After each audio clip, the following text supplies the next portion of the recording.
you're Australian too, right? No, I'm Japanese. Where are you from? I'm from Japan.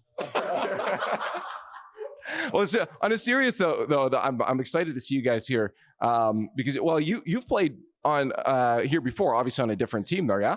Yeah, I played here last year with Renegades and didn't lose the twos game, so let's do it again. Are you? So actually, I want to ask that. Are you going in as the twos person? No. I play threes. You're okay. Yeah. So okay, who's doing ones then?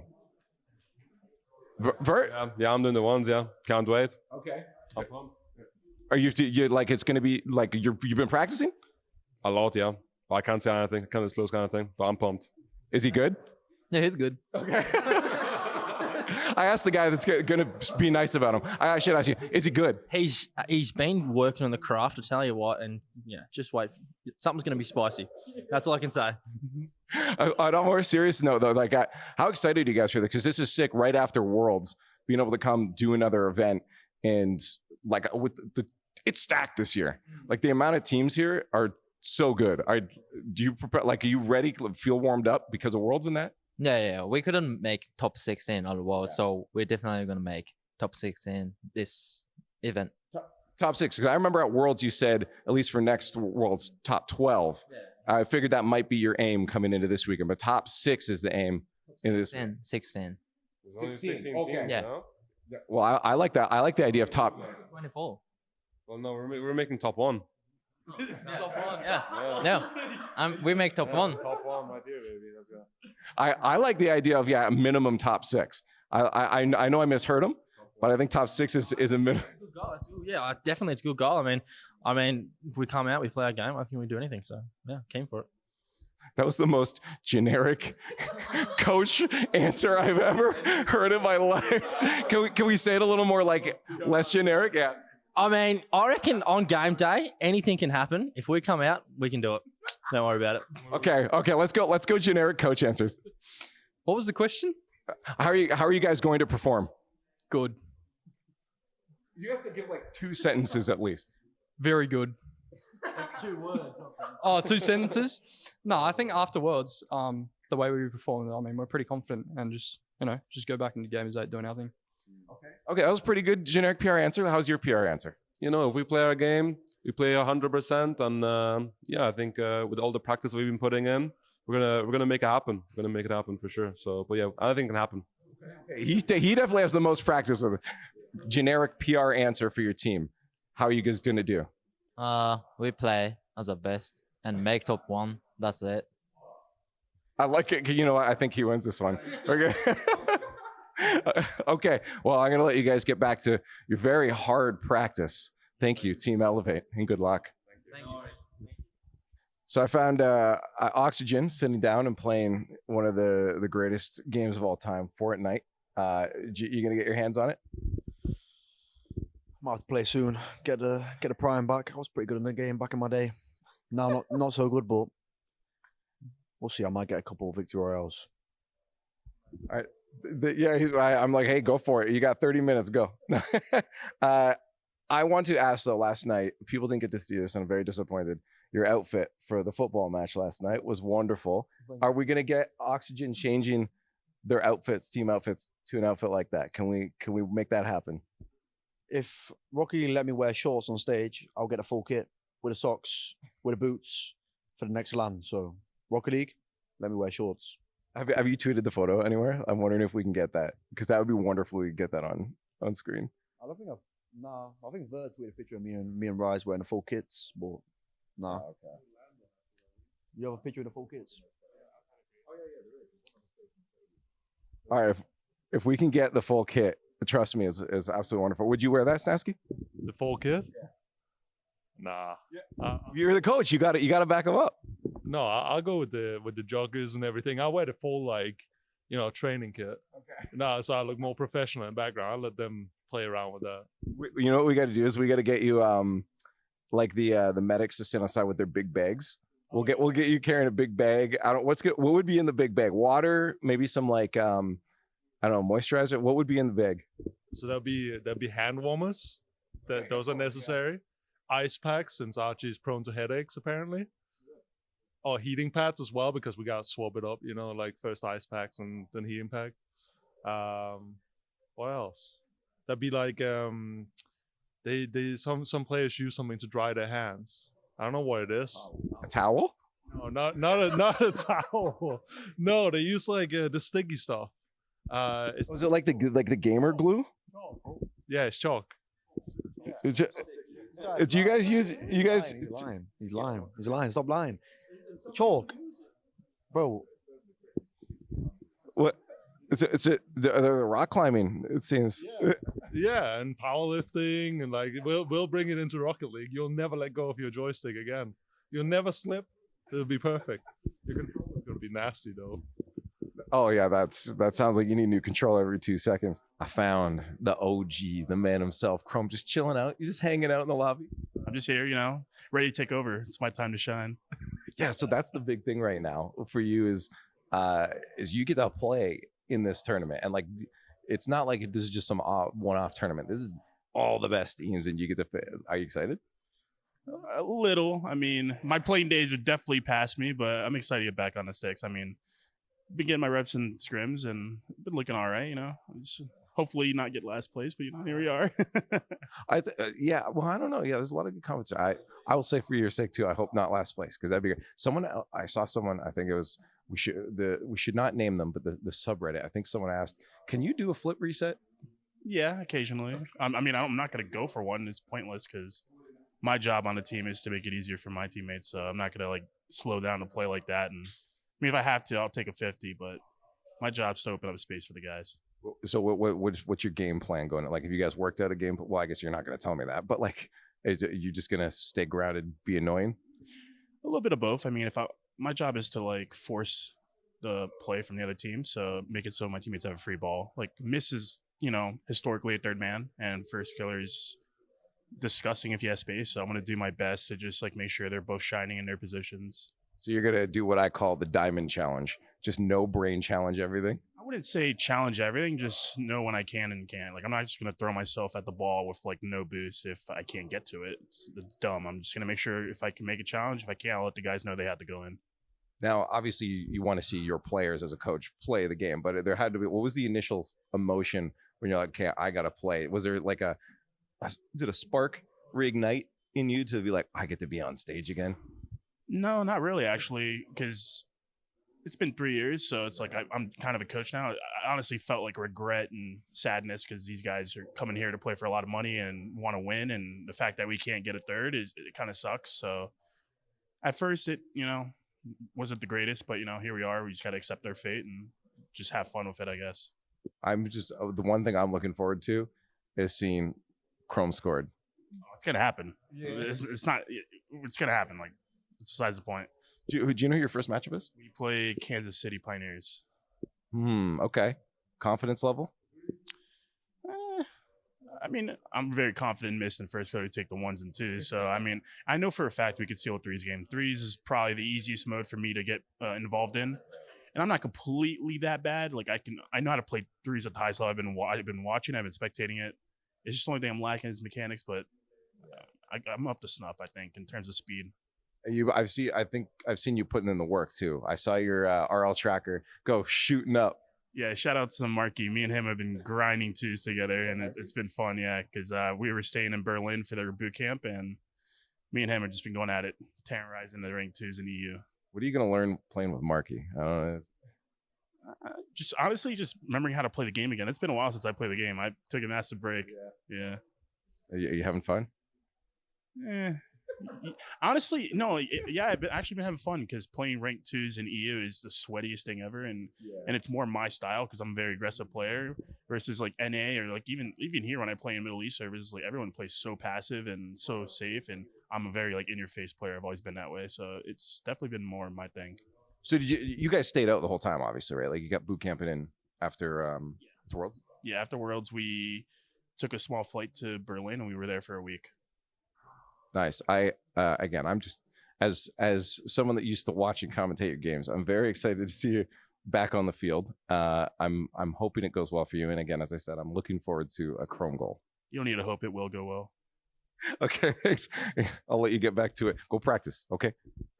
So one thing that is very apparent, all the Rocket League players love playing ping pong. So let's get involved with one of the greatest ping pong players of all time. It's Marky Duda. Hello, Marky Duda. Hi. Are you winning? We're just knocking around, playing around. We're not keeping score here. Performing better before you shove the great big mic in my face. That's Yeah. Do you want it closer? no. Well, it depends how the sound quality is, but ideally, no. Okay. Oh, well, I'm involved in it. It's not going to be good. No, that's a good point. Yeah, it's already done for. Okay, show me a secret move. Woo, woo, you got another one? I saw you do another sick under the leg. All right, show me all your secret moves. Under the leg. You didn't score it though. Yeah, you got it. You actually have to hit it when you do secret move. Okay, come on. Another secret move. There we go. You got any more? Woo! Okay, he's actually a professional. Okay. Where did you learn these? You've probably studied in a temple somewhere. I'm too old. That hurt my hip, man.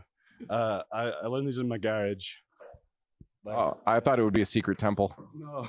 Oh, you can. Oh, yeah, that was with my. This is wonderful. Marky Duda, the greatest ping pong player of all time. All bow down. So someone pointed out, a very astute viewer of Rocket League on Twitter, that two people in particular were tagged as the brains of this show. And it just so happens to be they're both Sam lovers. It's Chimako and Jorbia. Is this a coincidence that they put you on as the brains? Obviously, the person is a fan of Sam, so it's a very big brain person. Yeah, they know what they're talking about. Yeah. Well, it was very clear that this person follows, my Twitter closely. all of the takes I've had on First Touch, which have all been correct, and they followed that over the years, so they knew to put the brain there. Finally, someone's seeing. It's about time, Chimako. Whatever he said, yeah. I'll go with it. Okay, the real question here, though, is who is the biggest Furia fan? Because, I don't know, he makes a lot of noise, Chimako. Is Not even a question. It's not even a question, Chimako. Chimako might be like the bigger South America fan. I'm a huge South America fan, but it might be a bigger. I'm definitely a bigger Furia fan than you. He's getting paid to say that. So yes, and I'm not gonna have my friends, take their money away from them. So yeah, well, it's him. It's him 100%. Obviously. Oh, he's No, I was saying these things before they started paying me. They started paying me because I was saying those things. Exactly. Exactly. You were after the money. I didn't know they were gonna pay me that.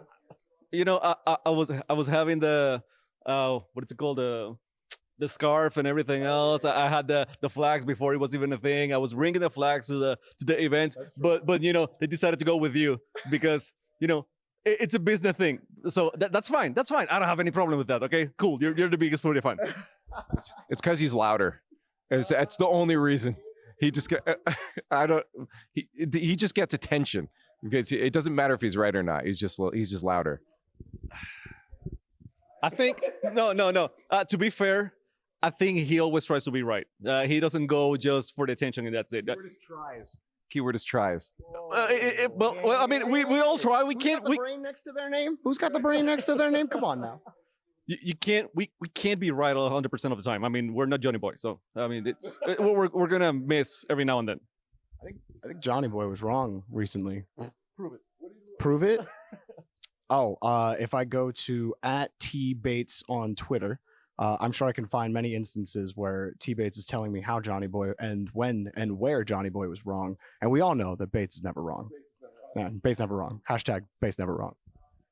Hashtag Bates always right. That's what it is. Okay, on a serious note then, obviously coming into this, we've seen how these teams have played at Worlds recently. Let's just keep it on Sam. How do we feel coming into this? Because this is a stacked tournament. That is for your face, Jorby, was a little unbelievable. Do it again. Oh, we're down bad. We're down really bad. Didn't play well in Boston. Didn't play well at World South America. It's like I don't know what's going on, but they're all playing boom ball. Why are we playing boom ball? What are we doing? We got so many mechanical players, and they're just kicking it away like they're all nervous.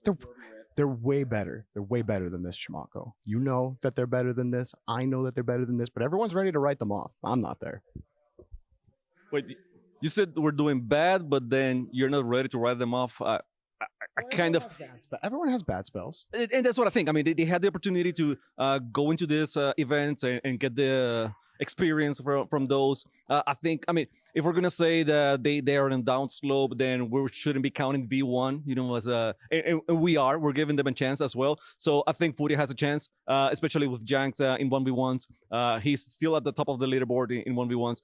I think KV1 is a very good ones player, and I want to see what Sad and Night are going to be doing in 2v2s. And the same, I haven't seen. I do have seen Astromic playing once on his stream, but other than that, I haven't seen the other two guys. Give me a second. So I mean, it's gonna be more interesting because it's a crew battle format. It's not the only 3v3s and that's it. So in that sense, I think it's gonna be a little bit of a different tournament. I just want to see how they perform because they have never been in the situation other than Furia. Yeah, I do like. I actually do like Ninjas in Pajamas in the 2v2 because Astromic and Mata are extremely they're extremely synergetic together. Had them on for like a ton of show matches on my own channel, and like they were just like always dominant. Like Astromic is still undefeated in all the 2v2s he's done. But Mata came on a couple of times and like he's played with a couple of different players and he's always been a standout. Was not surprised to see him perform well at the World Championship. So I think a lot of people are sleeping, like you said, like the crew battle format. Everyone's just kind of picking like, well, here's what happened in the 3v3 RLCS thing. But I mean, we saw what happened last Gamers8. The last results that happened at LAN and RLCS didn't really indicate what was going to, I mean, Guild made grand finals. Nobody had that. But granted, nobody knew that CRR was going to pop off like he did last year in ones. And obviously CRR not here, but for South America, I mean, I think the underdog position suits them well. Like now that the expectations are off them, I think that we're going to start to see them kick up a little bit because people aren't looking at them anymore. Right. Well, one thing I'm going to add is there's a few 1v1 channels out there, but if you want to see 2v2s, you know, it's Derbies. Yeah. Hey, that was a good shout out. Well, who would win if you guys were to face off in a 1v1 though? He's got not even a question. Okay, maybe you can win. Maybe you can win in a rock paper scissors. Let's get it. Rock paper scissors shoot. All right, rock paper scissors shoot. Not even that. Oh man. No, that's it. He's done. He's done. He's not good enough. We out. We out. We out. I found Jack Collier, aka Corelli. And I know you have a little bit of a rumbly tummy that can't handle certain things. And I've seen this beautiful array of snacks here. Are you able to eat any of this? Surprisingly, yes. Oh, really? There are things I can eat here. Okay. Yeah. Let's go through them. Okay, but like one by one? Yeah. Okay. Yes? Yes. I don't even know what that is. I don't. No, it says biscuit. No way. Okay. No way. I think this is a no. It's in Arabic, so I can't read the ingredients. You haven't learned yet. Okay. No. Yes to Snickers. Love Snickers. I'm assuming no. Absolutely not. Absolutely not. Absolutely not. Salted cashews, yes. Doritos, sweet chili. Is this just Cool Ranch or is this? I don't know. I want to try this. It looks like sweet chili heat, but sweet chili pepper. Okay. I It like contains soy. Yes. I Okay. can have that. Okay. No. I don't know what this is, but I'm gonna probably go with potato. Okay, potato we can do. Again, it's in ingredients. Shout out potatoes in chat. Milk and soy. I think I can do that. What is that? Look at this face. That's actually me when I eat gluten. That's there's a sticker on it. When in doubt, I usually say no. Probably a good idea. I'm gonna say no on that. Kit Kats, no. I've also never seen snacks in a can. It looks like tomato soup. Hot peppered flavored potato stacks contains wheat gluten. That's a no. That's an absolute no. Well, I was actually very surprised about the spread that you could have. It started off pretty good, but after that, not so much. I feel like we've learned so much about you. What snacks to not get. If you ever meet him, do not bring him the ones he said no to, unless if you don't like them, then I guess so. But if you want me to die, then you can give me something I can't eat. But I don't think anybody wants that, Corelli. You're a wonderful part of this broadcast. Also, what's your favorite color? Oh, blue. Why? You know, do you have to have a why? It's kind of just like a feeling, right? You just go through life without knowing why you're doing. No, but like colors, it's just like you like the way the color looks. So there's no story behind it. I guess I have a reason why my favorite color is the color, but you know, it's kind of weird. I don't know what to say. I don't either. Blue, it's all right. I think we're done with this one. Okay. So I found the monkeys hanging out. They just got their special boxes. All the players have been getting. No one else gets them. Kind of. Andy, you jealous? I can't. I'm a bit jealous. A little bit. All right. Let's see what's in them. Let's get them open. They've been waiting. I made them wait like 20 minutes. No, it wasn't that long. Okay. Talk us through this. We got a bag. Nice. Decent bag. Nice bag. Big bag. Let's put that to the. What are you gonna put in the bag? Probably nothing. You're just gonna leave the bag empty. What is this? Oh, I got a wallet with some sunglasses. Put them on. Get those on. I want to see them. Yo, these are sick. Wallet, sunglasses. What's this? What is it? Chopsticks. Oh, we got chopped. What? That's gooded. We got USB to C wire. Demon. Everyone needs one of those. Don't know what this is. Stickers. You not seen stickers? We got. Oh, that's sick. Thank you for coming. That's gooded. Oh, that looks hefty too. Yeah, it's good. We got. I think this is a mouse pad, maybe. There's a hat. Let's open it up. What is it? Was that a headband? Wait, is it a bandana? It is the bandana. I don't know what it is. What is it? Is that a sock? Is it? I don't. Put it on your head. Put it on your head. Oh, it's lovely. That's lovely. That is good. What else we got? We got a Razer Deathmatch Pro mice. It's good. Pretty good. Oh, that's sick. And the final piece, we got a mouse. No, never mind. No, the mouse was the other one. I have no clue what this is. Well, he knows everything. Oh, it's a hand warmer, apparently. That's pretty good. Overall, that's pretty lovely. 10 out of 10. 10? All right, 10 out of 10. What? How much of this are you taking from him? All right, can I take some?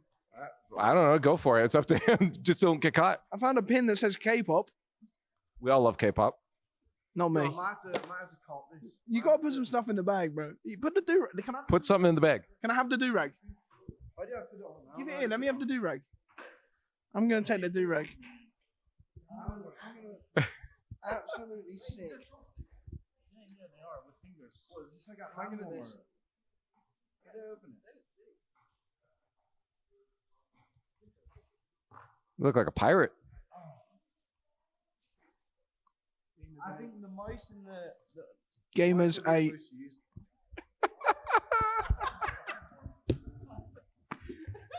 Well, I've had enough of all of these guys. I'm getting out here. It's time to get to the venue. So we'll see you for the rest of the show. Goodbye.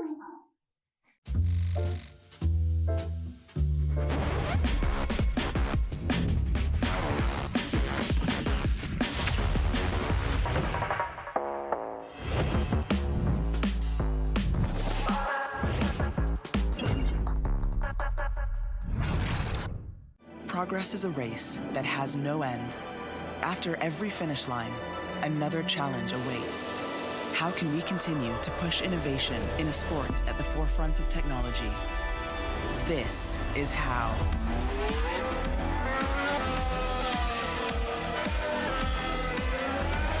Discover how Aramco and the Aston Martin Formula One team aim to meet Formula One's sustainable fuel targets.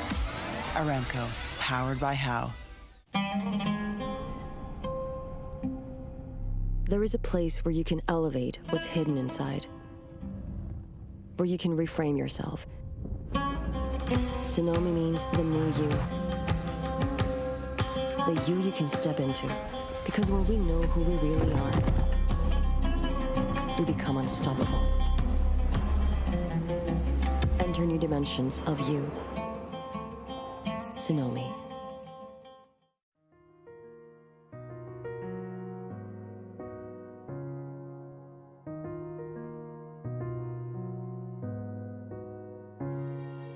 الحياة لحن، ولأننا جزء من مقطوعة عظيمة تحركنا، تلمسنا، تصنع من لحظاتنا ذكريات بديعة. لأن الوجبة، التجربة، المغامرة، حياتك بعد جديد في هيلتون الرياض.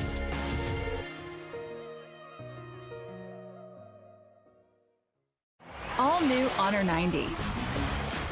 Capture ultra clear detail with a 200 megapixel camera.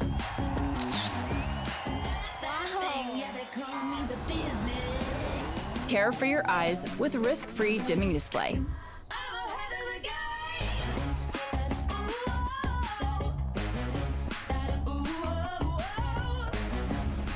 Honor 90. Share your vibe.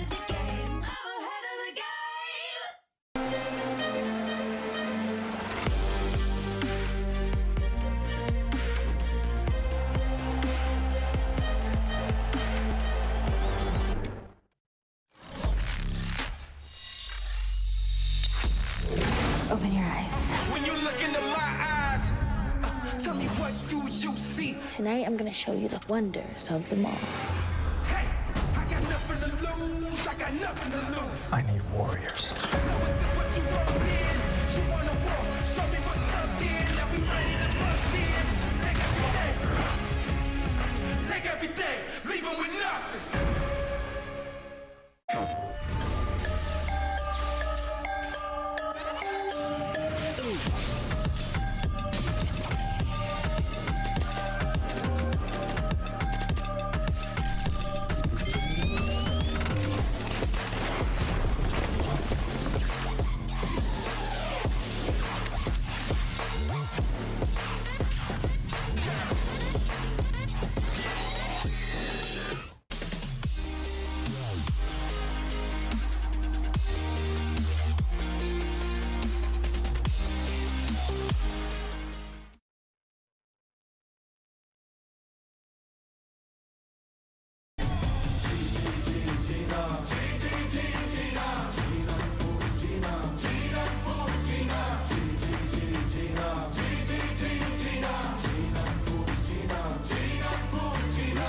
Paradise through dirt in our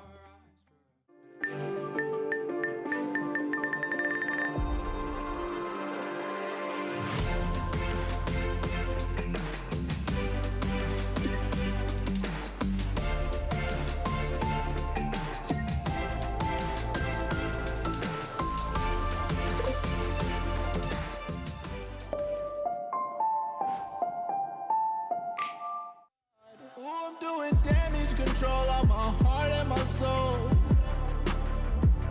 Oh no, I don't need your help, said I'm good on my own. Ooh, I'm doing damage control on my heart and my soul. Oh no, I don't need your help, said I'm good on my own.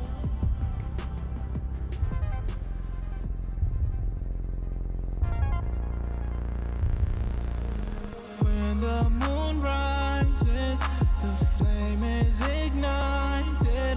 We're stronger together and weaker divided. So take my hand, follow my lead. Only one way to be living young, wild and free. Living young, wild and free. Yeah. Look into the stars, look into your heart. Tell me what it is you seek.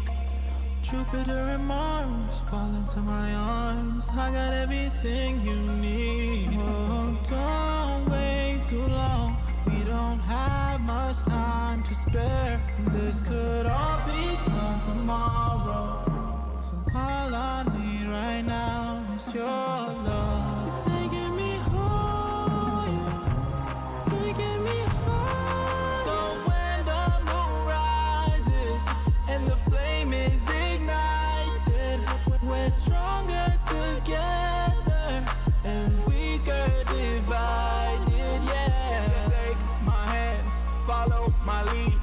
Only one way to be living young, wild and free. Living young, wild and free. Yeah. We don't want too much. We've just had enough.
back of the crowd, making some noise, making some sound. You got a choice, they're hearing us now.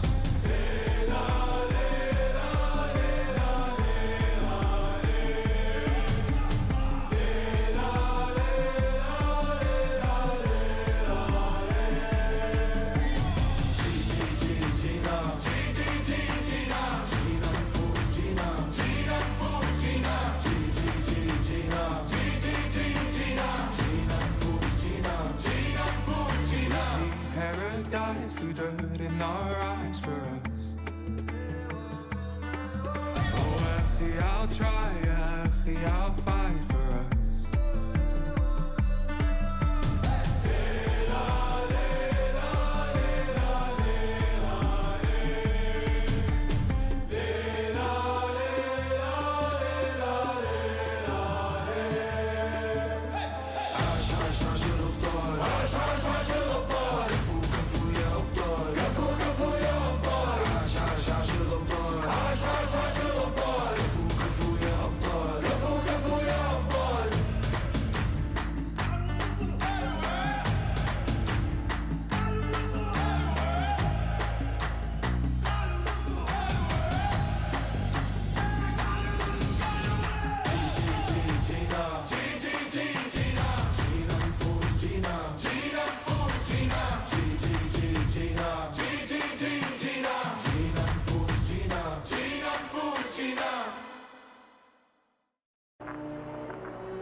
Dane, we've got one more item for you when you get a chance. We'd like you to stir up your cryo tank.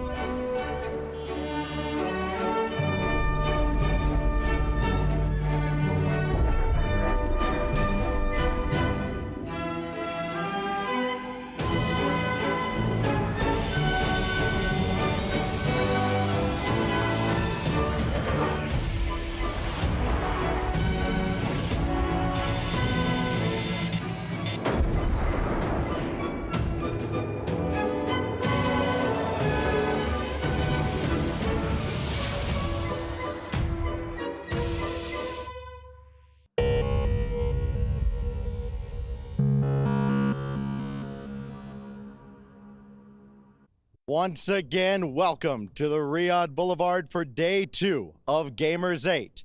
The action inside the arena was electric last night, and now it's moving day. For 8 teams, we're moving on to the playoffs, but 16 other teams will be left to wonder what might have been. The action's highlighted by our Group D upper final, with version 1 and rule 1, Daniel and Beast Mode against the twins, Rawas and Killers. Who will take it? You'll have to tune in and find out.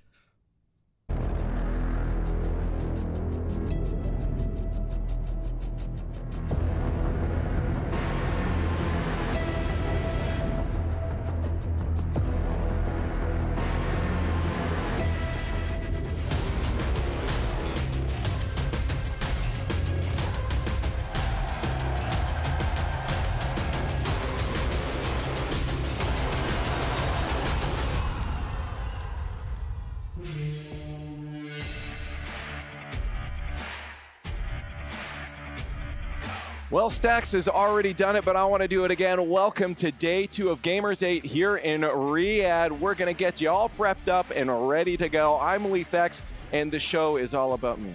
No, it's about the gamers. For and now. I have some, yeah. I'll bring you guys on, okay? It's never about you, Leaf. It's never about you. Let's bring on my friends. It's all about them, really. They're the smart ones. Johnny and Corelli, thanks for joining me on the desk today. You're welcome for having us. Yeah, thanks for inviting us specifically. I mean, yesterday was a disaster. Not sure if you guys tuned in for the pre-show there. Leaf wanted somebody different, so we're here to do a good job. Can you do it? Well, we're going to try our best. We're going to find out. You guys can we'll find out afterwards. Just give us ones in chat throughout the pre-show if you're if you think we're better than yesterday. First question before we start, though. You know the intro with the big ball flying through Earth? What would you guys do? Would you panic? Or would you be excited? Would you try to hit it? I'd be confused, really. I think that'd be the first thing. You're questioning reality probably a little bit. You're telling me a Rocket League ball's bouncing on Earth? You're like, wow, that bounced really high. Yeah. It didn't seem to do too much damage. The physics are off. That's what I would say. I said this is not like Rocket League. Let's get to the good stuff. It's time to start our Savvy pre-show. We're going to get you guys all prepped up for the day to come, but of course that definitely starts with getting you wrapped up on what happened yesterday. In case you guys missed it, let's talk a little bit about what we saw yesterday, give a little bit of recap on that day one. There's a lot of exciting matches going on. I mean, especially to end that day off too. But for you guys, what were the big highlights, Johnny? For me, Vitality losing is the unexpected match of the day. Well, I mean, Chrome is a no-brainer, of course. He's just a player of the day for me. Helping FaZe advance, only then to be sent to the lower bracket by Carmine Corp. But they played well. I'm actually happy with what I'm seeing from them. And I'm happy to see them looking happy in person and just enjoying themselves, having a good time. For me, there's two things that stuck out. Well, three, one that Johnny said, but two other things. Certainly that Furia Falcons match that we got at the end of the day. I mean, through and through on every single one of the game modes. Absolutely electric gameplay. Yan had a great day just in himself. Even in their previous matchup, but also AJ, to kind of highlight maybe a negative, I was really disappointed in his 1v1s. I expected a lot more from him, and I think that expectation. I don't believe that. That was the highlight of yesterday. and even with First Killer up against Vatira, that was such a close 1v1 there, and you could see it right on First Killer's face. You know how close he knows how close he was against Vatira. It was a painful 2-second goal that he let in there. So. A lot of great matches, though. We also had a bunch of great matches on the B stream as well. We didn't even get to see here on the A stream. Version 1 and Team Liquid, that one went to 5. Was loud. Back and forth. That was an exciting match as well. Look, this was a key moment here. TRK accidentally dropping the ball early on his air dribble bump attempt. Look at the reaction from Yan, who was feeling pretty sick yesterday. I hope he's feeling better today. Yan, you're incredible to beat TRK. Well, he's literally in physical pain, and it looked like the game might cause him even more pain. But it was not meant to be, as the debutant Naupo scored the winning goal with a little bit of help from TRK. That meant a lot to Falcons, who got their revenge from last year. TRK and Ahmad must be feeling fantastic. And for your taste on the crew battle, obviously we know what it is. We've seen it before. But how did you guys like how it was deployed yesterday, how the teams navigated through that? What's there not to like? Right. You get a little bit of everything, right? I mean, especially when you have some of the best 1v1, or most of the best 1v1 players in the world here. I don't know why I messed that one up. But that's exciting, right? To kind of get that one guy versus one guy on LAN. I mean, how many show matches has Johnny Boy run, but they're online. They're online. We don't get a lot of LAN 1v1s. We don't get any, basically, 2v2 LANs either. So it's a lot of fun to watch. Well, of course, it's not just this tournament, Rocket League, that's going on. Gamers8 is a massive event right now, and there's other esports going on. And we also have a thing, the Club Points Initiative, the Club Awards. So let's talk about this right now, because orgs are fighting across all their esports to gather as many points as possible. You can see it at the bottom too. You need 2 top 8 placements, Corelli, to be able to place into that right side there. Twisted Mind sitting at the top, but that very well could change for when Rocket League comes in here. But yeah, with 8 teams on the board right now, and by the way, Heroic is not playing Rocket League, so there's no more points for them to gain. Yeah, still in the money right now. The prize pool is distributed between the top 8. Those teams on the right need to place top 8 in Rocket League if they want to move to the left, get into the top 8 overall. Right now, BDS, Vitality, and Oxygen only have top 8s in 1 of the other esports events compared to Twisted Minds 4, G2 Esports 4. They're doing fantastically well. But they're still in with a shot not just to get into the left-hand side of the table, but to win the entire thing. If BDS or Vitality win the Rocket League event this weekend, and Twisted Minds are not the team in the final, BDS or Vitality, whichever one of them wins, would take number 1. They would jump all the way to the top of the leaderboard, because the winning team will get 50 points to add to the 50 they already have. And that's the difference between the left and the right side. The teams on the right, they're waiting for that second, top 8 placement to be considered on the top 8 that you see on the left. And speaking of the top 8 on the left, you see FaZe Clan near the bottom. They need to score any points. It means they need to get to the top 8, else unranked teams to the right of them will be overtaking them. So BDS, Vitality, and Oxygen looking to kind of get into that top 8 ranking. And, as Leaf said, for Heroic. They don't have a Rocket League team. They've had a Rocket League team before, but they're not here. Not right here. So there's no opportunity for them. So with that, neither Vitality nor BDS may reach the top 8, and Oxygen may not reach the top 4 as well. So this will be more clear to, well, at the end of today, we'll be able to start looking at what this really looks like today. This is like a little preview of what's to come, but it's really cool. You know, incentive for orgs to have teams in multiple games, something we're not really used to seeing in esports events like this. So I think it's an awesome initiative. I think it's, you know, motivating the players to do well, not just for themselves, but for their entire organization across all game modes. And what's, again, $1.5 million for that first place org. Yeah. Like there's prize pool on that. It's absolutely massive. It's a lot. Yeah, but I mentioned crew battles before because that's what we're doing. In case you guys aren't familiar with it, let's talk about that and what that means. We're going through different formats. We get 1s, 2s, and 3s. And I think that's just phenomenal. Of course, game 1, 3, and 5 will be played in 3s and these best of 5s during the group stage here. But game 2 and game 4, those are decided by the losing team whether they want to play 1s or 2s, which means we get to see a variety of different skill sets displayed, because the difference between 1s and 3s is absolutely massive. Like, I cannot even, I'm so bad at 3s, but 1s is so bad. That's why you're on the desk. Yeah, right. But what's interesting too is not only the different game modes, but also, as you mentioned, the choice. When you're the losing team, if you lose game 1 in the 3v3, you have to pick and judge your best matchup in either a 1v1 or a 2v2. So that agency that teams have to kind of pick what they feel like is going to go better for them in the next matchup is also a fun point to talk about. But you have to win both. It's another thing teams have to consider. If you lose game 1, then to win the series, you need to at least go to game 4. And that means you have to play 1s and 2s at some point. So you're not only choosing the next game mode, you're choosing the order that they happen in. So I know some teams have been picking the weaker one first, thinking that, well, if we could win that, that's going to destroy the morale of the opposition, and then we can get rolling, save our strong game mode for what could be match point or survival point. It's really a big mind game, and that continues on into the best of 7s in the playoffs. And again, a reminder, eliminating 16 teams today. Only 8 are going to make it out by the end of today. Here's our prize pool that we're looking at. $2 million on the line across the board. First place, Johnny, 500,000. Yeah, and you know, those teams being eliminated today, look at them down at the bottom. They're 9 through 12, 13 through 16, and 17 through 24. Too shabby. They're not going to be too sad going home early with $50,000 for finishing 9th place. That's not a bad couple of days' work. You know, if you're eliminated at 2 o'clock in the afternoon local time, you still get $5,000 each as players. Just head back to the pool at the hotel with your $5,000. Not a bad day. Not going to complain. Yeah, not at all. But let's get a little bit of an update on the groups right now, because we have 4 groups. We mentioned that 24 teams. We had to distribute them somehow to make it a little more manageable here. Group A, we saw that on the mainstream yesterday. We have Oxygen, G2, Corelli sitting in that uppers right now for qualification. Yeah, probably not what people expected.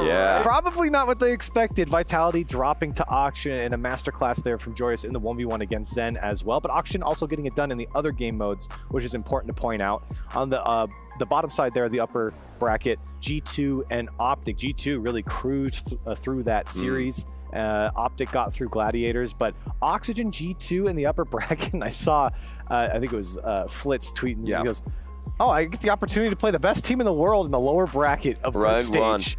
Round 1. I mean, welcome to Gamers8. And Johnny, looking at Group B, this is the one we'll be focusing on today here on the mainstream to start things off. Then Group D later. Elevate Monkeys will be our first match down there. But BDS and Genji are the 2 teams sitting there for qualification and uppers. Yeah, this group went a little bit more according to seeding. The only surprise was that Ninjas in Pajamas could not take a game off Monkeys. I mean, Monkeys have got a great 1v1 player in Raziers, and they've got a great 2v2 lineup, but for NIP to lose twice in the 3v3 is a big surprise. I mean, an EU team kind of on the bubble between, getting into, well, they're making main events in European RLCS regionals, but they're no threat making lands. So that's a big disappointment for NIP, and it doesn't get any easier. They've got Twisted Minds next in the lower bracket. Yeah, 2 overtime losses there for NIP as well against Monkeys. It was a close contest, but couldn't come out on top. Taking a look at Group C, you could see K-Corp and FaZe Clan. I mean, this was one that if they had their full roster, might have been a little bit closer, but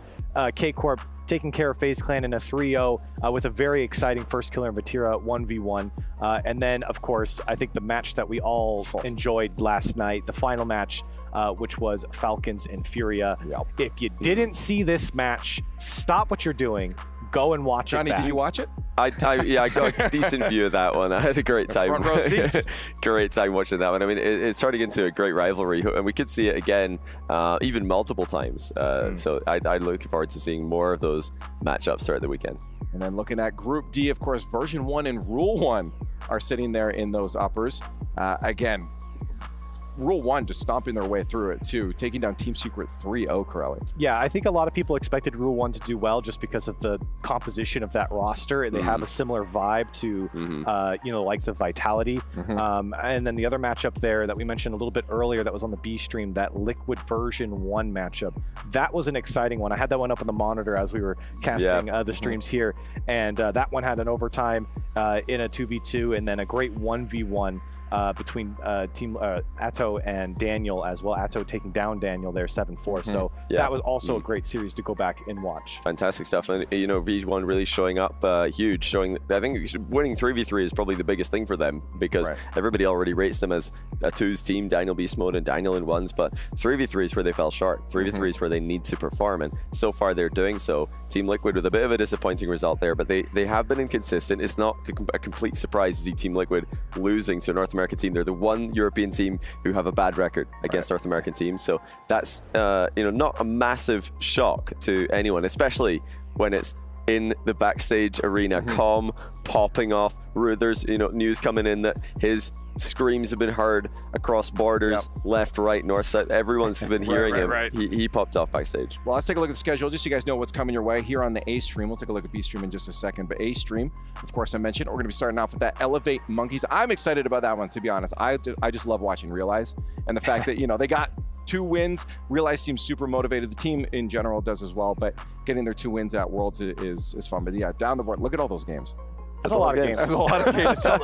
It's kind of daunting. If you guys thought you weren't getting enough Rocket League today, well, you cannot have any complaints about that. That's for sure. Because not only are you getting that many games, but you're also getting all the game modes as well. So you're getting everything. And B stream as well, the same amount of games. So you hope you guys have got a split attention span. Here's a look at what you got to enjoy over there.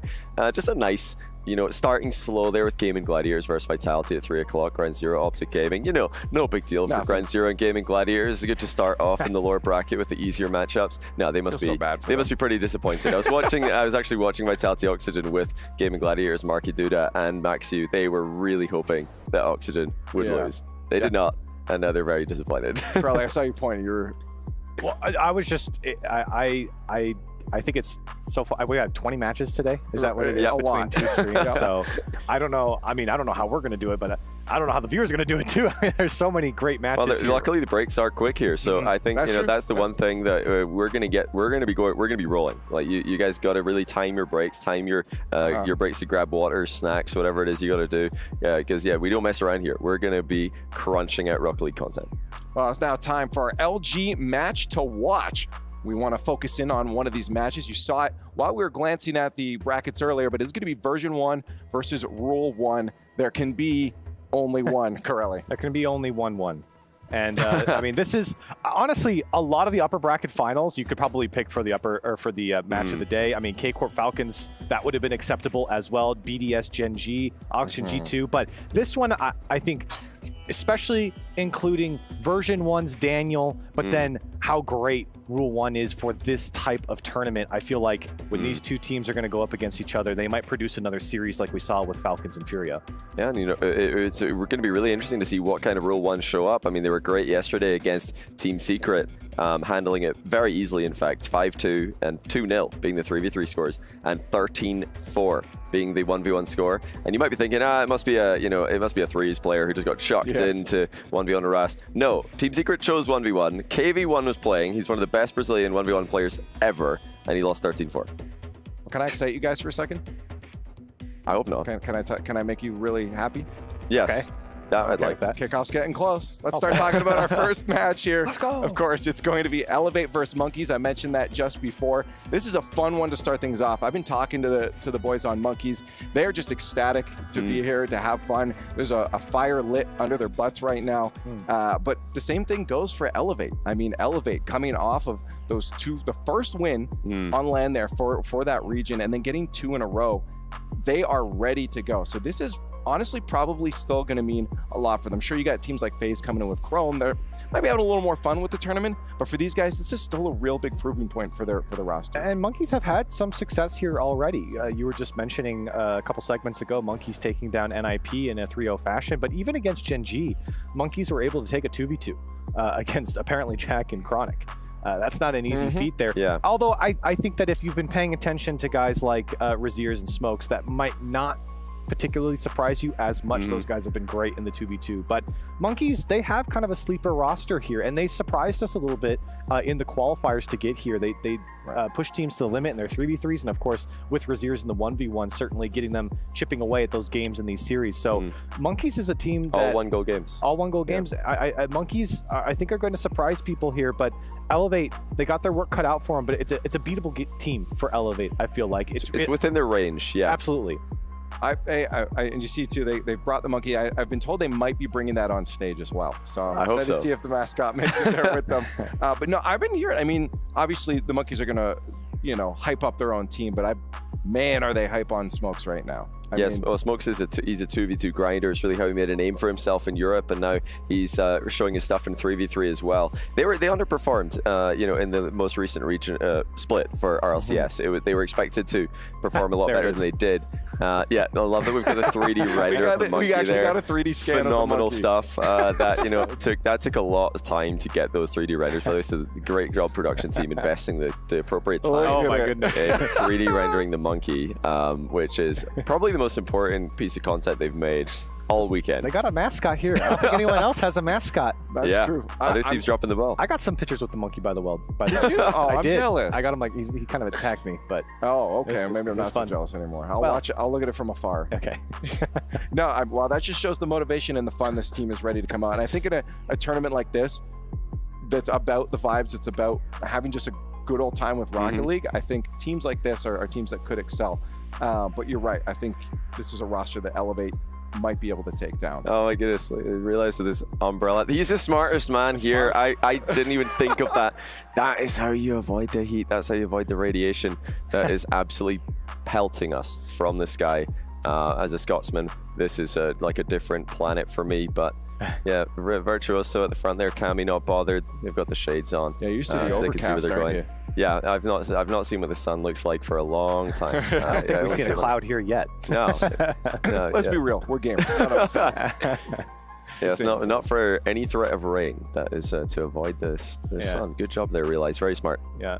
On the other side again, Monkeys. I'm wondering how again, it gets harder with the heat pump. Where's they the got monkey? Smiles on. Oh my goodness. Oh, they said they're bringing it, but the monkey's didn't. in the building already. Did we get lied to already? I can't believe. Maybe they just left the monkey in the building. They must have done. It's got to be here. It's too It hot. has to be too hot here for the monkey. Maybe the monkeys come in VIP in the limo. I don't know. If they win, we'll bring the monkey up. Yeah, we'll get a word from the nice little monkey. space here or here on desk. Do a little monkey interview. That's right. Okay, so we're about a minute away from kickoff here. These players are about to hit the pitch. So let's get some thoughts on this. I mean, it sounds like maybe there's a level. I think it was you, Corelli, saying that maybe you think Elevate might have the upper hand, or what are you thinking about this? No, I think Monkeys have the upper hand. Oh, you think Monkeys? Yeah, I think so too. I think for Elevate, it's going to come down to the 3v3s because you can just win all the threes and win the series. Right, okay. It's very tough matchup against Raziers, and I think Raziers and Smokes is also a very lethal duo. Obviously, Genji had troubles with them, so I think it's really going to come down to the 3v3s, and if Elevate are going to drop this, if they do drop the first game, they're in some serious trouble right off the rip. That's true. Johnny? Well, Venom and SMW, they bodied Virtuoso and Realize in 2v2 yesterday, 7-3. That wasn't pretty. Yeah, well, we're just about there. 15 seconds left. Make sure you guys are getting loud in chat. You're cheering on your favorite teams. We have a lot of Rocket League coming your way, but of course, we are starting it off with Monkeys versus Elevate. Let's get Gamers8 started.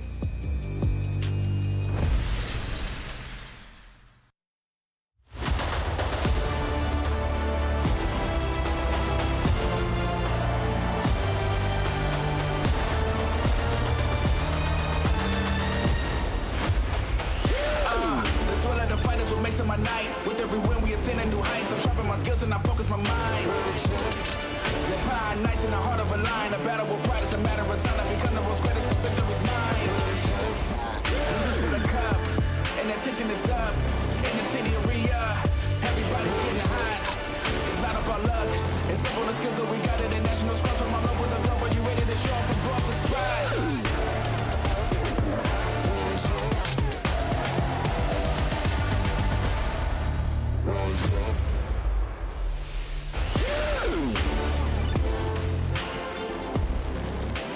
After a thrilling opening day here in our esports arena, we are back for day 2 of Gamers8. بعد ما انتهينا من اليوم الأول من جيمرز 8 راكت ليج، اليوم راح نكمل مسيرتنا وبنعرف مين بيكون البطل في هذه السنة. I'm your host Dax, joined once again by the one-winged daredevil Fancy.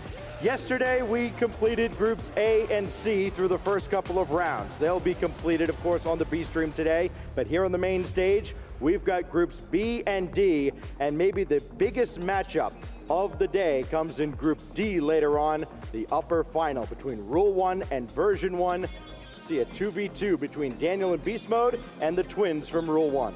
I gotta be rooting for the twins for this one. That everyone in the region has been talking about how good they are, and we have seen them grow and just dominate the RLCS scene for the past year. So I'm just really excited to see them on stage and see what they can do. أعزائنا المشاهدين، اليوم بيكون عندنا مباريات جروب بي وجروب دي، لكن راح نكمل وش اللي ممكن يصير فيهم، خصوصا أننا نبي نعرف مين الجروبات اللي راح يصير لها إليمينيشن ومين التيمز اللي راح يتم استبعادها من البطولة بالكامل، خصوصا أنه عندنا مباراة بتكون ما بين فيرجن 1 ورول 1، هذه بتكون من أحمس المباريات عندنا في نهاية اليوم. As we look ahead to the future, of course, it's impossible to forget the scenes here last night. The hometown favorites, Team Falcons, sending the fans home happy. An absolutely electric atmosphere here in the arena. And with a couple of MENA teams still to play here on this very stage later on, it's sure to be another exciting evening. From all the games that we had at Gamers8, this is the most MENA region participant teams that we have from all the games. So honestly, we've never seen the stage being so packed and everyone being so excited, because there's 3 hometown teams. We've never had that before, and it's just getting me so excited, and everyone here is just so happy to be here. And honestly, I can't wait to get the first one started, because the first game is also going to be an exciting one. The first game is indeed going to be exciting. It features, of course, APAC's Rising Suns, and they're led by the GOAT of the APAC region from the land of the Rising Sun.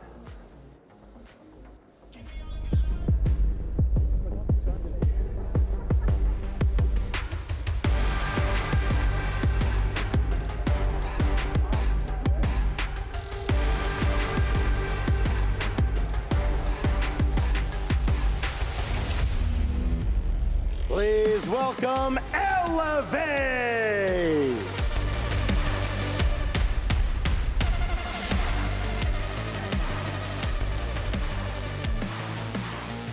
Kami, Realize, and the APAC MVP, Virtuoso. Kami and Vert joining the APAC region to play with the great Realize, and they've ruled the skies over the region for the better part of the last year. Swept by Twisted Minds yesterday, they've got to win 3 matches in a row if they're going to survive the group stage, but they've got the APAC MVP on their side. فريق أليفيت وصل المسرح لأول ظهور له على المين ستيج في جيمرز 8. زي المشاهدين، هذا الفريق بالأمس كان موجود معنا في جروب بي ولعب المباراة حقته في الستريم بي، وبالأسف الشديد خسر مباراته 3-0 قدام فريق توستد مايندز. اليوم جاي يعوض مباراته، لأن زي ما احنا عارفين احنا في مرحلة اللور براكت، احنا في مرحلة إنه إذا ما فزت المباراة راح يتم استبعادك من البطولة بالكامل، فهذه ممكن تكون آخر ظهور لهم على المسرح، لكن ما ندري ايش اللي ممكن يصير، لأن خصمهم يعتبر أيضا من الأبطال اللي موجودين عندنا في جيمرز 8 من أفضل 24 فريق على أنحاء العالم. خلونا نرحب فيهم.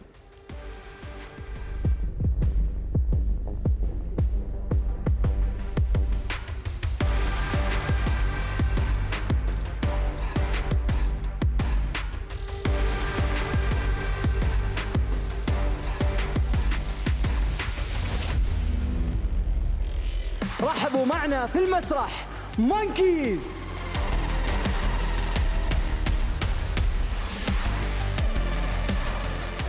فريق مونكيز بالأمس كانت مباراتها الأولى في الستريم الثانوي، لكن للأسف الشديد ما حالفه الحظ وفاز في المباراة. واجه فريق نينجاز ان بيجاماز وما قدر انه يكمل مسيرته معنا، لكن الآن يبي يحصل على فرصته الثانية للتقدم، بيكون قدام فريق الفيت اللي كان معاه نفس المسيرة اللي شاهدناها بالأمس. لكن بنفس الوقت هذا الفريق صحيح انه ممكن ما يكونون لاعبين معروفين على انحاء العالم، ما يكون عندهم فريق يمثلهم، الا انهم يعتبرون من افضل اللاعبين على انحاء العالم خصوصا في اوروبا في روكيت ليج. Matane, Raziers, and Smokes. Boy, they deserve so much better than they got yesterday. 2 overtimes with Nip. Now they're facing elimination. But Raziers had a breakout performance last year here at Gamers8, and he's ready to channel that same energy to try and lead Monkeys into the playoffs. في هذا المباراة راح نشهد فريقين كلهم أدائهم ما كان الأفضل في اليوم الأول، كلهم خسروا خسارة صراحة كانت وان سايد بشكل مرة كبير. لكن الآن موضوع إنه يكون عندك ليمينيشن بيكون عندك ضغط جدا كبير، فإيش ممكن يسوون قدام البريشر، قدام المسرح الأساسي، قدام البث الأساسي؟ هذا الشيء اللي ودنا أننا نشوف وش اللي ممكن يمرون فيه. توفيق لهم، كل حالتين الجيم بيكون جدا ممتع. Well, as the teams now are ready to go ahead and take their seats, we will get our very first match of day 2 underway. I'd love to tell you what's going to happen, but Fancy won't tell me. He won't leak the script like he did yesterday. He was starting to give me little hints, and then I started revealing too much. We will have words about this backstage, by the way. I mean, you already leaked it a little bit yesterday. I can't have you do it again, man.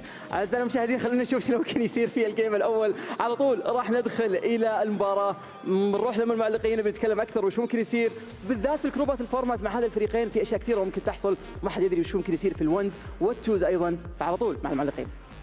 Boulevard City is about to become Heartbreak City for 16 teams here today. Casters, let's kick off day 2.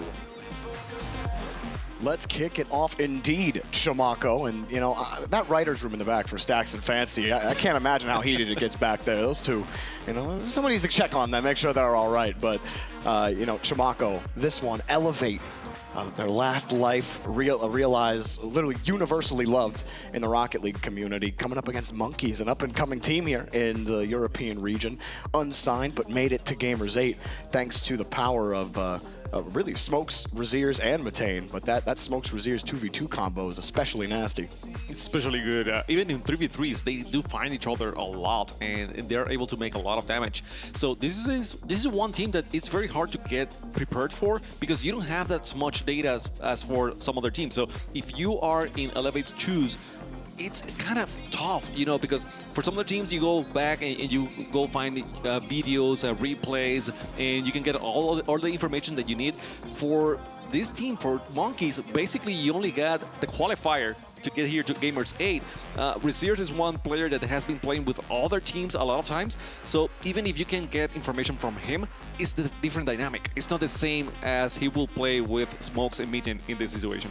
And the desk was talking about it beforehand, but they felt like this was winnable for Elevate. And it's still an uphill battle, not saying that, you know, they're the favorites, but one that they could win.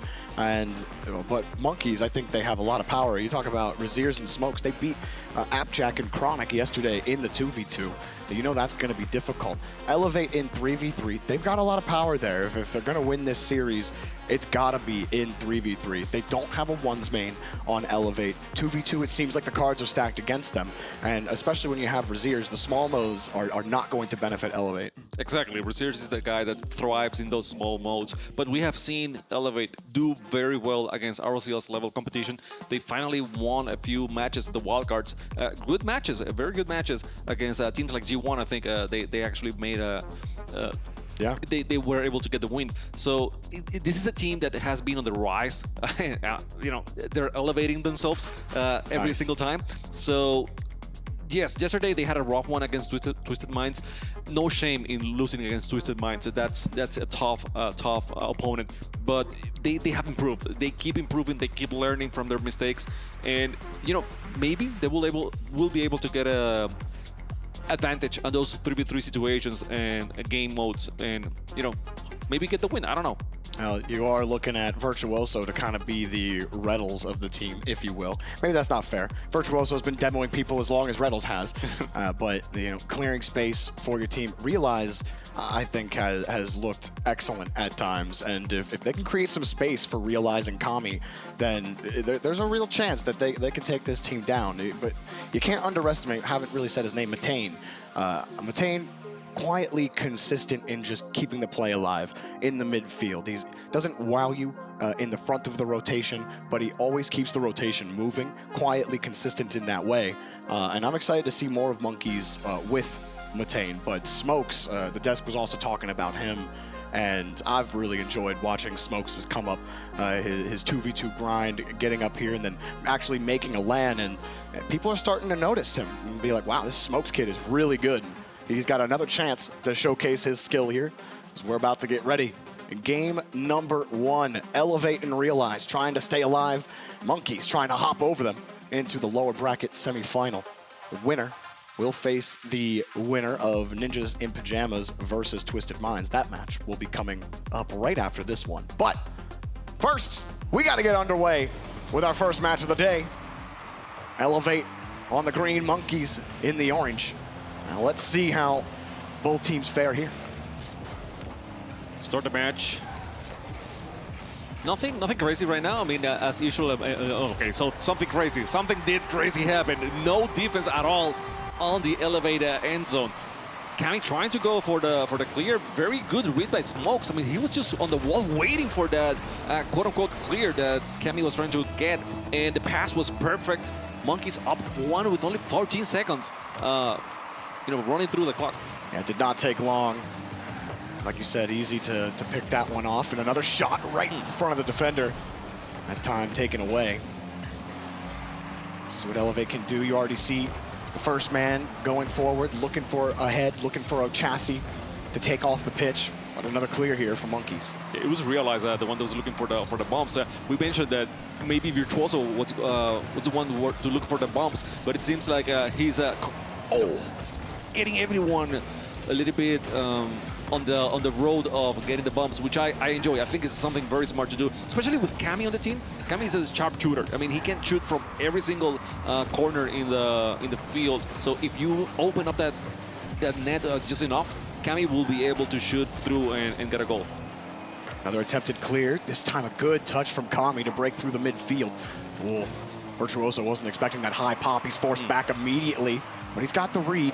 Realize forced to stay flat on the goal line. Tries to come up, but doesn't expect the little dink and dunk. Matane collects another. How do you prepare for that? I mean, look at Smokes. He puts it back on Matane, and he was still on the air, just kind of waiting for the pass. I mean, calculated. I'm gonna call it calculated. I don't care. Oh, absolutely. I mean, he full flipped into that ball. He's like, I'm gonna slap that into your car. What a goal. Yeah, poor Realize. He's not thinking like, okay, I'm just gonna get there, challenge the ball. No way a mid-air pass is about to happen. You're probably not even thinking mid-air pass in that situation. And yet, it happened. Virtuoso gonna move back downfield. He's got a little bit of boost, but a heavy touch prevents him from keeping control. Another good 50 will keep Elevate in control. Okay, Elevate now trying to put in some pressure in the offense. There's one demo. I think it was one of Elevate's card.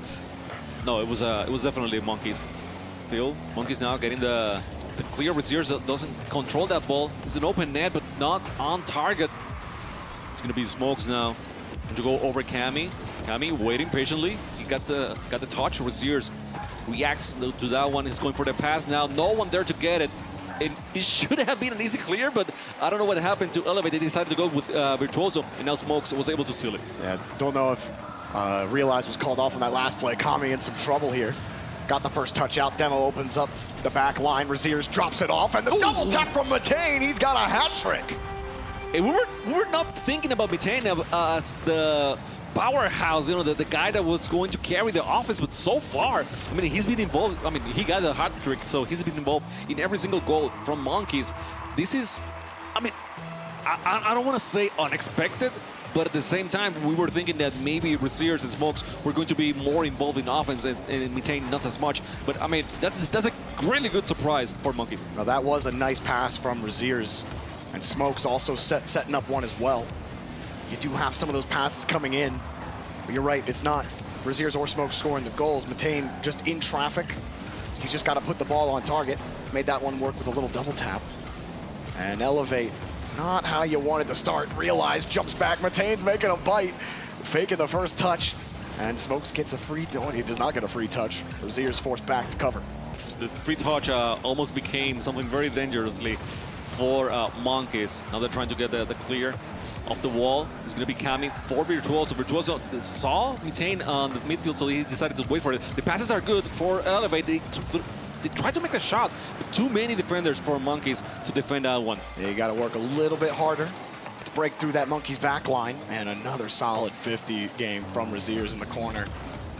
Deep pass, long to connect. Virtuoso gets there, but the follow-up going to be important to hang on to this. I'm not going to get it. You see him come up, Virtuoso able to get that touch, and the ball just slings right by Kami. A lot of broken opportunities when they try to clear that ball downfield. Not able to connect with each other enough. It's made it easy for Monkeys to get those hard clears out. Razier's big on a lot of those clears when it looks like Elevate finally gets some pressure. But the one thing I'm going to say about Elevate is that they are changing the stuff. You know, they're not trying to do the same thing over and over. In the beginning, the clears were not working, so now they're switching to the passes. The passes are not working as well as they wanted to. So they're trying to get great creative with the situations that are given at the hand. Obviously, they're losing the game 3-0 so far with only 45 seconds left on the clock. It's going to be very hard for them to do something that really matters. That is going to change the tide on this match. But, you know, at the same time, I appreciate that they are dynamic in their offense. I did like that last try. Virtuoso got the air triple bump, realized, followed him closely, knowing he had to have a quick follow-up. Just nicely defended and not a real hole to shoot at for Monkeys. Here's another one off the bar, straight up. A loose one, nobody knows who's going to go. It looked like Virtuoso was expecting Kami to come in. I don't think Virtuoso could go. He didn't have any boost. Now flipping back across, Mitane jumps early, and oh my goodness, this is a mess. Don't let it go in. Oh no! Oh, a disaster! Smokes. Potato league. Oh, but a juicy potato for Monkeys. Virtuoso had the right idea. I just couldn't get to it. And you know what? At this point, you don't care too much about those goals. It's whatever, you know, happens. So, yeah, cameraman thought we were done. That's it. And basically, we are. I mean, we are essentially done with game one here. We just need to be, you know, wait for those a few seconds left, and that's it. But, yeah, Monkeys getting this one convincingly. I mean, it looked easy for them, to be honest. They never had a moment where they were suffering in defense, where they were cornered or something like that. They dominated the offense as they wanted to. I mean, Mitane looked excellent all over, and Monkeys just, you know, having a breeze. Yeah, really a breezy game for Monkeys, and Elevate are getting caught in the wind current. I fully expect them to pick the 2v2 here. They picked the 2v2 last time, and it was pretty close, I believe. If I look again at the score, it was not close. Never mind. It was 7-3 for Twisted Minds because they played against SMW and Venom. An absolutely disgusting duo that's at this tournament. And obviously we know that Raziers and Smokes are going to be a tough duo to beat. So we'll see what Virtuoso and Realize have in the tank. Or maybe they'll put Kami in this time, but Virtuoso and Realize played 2s yesterday. So if we're talking about 2v2s, right?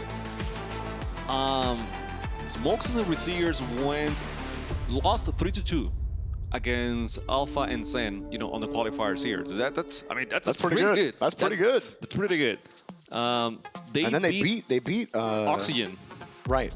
So Oxygen was I think in this situation was Ixo and Joris. No, actually it was Gops and Ixo. So oh yeah, Gops was the sub for Oxygen. The super sub that got him here. Yep. Actually, yeah. Well, look at this. Elevate. Gonna get the first goal as we start the 2v2. It will be Virtuoso and Realize versus Smokes and Raziers. And a little bit of a team bump. And it's nice when it's a 2v0 for Virtuoso. You get the first goal. I mean, you gotta say, that's a good one on him. Just seeing the openness of just that put it net. on target. Yeah, just put it on target. I mean, a lot of times at this level, you don't shoot on target. You just try to shoot somewhere so you will open the net. But when you realize that the net is wide open on time, you know, it's easy. It looks easy. It looks like it's very obvious. But at the same time, you know, when you play this fast, sometimes it is not. Well, you know, Elevate gave Monkeys a potato goal. So it's only fair that Monkeys return the favor here in game 2. Let's see if they can hold on to this lead. See if that gives a little bit of confidence. Realize trying to force that 50, decides not to dodge, and as a result, Virtuoso Was able to do something with it, but Raziers cuts him off. Raziers across so fast around the corner. Smokes goes for the quick pinch. Smart to get around. Realize Virtuoso forced across, starting to lose some boost. Picks up another one. Ooh, stays right underneath. Try the next 50. Realize coming across a little risky, especially when he already knew.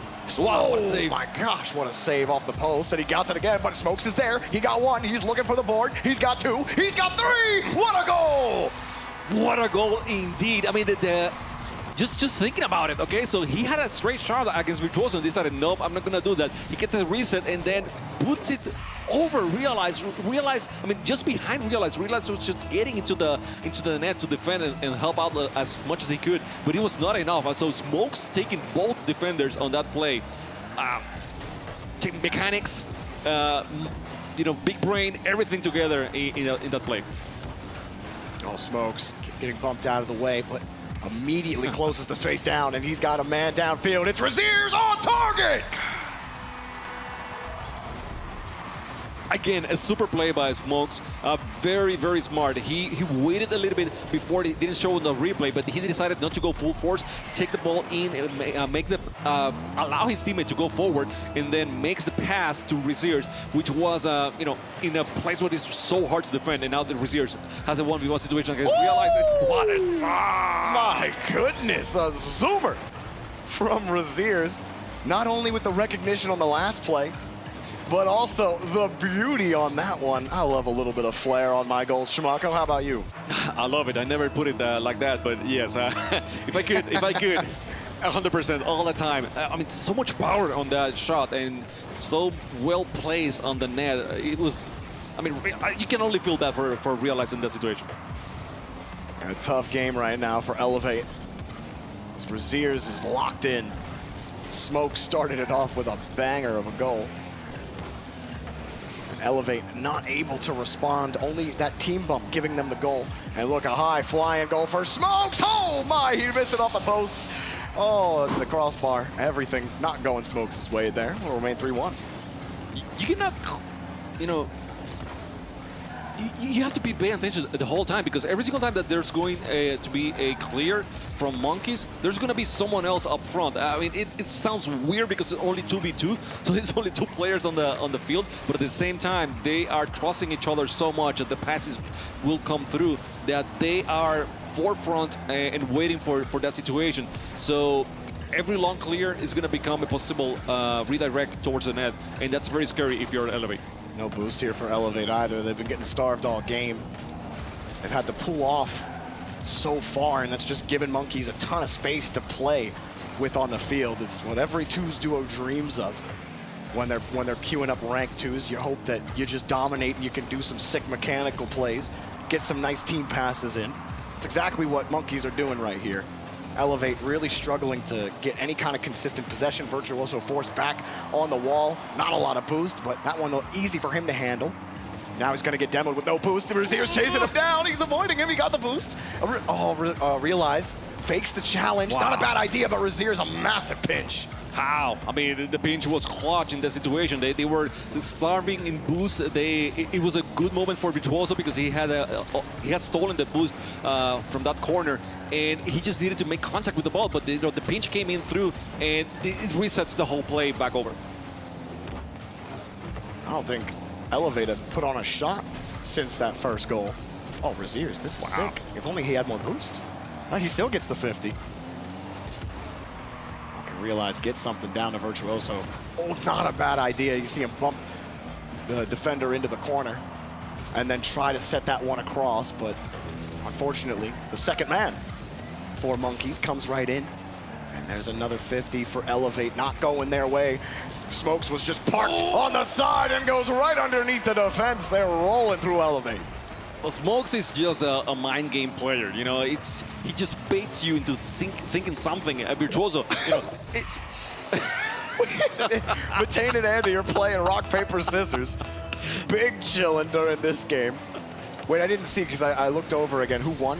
I looked and then I looked at you. I couldn't tell. No. Oh, okay. Someone in chat can tell us. I mean, I lost to you not long before, so I don't care too much about your rock paper scissors game is pretty weak. It's not gonna lie. weak. It's weak. Yeah, we can work on it though. There are 3 choices, and you kept choosing paper, but like there are other 2 choices that you can pick. You know, there's rock, and there's scissors. If we translate the Rocket League terms, you know, monkeys, Razier's, he's the scissors. Smokes is the rock, I think. Retains paper? I don't know.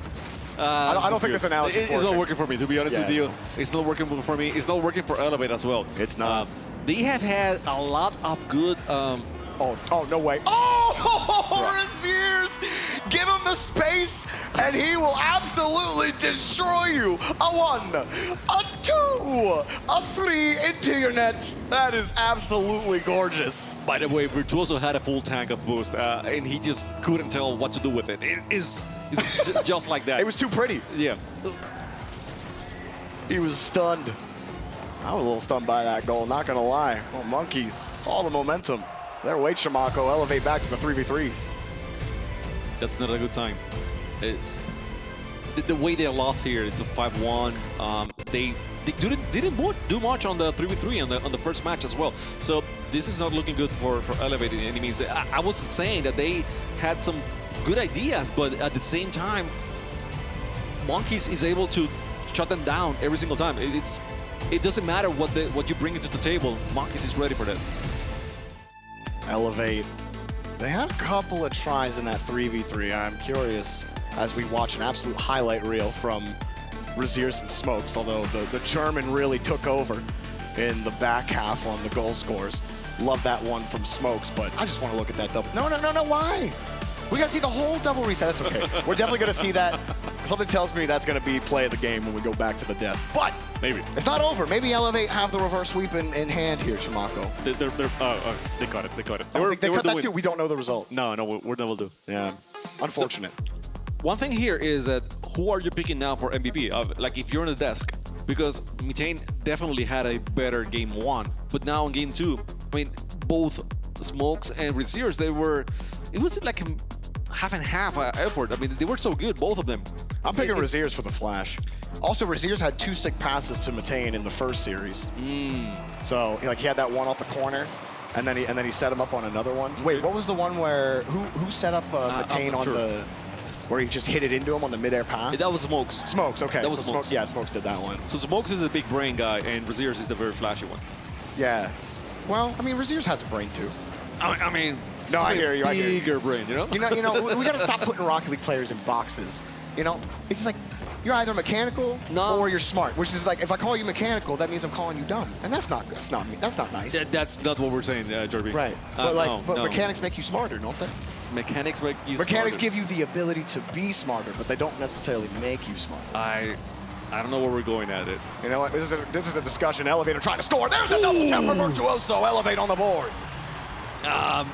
That's a Virtuoso play, definitely. Excellent shot recognition. You know, Razier's was trying to get the clear, get the ball out of the net. He recognized that it was a very difficult shot from Cammy, so realized was not going to have an easy save, and he was there ready to get to clean up the mess. So very good one by Virtuoso, and they get another one this time by Realize. Okay, Realize picking up this one. Some nice early insurance. Great demo from Kami on the kickoff. Love that design. And then Realize chipping it across. Razier's getting kicked, and I don't even think he was getting there. It wasn't, but Kami, I mean, get the first demo and then gets a bump. So the guy that maybe you and me thought he wasn't going to be that physical is getting very physical now, and that's a good thing because maybe Monkeys were not expecting him to be physical as well. So it's paying off, at least in this first 2 goals. Virtuoso playing tight in this rotation, and now Monkeys might have found a way through. Oh, the bump puts it across. I thought maybe that'd be a pull shot into the net, but then Elevate, open. They take it back. This is a great start for Elevate. Really, you don't have to do too much here. Forcing Monkeys to make the play is probably your best option, but you still see them playing at really tight rotation. That's a great pass, a good win again from Kami, who's really been their most effective midfielder when it comes to those passes. If he's there to receive it, more times than not, he's winning that touch. But when he's not, that's when Monkeys really find the seam. I think they made some changes in the passing from the first game to this one because, oh my God, that's going to be tough for Virtuoso. Yep. A tough one for sure. Matane just drive forward. He slips through one, forces the 50 across, and the demo absolutely smokes the last defender. And again, no chance that he was getting there anyway. I feel bad because I think that Cammy was the one looking for the bump and not the other way around, and he ended up getting the worst part of the interaction. And now that was close one. Actually gets in. What happened here on the kickoff? Razier's coming up, Smoke's taking the back, Matane cheating up, and it just pops right over his head. And Smoke's turned up the field, going for, that's the pure confidence there from Monkeys, but it comes to bite them and Elevate to get their insurance back.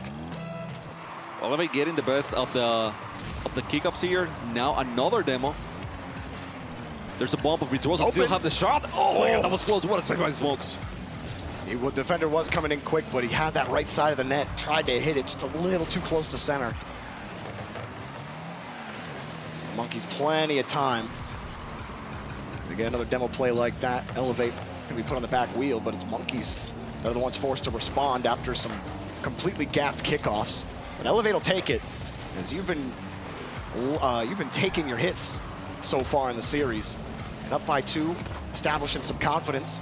Maybe that's all they need to stay stable here in this rotation. Another one up high. Do they have a 50? They got him. The shot underneath off the post. Another loose ball, and it's going to be picked up. Kami playing safe, and he gets kicked out of the way. And Smokes is going to score. What happened in the third? Excuse me, get out of here, okay? This is not your place. Get out, Smokes. It's all yours, okay, man? It's all yours. I cleaned it up. It's wide open. Do whatever you want.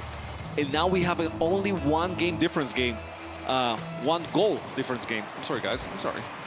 It's all right, Shamako. No, it's not. You know, it's your second language in casting, which is ultra impressive to begin with. The crowd it's understandable if you mix up the word, but here's Razier's. Yeah, he's been mixing Elevate up. Not that time, though. Well covered by Kami.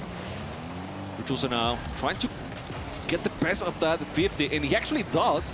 Moving forward, doesn't have any boost. Kami was trying to get there on time, but he missed it, and now it Smokes once again in the air, going for the big brain moves, trying to go for the drop-down pass. No one was there to find it.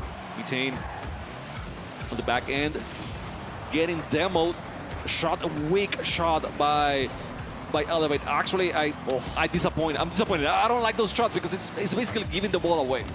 And then you have that tight rotation as well. You can't give the ball away in that situation. Kami had to waste all of his boost to get back. Somehow Elevate are able to break out, but look what it cost them. Yep. Now they're on small pad duty.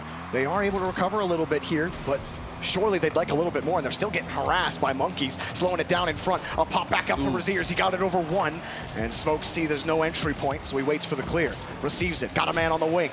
Pass it over once to Razier's. Back over to the corner. Does he have it? No. Virtuoso going to take that one out. Razier's got the boost. Smokes takes it away from him. He chips it over 1, straight down. Goal for Matane.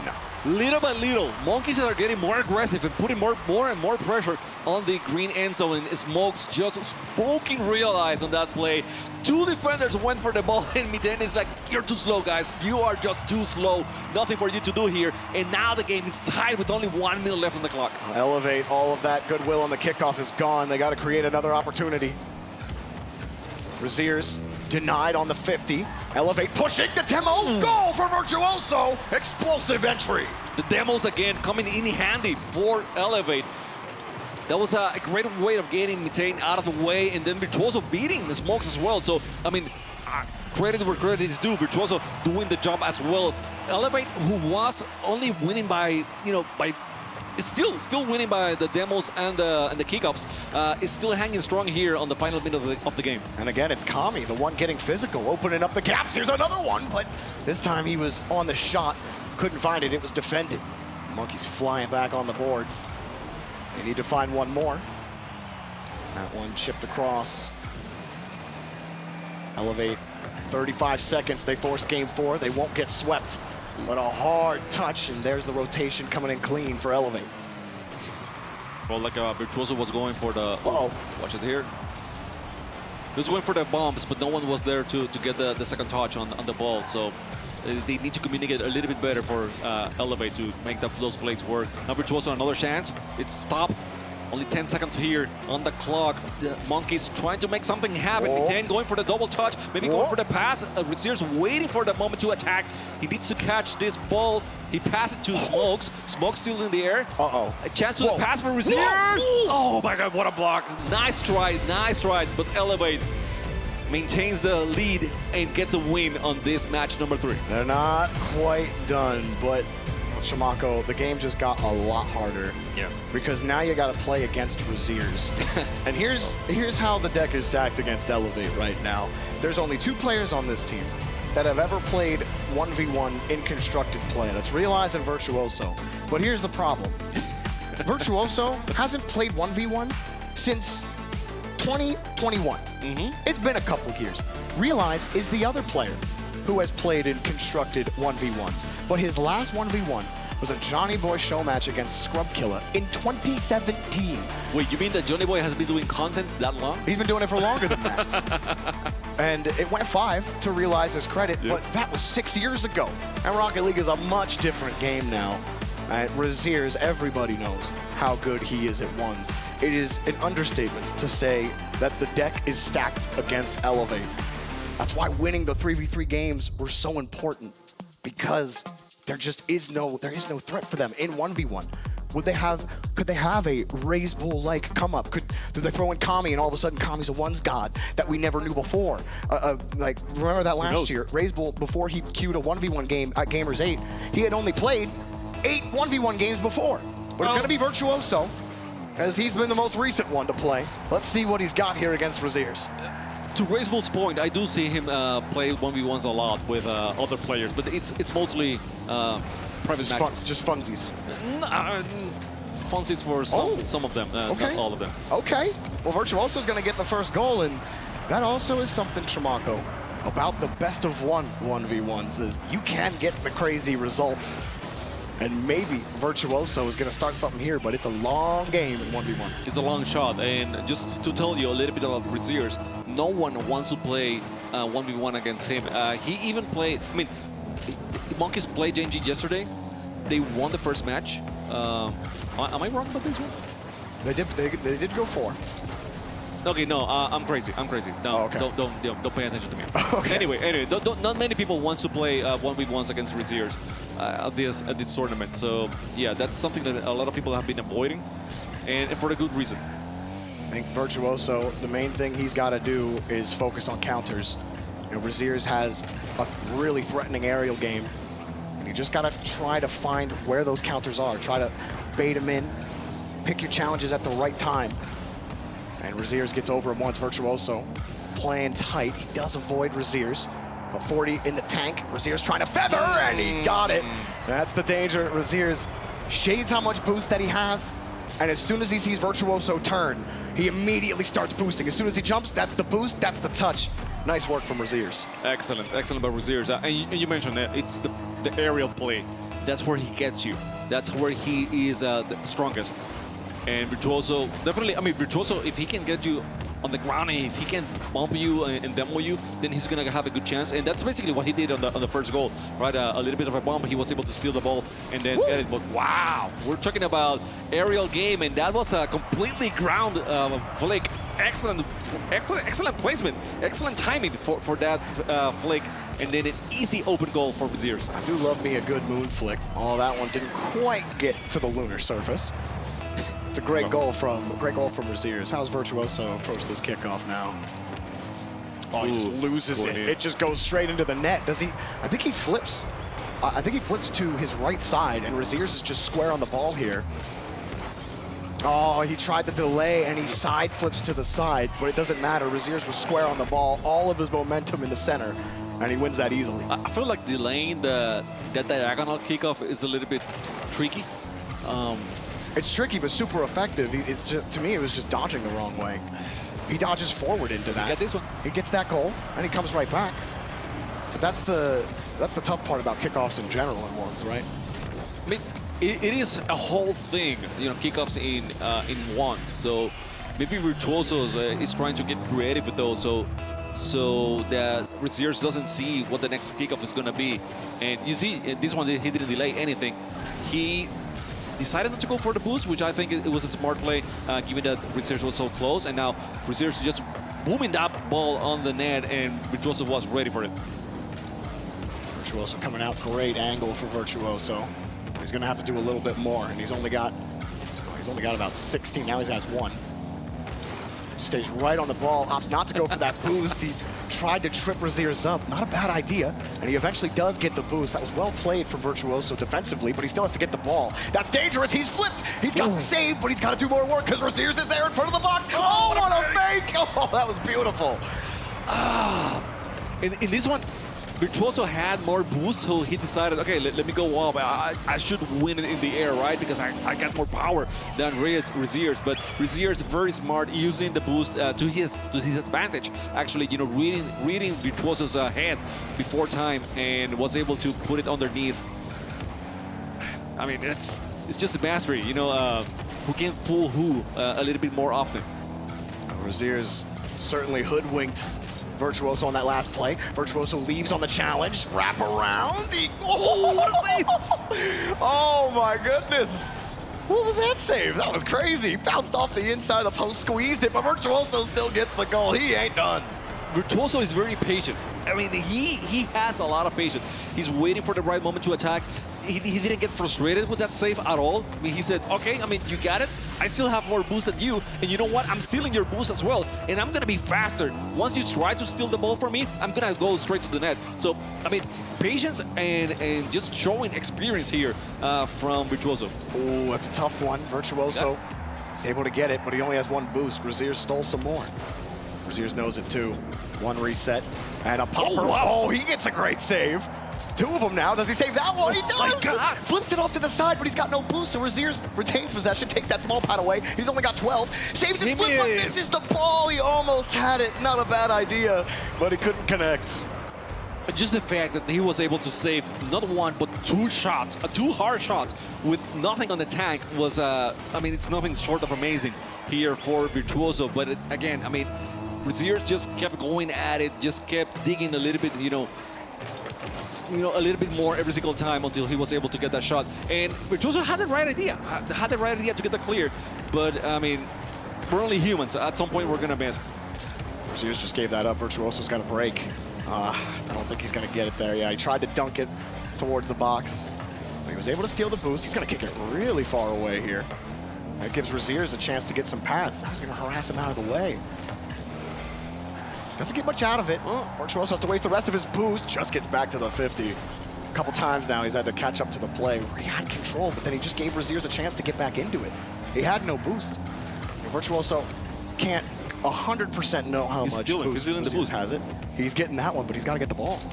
Well, I mean, he is betting on Razier having nothing, and then he been able to steal the ball a little bit easier. Not when Razier is at 100%, but whenever he is a little bit more starved. And I think it's not a bad idea. He still have time on the clock to do so not too bad. But in this situation, it was all Razier. He was able to fool Virtuoso, get the better end of that exchange, and then get the easy goal. I've got him on the flick again. This has not been a bad game though from Virtuoso. No. He has played, I think, as well as you could against Razier's. Not as mechanical, but has really played well against him in really defensively. Again, trying to find those counters, trying to force him off the play and steal the boost. And that's the only way he can really get through him. And can he stop him now with Razier's? Oh, wait a minute. Does he get it? He still has to flip. Oh my God! Oh my goodness! The plan B, the German genius, the mechanical maestro. Look at him go! Whoopsies! We gotta invite this guy for the next freestyle competition that we have, okay? I mean, I don't want to hear any excuses. We gotta invite Razier over there. The pogo and everything else included. It's with 100 boost tank, okay? That's it. It's not infinite. It's not infinite. I mean, I told you I'd mix up a plan B and a pogo. I told you that yesterday. It's a pogo. Everyone's gonna give me flack for that one, but that's okay. I know these freestyle moves, man. Pogos and plan Bs, they all look the same to me. They're not the same though. They're not the same. I don't know that much about freestyle, to be honest with you, so I might be wrong. Well, Razier's 7 goals, no time left. I think this one just may be over for Elevate. Virtuoso, really solid first half of this 1v1. And he will get another goal. No, he won't. Raziers takes it away once more. Time expires, and Monkeys will move on in the lower bracket. And again, we'll play the winner of Twisted Minds versus Ninjas and Pajamas. Could see a potential rematch. Maybe Ninjas and Pajamas will get a chance at blood. But instead, Monkeys clean through the lower bracket so far. Look solid. Look very, very solid. The only thing I have to say is, look, if you guys don't have that many mechanics in your arsenal, check how Virtuoso was playing. He wasn't playing bad. He was playing really good. I think with a little bit more experience in 1v1s, he probably could have kept this game a little bit closer than what we saw here, because his mindset was in the right place. He had general ideas very well. The timing was off a little bit here and there, just because he's not used to that game mode. But other than that, that was I mean, I'm applauding here Virtuoso for his efforts on that 1v1. And Elevate, they got one win. They got the 3v3 win, which is something that we were expecting, because we said it before. RLCS, they were looking good. Here, well, it's not a 3v3 only tournament, so that's the only reason why they were not able to compete at a higher level. Well, let's hear what the smart people on the desk have to say. Leaf, Corelli, Johnny, what do you make of that? I'm not sure why you included me in the smart part of that, but we'll give it to Johnny and Corelli. But yeah, what a match. That is, can anyone say mechanical? I mean, the creativity, the uniqueness of every shot, the variety on show, that was a very impressive performance. And hey, one of the all-time, I'm not even exaggerating here, one of the all-time best passes that has ever happened in Rocket League was just pulled off by Smokes. And some decent individual goals as well from Raziers. Wow, what a performance. Yeah, we were talking about this a lot.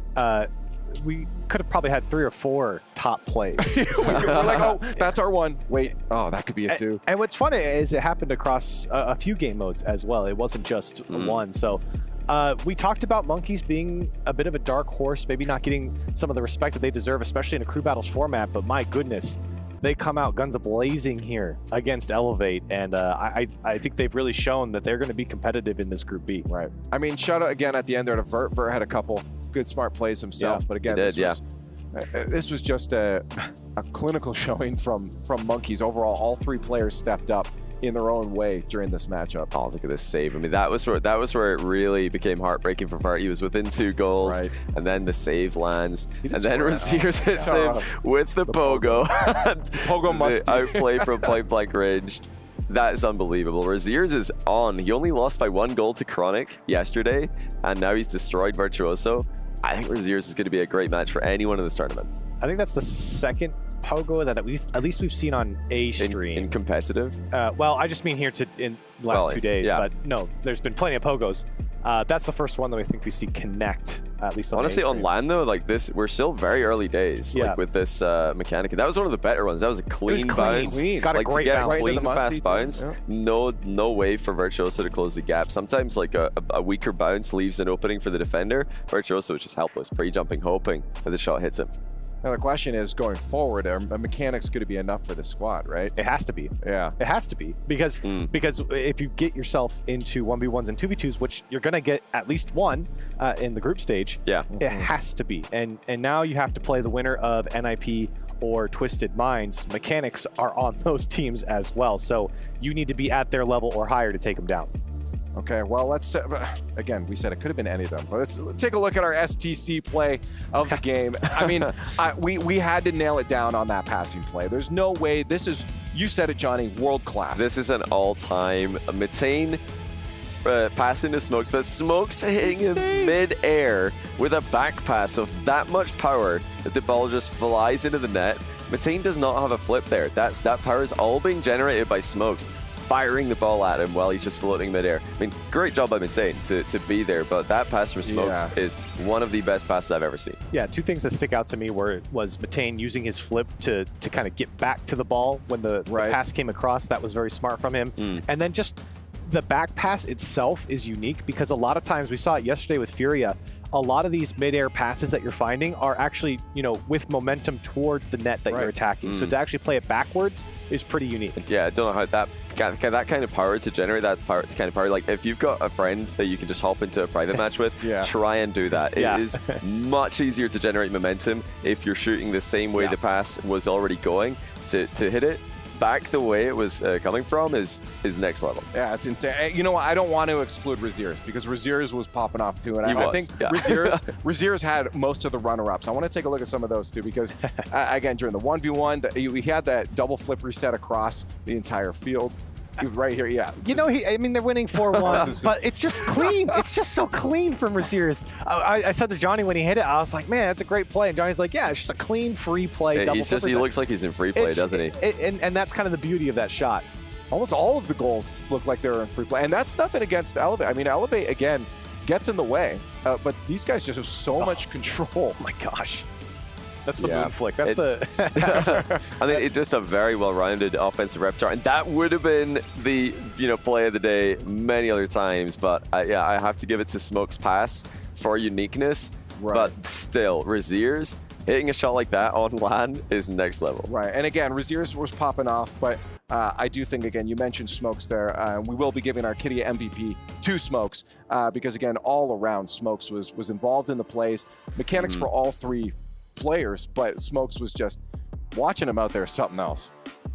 I think for Monkeys, Smokes certainly is a big catalyst when it comes to the 2v2. We talked about his 2v2 grinding. And I feel like that's really come alive for them in the 3v3. Like, I think he's made a big impact offensively in the 3v3 for Monkeys. And again, that's why I feel like they are dark horse. Now, a lot of people are talking about these guys, and there's another stunning goal, by the way, in case you missed it. Just ridiculous stuff from Smokes and Raziers and Twos. I mean, the 2v2 and the 3v3 matchups here were the ones that were a bit closer on paper. Raziers was always going to be heavily favored in the 1v1. We're giving a lot of MVPs this weekend to the 1v1 player because in close matchups, that can really be the make or break moment for what decides a matchup. But here, that was always, I think, going to be a win for Monkeys. No disrespect to Elevate's Virtuoso, who tried his best there, but Raziers is just too good. So the fact that Smokes was able to step up and turn the 3s and 2s into pretty one-sided matches as well, at least the first 3v3, that's why he deserves the MVP. We didn't get the monkey for the interview. You forgot to do it. Why would you remind me? Now I'm angry. angry. Well, I don't want to spend any more time here. We got to go to a break. We got a lot more Rocket League coming your way for the rest of today, day 2 of Gamers8. So please stay tuned. We'd love to have you here.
What if I told you I know exactly what you are? What have they sold you on that red hot boulevard? Ooh, I'm doing damage control on my heart and my soul,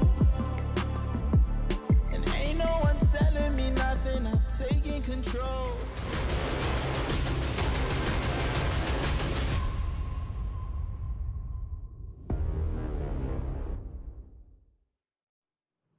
Ladies and gentlemen, welcome back to Gamers8. We carry on with day 2, a ton of Rocket League to come your way. We are still looking at Group B here on the A stream. We just watched Elevate and Monkeys, and up next, Ninjas in Pajamas versus Twisted Minds. Johnny, let's talk about these two teams. Twisted Minds, I was just talking to you about in that 2-minute break there with Venom joining the roster. We're kind of impressed with what we saw recently at Worlds. Yeah, super impressed. Making it through the wild card with strong performances against Falcons, nearly sweeping them, but unfortunately getting reverse swept the first time at an RLCS LAN that's happened. But wins against Moist and Power, really established them as a top 16 team in the world, and they're here to show that again. Right now, they're down there in lower round 1, but they've taken a different route to get there compared to Ninjas in Pajamas, who got 3-0'd by Monkeys. Twisted Minds have 3-0'd Elevate, and then had a pretty respectable match against BDS, losing 3-1. Yep. One of those wins, well, their only win, was 3v3, and every game in that series was, whether they lost, was by 1 goal. And that's impressive to take a 3v3 game off of BDS second place finishers at the World Championship. Both these teams finished top 16. Twisted Minds is really the team that I'm looking at, because they had a wild card run that started off oh so great for them, and then they had a couple games where they just blew out, and they got reverse swept by Falcons, and then they go down. They get swept in the next series, so against Crew. So for Twisted Minds, as long as they don't have those blowout series, they can make a deep run here at Gamers8. Right, but again, Ninjas in Pajamas probably aren't going to be any slouch on the other side of the field for them. Yeah, I mean, Ninjas in Pajamas, a team that, again, does really well in their region, but maybe sometimes struggles a little bit more on the international stage. I wonder if we think we're going to see that here at Gamers8 as well. I mean, you could. I'm not going to try and be right, they are in an elimination. I don't have a crystal ball, but why not? Yeah, listen, I don't get that. I thought we had you on the desk for a reason. Yeah, but I think for a team like NIP, they were knocked out, I believe, by Complexity at the World Championship, and they're a team that struggled against even kind of their own region, right? They played Crew, and then they played Complexity at the World Championship, so maybe the Crew Battles format will benefit them a little bit more. As of right now, losing to Monkeys was maybe not the best look for them, but Monkeys, again, we've talked about it multiple times. They're definitely a lot better than maybe people are giving credit for, so it's a chance for them to kind of redeem themselves in this group. Yeah, the NIP team, they're in a bit of a losing streak at international lands. Like Corelli said, they've lost yesterday to Monkeys, lost to Complexity and Crew at the World Championship. When we combine those losses with their elimination from Boston as well, they're on a 4-series losing streak across 3 different lands. So this is not an easy matchup for them mentally, and it's not an easy matchup for them on paper either. Twisted Minds, I think, a bit of a stronger team in Crew battles compared to Ninjas in Pajamas, who are more of a 3v3 team, and they didn't do too well in the 3v3s yesterday against Monkeys, who are performing brilliantly, but yeah, NIP are gonna need to step it up here. They're on a bit of a losing streak. Yeah. For Ninjas in Pajamas, I mean, we got Mata joining the roster a little more recently, I think back in May it was. Do you think maybe it's just a matter of the roster still trying to find its footing right now? And maybe by Gamers8, they got their practice in at Worlds. They'll have a little bit more. Yeah, I guess it's not really practice at Worlds, but I saw Corelli laugh a little bit there. But do you think maybe they're going to be getting in the swing of things here, and they could surprise? Maybe. Crystal ball, Corelli. Get off the fence. I'm not on the fence. I'm getting looking into the future. I don't think they can. Looking at it right now, if you want the objective answer, the answer's no, because they haven't been playing well at lands, and then here they've gotten swept by Monkeys. But sure, there's an opportunity for them to turn it around. But I think, as Johnny had mentioned, getting serious, Twisted Minds roster is, I think, a little bit better when it comes to Crew Battles format, and we've seen that teams who have these type of rosters typically do better. Even though you could still go through all of this and win all the 3v3s and be just fine, you could say, forget it, we don't care about 1v1s or 2v2s, we're just going to be rock solid in 3s. I think you have a lot more confidence going into something like this when you have that 1s and 2s prowess. I also want to mention Twisted Minds sitting at the top of the leaderboards of the Club Awards right now too. So, there's might be a little bit of extra pride for them, for the org in general, saying, hey, we got to do good. Let's show up. Let's focus in on this and make sure that we represent all our other esports and the teams that played before us. That's a huge point, because at the points total they have, if they can just get into that top 8, then suddenly they're making it even harder for teams to catch up with them. Right now, you know, they're looking for teams to not make the final, but you know, if they can just accumulate a few more points from Rocket League, even if it's not winning a semi-final, just getting into the playoffs is step 1. Right, absolutely huge. But I mean, let's look at this Twisted Minds roster then, Johnny. I mean, you'll be familiar with that. What do we expect when it comes to like the 1s and 2s? And who's going to be probably in those positions? Well, you know, we've got some evidence to go off here. SMW and Venom 7-3 against Elevate yesterday in 2v2, and they were also the team who played against BDS in 2v2, losing 4-3 there to Monkeyman and Seiko. For 1v1, it might be a game that Venom will want to forget about yesterday, a bit of a disaster class against Monkeyman, but it was both players with an absolute horrible ending. Venom had an open net on 0 seconds to win the game, and he hit the ground with it, and then Monkeyman won the overtime. So Venom will be hoping he forgets about that one, and it's all about regaining for them, because like Corelli mentioned at the wildcard, they started hot and then it went really, really down. They took their first loss to Falcons, got swept by Crew, another South American team, in the very next round. It took a while for them to bounce back.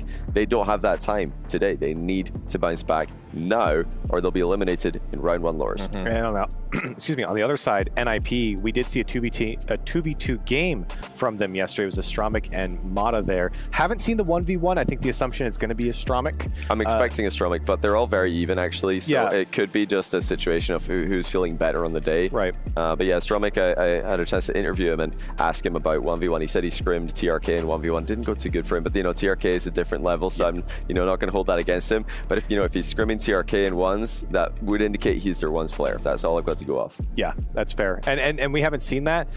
And I think if you're NIP though, you pick 2v2 every time. If you don't have like the absolute 1s god on your team, I think a lot of teams have opted to pick the 2v2, and South American 2v2s, they're tough. I think both teams picked 2v2 when they had the choice. So if they're really trying to surprise each other here, the loser of game 1 could just throw in the 1v1 pick there, because it's kind of a display of confidence to just say, let's play 1v1 right now, and then suddenly the opponents might not be ready for it and think, oh, I wasn't prepared for this. I thought it was going to be 2v2. Now I'm out there by myself trying to keep my team in the lead.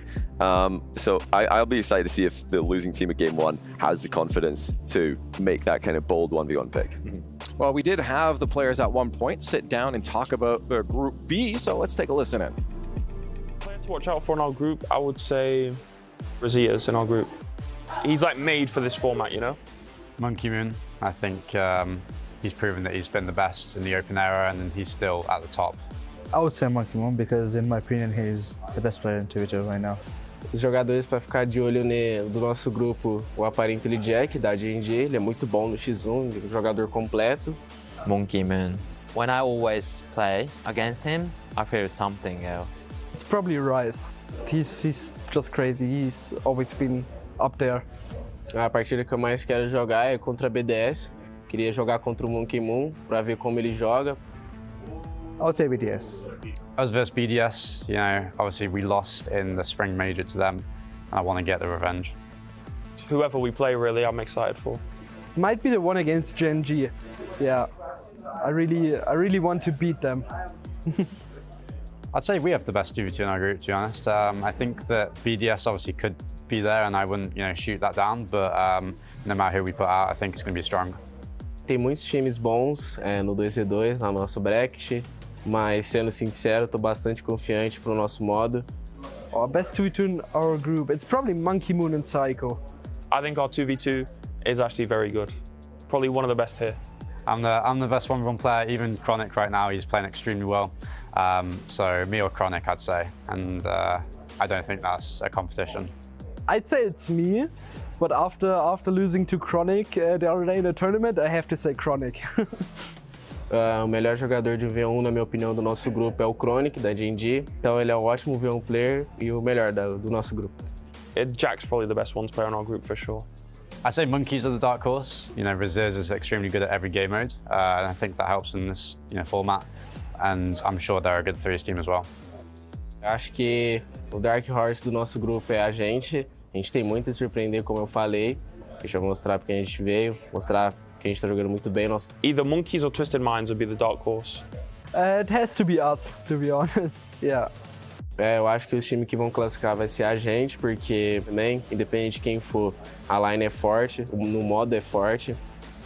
Obviously us and BDS, I think that we're extremely good in this format. We're also still a very good team.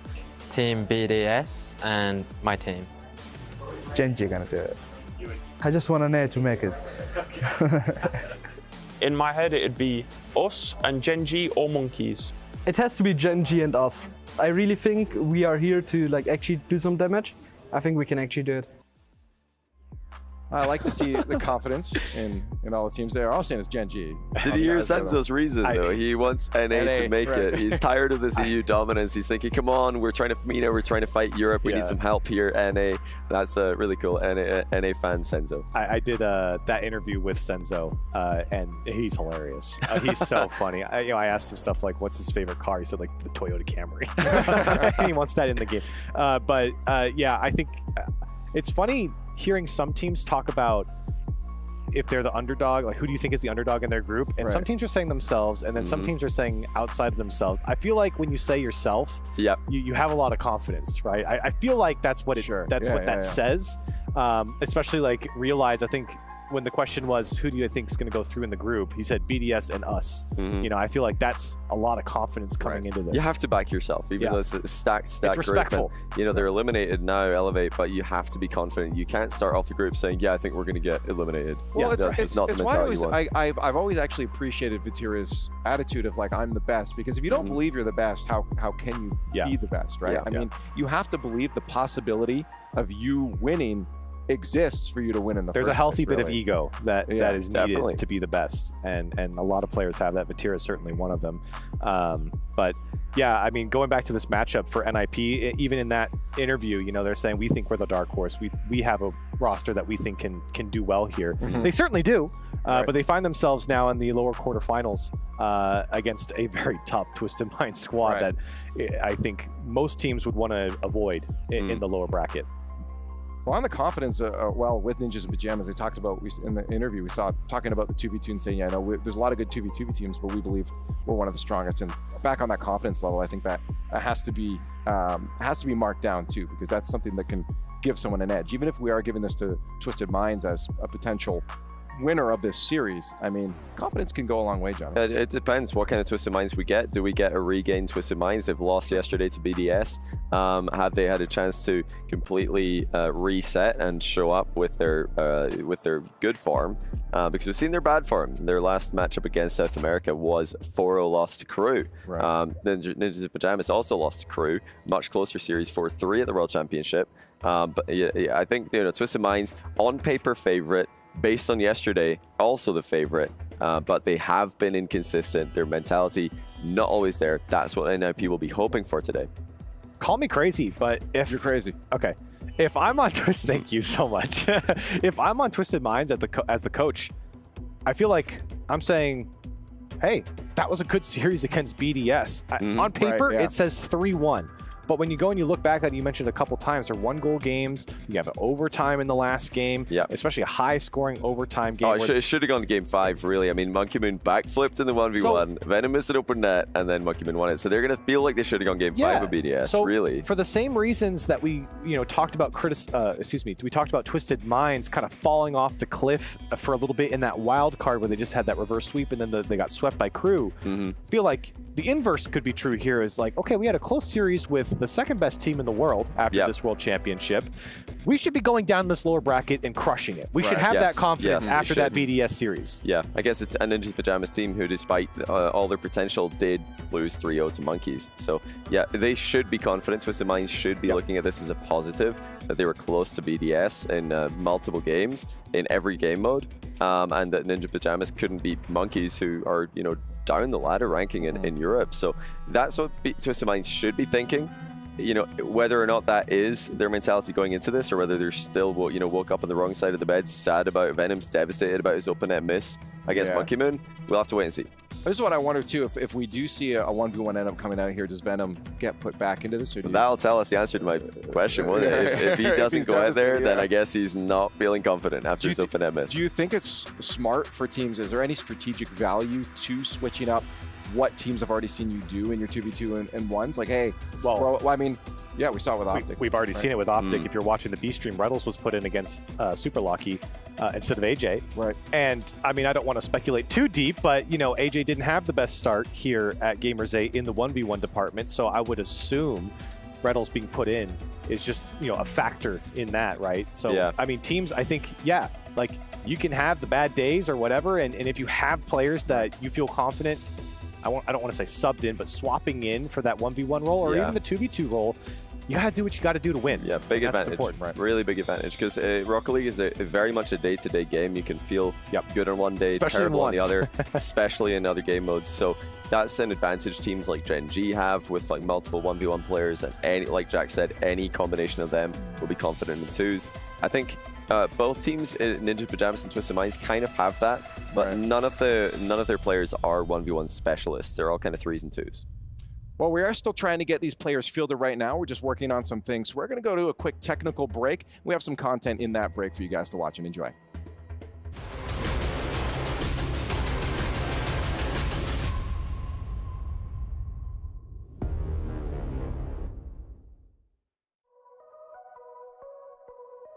My favorite Rocket League moment of all time would have to be Justin's 0-second goal. I'd say Fnatic 2018 shot at Leipzig. Yeah, I would say the goal against Carmen Cub in New Tokyo. Mon play favori, c'est contre K-Corp sur Neo Tokyo au World. Mon but pour mettre le break. I mean, you got to say like the Justin 0-second goal, right? It's probably the greatest goal in Rocket League history.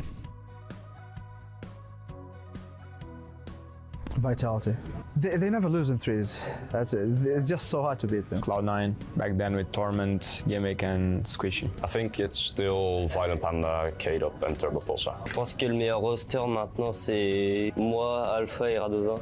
K-Dop, Turbo, and Violent Panda. Cloud9 probably had the most potential. Squishy, Gimmick, Torment. I think they were a really incredible team, so I'll just say them, yeah. Best player in the world is Zen. Yeah, Zen. That's an easy one, to be honest. Turbo Pulsar. He's won 4 World Championships. Still Turbo Pulsar. Next season, I think Zen. I definitely say Turbo. There's only one simple answer to that. It's K-Dop. I think 2s is my best one. 3v3. I'll go 3v3 personally. I prefer 3s. 3v3, but I like 2v2 as well. I personally enjoy 3v3 the most because it's way more organized and there's a lot of team plays, and I think that's super fun. 1v1, it's all about you. You know, you can't blame your teammates. To play professionally, 3v3. To play in ranked, 2v2. A unique game that's changed my life. Car soccer video game. Rocket League is the game that is the most stressful to watch. This is Rocket League. Rocket League is life. Rocket League is high octane and completely chaotic. Soccer with cars, that's my go-to. A boost over ball. I think this is like extremely obvious answer. It's obviously Alpha Boost. Alpha Boost, it's shiny, it's glowing, it's really expensive. It just looks amazing and it sounds amazing. It's just the best boost overall. If I didn't own Alpha Boost, I'd say something else probably, but since I own Alpha Boost, I think I'm obligated to say Alpha Boost. Alpha Boost or Sparkles. Whenever you feel heavy, just use one of these boosts and you're gonna peak. I think I would say me, because I played like for 2 seasons in RLCS and I've proved that I'm the best. Excluding myself would have to be Shawset 45. I would say first killer, I think. It has to be JNaps. He's been a pro for so long and I feel like he deserves one. It's Vatira from Carmine Corp. I would say Vatira, yeah. Best player to never win a world championship, 100% JNaps. So the best 1v1 player in the tournament is probably Zen, but I think Rawas is also up there. I don't know who's the best, but it should be between Atto, Hoaz, and Zen. I think the best 1v1 player at this tournament is Rawas. Zen's probably the best ones player here, either him or Yan probably, but there's so many very talented ones players across a bunch of different teams. Me. I would say the Demo King will be Atto, but as a team, I would say Optic Gaming. Calm. Definitely calm from V1. I'd say the Demo King has to be between Virtuoso and Calm.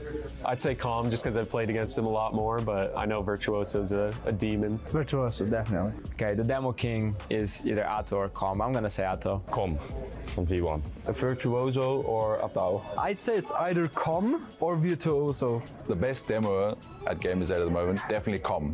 That guy demos everyone. I think he's got some records for demos as well. So yeah, Com. I would be the Demo King of this tournament.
When the moon rises, the flame is ignited.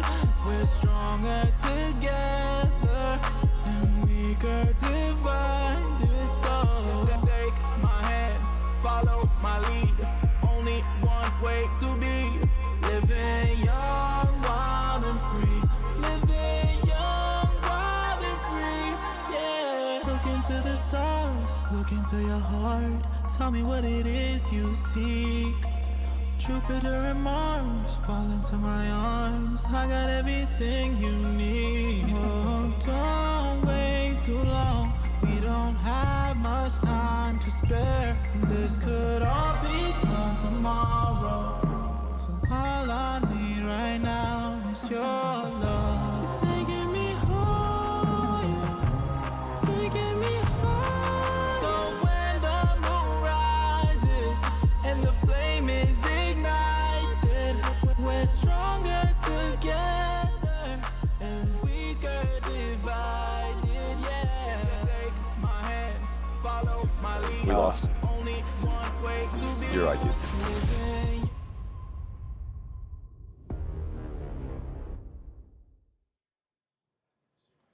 Ladies and gentlemen, welcome back to Gamers8. We're trying to get those players fielded, and we should be very close here. We're just talking about Ninjas in Pajamas and Twisted Minds as they prepare for their match going forward. We had a lot of discussion about who's going to be in ones, who's going to be in twos, and we know who's going to be in the threes games. All of them. That's the easy answer. So I kind of want to know now, just looking at this. I kind of got, I guess I got an answer from you earlier on, Corelli, of who it would be. But you know, if you had to throw any early thoughts on the results of this match, which way you lean? For me, I'll probably stick with a 3-1 for Twisted Minds. I think that they'll probably win out. I think actually NIP has a pretty good chance in the 2v2, which is what I would assume they'd pick. Right, and they seem confident. But even then, Twisted Minds is going to be very tough to beat in that. What are you thinking? I'm going to go Twisted Minds as well. Yeah, Twisted Minds? I'm agreeing with Corelli. That's what it is. All right. Well, after boring. A long wait to get to this match, our second match is about ready. Ninjas in Pajamas, Twisted Minds. Let's get right into it.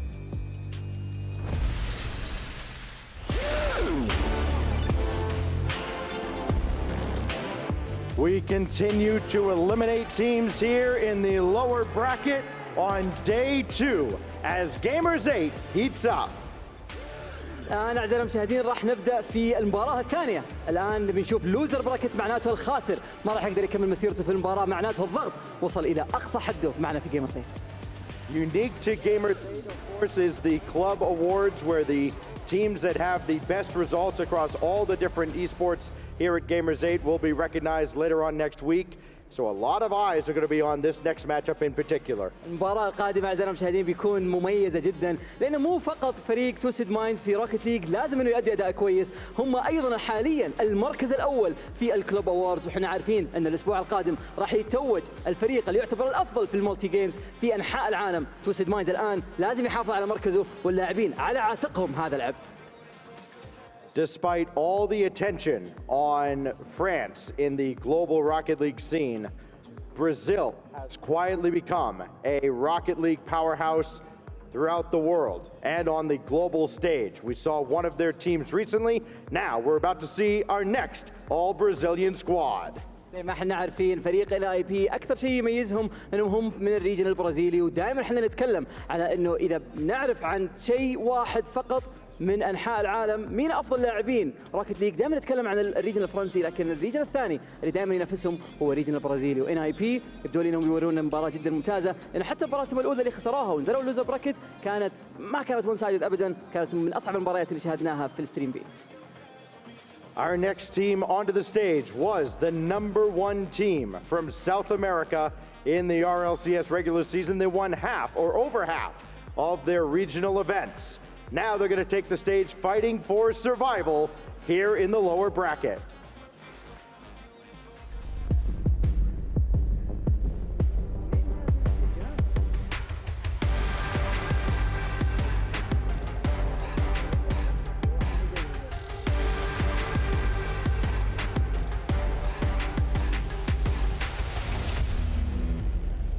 Please welcome to the stage Ninjas in Pajamas!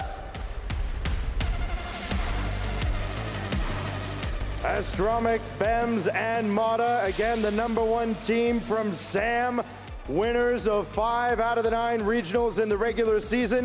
Very close games with Monkeys yesterday, and of course, now NIP would love to get a second shot at Monkeys and exact some revenge if they can survive here on the main stage. فريق نينجاز ان بيجامز وتوصلوا عندنا في المسرح، هذا الفريق اللي حاصل على 5 من الريجنال ميجرز اللي شاهدناها في البرازيل. ادائهم كان جدا ممتاز في مباراتهم بالامس، خسروا مباراتهم بفارق جدا قليل، والان متواجدين في اللور براكت كاخر فرصه لهم للتواجد معنا في التوب 8 والتواجد معنا في البلاي اوفز في Gamers8 روكيت ليج. لكن الان خصمهم كلنا عارفين منهم، يعتبرون من افضل الفرق على مستوى الشرق الاوسط، خلونا نرحب فيهم.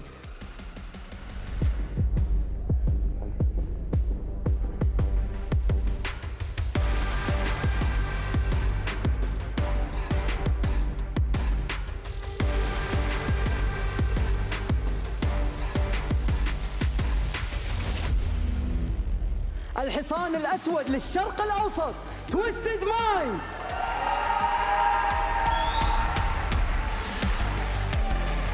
إذا بنتكلم عن الشرق الأوسط وشمال أفريقيا لازم أننا نتكلم عن 3 فرق، أحد أفضل الفرق هذه هو فريق تويستد مايند. قدرتهم أنهم دائما يكونوا متواجدين في البطولات وقت ما الكل يقول أنه ما حد يقدر يفوز، ما حد منهم يقدر يؤدي أداء كويس، وفجأة تحصلهم في كأس العالم، تحصلهم في النهائيات في المياجر. الشيء هذا شاهدناه مرات عديدة جدا، خصوصا في الأسابيع الماضية شاهدناهم في التوب 16 في كأس العالم، وصلوا الى الوايلد كارد، وصلوا الى الجروب ستيج، انتهت المسيره حقتهم، لكن فاجأوا الكل بايش ممكن يسوون، والان هم عندهم فرصه يمثلون الشرق الاوسط في الهوم تاون هنا في الرياض.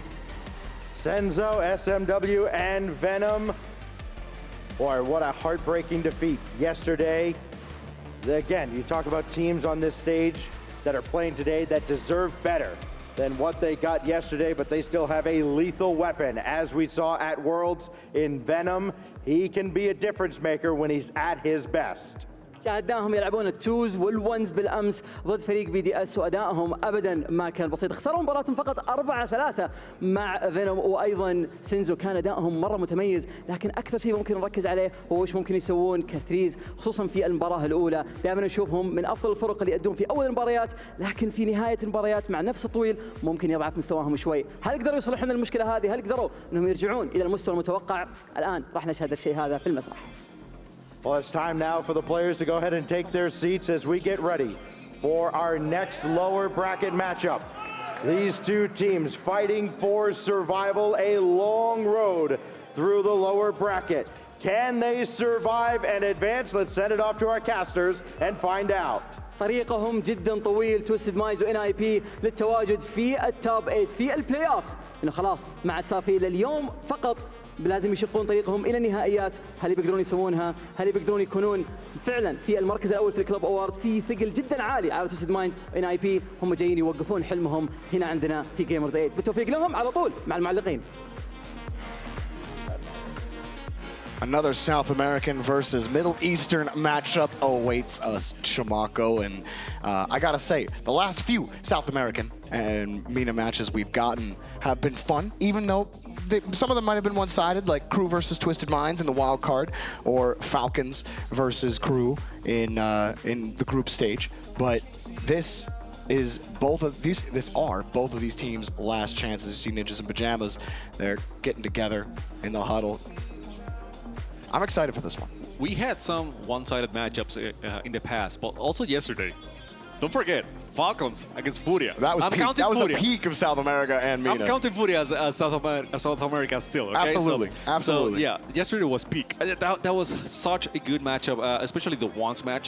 But regardless, here, if we can get, like half of that, just half of that, that will be amazing, because that was such a firecracker last night watching Furia against Falcons. So right now, Ninjas in Pajamas, yes, they lost to Monkeys. They didn't get any game, any match. However, the last two were overtimes against Monkeys. So, you saw how good they were. Maybe Ninjas are, just finding their footing. I don't. They never start very strong on land events. I don't think that's the way they do their things. So hopefully now, they're getting into the groove and gonna do better than yesterday, at least. To me, both of these teams are evenly skilled. Yeah. But the difference is gonna come in the mental game. You see Ninjas in Pajamas, they huddled together, Fossey trying to pump his team up before this match. And Twisted Minds as well, totally tilted out last time we saw them on LAN against Crew. But we've seen Twisted Minds, how well they can play. We watched Ninjas in Pajamas take down Furia in Boston, and we saw how good this team was. Mata hit some highlight shots during that.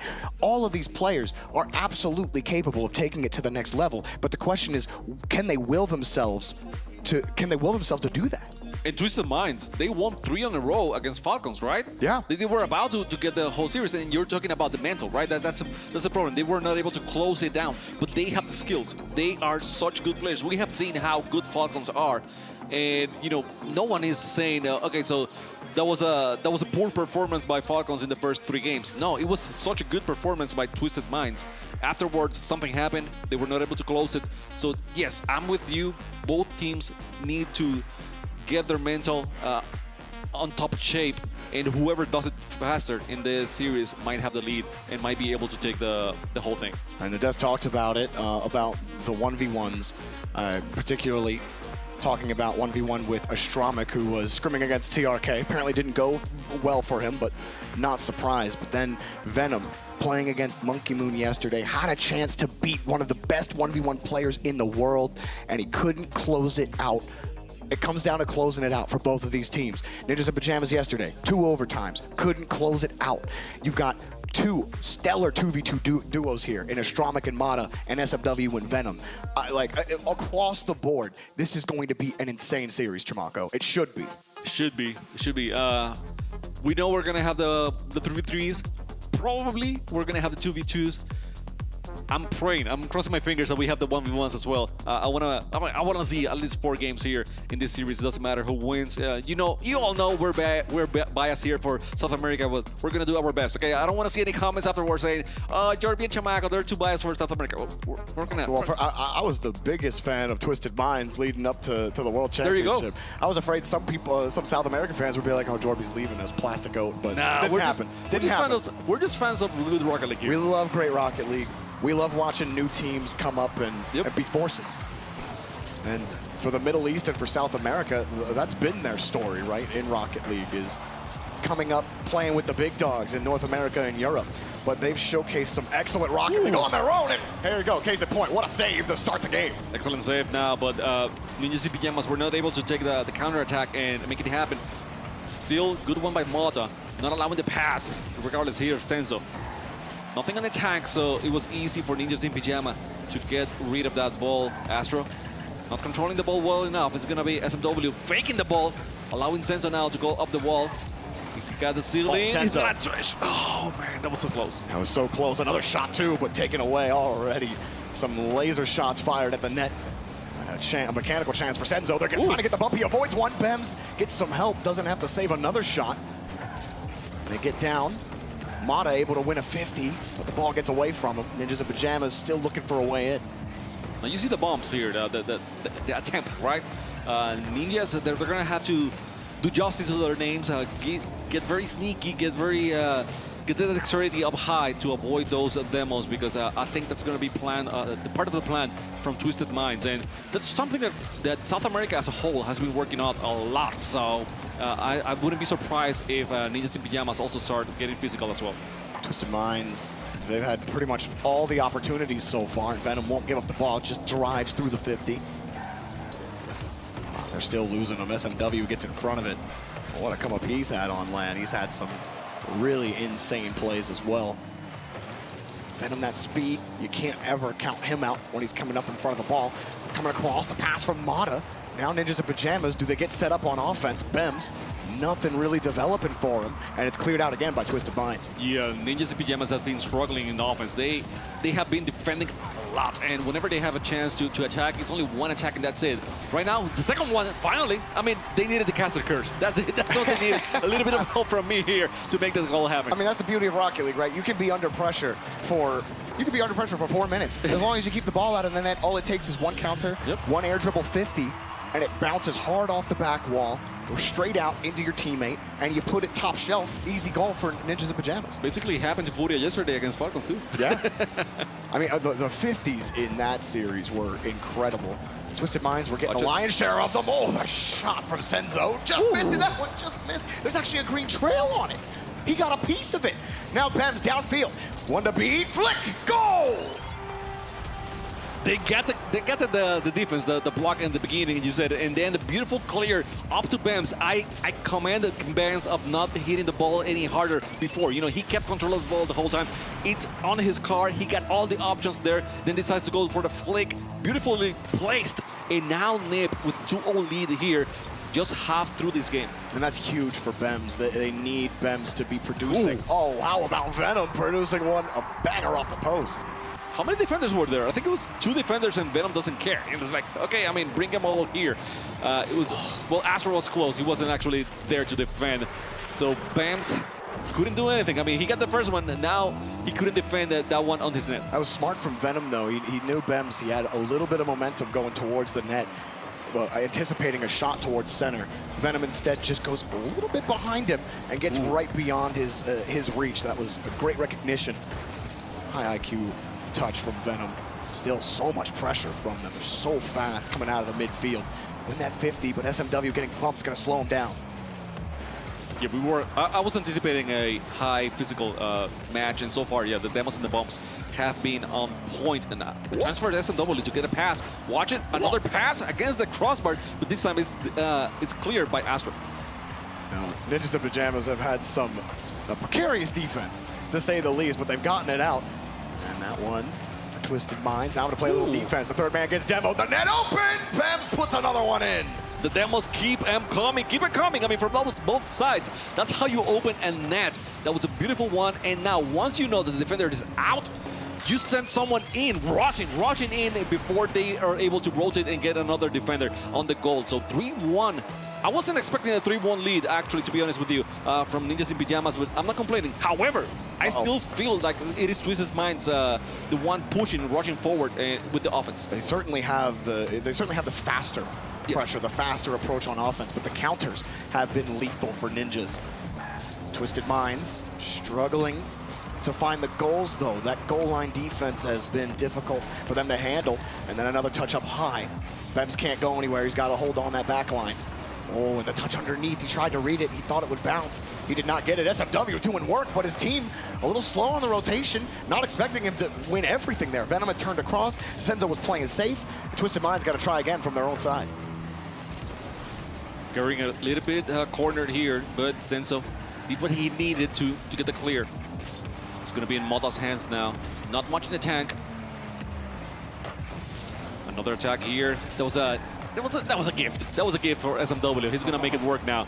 He's trying to go for the pass, maybe against the shot, and the ball. But Venom is there to pick up the pieces. That was a crazy shot from SMW. A straight line double tap. My goodness, bounces off the inside of the post, but your teammate is there to clean up. What a touch from SMW. I'm impressed. I'm impressed. I thought that was going in, and you know, if that goes in, it should have gone in. I hope that the analysts, are watching and just okay, this is the goal. This is the goal. It doesn't matter what happens. SMW robbed. Ooh, got touched. Oh, that's a goal. That's in. Venom picks it up, and just like that, it only takes him what, 35 seconds? And they tie it up. And that's why I'm saying that, yes, NIP was in lead, but I feel like Twisted Minds were the one pushing forward and making things happen in the offense. And, if you're playing that well and that aggressive in offense, then you still have a chance. It doesn't matter how much you have in the clock. And now Twisted Minds, all that pressure finally comes to fruition, but hang on. Oh, pot shot, it's wide. They just need a stronger midfield here. Bems gonna set that up. Tried to shuffle underneath, but there's another solid 50 for Twisted Minds. Demo on the back line as well. No boost for Bems. Bems trying, but he has a teammate to help him out. Still only 12. Only one pad. He can't get off the back line. He doesn't have to. Overtime. I appreciate that overtime. I appreciate letting the ball drop. It was the best position for NIP, so now they can reset, they can start over. They're going to steal that boost, sending the ball backwards. He's going to get it. It is Ninjas in Pyjamas, was Mota, Senzo now. Going for the 50. Good choice by Astro. And watching out because Bems has a lot to cook. Was allowed, and Astro loses the ball, loses the life on the process. Mota is able to hit it, but the passes keep coming here. So, yeah, NIP being very forced to play defense. And if they make any mistakes, watch out because Twisted Minds is going to shoot a laser beam to the net. Laser beams and missiles. The missiles are their cars. Just touch the ball up, fly in, destroy a defender. Oh, maybe bump your teammate, get Mata in position, but he doesn't get a solid enough touch. A little bit of boost wasted. Another 50 neutral, but that's Senzo's ball. Pass in front, shot on target underneath, and the last man comes through for Ninjas. Good defense, good rotation by Ninja so far, in defense at least. That was a very needy demo by the Ninjas, but SMW still on the track to attack. It's going to be controlled by Senzo. Senzo waiting, taking his time. The ball goes backward, but Twisted Minds, they have players everywhere. Now Venom with a chance. Astronomic makes the save, but it's still controlled by SMW. Oh my gosh, they're just so fast. They won't give Ninjas in Pyjamas any space. SMW beats two, but the last man comes through again. The defense for Ninjas is holding firm in overtime. How much in the air? They can hold? That was close. Another one? Maybe not. Not really. Oh, it's tense. Twisted Minds again, speedy approach, straight down. And you see SMW is lying in wait, a high pop, but no one can go. Seeing Mata in the air, he's got no boost. What's he supposed to do? Senzo gets a 50 underneath. Senzo still working. Wants a bump, he doesn't get it. But look how fast Venom flies into the corner. Does not want to give him space. Picks up a demo on top of it. SMW is up next. Venom still headhunting on the box. SMW up, but Senzo can't go again. That last man always flying in for Ninjas and keeping them alive, but they got to get out of the green. They finally break. And you see how many demos we got on that play in attempts of wumps. So Twisted Minds every single time just another dual KO on that situation. The dueling demos. Yes, basically. Oh, Senzo's up. But there it is again. They're on the backboard. They're able to get there. They've had just enough boost to handle anything Twisted Minds have thrown at them. But they've had zero offense in this overtime. It's been 2.5 minutes of Twisted Minds rocket launchers towards their net. Rocket launchers into their cars. But Mata finds a way in, trying to push Senzo off the ball. A hard task indeed. As Twisted Minds, here they go again with Venom, pushing it across the bump out. SMW puts it up high, but nobody can go. Everyone's rotating back. A counterattack, here it comes. Pass it front. Lotus again, the dunk, he doesn't need it. Mata delivers the win. Such a selfless play. That was so good. I mean, the give and go, the tiki-taka here and there. We're going to keep playing. And then at the end, it seems like Mata had the opportunity to pass it on to Astro once again, and he decided, okay, let's shoot it on the net. So the defender was having, you know, each eye on a different player, basically, to be able to defend that one. That's gotta be heartbreaking for Twisted Minds. But they did everything right. But it's gotta be such a relief for Ninjas after you lost 2 strenuous overtimes against Monkeys. The first game you play against this team, it's overtime again, and not just in overtime, but one where you were on the back wheels the entire OT, and then one counterattack kills them. We're probably going into 2v2 next. I can't imagine Twisted Minds are gonna pick ones. Or maybe Venom goes with the ego pick, who knows? Who knows? But still, I mean, the defense to me was the difference maker for Ninjas. How they withstood the orbital strike from Twisted Minds beyond me. It's weird because Twisted Minds, they had so many demos. So they were good. They were making contact with the cars, but they were not able to take advantage of those 3v2 situations, and they had a lot of 3v2 situations. However, Ninjas, kudos to them. Their communications was on point every single time. Even though they were cornered on the net, they didn't double commit on defense. They didn't send 2 players on the ball at any moment. So they were able to remain calm and have someone defending for the most part of this match. I mean, for the most part, because they still had 3 goals on their net. A tight one in the first game of this series. And Chimako, you said you wanted at least 4. Yeah. I feel that first game felt like we're going to get at least 4, but let's see what happens here at the start. Is SMW. He missed. He didn't have the boost. Venom clocking in on the Maki. Shout out Joyo and Cash. Trying to channel that mechanical energy in this 2v2. I'm going to say something. If on 3v3s, Ninjas was really good at getting counterattacks, I think it's going to be easier for them on 2v2s, at least that I'm expecting. So Twisted Minds has to be very careful not to overcommit on offense. But at the same time, the third man saved them so often on defense. So without that third man, are they going to be able to withstand the offensive pressure from Venom and SMW? Well, the answer is, well, Twisted Minds have to have an answer. Mata puts the first in. It was a good demo as well. Getting rid of one, and Mata being very patient on that play. Waiting for Astro, maybe he could barrel get through the other defender as well. It didn't happen, but still, you know it's on the minds of Twisted Minds. The demo that coming up, the bump, was they were expecting it. They were trying to be careful and not to get demo by that at that situation. SMW got his boost taken away. He was forced back. Ninjas gonna try to set up a little bit of pressure here. SMW challenged off the ball. Has to win that boost battle as well. That's a fight to the corners to get the air dribble 50s. Both players immediately boost towards those big boosts. Feels like whoever gets 2 or 3 of those in a row just might be able to catch them out. So fast up to the ball, he's whipped. Oh, he almost got back. Venom will tie it up. You gotta be careful with those. You gotta make contact every single time. I don't know. Is Mata a little bit nervous here? Maybe too much pressure. That's one that you have to, hit. It doesn't matter how bad you hit it, but you gotta hit it 100% of the time. Otherwise, it's gonna be a free gift for the opponent. Don't miss. Ninjas, they do miss that one. Venom getting it across. And remember this, the Ninjas and Pajamas team, they in the 2v2, Stromic and Mata, they played against Raziers and Smokes. And Chimako, we got a front row seat to what that team is capable of. It went to overtime.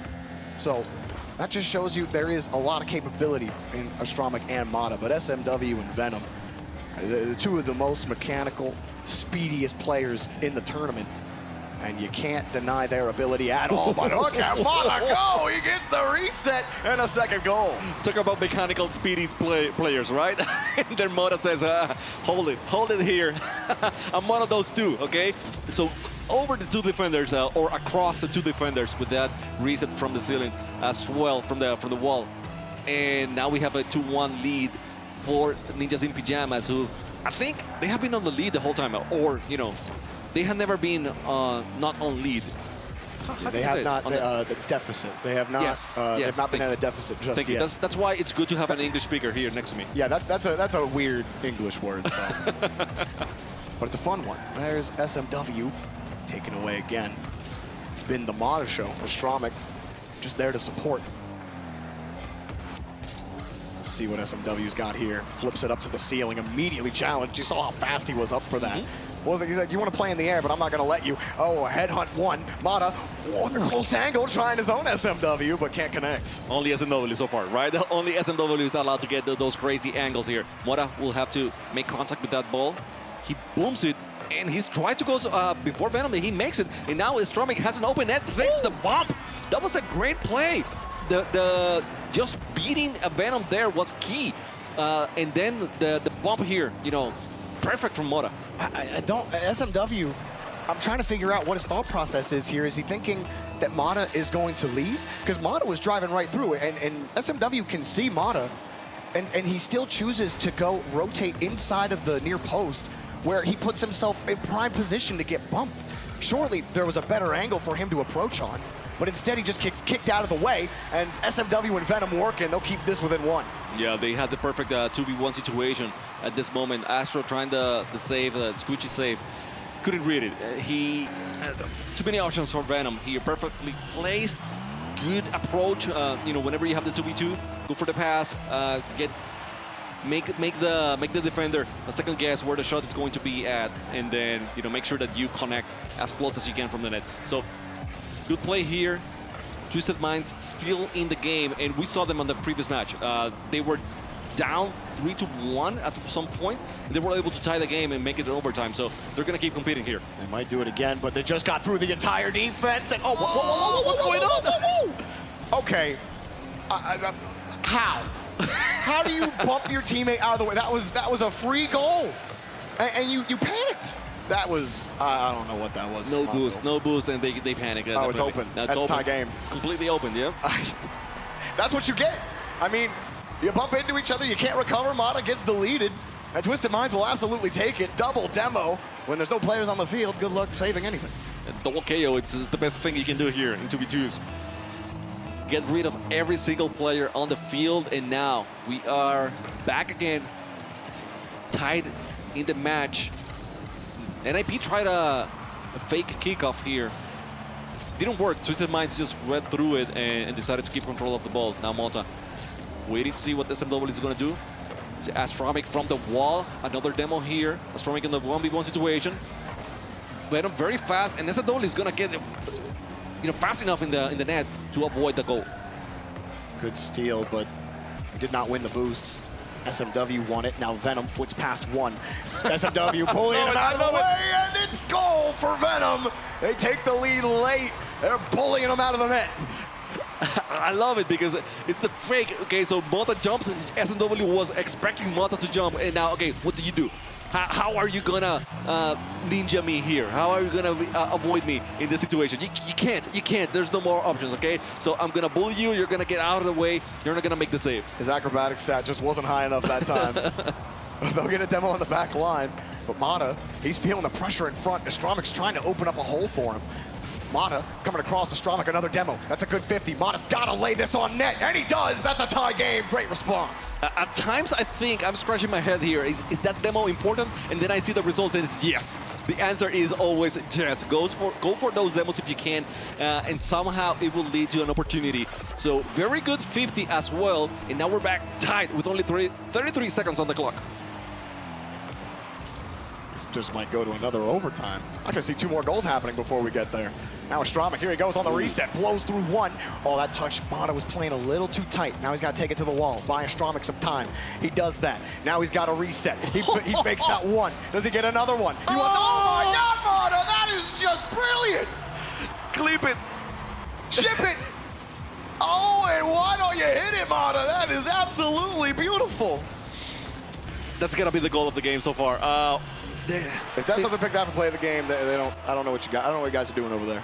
Yeah, STC, do your thing, okay? Yeah. That was great. That was great. No words here. Let's continue with the match. Now 10 seconds left for Twisted Minds to tie this game. It's still possible. It's still very possible. Venom going for the pass here, very strong. SMW to the shot. Yes!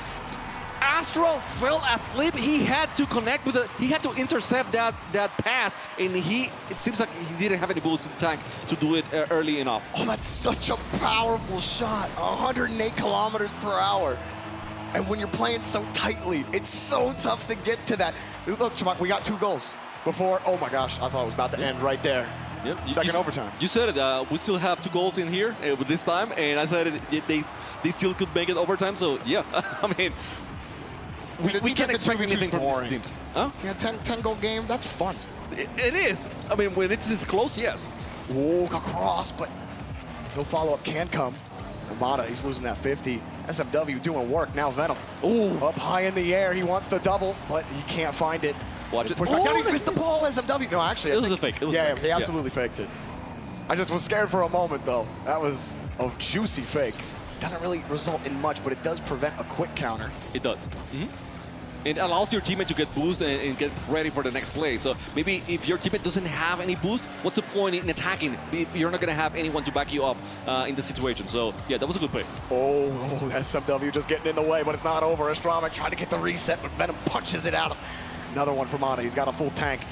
Oh, he fakes out the touch. He's going to take it to the ground. Oh. Trying to do the old wishy-washy. I don't know what you call that, but wishy-washy. That one coming across. There's another one for Astromic. He's got a reset. Oh, he had another one, but couldn't really push it. Easy save for Venom. Gets another clear. Venom playing very fast here. SMW. Oh, okay, it is open. This should be it. Venom, can you do something magic? Maybe. Venom was able. I think he was able to push. He got there. Motan's card. Oh. There was no way Mata was going to get across because of Venom's positioning, but look at the pass. He couldn't connect. SMW gets in the way again. And some help, but he's got no boost. No boost. That's a good 50. That's not a great 50. Astromic tried again to fake him out, but now the break for Venom. Trying to move across. Mata already in position, and SMW's forced back. Now Astro is going for the bump. He's going to try to take SMW out of the way, but he's not the only defender. Yeah, Venom was there ready for that situation as well. No boost in attack, but still a lot of speed. The ball goes to the corner. Venom still controlling somehow. SMW is going to help a little bit here. Not much in attack of Twisted Minds. And now there's a beautiful opportunity here for NIP. And Mata feels the break. He tries to go quickly. He gets the boost. He gets the 50. And he just misses the net off the bar. He gets a boost steal on his way out. Astromic gets it back to him. The back pass, no, he takes it himself. Mata going to play a little defense. And gets the 50. Astromic has no boost. Got to protect this ball. Does put it to the far side, but he'll lose that boost battle. And this is a 1v1 situation. This might be it. SMW over Mata. No, sir, no. Mata was able to defend. Another high ball. But Astro's there to defend as well. They got to get on the clear here. Astro lands over SMW. Mata way high.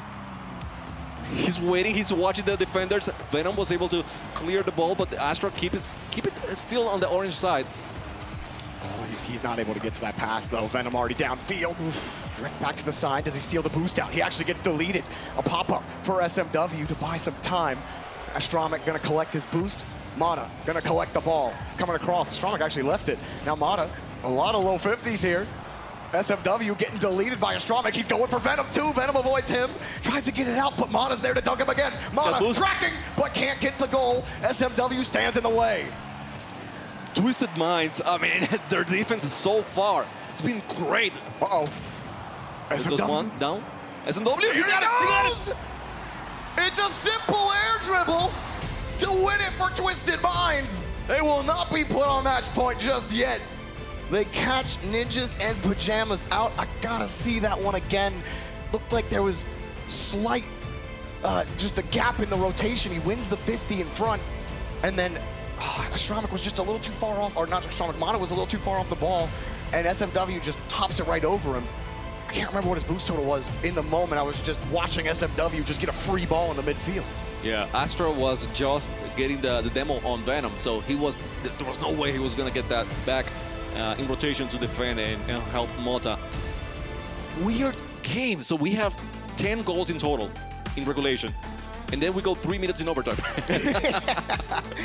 It always seems to be how it works, But isn't it? it's part of the thing that the teams are feeling each other. They are trying to find a way to, you know, understand what's going on, and that's the beauty of the crew battle format. Okay, you only have one game many times to get used to the 2v2 or the 1v1 situation, so you gotta make the most out of it. And I gotta say, I mean, Twisted Minds, they were holding strong. Like in the 3v3 department, they were the ones pushing forward the whole time. In the 2v2, it was you know, the flip side. It was the other way. And ironically, on the 3v3s, NIP won, which were the most calm team, you know, between the two of them, and Twisted Minds won on the 2v2 situation when it seems that they were not as strong in the offense. I mean, I don't know Rocket League anymore, to be honest with you. Well, you're about to learn some more Rocket League here. We're back to the 3v3.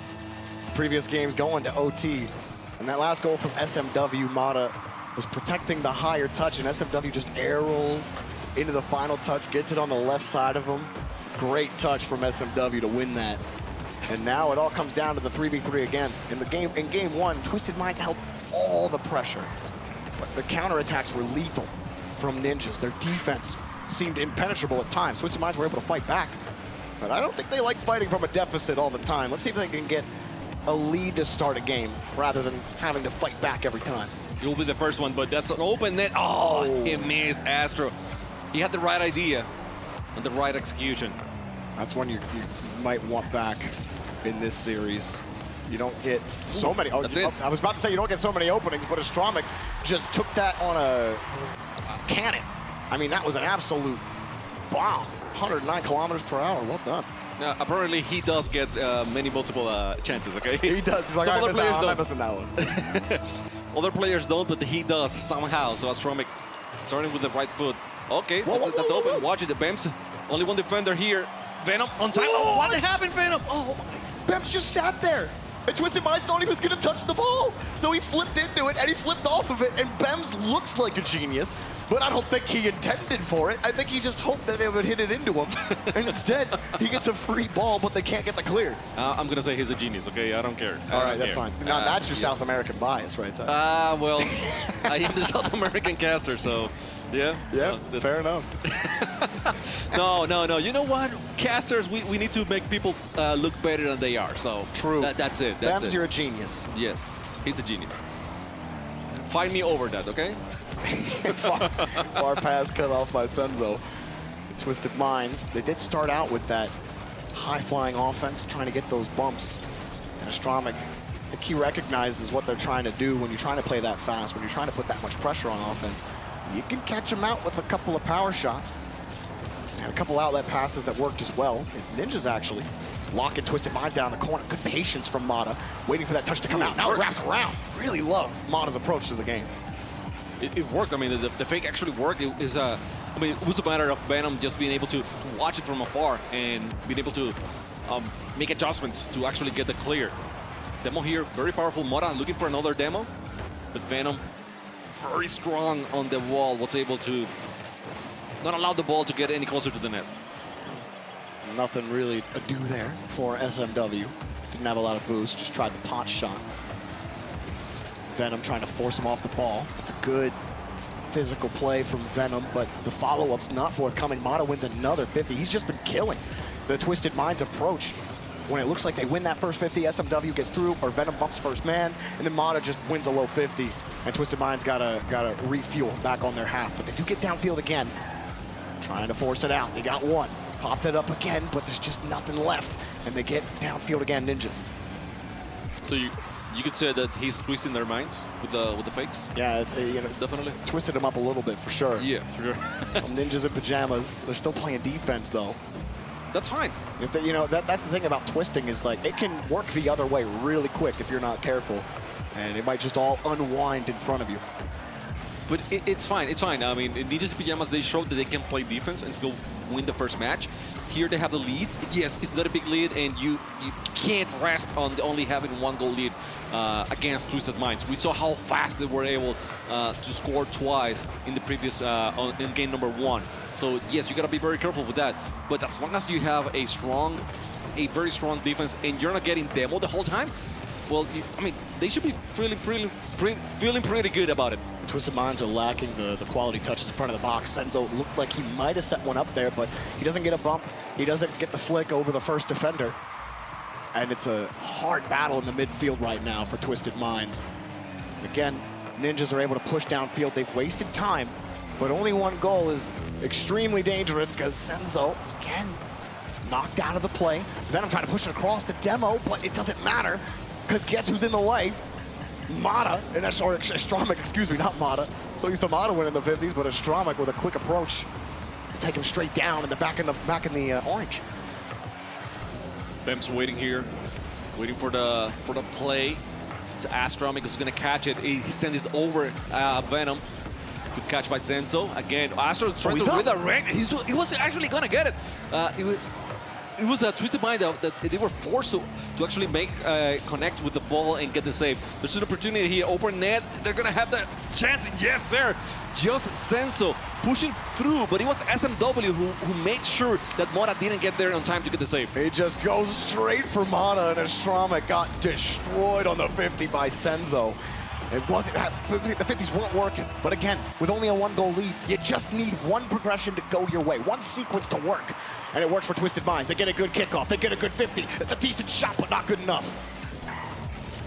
10 seconds here until we see another overtime. Maybe. Bems over. He got a chance. Mota is waiting for it to hit. Oh, that was a good save. SW, another good save. And Venom, super hard. It might be on track, but Mota. Oh my gosh. Mota was there. Mota was there. And Mata's like, I'm just gonna let that one drop right in front of the net. They get the kickoff though. Astramic in front of it. Does he have the win for him? He gets over one, but the backboard is covered by Venom again. Bems trying to push it across. How about 3 straight overtimes in this match? It is delivering exactly how I hoped it would. Exactly. And we're gonna see a 1v1 too right after this overtime. It doesn't matter how long it takes here to get the goal, and whoever's, I mean, it doesn't matter who takes the goal as well. So Astra with a pass, trying with good interception. Excellent interception by Twisted Minds. The 50 was great on the wall, and now Venom doesn't have too much in the attack, but still moving forward, going for the pass here. SMW attacking. Great block by Bems. It's such a scary defense from Ninjas in Pajamas. They fly a ball early, and then that's open. Venom will score. Twisted Minds, 1 more to go. They win 2 straight overtimes. Ninjas in Pajamas threatening to be eliminated. There was a weak touch by Astro. I mean, he didn't have that many options, to be honest with you. He was in an awkward position for that shot, and then as he was landing, I couldn't tell what player was it, but someone from Twisted Minds was there bumping him, so he couldn't get back on track, backwards onto the net and defend the next shot. So GG's for Twisted Minds. They got 2 overtimes in a row. When we're talking about the mental, it seems that their mental is slightly over NIP so far. I feel like it's even. I mean, you got 3 straight overtimes. It just comes down to the physical game, Shamako. Yeah. I mean, Ninjas in Pajamas just don't have the same force. Like, Twisted Minds are elite MMA fighters in here. Like, they're just bopping you out of the octagon, and there's nothing you could do about it. I mean, it's not an octagon, but you guys know what I mean. Come on. Now we go to 1v1. And I am assuming we're going to see Venom versus Astramic. I don't know what is going to happen in that 1v1. All I know is I saw Venom take Monkey Moon to the distance, and I just saw him choke at the end. And if Venom doesn't choke, he beats one of the best 1v1 players in the world. Astramic, I haven't seen as much 1v1 from him, so we know how best of 1v1s go. It is something he does practice, 1v1s. I've seen him stream, and he does go 1v1s every now and then. I mean, he's capable. He's the top. No, I'm not gonna lie to you at that. But it's something he does train every now and then. So he knows his 1v1s. Should be an interesting match here with the Venom. I mean, we're thinking it's gonna be Astramic, but it's Mata actually. Well, he scrimmed. Oh, Mata is gonna be an interesting. Okay. I mean, to be honest with you, he's the guy who's been faking the most so far in the 2v2s and the 3v3 matches. He is the player that is been going for the demos the most as well. So it makes sense, actually, that he is the 1v1 player for Ninjas in Pajamas. He was looking really solid in the 50s game. And looking at it, the only 2 constructed 1v1s that he had played or actually the most recent one was on Fear's channel. He played against Swift, who is a Brazilian prodigy who will be eligible next season. And he doesn't play a lot of it in Constructed, but he gets the first goal for Ninjas here. Okay. Yeah, so just beating Venom to that one, and then easy goal, not much to it. Venom a little bit too careless on that situation. Definitely had to be just expecting some of those situations, some of those counterattacks from Mota, and now winning the kickoff goal to get the kickoff to get an easy goal. Oh, Mata ended up just not having the flip. It was a perfect front flip from Venom, straight square on the ball. Mata was square, but like diagonal the other way and ended up losing it. Sometimes that's just the way it goes. You try to figure out which way the player's gonna flip, and Venom, a little wave dash into the kickoff and beats Mata to the wall. Oh, and gets a nasty 50. Mata goes for the bump, but Venom avoids him and scores. He's got the lead. Gotta love it, gotta love it. Okay, so you wanna bump me, you're gonna look silly doing it, okay? It's not gonna be that easy. Wow, the reflexes from Venom, avoiding that bump, that's nasty. Really not a bad idea. Looking at Mata's perspective, it almost looks like he could have gotten to the ball too, but he picked for the demo instead. Venom just made a great play. Oh, that's another good flip from Venom. Gets squaring up on the ball, flips backwards to try to get the possession. Here he goes again. Trying to test Mata. Mata waits, and he's able to get the 50, but he's going to lose some boost here. You got the electric car buff too. It's faster on the acceleration, so. It really is. Yes. Yeah. It truly is speedy. I can feel the lightness from here. You just hear the whee, and he's just zooming. Now he's got a chance for a flick. Takes it. Mata, great save, but he's got no boost. No, he got boost now. Corner. Yeah, he took the 100. He can continue, but Venom is also going to catch the 100. He puts the ball on the corner. Mota beating Venom on this one. It's going to be a tight game. Oh, got to be careful though. He could have banged that off the post, but saved his dodge for the right moment, and he does tie it up. Venom aggressive challenge in the corner there. Usually ill-advised. Most times, even if you get that 50, it's not going to go in the best place for you. Venom thought he had him beat. Not speedy enough. It's twice now that Mota scores because Venom is overcommuting a little bit it's going for a 50 or going for the ball and it gets beat. And now a counterattack from Mota, it's gonna be an easy one, and we're gonna have Mota on the lead once back again. Yeah, Venom, he tried to out-mechanic Mata here, but Mata planted himself on the wall. And Venom, if he wants to really force Mata to work for that, he's got to put it in a more favorable spot, farther across from the net, force Mata to play it to the corner. Instead, Mata just lets the ball hit into him, and then he's got all of his momentum to carry him towards the goal. Mota is playing a lot for the 50s, one way or another. Just trying to, he feels confident that his 50 games is stronger and that he's gonna win him again, keep moving forward. But that was a good one for Venom. He's going for the bump, and Venom just was able to dodge it by the nearest possibility. Now that, again, another 50. Yep, just drives into it, lets Venom hit it on top of him. Trying to get Venom to bite, and he actually wins this 50. Hard shot, Mata's caught him! Oh, Venom tried to recover, but it just wasn't enough. Mata trying to keep Ninjas in Pajamas in the tournament. I'm just surprised. Again, I've said it before, but the 50s, the confidence he has on those 50s is incredible. He feels that he's not gonna lose any one of them, and so far he hasn't. So it is on Venom to figure out how to win those 50s and be able to control the ball a little bit more. And because of how aggressive Venom is, I mean, those 50s are even more effective. Oh, Venom. Mata trying to trip him up with the fake, and I'll steal the boost on top of it. Venom's not going to give up, though. Mata takes all the boost, bumps Venom out, and he has possession. He might just catch Venom out here with nothing, but he can't get a touch centered up enough. Ooh. And Venom wins a big 50 for some relief. Finally, when he didn't have any boost, he actually wins a 50 and was able to win this one. Oh, man, and the ball is going straight to the net. Mata able to interact with the ball on time. Waiting for Venom very patiently. I mean, this is frustrating, to be honest with you. How much patience do you have to have in 1v1s? Even in the corner, Mata, he ended up not challenging. Hang on. Venom's got the break. Venom's got the demo. He's got to turn around quick. He should have it. No boost, and there you go. He's got it. Pulls within one. That was a good play by Venom. It was unfortunate by Mata because Mota was the one looking for the demo, not the other way around. However, you gotta be very careful with those. You know, a misjudgment, just a tiniest misjudgment will get you the demo on your car instead of on your opponent, and that's exactly what happened in that situation. Oh, Mota's getting bullied off the ball, off the boost. It's gonna go the whole way back. Now Venom's got space and fuel in the tank. Mota waiting for it. What a shot, but Mota gets there in time, and Mota's quick out of the net as well. It does force Venom back a little bit, but Mota didn't get a good touch. Oh, it bounces on the post. What? He kept driving. And he didn't read the bounce as well. I mean, okay, you miss some of those, that's fine, but also you should be able to get the read. And now, I mean, that was such a wasted opportunity. Luckily for Venom, Mota doesn't have any boost, and Venom knows it. He is just taking care of every single boost pad 100 that he can find, and Mota is forced to go backwards and get the boost to the corner. And a fortunate spawn for Mota in the corner to pick up that boost. Uses a lot of it to try to set this up in midfield. Trying to get Venom to bite. That's the funny part of 1v1. Like, who's going to bite first? Well, Venom wins it, and he ties the game. Twisted Minds, the comeback kids in this series. It does not matter if it's 2 or 3 goals, they're coming back. Yeah.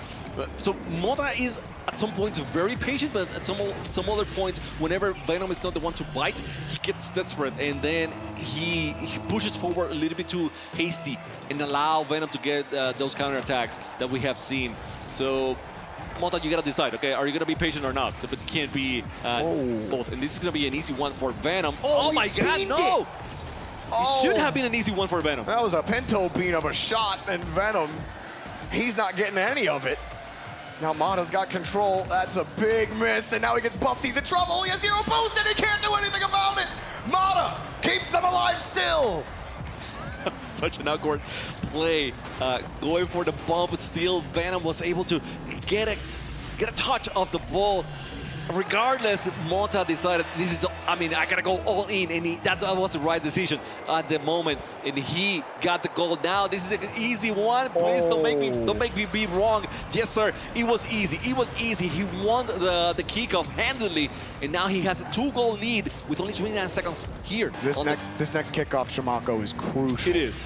If Venom can win this kickoff, he can get back in it. 29 seconds is plenty if you can win this one, but if Mota can waste some time, he could force this to game 5. It goes to the backside of both players. Now it's a race to the ball. Mota trying to decide ball or boost.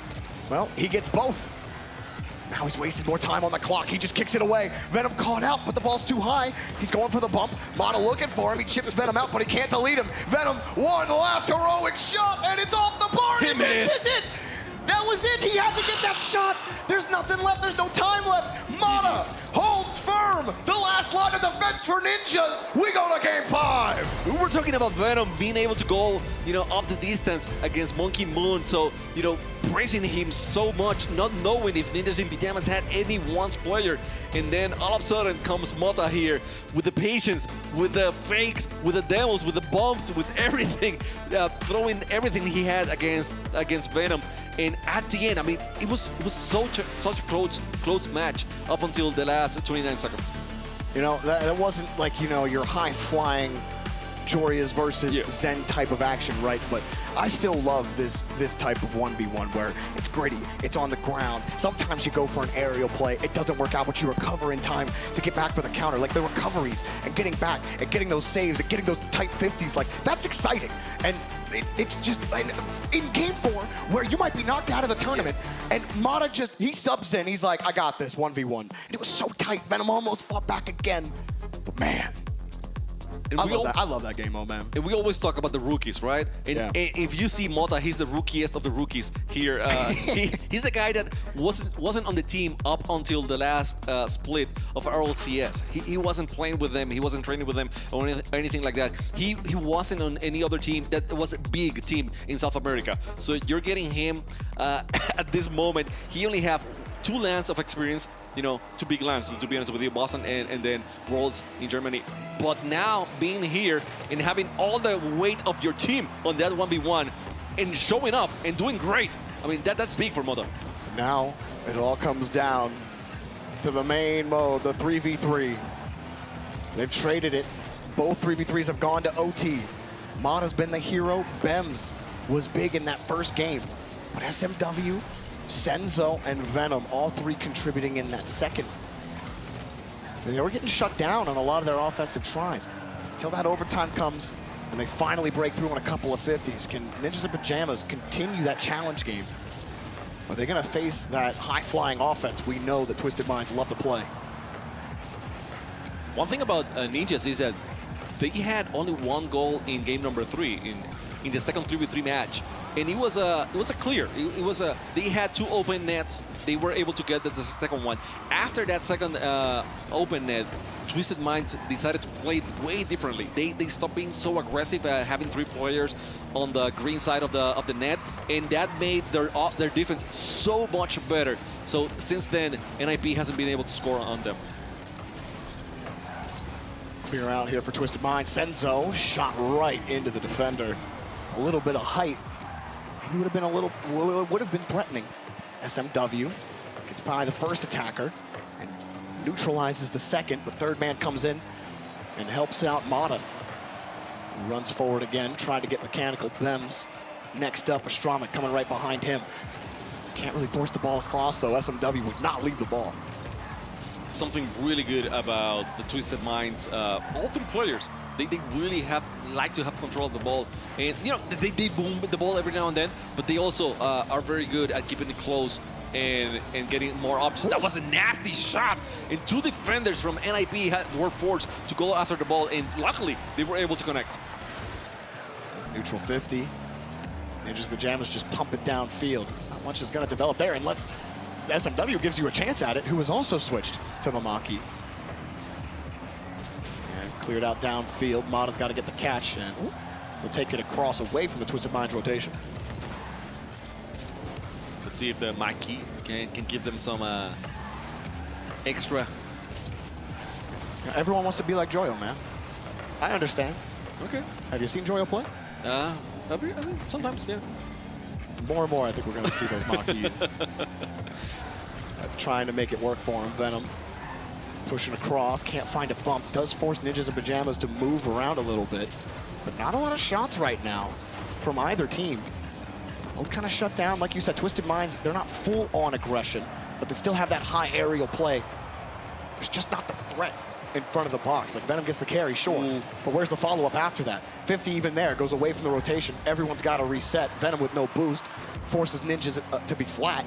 And they're going to try again from their own corner. Oh, what about that was a lucky boost for Bems. He had nothing. And then the respawn allowed him now to get the defense. Mota booming the ball. And you were talking about how, you know, South America was booming the ball a lot more than they should have. Huh? What's up with that? I really don't know. I'm not a fan. I'm not a fan of it, to be honest. Especially when they're all capable of carrying the ball so well. But they more often than not, they just want the power touches. Well, hang on a second. Here's a little control for Bems. Not a lot of boost, though, and taken away. Maybe they find that space, though, Chimako. Yeah.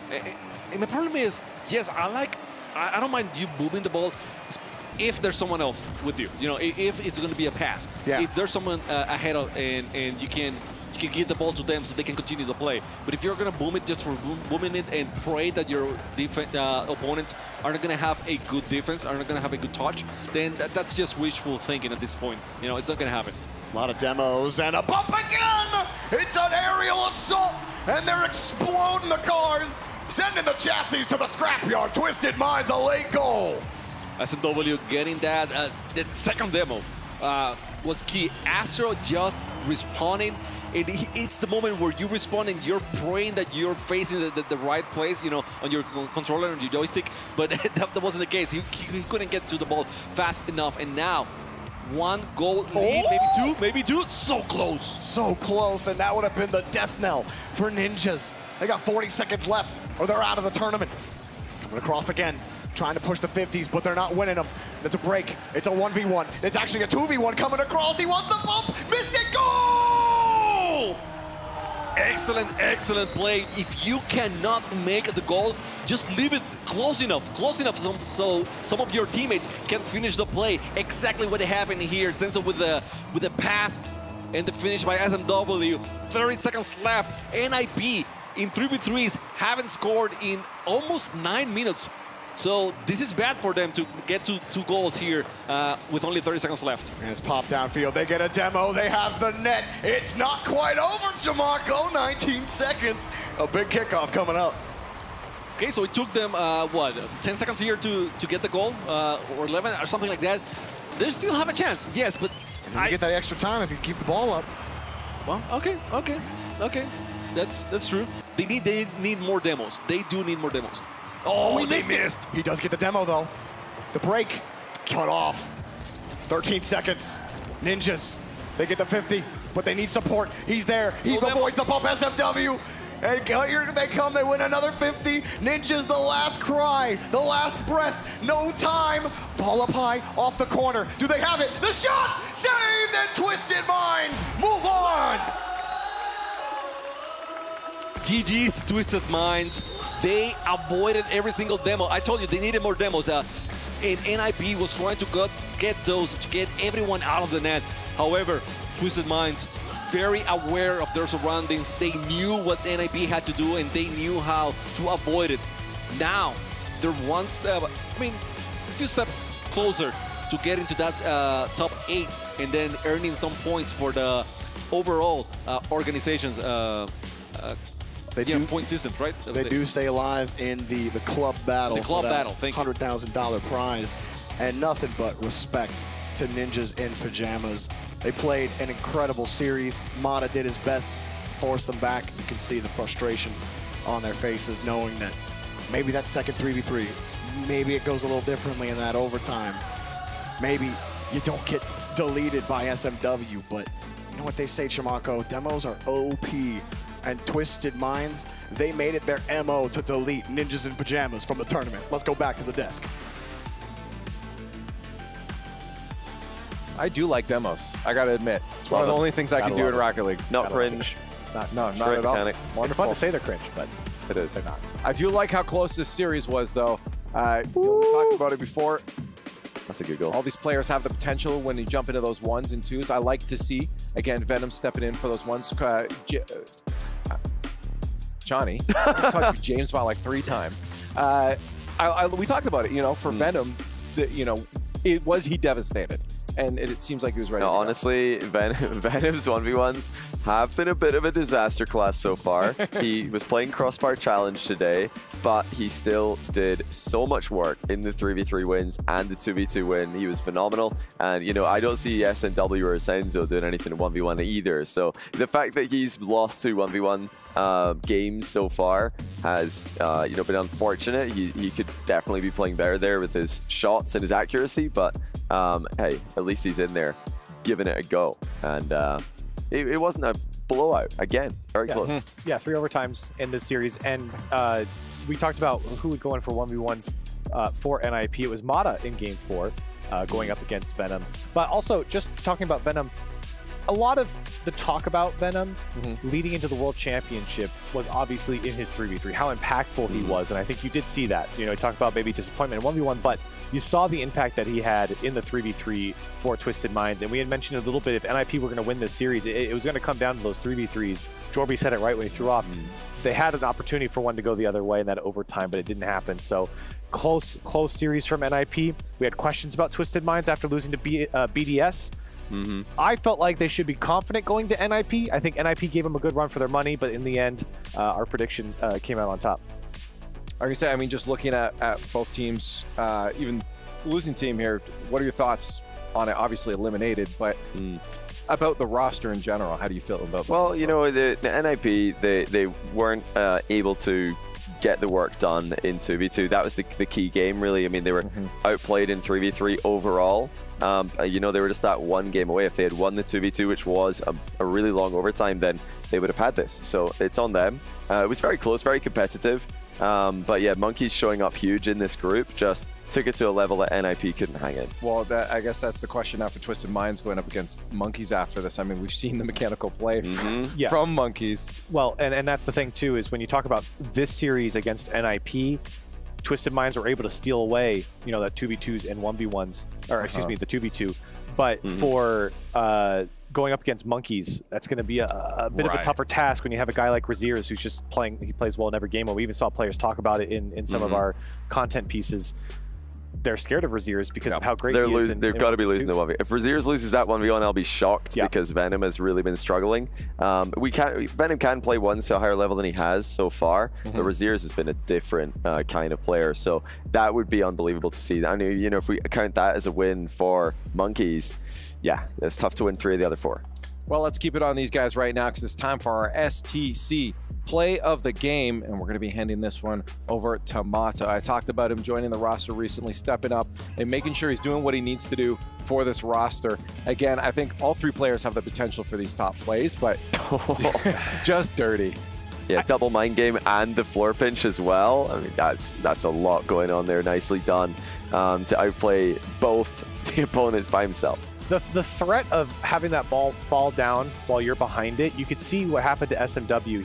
He kind of moved up for a second, and then he was like, oh, I don't know. And then you put yourself in no man's land, and then at that point, it's just all over. So that threat as a defender, it's very tough to read with the offense that a lot of these players can pull out on all 3 of the players. So it kind of goes to show that you do have to have some sort of prediction as a defender going into some of these attacks, especially when the player's sitting behind the ball, and you saw there, SMW just gets caught. Right, and that's what makes a good attacker, is being able to trip up the defense like that, make them overthink what play might be coming their way. But we're gonna keep it on the awards here. It is time for our Kidia MVP, and this one is going to be going to Venom. We still had to give it to him, despite maybe, you know, not the strongest of 1v1s overall. Venom's force and play on this roster during the rest of the matches has been phenomenal. Yeah, 3s and 2s, he was doing work. You know, this is a tournament where a lot of the MVPs are the player playing and winning the 1v1. Venom lost it, but still in 2s and 3s, he was that guy for the team. And it goes back to what we were talking about before is, you know, a lot of the talk about Venom was coming into the World Championship in 3v3 and his impact on the field for Twisted Minds. So the impact that he had here certainly was in the 3v3s because he lost the 1v1. Twisted Minds were certainly better for him, or for it, off of his offense here. I mean, it's just a highlight reel, all of them being goals for Venom.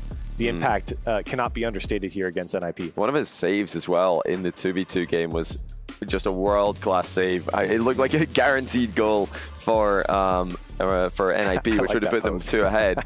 And instead, Venom got a crazy kind of floor pinch save. That was a great pose. Just a little thumbs up. Yeah, let's give it to him. It was good. Wonderful. I love it. Thank you, Venom. You know what? That's enough of us. That'll be it for this one. Here. We'll be back in a little bit. I'll probably have new friends. I'm kicking them off now. They're done. Yeah, Let's sorry, we gotta go. Yeah. Let's go to a break. Let's get our next match all ready for you guys. A lot of Rocket League coming your way. Monkeys, Twisted Minds after the break.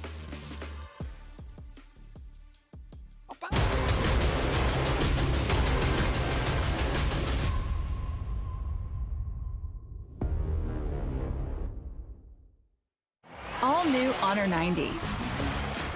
Capture ultra clear detail with a 200 megapixel camera.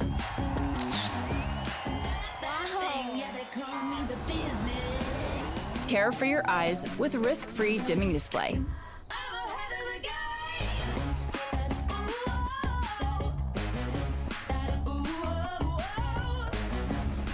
Honor 90.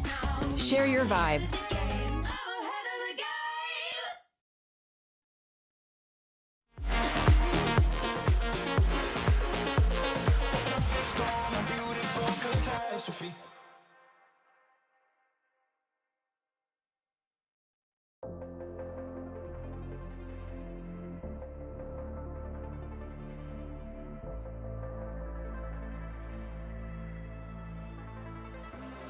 What if I told ya I know exactly what you are? What have they sold ya on that red hot boulevard? Ooh, I'm doing damage control on my heart and my soul,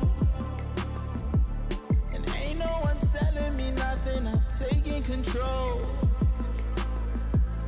If you got something on your mind, go and spit it out. If you got something on your chest, go and get it off. We don't have a moment to waste. For the last few days, we've been running in place. I need a vacation. Both hands holding on, but I feel it breaking. If I'm not good enough, how long till replacement? I see right through your disguise, your pretty little lie. What if I told you I know exactly what you are? What have they sold you on that blacktop boulevard? Ooh, I'm doing damage control on my heart and my soul. Oh no,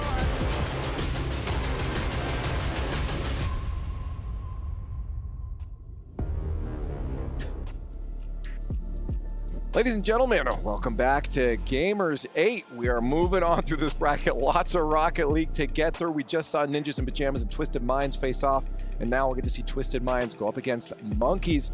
I'm Alif, and here with me, so you hear the voices, you can't see them yet, is JamesBot and Stumpy. Hello, I'm a voice in the void. You are. What's your best, like, booming, omnipotent voice? I'm booming and omnipotent. That's pretty good. I'm not going to go. I wasn't going to let you anyways. But we do see, again, the Monkeys coming up. We already saw them play today, James. These guys put on a show mechanically, and I'm hoping that it happens again. Yeah, that Razier shot the pogo into the musty. That was disgusting. That was so good.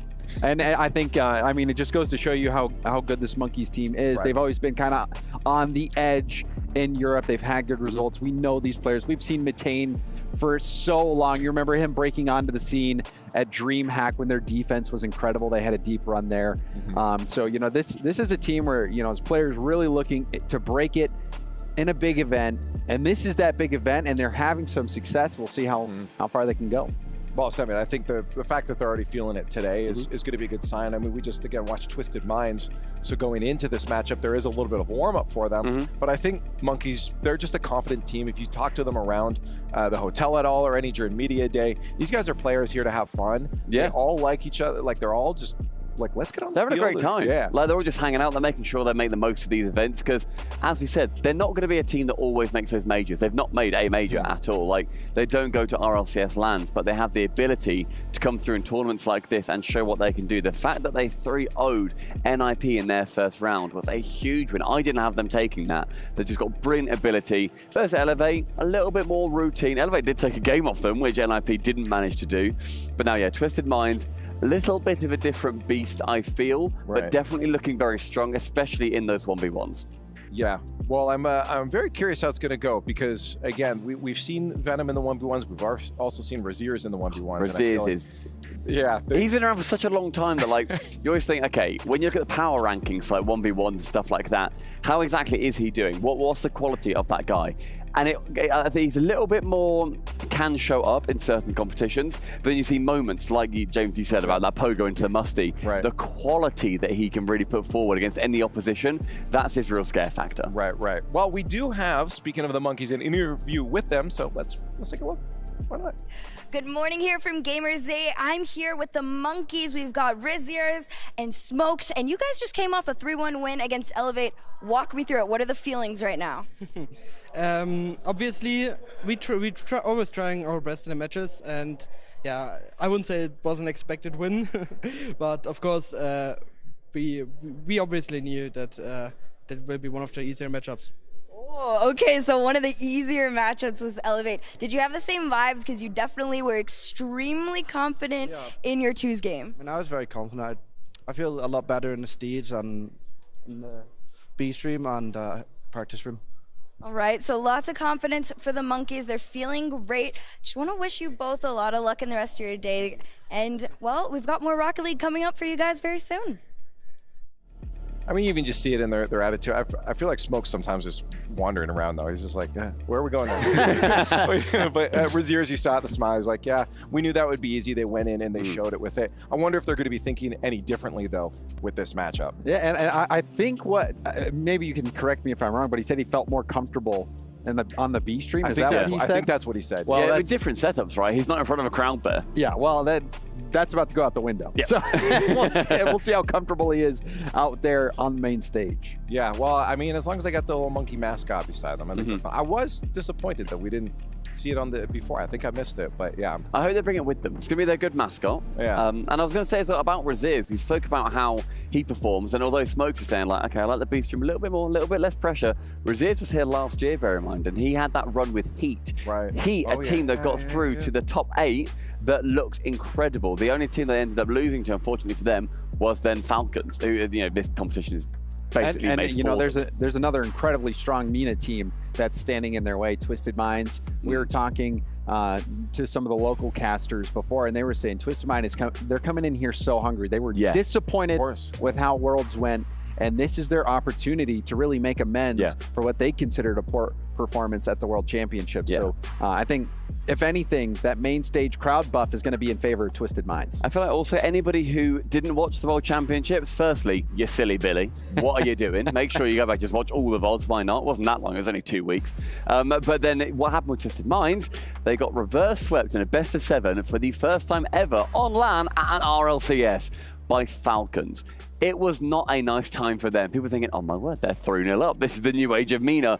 All of a sudden, Falcons come through. And that was, not only did that happen, that happened in the final stage of the wild card. Like, they were on the brink of going 3-0 through wild card. So, and then they almost got reverse swept out of the wild card. So we've seen them show great determination. Well, here we have it. 5 seconds left. We're going to find out if the Monkeys are going to do the exact same thing to Twisted Minds.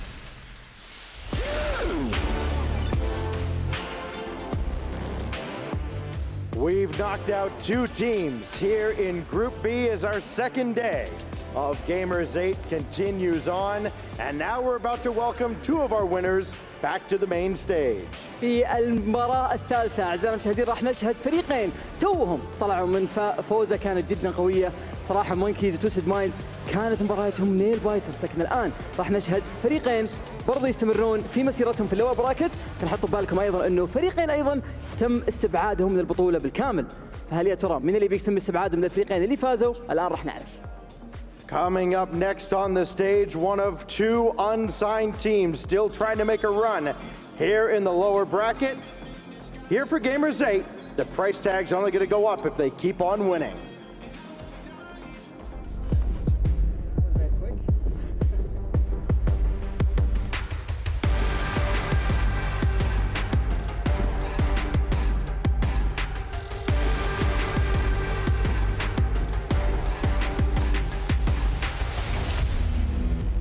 They are Andy's animals. They are the Monkeys.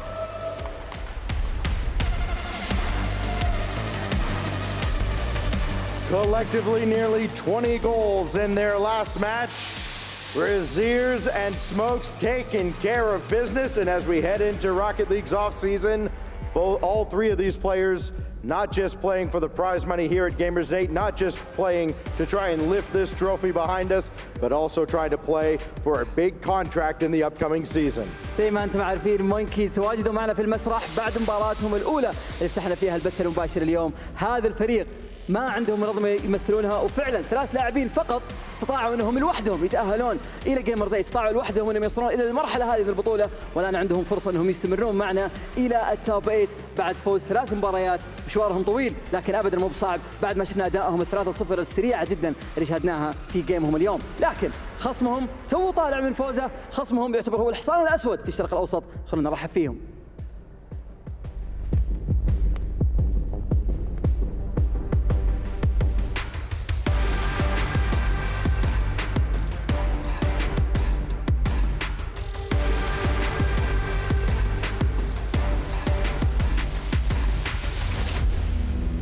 رحبوا معنا في المسرح تويستد مايندز.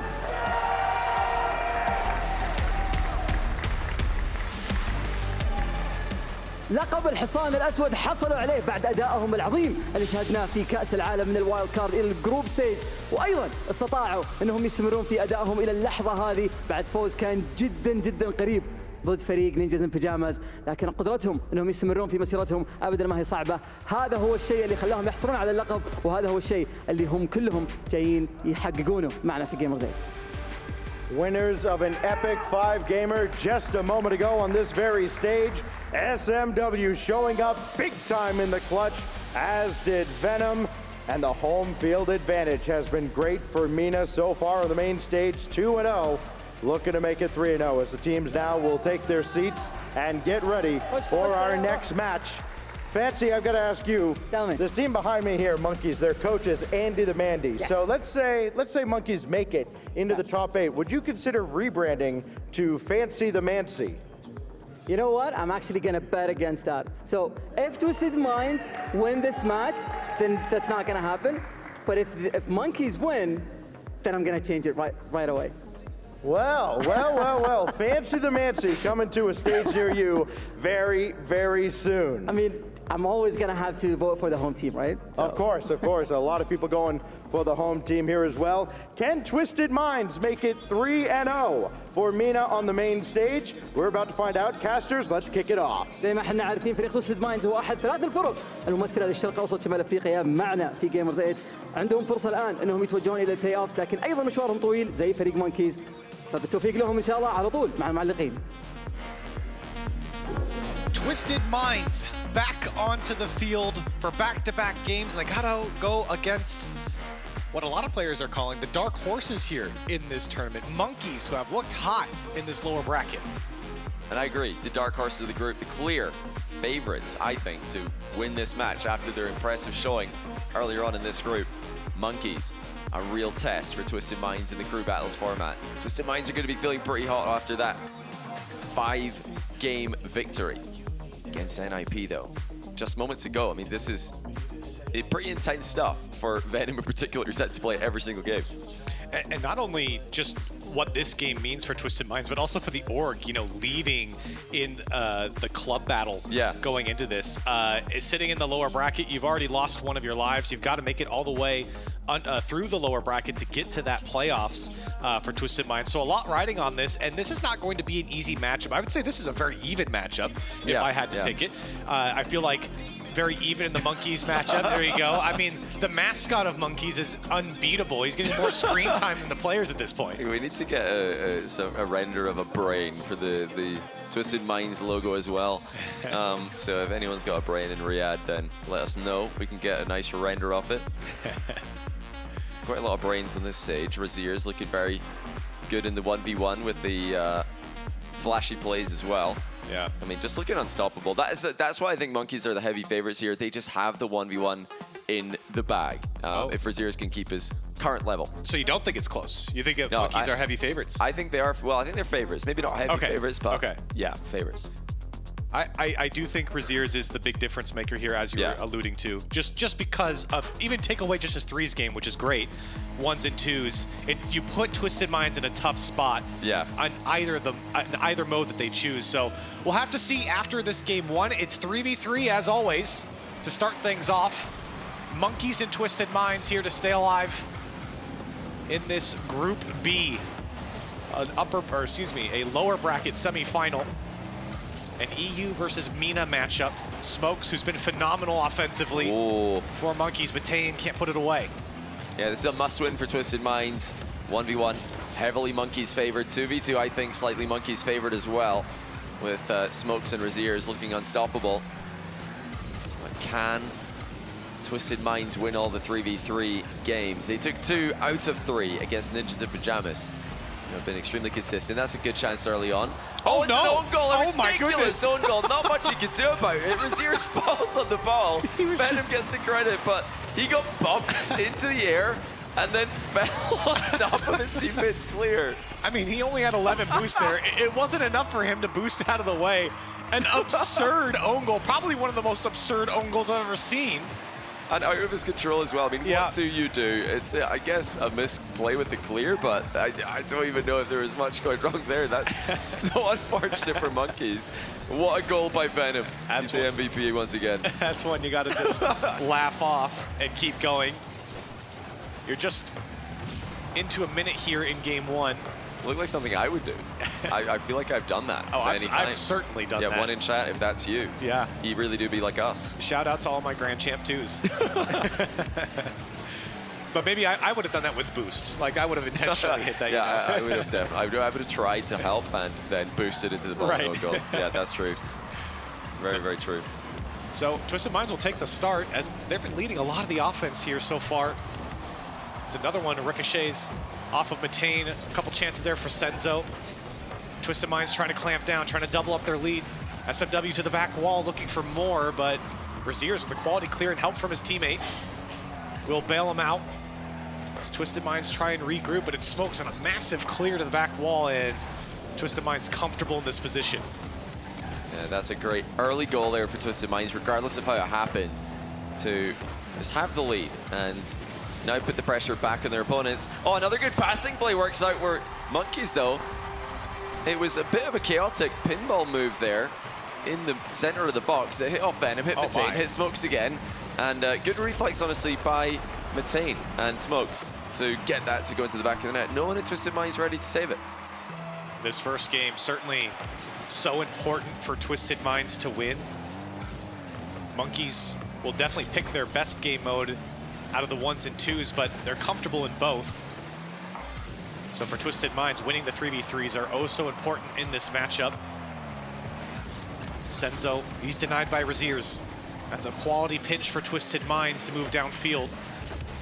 Matane doesn't have much to work with here as Senzo trying to set up his teammate. He finds SMW to the back wall, but again, Monkeys with some quality defense to deny Twisted Minds. Monkeys still, I think, overall, the slightly better team in this first game. That's a nice read from, I think it was Senzo on his own back wall. SMW having a pre-flip. It was a stretching save from Senzo. Suddenly a shot that was really a shot to nothing from Monkeys.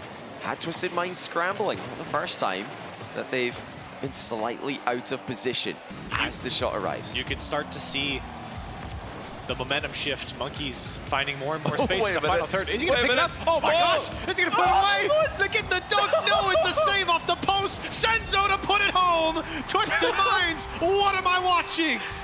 So Twisted Minds with, I think, a completely accidental brilliancy. There's no way that Senzo and Venom had that handoff plan. Venom trying to call Senzo off it. Yumura forced him off it and almost set the goal by himself with a flip reset. A nice turn by Senzo to slam it in. An absolute fiesta. It was two players going for the air dribble, and then they made it work on the flip reset. And in the chaos, a quality shot comes out from Twisted Minds. They get themselves the lead. Both of their goals have been chaotic, but they'll take them here with a minute and a half to play. I mean, the first goal was pure chaos. That second goal definitely had, you know, an element of skill to it there from Venom, but I absolutely agree. Just complete chaos from Twisted Minds. Monkeys will not believe what they're seeing here. If they lose this game, they are going to be furious. I mean, this is a tilter. But they're back into it with the second goal. Matane from the midfield with a very easy shot at the end of the day. Venom and Senzo not able to block it. I think they just didn't realize that the pass was coming in. I think they got all three on that one. Twisted Minds all bit because that pass was right in front of two players from Twisted Minds. Raziers kind of baiting in the defense there. And a great shot from Matane will beat the defense. We're all tied up. Just over a minute to play. This game one's been back and forth.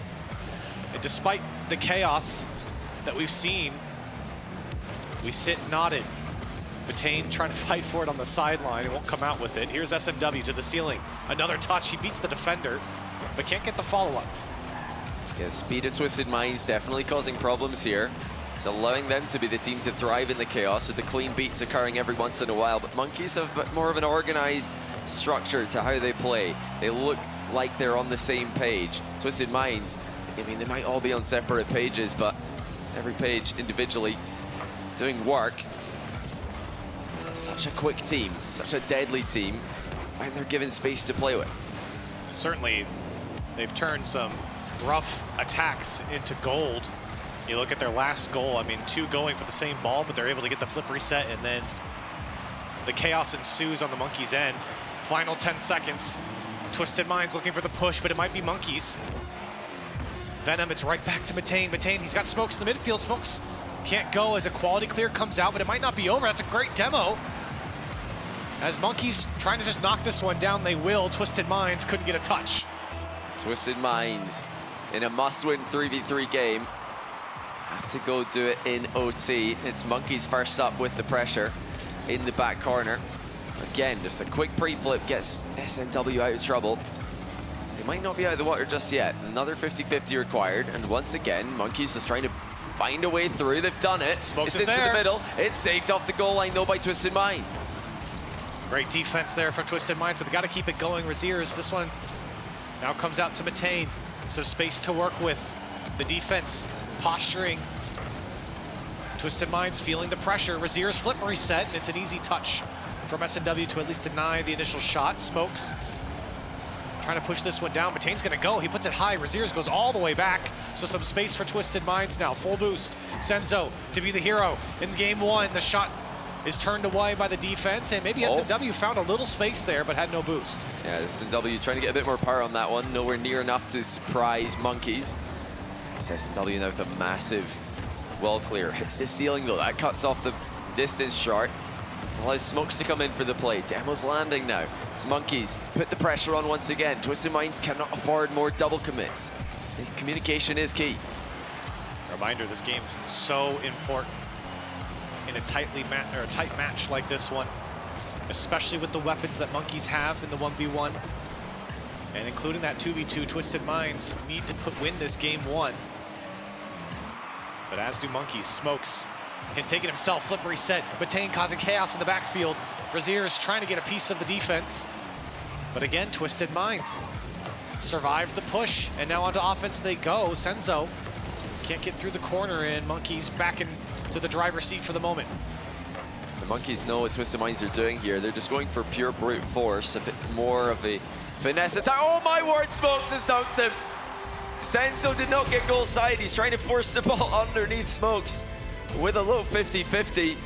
But Smokes just crushes it. Look at the speed of the ball, 156 kilometers an hour for the winning goal. And I saw Senzo's head at the end of that on the face cam. He was disappointed. He knew that that one got away from him. But man, what a battle here in this 3v3. Monkeys coming out on top, so it's on Twisted Minds now to pick the 1v1 or the 2v2. Surely you're picking the 2v2. Yeah, I think unless they will. You feel really confident in that 1v1 against Raziers. I think they've got to be picking the 2v2 here. There are mind games available when you've got the stronger 1v1 matchup. Oh my goodness, Raziers. The most unfortunate own goal once again. That's going to be on plenty highlight reels for the wrong reasons, but they had their own moments as well. They're good moments. Both Twisted Minds goals in this game, don't forget, were completely ridiculous. Nice finish by Senzo, but how on earth did they get that set up to work? I still don't know. Much more organized with the Monkeys goals, and that's a careless move by Senzo. He's not goal side, not flipping into the ball, just hoping that he can get a bit of a mind game onto Smokes, and yeah, Smokes not having it, just knew exactly what to do. Yeah, like you mentioned, it has to be 2v2 now for Twisted Minds. They don't have a good 1v1 matchup. I mean, they're going to need to play it at some point, but if they pick it and lose, then they have to obviously win every remaining game, which is pretty difficult to do. If they can just get a 2v2 win here, and then a 3v3 win, then suddenly, at least when the 1v1 is being played, it would be on match point. Right, because if Twisted Minds were to win this first game, Monkeys were probably going to pick 1v1, so it will be 2v2. You're going to get Smokes and Raziers, we knew that. SMW and Venom back on the field for Twisted Minds. And if game one was a must-win for Twisted Minds, this one has double that feeling. You go back to that 3v3, and if you win that, you go into that 1v1, and you can't allow Monkeys to have that 1v1 on match point. So we'll see what Twisted Minds can do. Oh, that's a good play. It's going to be in. Venom beats his man. The commitment from the second defender here. Smokes is trying to pressure Venom. Not really a reason for Raziers to dive in. I mean, Venom only had a shot to nothing there. There was ball pressure from Raziers on the recovery.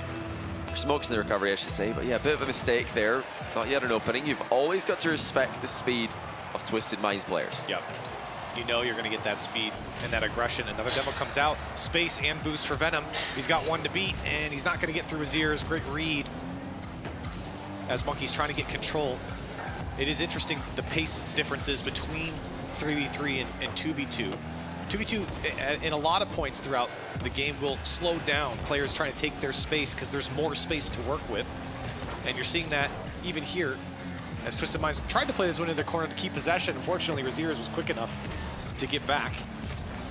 As this one is pinched into Venom. Smokes just trying to break up any play there, and you see Venom having to retreat back. Raziers trying to stay on it for Monkeys. and take this one out. Smokes now has an opportunity.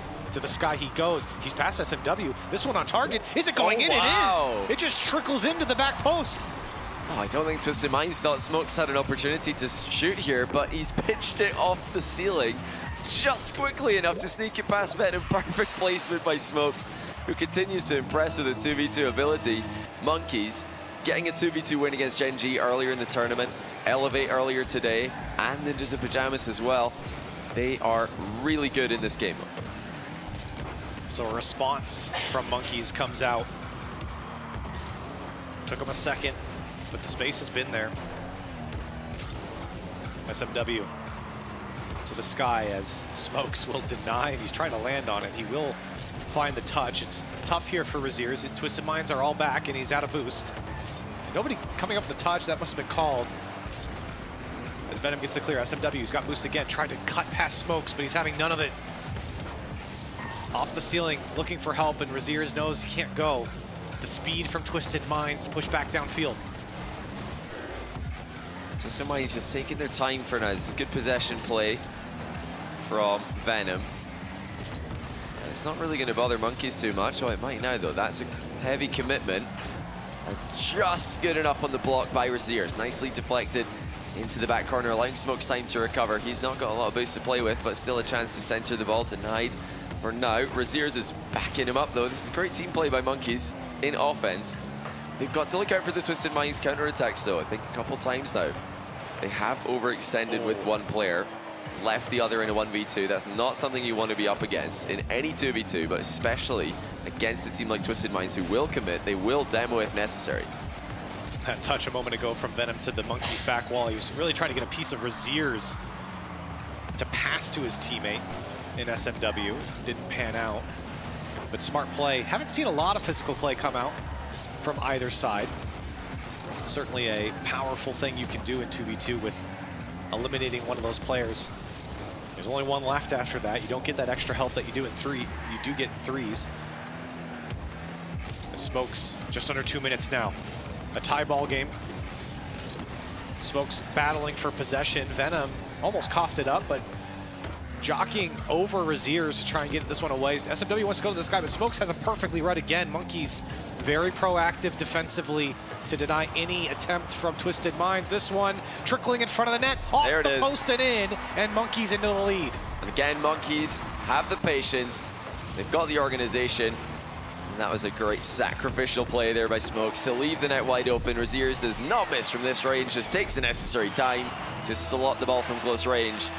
And while we're taking our time here in the A stream, the B stream is flying today. G2 have just been sent to the lower bracket by Oxygen, who are the first team to qualify for the playoffs in a group containing Vitality. So well done, Oxygen. G2 will fight later on today for their spot. And now it's going to be all Monkeys who are speedrunning Twisted Minds. Well, and this one's interesting because Venom, he's got 18 boost. He has an opportunity to get this touch. SMW takes it away. And it would have been a decent clear had he not hit the crossbar, but instead it sets up the opposition. And Monkeys, a 2-goal lead with 1:17 on the clock. Twisted Minds trying to get the kickoffs going in their favor. They did, but the shot was not on target. And some work to do here on the Twisted Minds side. Yeah, Twisted Minds, we were calling the first game a must-win. I mean, this is absolutely a must-win with the 1v1 still to come. Here comes SMW. Can he make it happen? Double tap. It's a beauty. He air dribbles over the last defender who thought that the final touch had already occurred. SMW had more. Oh, it's so clean from SMW, and you're right. That last touch before the double tap was enough to get over the last man. Just a clinical air dribble to the backboard. And some life here for Twisted Minds. Less than a minute to go. As SMW trying to deny boost, he does. Now Razier's backing up. A little late on the challenge, but he was able to get there in time. The flip reset was not enough as he's getting bumped around. The shot on target. Razier's comes in and out on the save. And Monkeys holding on to their 1-goal lead. And what a save there by Razier's. Couple of great saves in a row, in fact. They don't have to hold on for too much longer, but Twisted Minds have started to apply the squeeze. They're getting consistent pressure onto Monkeys. Smokes leaving it now for Raziers. Great communication. It's been a clear difference between these two teams. in both games so far. Monkeys are the more organized team. They're clearly communicating more effectively. Twisted Minds are into the final seconds. Shot from Smokes, and he's going to get by. Venom thought he was going to shoot right at him, and he backflipped to try and make himself big, but I don't know if Smokes even meant to do that. It was kind of I guess he was just trying to delay it. I think he's expected a 50-50, but he didn't need it. He just had an open net. So Monkeys, a 2-goal lead off of what I'll credit some Smokes brilliance there. I don't know if he wanted the challenge or the fake. Either way, it's enough to secure the win in game 2 in the 2v2, one for the road. Wow. Smokes putting away 4 goals in this game. Crushing victory there for Monkeys. Twisted Minds down 0-2. And with a favorable 1v1 matchup for Monkeys later on this series, if they need it, that is, they are now undeniable. Twisted Minds have to win 2 3v3 games, and if it's Venom again, he's going to need to step up huge for his team and beat Raziers, who's been in impeccable form in 1v1. And that game 1, remember, was an overtime, 2 minutes of overtime, a 1-goal separation, so it wasn't like Twisted Minds got crushed in that 3v3. You go back to that final goal, it was just that challenge from Senzo that put him away. So they're going to have to do it again. You put 5 minutes back on the clock here for this 3v3. Twisted Minds, we keep saying it's a must-win. Now it really is a must-win. Yeah. Because now you're going to go out if you lose the next game. You know, we're talking must-win before just to keep the series under control. It's out of their control now. You know, it's so heavily Monkeys favored with the way that they've been playing. I mean, even if we ignore the 1v1 matchup, they look great in 3v3. Twisted Minds capitalized on some crazy situations to keep the first game close in this series. They just have to step up their comms. They look like they're double committing. They look like they're completely on different pages with their plays. And now it all has to come together for Twisted Minds. Life on the line. Monkeys in great form across the pitch from them. What can Twisted Minds do? You said it right, Johnny. It's for Twisted Minds, they're just treading water at this point. They're just trying to stay above water, and you just have to take it game by game. Of course, every team takes it game by game, but at this point, you have to focus on winning this 3v3 and not worry about the impending 1v1 that you're going to get after if you win. So we start things off in game 3. Monkeys looking to sweep Twisted Minds out of the tournament, which I think would be shocking. I mean, sure, Monkeys may be favored here, but for them to not win a 3v3 here against Monkeys, that one is not in my script. Yeah, and it would really show the level of Monkeys, and indeed the depth of Europe as a region. That a team that struggled in EU regionals in the most recent split can come out to an international LAN and perform this well against top 16 teams at the World Championship. Monkeys have already beaten Ninjas in Pajamas in 2 3v3 games. They've beaten Twisted Minds in 1. They're racking up a great tally against RLCS main event World Championship teams. Yeah. They fell to Genji in the upper bracket semifinals, but even then, we're winning the 2v2s against Chronic and apparently Jack. And their Gamers Without Borders run as well, the qualifier to this, taking a lot of 3v3 games to the distance, or the full distance to against a lot of the top teams. And I think that's why a lot of players have picked Monkeys to be the underdogs, at least in this group, but maybe in the whole tournament. When you have a guy like Raziers as well for a crew battle format, good things are going to happen. But right now, Senzo making things happen for Twisted Minds. Yeah, Matane thought he killed enough time with that touch, but Senzo had other ideas. Great placement there. I'm not sure if Smokes got faked out by the initial challenge there that was trying to block the shot. But either way, it looked like he advanced a bit too far forward in the goal. So slight mispositioning there from Smokes. Left the back post open. Senzo perfectly sniped it. Now Monkeys trying to respond, and Senzo would turn it away.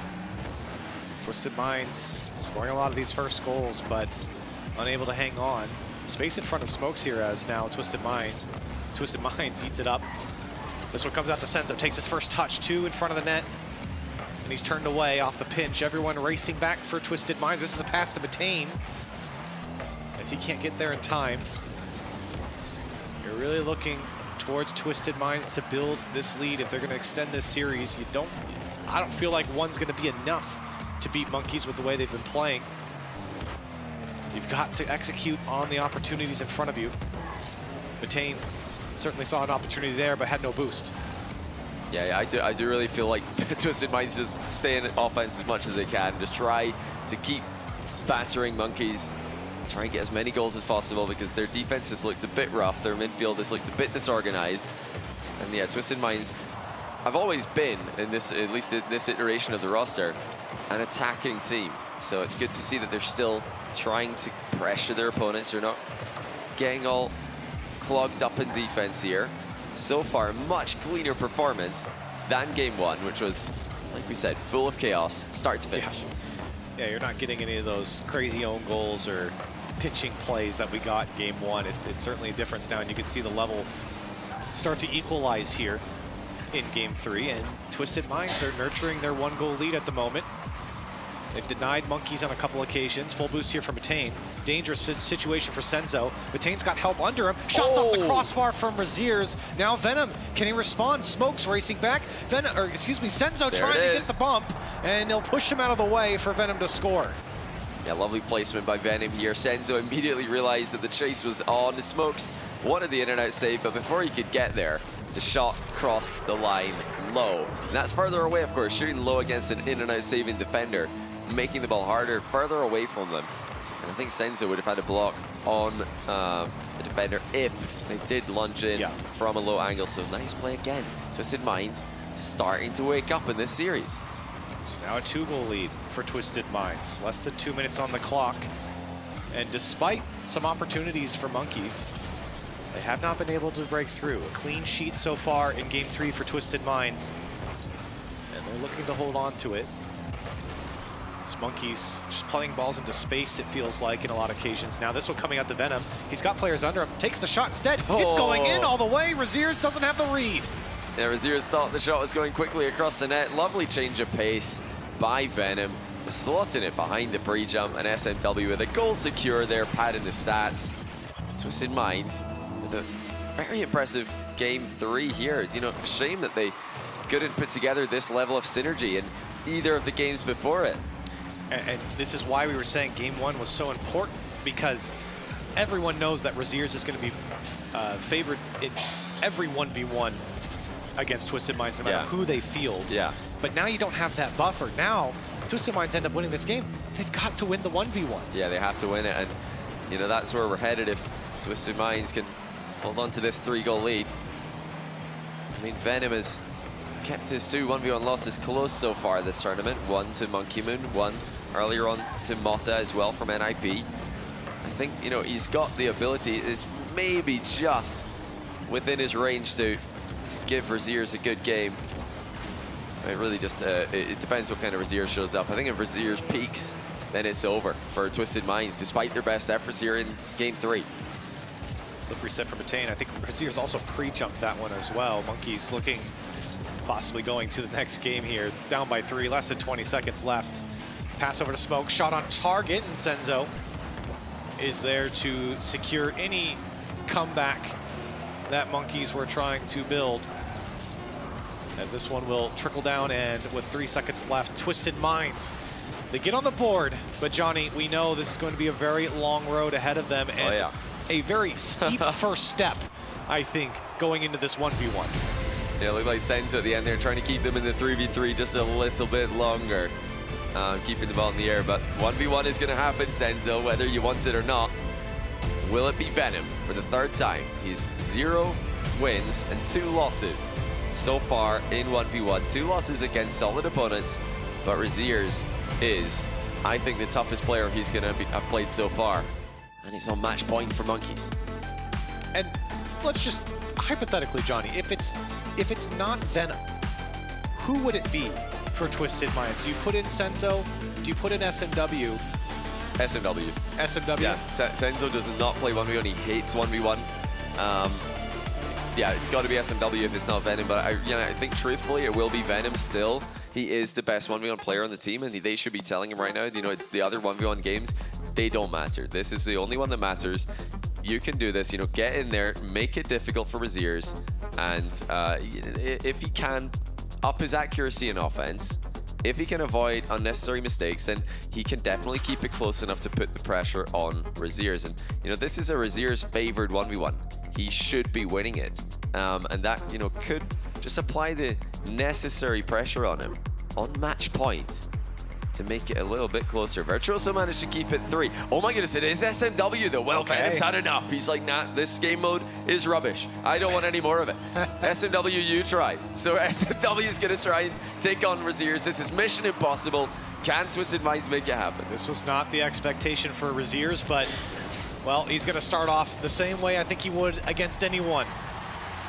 The first 7 seconds goes to Raziers on an easy flick. SMW backwards challenge is not good enough. Yeah, he tried it. I mean, backwards challenge is more often something done against somebody dribbling with the ball on top of their car. Raziers was bounce dribbling there, so he could just see the reverse challenge coming. And, you know, that might be an experience from SMW, as a kickoff goal might be as well. Or it could have just been an aggressive play early. It looks like SMW there, so just way off to the side of the ball. So technique, you know, could be a problem here. Raziers might be about to put up record numbers. Well, you know, I don't know how much. I mean, I think Twisted Minds certainly intended on having Venom play the 1. So the mix-up here, I'm curious how much SMW has maybe even played against someone like Raziers. It might take him some time to acclimate against what Raziers is bringing. The question is, how many goals will Raziers put up before he finally adapts to what this Monkeys 1's main is going to bring? Oh, he's tried the demo there, doesn't get it, but he will actually collect the ball. The boost is spawning in a second here, doesn't go for it. Not sure if he was just not able to control it or didn't have the timing available. Flick goes wrong as well. I mean, there's a lot going wrong for SMW in this matchup. And his biggest problem is flying towards him right now with a flip reset. Mind game. SMW doesn't fall for it though, and he scores.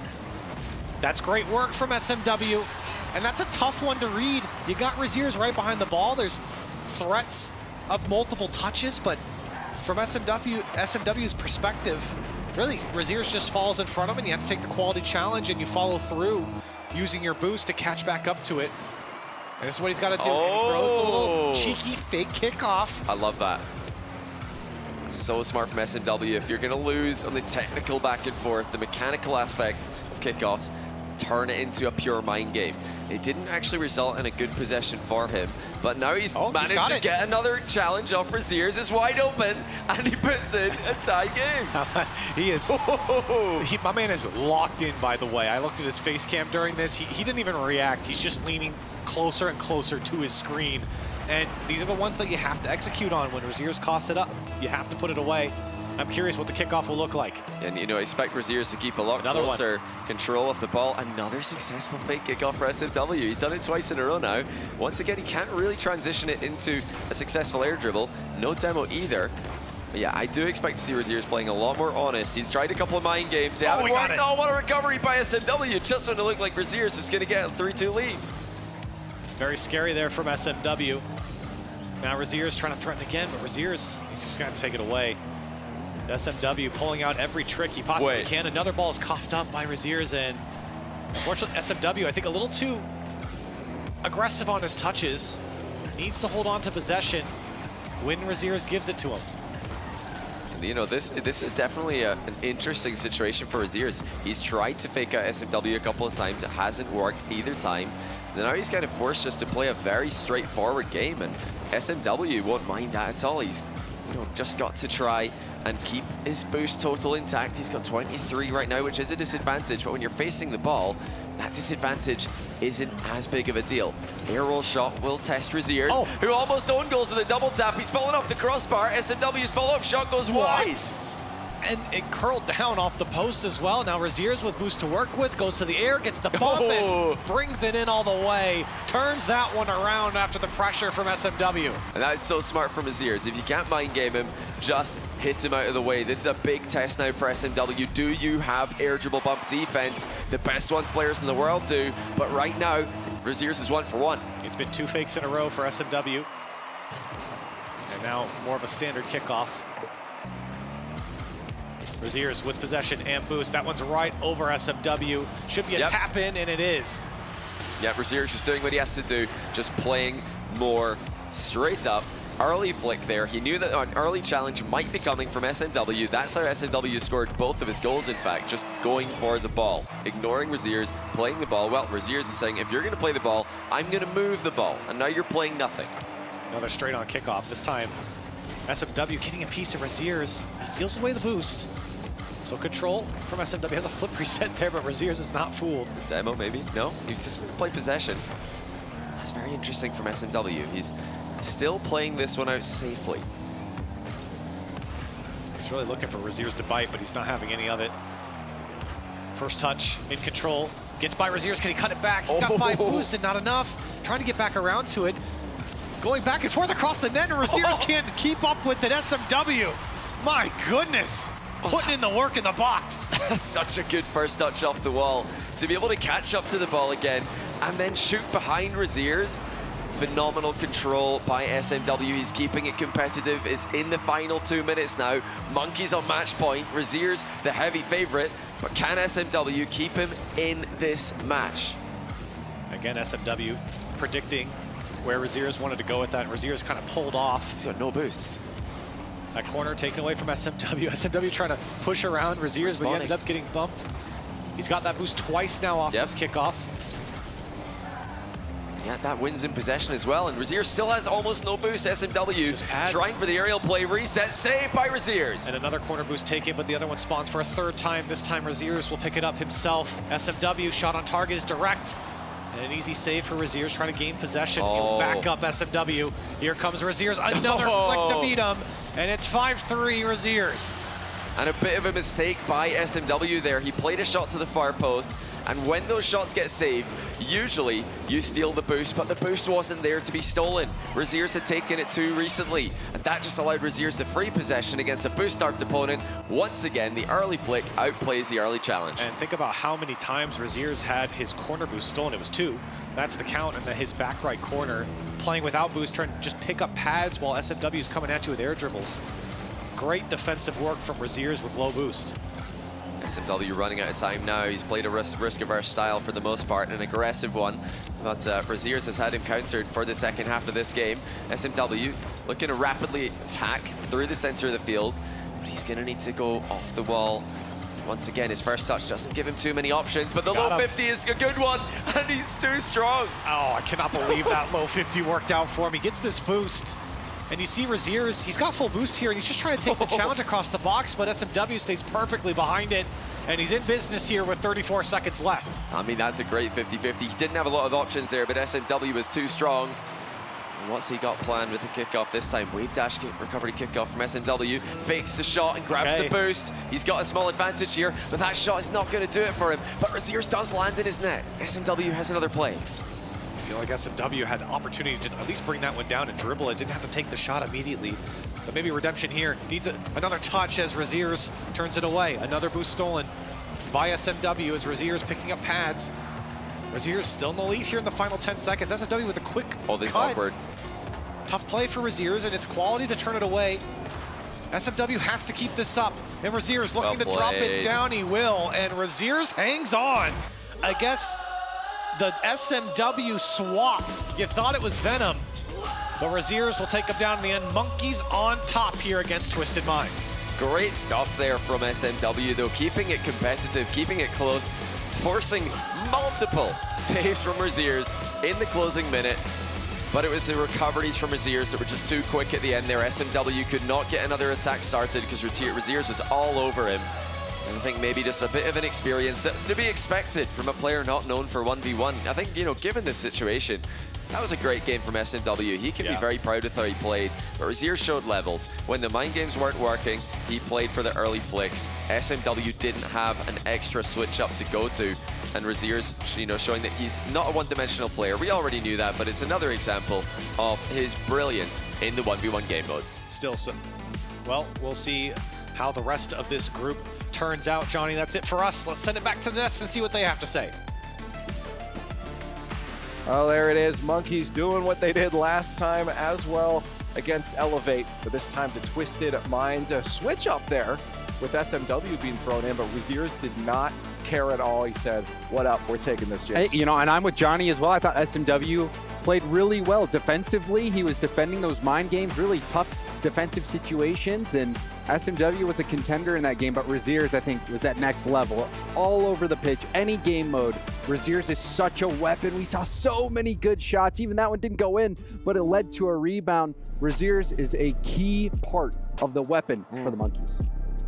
Yeah, and now for Twisted Minds, Stumpy. I mean, this is, for the org in general, too. We were looking at their points before. This might hurt them. Yeah, we're looking at the club awards, of course. There is like $5 million on offer for any of these orgs. Right now, Twisted Minds do sit atop of that table. They've currently got 81.67 points. No one else has a decimal point, apart from Falcons. Don't know how that works.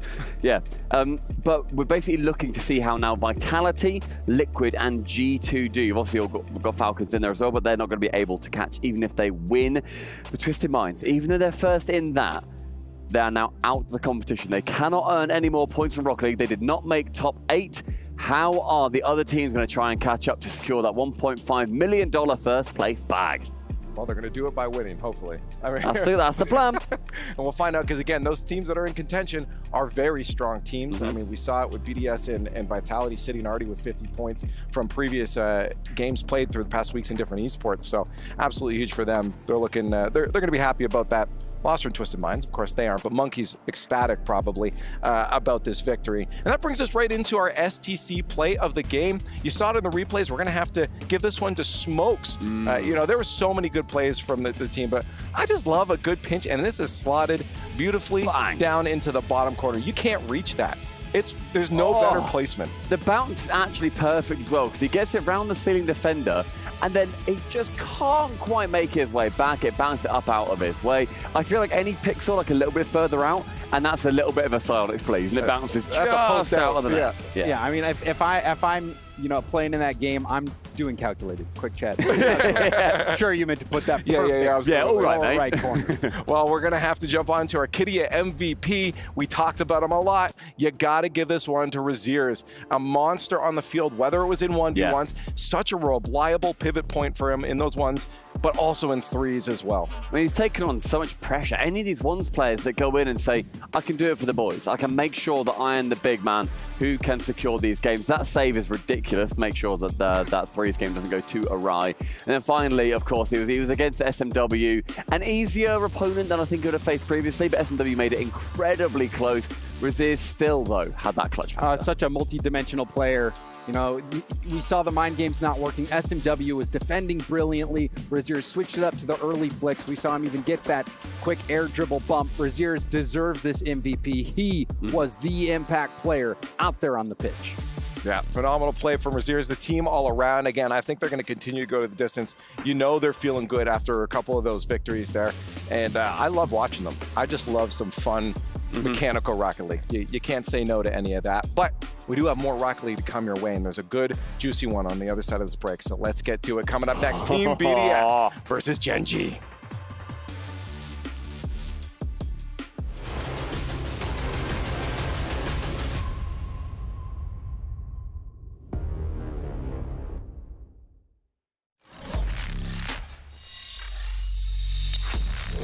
Open your eyes. When you look into my eyes, tell me what do you see? Tonight I'm gonna show you the wonders of the mall. Hey, I got nothing to lose. I got nothing to lose. I need warriors. So is this what you want in? You wanna war? Show me what's up then. Now we ready to bust in. Take everything. Leave them with nothing. I know exactly what you are. What have they sold you? On that red hot boulevard. Ooh, I'm doing damage control on my heart and my soul. And ain't no one telling me nothing. I've taken control. If you got something on your mind, go and spit it out. If you got something on your chest, go and get it off. We don't have a moment to waste. For the last few days, we've been running in place. I need a vacation. Both hands holding on, but I feel it breaking. If I'm not good enough, how long till replacement? I see right through your disguise, your pretty little lies. What if I told you? I know exactly what you are. What have they sold you? On that blacktop boulevard. Ooh, I'm doing damage control on my heart and my soul. Oh no, I don't need your help, said I'm good on my own. Ooh, I'm doing damage control on my heart and my soul. Oh no, I don't need your help, said I'm good on my own.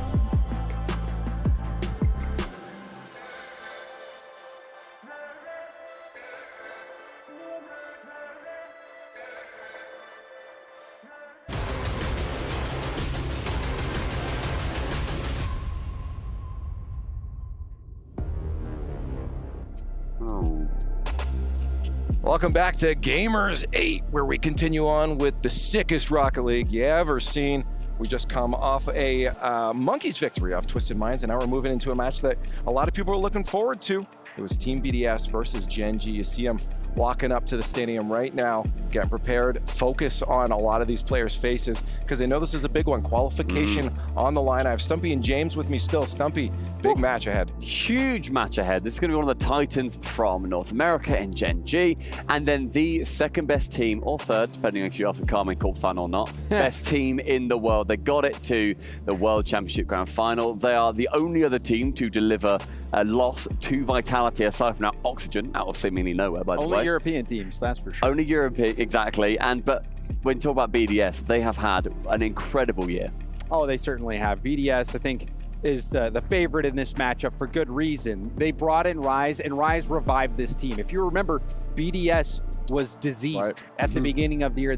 They were struggling so badly. They could not make it to majors. Nothing was going right. They bring in Rise, and then all of a sudden, they're back to the World Championship Grand Final. This Team BDS squad with Rise looks like one of the best teams in the world. I think they are that clear number 2. We've seen them beat Vitality, and even in Boston, I believe it was, or no, that was Carmine Corp. I think that beat him in Boston. But, BDS has taken... BDS set them to the lowest in Boston. Okay, yes. So Team BDS, we know that they are insanely skilled. Monkey Moon, a lot of people talking about how he's that best twos player in the world right now. We heard that from the players during the interview. Whereas for BDS, if you watched during the World Championship, they got beat down pretty bad by Carmine Corp. So I think Genji's down. Yeah. Well, you're talking about Rise. Let's focus in on him a little bit more with the player spotlight. You good? So maybe. Rise leaving Moist was shocking. When he went to Oxygen, it felt like a downgrade. And that was a difficult moment, I think, for me as a fan of these players as individuals and the team of the original Moist crew. It was disappointing when finally that was like the final nail in that coffin, I think. It didn't feel like that he was going to reach that level of Moist, and they didn't. They didn't. Next thing you know, we hear that Rise is going to Team BDS. For me, at that point, it was the inverse of, okay, that makes sense, because BDS reigning champions. In that sense, from Oxygen to BDS, it was an upgrade. Now full stop Rise, goes high, goes the man. It's a touch-in, it's an own goal! That is BDS with the biggest victory here on Championship! My name's Rise, and I play for Team BDS. For me, joining Team BDS was quite a simple decision. They were in a bad spot. I'd just come off a bad result at a major on a team I wasn't particularly happy on at the time. So to me, it just felt natural. Played with 2 great players and they're a great org. Rise is one of the few players in World Rocket League that anywhere he goes, he instantly elevates his team. And that's the first thing to say. He is that good. Definitely as a leader, but he's also, I think, a guy who keeps you on the track. All my life, I've played football. I was always captain of my football team. So I think it's just kind of natural. Like, I've been toted, is that the word? Like, kind of a natural born leader before. So it kind of, I think it just translates here. But you never know when BDS are going to try and strike Rise up early. They got it! BDS win! I'd love to know if he sees his time with BDS as a success. That's my curiosity. That's what I would ask Rise right now. For me, it's like, look, I want to succeed. I want to win. I'm going to do what I think is best for me. If it's a mistake in the long run, it's a mistake in the long run. I'll hold my hands up. I'm accountable. That's my fault. My personal goal is just honestly to, like, leave behind something that in 20 years I can just say, I did that. Like, that was me. Like, and just look back on those days with just like happiness, you know? Rise, again, a very legendary player in the scene right now, elevating Team BDS to the heights they're at right now and continuing to make sure that that roster is always getting the energy that it needs. And you know what? I'm not done with Rise yet. We had an interview with Monkey Moon and Rise, so let's listen to that too. Hi everyone, we're here at Gamers8 in the player lounge with BDS, Monkey Moon, and Coach Mew. Monkey Moon, we're gonna deep dive into this. You guys, you've won a world championship before. You just fell short at Worlds a few weeks ago. What are you doing to try and take home the win here at Gamers8? Je pense que déjà ça n'a rien à voir avec les Worlds, mais parce que le format il change. Mais je pense que c'est toujours tout donner, avoir une bonne mentalité et puis vouloir gagner. Ouais. He said that Worlds is behind us because it's different format, it's another tournament. So we don't think about Worlds right now. We just think about another tournament to win. So we gonna give everything and we keep up the mentality to make sure we can get the trophy. Great mentality. I feel like a lot of the teams sometimes you focus a little bit too much on the past, don't really move too forward. Great mental strength from this squad. This is why you're one of the best in the world and have been the best in the world. So good luck to you guys in the rest of your games, especially against Vitality. Looking forward to that matchup. Make sure you guys watch it at Gamers8. See you soon. JK, it was Mew. Which is also a backbone they look to similar. the roster. They both got on the floppy curly hair. I guess so. But yeah, again, this roster overall superstar talent across the board, James. Oh, I think Finley Ferguson should be called Mr. Finals Finley Ferguson. I think it's something crazy. But I mean, it's S tier material with him. I think it was. I look back. I think it's like something like 5 out of the 7 RLCS majors that he has played in, he made it to the grand final. That's crazy. So he hasn't been able to win many of them. I think he got the one, but it just shows you the caliber of player that he is. So cool, calm, collected, helps get his team to those big stages. Yeah. And I wouldn't be surprised to see BDS make another crazy run again. Right. Yeah, but then you look at them, the team that's around him too, Monkey Moon and Seiko, they are no slouches. Like, you look at them, the 2v2 team, probably going to be Monkey Moon and Seiko. That French connection, something special. On the other side, though, there is Genji, so we got to give him a little bit of a shout out too. Let's take a look at an interview. Hi everybody, it's Hercules, and I've got Genji, apparently Jack, and Chronic along with me, and we're gonna hop straight into this. Chronic, yesterday you had your very first on-land 1v1 match. You were a little nervous about it. We talked about it before. Has there been any prep headed into any potential ones matches on land today? I don't really do any prep, but I think the nerves could definitely calm down a bit, but either way, it's always gonna be pretty nerve-wracking. I just have to play through it and manage it, and I think I can definitely play well still. All right, well, best of luck to you if those end up coming up. And on the flip side of things, Jack, you got experience on land. Obviously, this is a different format. What's it been like playing in the show match style versus, like the normal standard RLCS? I like it a lot. I mean, RLCS is always good, 3s is always good, but having this format, it allows players to really, show who they are as a player more in depth. I always think that, the best players in the world can play 1s, 2s, and 3s very well, so this shows just exactly that. I think that's a really good point too for these players, is being able to jump down in the 2s and 1s is you get to see that personality of the car, like how do they move, how do they operate on the field, and showing that off and getting the spotlight sometimes can be really nice as a player. Yeah, I agree. I mean, being able to see how players want to play on their own too, they don't need to conform with what their team are doing, even if it is exactly what they want to be doing alongside their team, you get to see that personality. And Jack and Chronic, they've got that switch up where they can say, right, who's taking the 1s in this? Because Chronic, yesterday, he was taking on the 1s, which I absolutely love to see, because Jack, bear in mind, is like top 5 in the world at the moment or something crazy. So yeah, Chronic's also up there. It's exciting to watch. And one of the things that Jack said that I thought was interesting was that, the best players in the world have that ability to play every game mode. And I think we see a lot of times those players who kind of shy away from 1s a little bit. But I mean, it's tough to argue when you look back at RLCS and see some of the best players in the world, especially recently with Zen. He made his big debut in that 1v1 department, came out, dominated like we've never seen before, won the world championship. So I'm going to have to agree. I think the best players have that 1s capability, but I think even looking at BDS has some threats in 1s on their own side. Well, okay, quick, which way is this going right now, guys? BDS. BDS. BDS. Honestly, I think I'm on that pretty side scary. As well. We're going to find out. Big match ahead of us. 5 seconds left. Let's get into it. Team BDS versus Genji.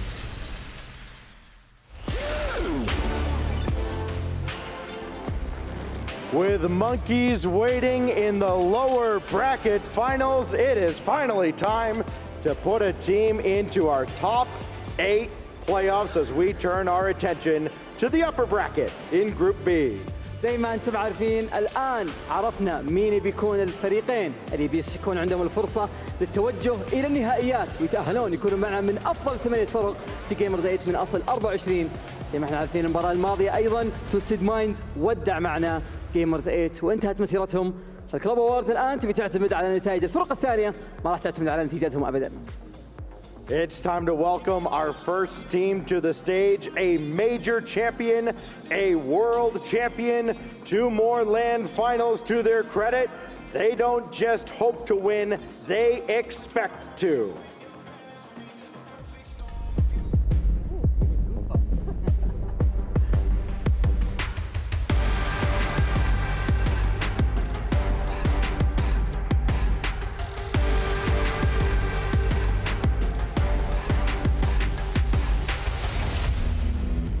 Please welcome to the stage, Team BDS!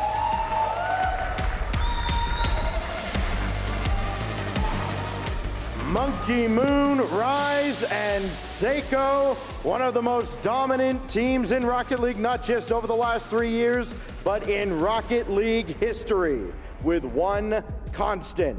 Monkey Moon has been there from the beginning. For many of the teams here at Gamers 8, this is maybe one of the most important days of their careers. But for Team BDS, it's merely Friday.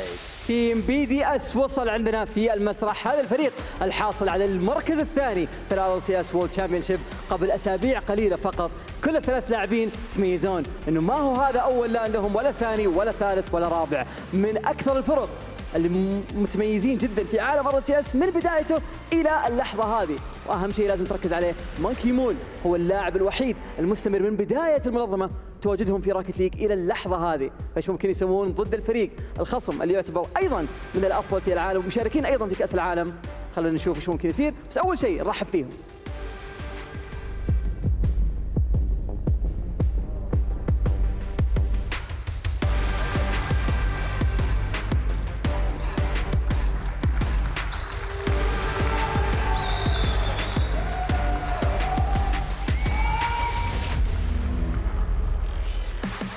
أول ظهور لهم على المسرح جنجي.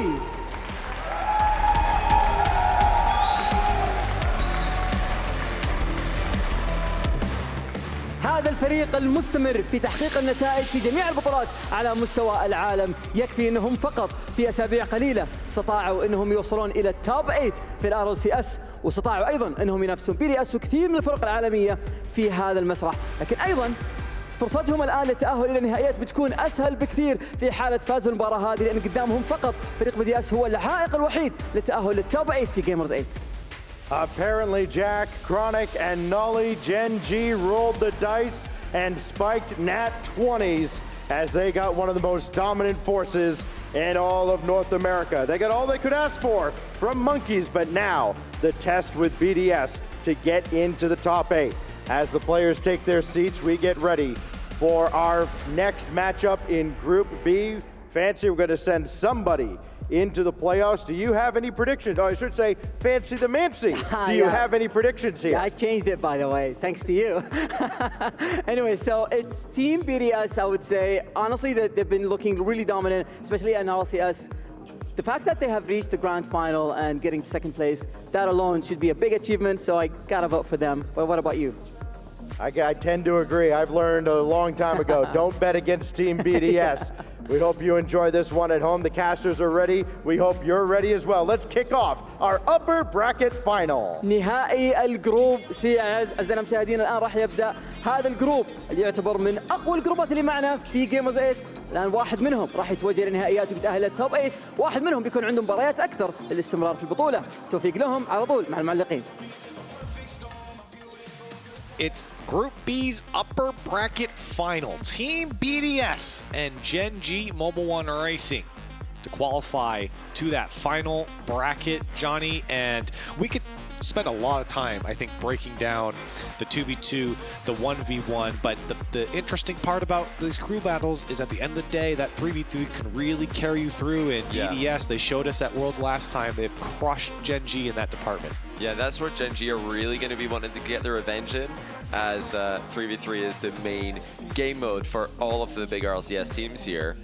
But yeah, they'll fancy their chances in every mode here against BDS. I think the biggest thing to take away here, if we're picking the biggest favorite in any game mode, it would be Genji in 1v1. Both Chronic and Jack are pretty clear of anyone from BDS. Monkey Moon's been the 1v1 guy for BDS in qualifying and at the event itself.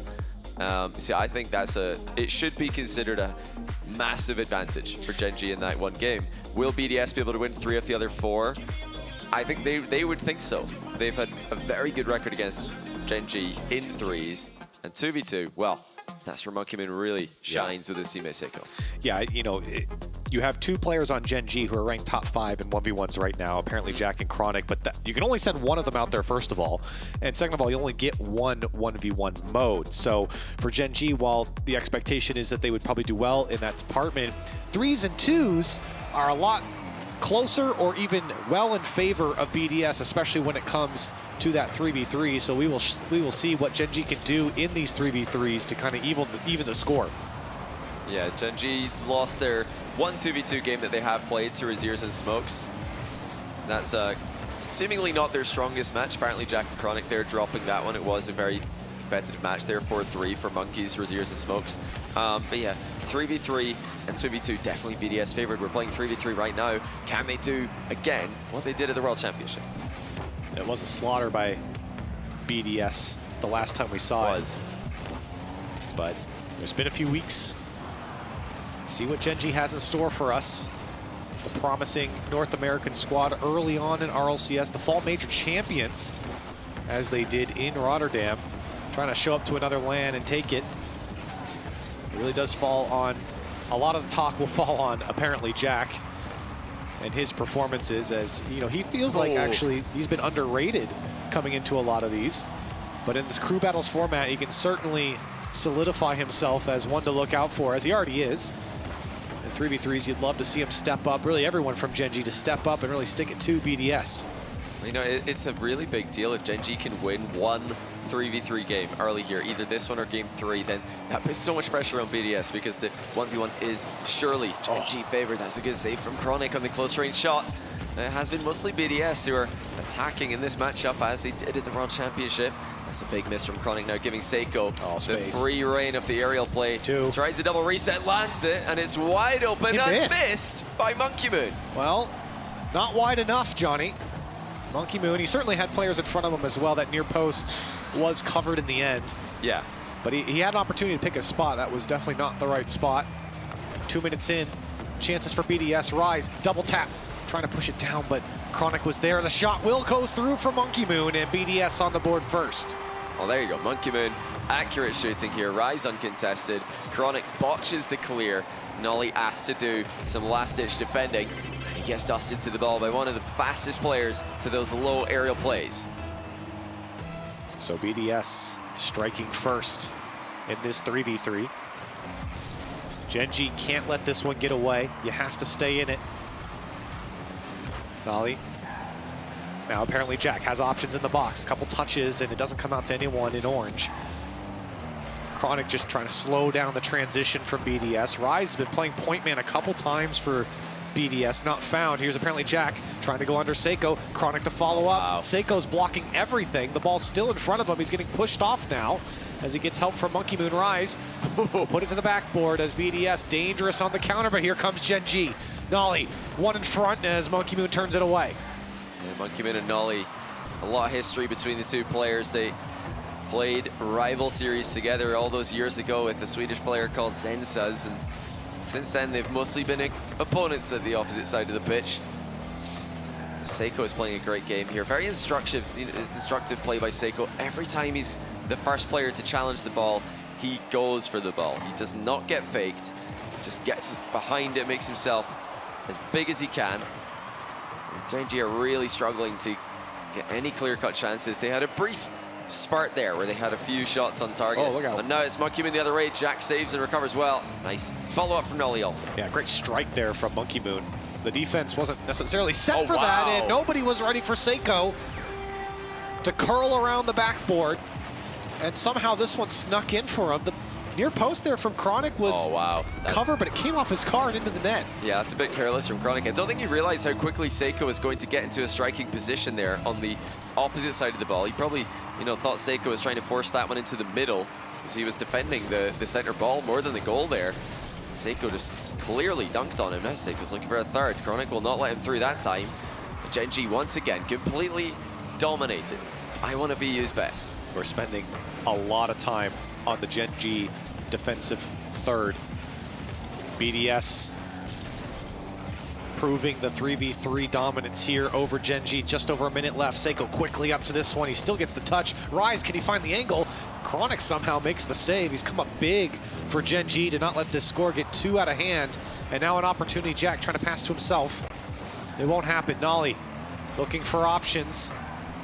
We'll just dunk it away. And again, Genji just can't hold on to it in that final third as BDS looking to threaten one more goal. Yeah, it's just more BDS pressure, more BDS possession. Genji have not been able to find a way out of defense for long periods of time. There's been no passing, and there's been really no 50-50 game to speak of. I mean, they're trying to make it work here, but every time it's falling to a BDS player. Now, can they get anything going in the closing stages? No, apparently Jack looking to advance forward, just ends up underneath the ball. It's BDS attack once again. It's off the post, but with a 2-0 score, they won't mind. Genji have yet to drop a 3v3. They will do it here, 10 seconds left. They need to score with time left on the clock, but BDS dominating Genji here in this department. And Johnny, we now go to either 1v1 or 2v2. I would assume it'd be 1v1 coming out from Genji. We'll see not only if it is the 1v1, but then who they send out as well. You saw in the interview from Herc with Jack and Chronic saying that, there's nerves on stage. Yeah. And I wonder if that would affect him going in. Apparently Jack, obviously, he doesn't really talk about that as much. If that affects their gameplay or who they would rather put in, we'll have to see.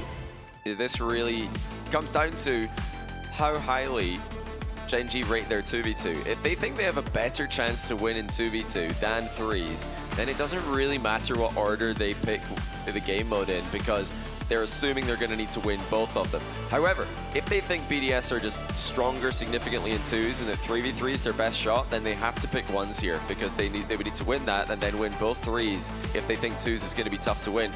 I think, honestly, Genji won't be, going too deep with it though. I'm telling you what they, could go for if they're trying to big brain this.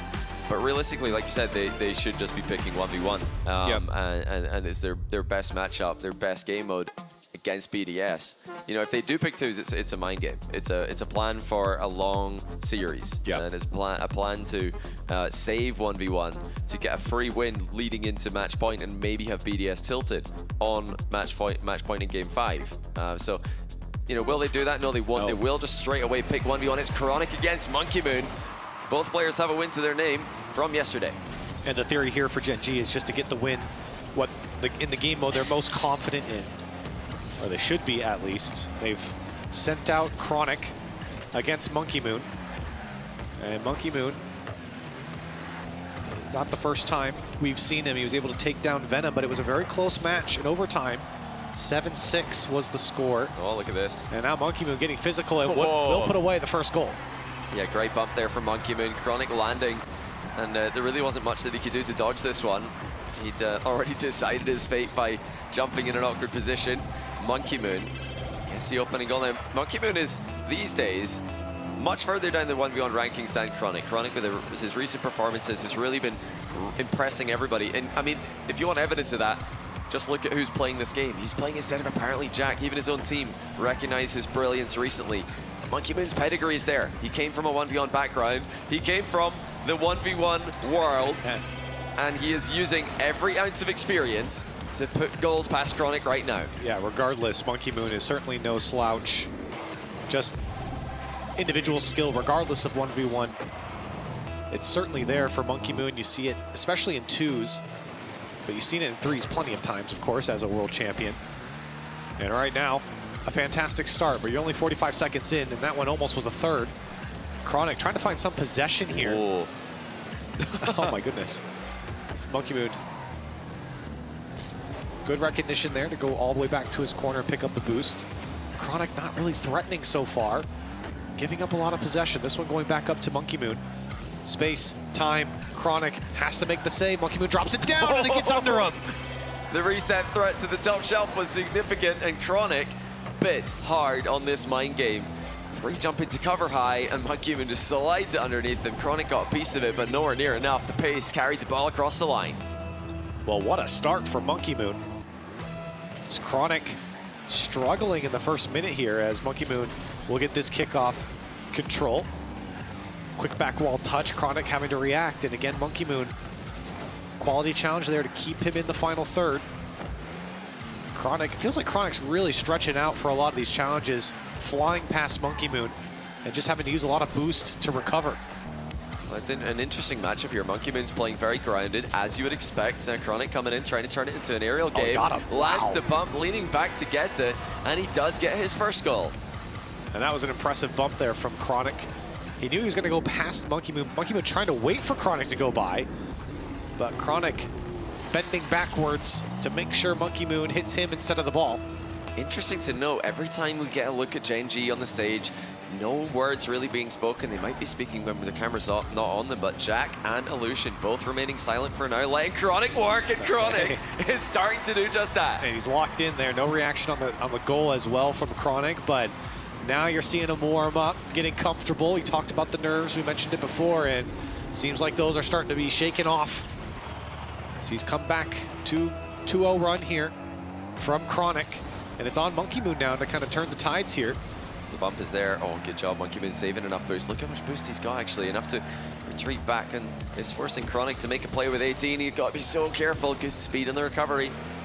And I've heard Jack talk a lot about Monkey Moon's 1v1 game in the past, and he has a lot of respect for Monkey Moon's ground game in particular. Now, Chronic overall is a little bit more of an aerially player, a lot more aerial-based in ones than Jack is. So I think the game plan here was to turn this into an aerial battle against Monkey Moon. It's Jack against Monkey Moon. You know, a lot of people, if Chronic loses this, will be saying, why didn't Jack play? Well, you know, Jack's more of a grounded player. That's Monkey Moon's strength. So playstyle-wise, this is starting to look a little bit better for Chronic as he puts the pressure on with multiple boost steals. Yeah, the first half of this game, you saw a lot of possession go over to Monkey Moon. You didn't see a lot from Chronic, but now you see Chronic a lot more comfortable holding onto the ball. This bounce gets away from him. Full boost here for Monkey Moon. Into the sky he goes as Chronic easily takes that one away. He put it on target. He certainly will. It's a tie ball game here at 2:15. Great pre-jump by Chronic. Monkey Moon losing control. No flip to play with. And Chronic has the runaway goal. 3-3. Last 3 goals, all from the American, showing why Genji chose him in the matchup. Great work here from Chronic, not to get flustered on the immediate run from Monkey Moon, but a kickoff goal will do, and back into the lead he goes. So both players with identical kickoff strategies there, but Monkey Moon just a bit more committed. Now, Chronic's paying attention to that, or if either Jack or Illusion are, they could be telling him as well. He's got to get goal side. He's got to get this one to the inside, towards that side in the background. That's exactly what he does, but looks like it's gone a bit behind him. Still Chronic control. Oh, that's a bit of a high touch, though. And now he's got the boost. He has no one going. No, Chronic. He had the right idea, but he's completely misplayed it. That is an all-time own goal from Chronic. Oh, no. You're right. He had the right idea. He wanted to get more on the ball there to push it to his corner or any corner, and instead into his own net. He had the advantage. He actually won that kickoff. It might look like, well, he's in defense, so he lost it. No, he won it. That was his ball. He could have taken it to his back corner, grabbed 100 boosts, but he's just own goal. And not only that, he assisted his own goal. Yeah. I don't even know what to say. Chronic down by 2. Into the air again, trying to get the bump this time. Monkey Moon will not fall for that one twice. And Monkey Moon, oh my. Getting the flick towards the back wall, and Chronic calmly trying to pick this one up, but maybe too calmly here as Monkey Moon picks up his pace. Monkey Moon is so fast on the turn. Chronic Thought he had time to grab the boost, but Monkey Moon still beat him to the punch with the air roll shot. And not only that, he slotted it. 3-goal advantage again. And he had no boost going into that. I mean, just maybe 6 or 8 from what I saw. And on the turn, confidence there, the game sense through the roof there for Monkey Moon. To catch back up, here comes Chronic, has a flip and he'll get him. I mean, he does look better in the aerial game. Chronic with the resets, almost unstoppable. That was a brilliant shot once again, and Monkey Moon tried to challenge it. As soon as he moved in, Chronic slammed it over him, and this is a close game. You know, 2-goal difference, 3-goal difference in other game modes. That's a really difficult goal line to come back from, but 1 minute and 28 left. Chronic is well in this, and he's making their necessary kickoff adjustments. We'll see another back post shot. Monkey Moon can't save that one away, but he falls into his own net, so time, space for Chronic. Monkey Moon, 36 boost to his name, takes the high challenge. Chronic will take the low, and he's rewarded here. Just a 1-goal difference now. Yeah, good pathing by Monkey Moon. He's grabbed a couple of small boost pads there, but Chronic switches up on him. It's been aerials, aerials, aerials. High ball every time going over Monkey Moon's head. That's conditioned Monkey Moon to go a bit high on the challenge, and Chronic switches low. Minute 13, an eternity here in 1v1. Monkey Moon trying to threaten another kickoff goal. Chronic gets back, but he won't get that touch on the flick. Monkey Moon taking his time.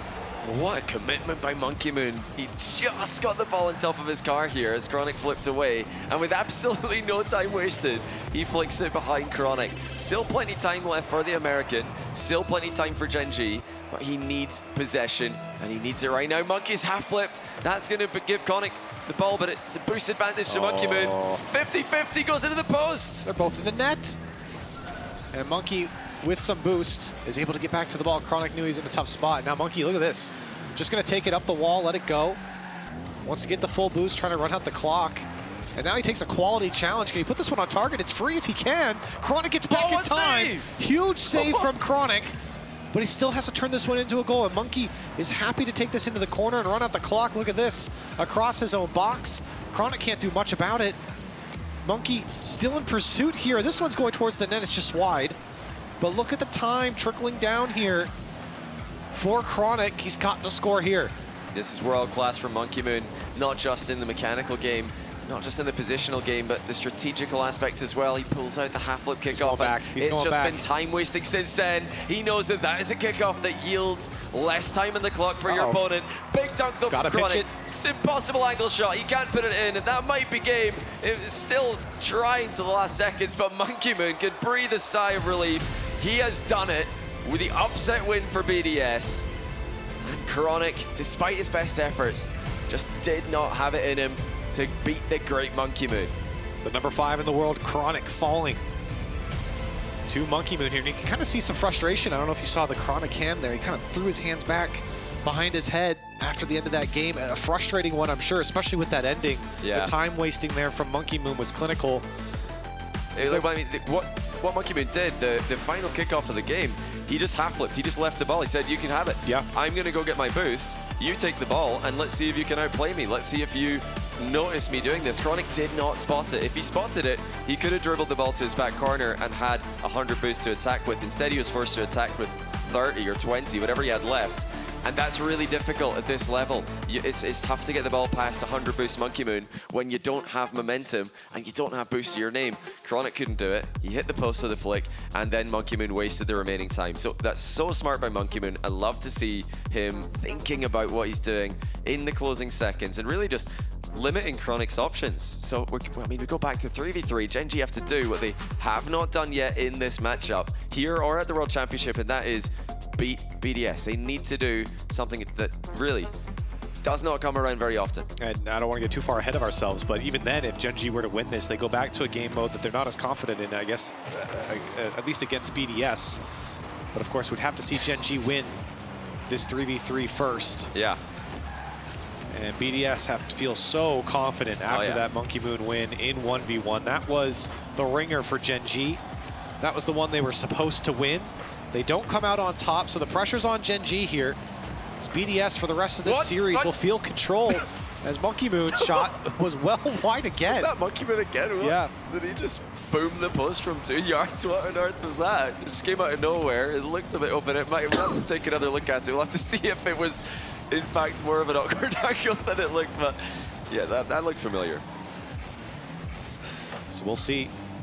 Still 0. Rise and BDS trying to race down the field. Genji, the pressure's on here. Rise trying to put this one away. And where is Genji? There it is. Apparently Jack will let that one fall, and the clear is right back into the hands of BDS. Yeah, I mean, yeah, BDS can just do whatever they want with this game. They can go all guns blazing with so many match points now, 3 of them, and both in game modes that they will feel favored in.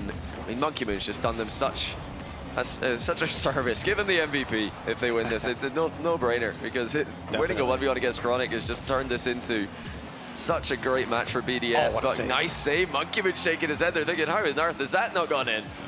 Great save from apparently Jack. But you're really looking for the offense here from Genji. Chronic's going to get over the top. Seiko, can he go all the way? He did get to the backboard. Still that defense holding strong for Genji. Where's the offense, though? Chronic trying to make it happen. Apparently Jack's already up. Oh, but he can't put it on target. And BDS very slow to take this one out, baiting in the attackers from Genji. You know, maybe that could be the answer for Genji when they were dominating North America, when they were dominating the world in the fall. It's a long time ago now, but it was with the pre-jumps. It was with the synergy. They just seemed to know exactly what the next play was going to be before it happens.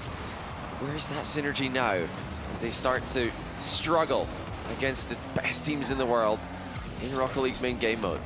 Genji's finding some form here, at least offensively, as apparently Jack will get flown to the sky as BDS doing well to deny. Halfway through game 3 in this 3v3, still scoreless. I think Genji will like that. Certainly don't want BDS to start running away with it. Chronic has an opportunity here, but with low boost, can't do much. He had no support. This one coming off a nollie. And Genji just trying to formulate some offense here, but BDS's clears. The challenge game has certainly been in their favor. You know, the good news for Genji is they are getting the ball out of defense a lot more than in game 1, where it was constant pressure from BDS throughout. And this is a scary attack now coming in. Oh, well played though by Nolly, up quickly to deny Rise any further position. And apparently Jack with a very nice center ball, but Chronic has to sit back on it. Too risky with Nolly still waiting to recover. And this is a good passage of play for Genji. They're starting to get clean touches, but suddenly it comes to an end. Monkey Moon with a redirect. Oh, it's perfect. Goodness. Monkey Moon, he had one of these in the World Championship final last year, and he gets another one in free space. And I mean, what can you do? No one's back in time for Genji. Perfectly placed for Monkey Moon, and BDS finally break through with all the offense they've had. Just a 1-goal game, and now fake kickoff comes out from Genji, trying to set up apparently Jack. It's back to Nolly. This could be perfect. First touch. Can he get by the last man? Monkey Moon has been rock solid defensively, and he shuts down the setup from Genji. The best player in the open era, showing that he is still in the conversation to this day, even in a different format. Right after they finish 2nd place of the World Championship, BDS are still that team, and Monkey Moon is still that guy. Just a minute left for Genji. Will this be the end of their upper bracket run in the group? 1 minute in a 1-goal game. Genji looking to stay alive. It's been a struggle here, but it just takes one opportunity. Monkey Moon happy to go back to that game management. Seiko pops it up. Rise is there. BDS are just faster right now. Rise still on the ball. Flip reset. Apparently Jack will pick it up. Genji have to get down the field. Have to put something together. It comes out to Chronic. Seiko will find Rise, who wants another touch. It goes past him. Nolly gets a bump on Monkey Moon. Jack's already up. Can he put this one away? He tried to take the 50 with Seiko in midair, and he's denied again. Here comes Chronic. Gotta be back post, and it's not gonna go. Apparently Jack was there, but with 20 seconds left, Genji can't break through. Yeah, another late surge from Genji here. They're trying everything. Jack 50-50s it past one. Chronic's bumped off one another player, but Nolly's shot's gone off the inside of the post. What? And it somehow stays out. Came off the post, and even the defense couldn't keep up with it. One last dance for Genji. Nolly pulls off of it. Monkey Moon will just lob it into the air. Seiko pre-jumped, and it's under him. To the back wall it goes. Genji needs one more touch. And BDS trying to close this one out. The pass is there to apparently Jack. Monkey Moon on the backboard. Comes off cleanly as no one's there from Genji. And a 3-0 sweep for BDS. BDS are inevitable. They advance to the playoffs as the top seed from Group B. Genji are not done yet, but they're going to need to beat Monkeys again if they want to follow BDS into the top 8. Wow. Not what I expected, Johnny. BDS winning, fine. A 3-0 sweep was not the expectation here, especially with the 1v1 chosen. And for BDS, they could be happy. They qualify as the Group B first place. They will play Group C second place, as we'll have to see how that one pans out. Group C hasn't played too much quite yet, but for Group B, Genji will move down, like you said, to play against Monkeys, the dark horse here in this group and in this tournament in that lower bracket final. Yeah, it's just too good for BDS. Seiko, solid. Rise, solid. Monkey Moon, just a different beast in this matchup. Insane win in the 1v1 and all around an MVP performance. And, you know, let's see if the desk agrees. Johnny, I agree with absolutely everything you ever say. I'm just saying. How about you guys? I emphatically do not. Okay, well, yeah, maybe I'm in the middle. I mean, I agree with him there. I think we can all agree on that. Well, that's so far 100%. So I guess all the time, James, right? No, Monkey Moon, in all seriousness, stepped up in the ones. He's so good. I mean, just every facet of the game, Monkey Moon's so good. The only goal in 3v3, the final 3v3 game we saw, was Monkey Moon, that redirect up in front of net. You can see Nolly shaking his head. What are you supposed to do against a player like Monkey Moon? I mean, they literally didn't concede a goal in the 3v3s. It was a 2-0, then a 1-0. And then we talk about those 1v1s as well. Right now, Monkey Moon is like 16th in the world, I think, when you look at the general ranking. And Chronic is sitting in 5th. There's a little bit of a disparity. They're relatively close in the grand scheme of things, but we all realistically had Chronic on there to win that. He has been grinding. He's been playing some of Johnny Boy show matches too, getting up for these events. And yeah, Monkey Moon, 7-5, not even in overtime. Hey, I mean, granted, we've seen it happen with AJ too. On the day when it comes down to it, sometimes it can hit you a little different, right? And I think the reality is all those players at the top are all just so dang good. Yeah. Right. And it's just one game we're talking about here. We're not talking about the series. We're talking about a single game. So, you know, that single game matters a lot. And it's who can handle that pressure, who can step up for their team. And I think BDS, you know, I was confident in my prediction with them because they are such a deep team. You could probably put anybody out there in ones and they would do well for BDS. Right. Well, let's take a look now at our STC play of the game. He didn't win it, but we still got to give it to Chronic. While he was in there, he was still styling a couple flip resets. This one specifically is nice and clean. Going up for the off the wall for an aerial in one sometimes could be a little risky, but he had the confidence, baited out Monkey Moon. Nice goal. Yeah, he faked it out as well, where he faked one hit there. Instead, he then ends up going lower and then hits it with the butt of his car. He stalls, gets that stronger hit through over towards the net. He had a couple of flip resets, so we were thinking, could that be the play? Could that be the play? But that had a little bit more spice with the fake. Yeah. I love that extra little touch. You get the flip reset early. It lets you be able to read the defense, have more time to make the play. Chronic actually got that extra little touch that set up the play.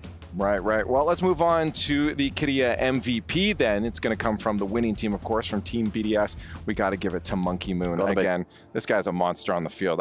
It's just scary. You go up against him, you got to be terrified. And like Stumpy said, Team BDS, with the help of Monkey Moon, kept Genji scoreless through the 3v3, or in this 1v1. Monkey Moon was just rock solid. He is so smart, so consistent. I think the thing that is so admirable about Monkey Moon is his consistency. He just greatness almost every single game. Yeah, and he also looks revitalized. He said what the power of Rise does, but Monkey Moon was the man who, although Rise wasn't there on the pitch, he is still up there after grinding 1v1s for a decent amount of time too. He just hasn't been able to reach the exact heights that Chronic's been able to recently, but clearly grinding, taking this crew battles format incredibly seriously. Who else but the man with the biceps, Monkey Moon? It's looking good out there. We'll see how that carries on, though, as they make it into top 8. Genji falls down into that lower bracket. I mean, just quick before we go to break here, how do you feel about Genji Monkeys just early on? Quick. I think they should be scared. Yeah, well, I think they should be a little worried. I think the thing that was worrying was not scoring a single goal in the 3v3s, but I still think Genji is going to be in the favorite in that matchup. I think they're going to be able to get past the Monkeys, but you really do have to watch out for Raziers. He has been so fun to watch. We'll see if he can bring that level against Genji. Well, I have a feeling they'll be going to ones probably and letting Raziers just do his magic, but we'll have to find out later. We are going to a break. Right now, a lot of more Gamers8 Rocket League coming your way.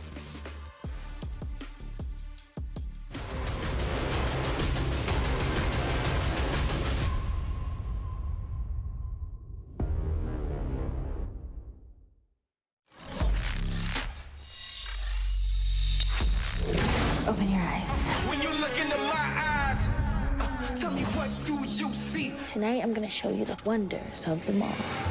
Hey, I got nothing to lose. I got nothing to lose. I need warriors. So is this what you want in? You wanna war? Show me what's up then. Now we ready to bust in. Take everything, leave them with nothing.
What if I told ya I know exactly what you are? What have they sold ya on that red hot boulevard? Ooh, I'm doing damage control on my heart and my soul, and ain't no one telling me nothing. I've taken control. If you got something on your mind, go and spit it out. If you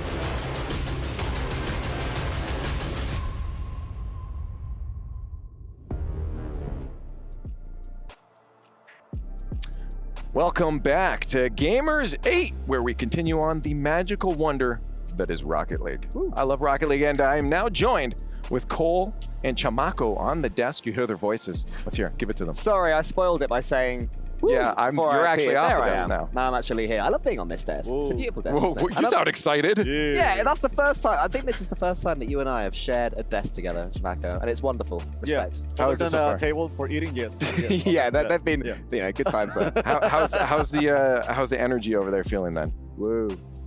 No, it's That's good. not what I want. Come on. We've been in the green to room. the occasion. We're going to be casting eventually today. So, We are. So you got to ramp up. Okay. Okay. A Cool. little. You got me to get you in the mood. Right now, no. All right, we'll get you in the mood because we got a good game coming, in my opinion. I'm excited to watch this one. It's going to be Genji versus Monkeys. And again, what we've seen from Monkeys has been phenomenal. But Genji, of course, we know is one of the strongest North American teams right now, but maybe still trying to find their footing, where they belong in the scene in international debate of Rocket League. So we saw them just lose, which sometimes hurts going down to the lower bracket. How do you feel about Genji moving down to that lower bracket than what we saw already off them? A little bit worried. They seem a little bit flat, and this Right. is the team that, after winning the full major, have seemed flat throughout the season since then by their standards. You know, still been making majors, still been making worlds, but not quite the supremely dangerous team that we saw in Rotterdam since then, and that was more of a return to a lack of form, unfortunately. I know what you're saying, but at the same time, I feel like Genji is a team that takes losses very well, and they learn from them. Mental is really good. Yes, so going forward now, they're going against Monkeys, a team that they have beaten before, and that's like a confidence booster. So even though they didn't perform as well, they were not offensively very active. I think they going into this one, they shall improve and do better. So do you think if they get the mental locked in, do you feel like play-wise that they should overrun the Monkeys? Because again, I've been watching them, and there could be some surprises for Genji in this bag. Yeah, Monkey's seeming pretty hot. Raziers yet again. I mean, whenever he comes to this event, he seems to do all sorts of good work for Heat last time around, and now for Monkeys. I wouldn't say he's carrying, because around him, his team are playing at the top of their game as well. Smokes is great. Yeah, exactly. So the fact that, as well as Raziers, the other two are really stepping up alongside him is a great sign for the Monkeys. True, and they had a really good event against Genji before. The 2v2s, they actually won it. The 3v3s, they lost by 1 goal each, and the 1v1 against Chronic also was a 1 goal difference. Right. So they did really well. At the same time, Genji is a very strong mental team, and they learned, I'm sure they learned from that. Not taking Monkeys out of the equation by any means. Again, this is like Razier's holiday, so anything can happen. But Genji, I believe in them. I mean, there's a reason why they won a major this past season. I mean, again, if you are looking at the direct matchup in this group, this is the rematch from them. So Monkeys will be looking for a victory this time around. Genji coming off loss, maybe this is the time for it to happen. If you're looking at Genji, though, what are they saying? What are they doing right now? What's the game plan going into this? Because the game plan didn't work against BDS. I do wonder if apparently Jack is, tapping on Chronic's shoulder as the more experienced player, the older player. It's a debate which one is better in 1v1, those two alongside each other. So you think he's trying to poke his way in there? I think I would be. If my teammate has just lost a 1v1 that he's expected to win, then especially in 1v1 when you can be fragile, I'd be saying, get me in. Give me a chance. I can do this. It's a 1v1 where my teammate own goal himself. And I was like, oh, exactly. It wasn't a pretty 1v1 by any means. Hey, well, let's focus in on one of those players. It's apparently Jack. We've got a player spotlight.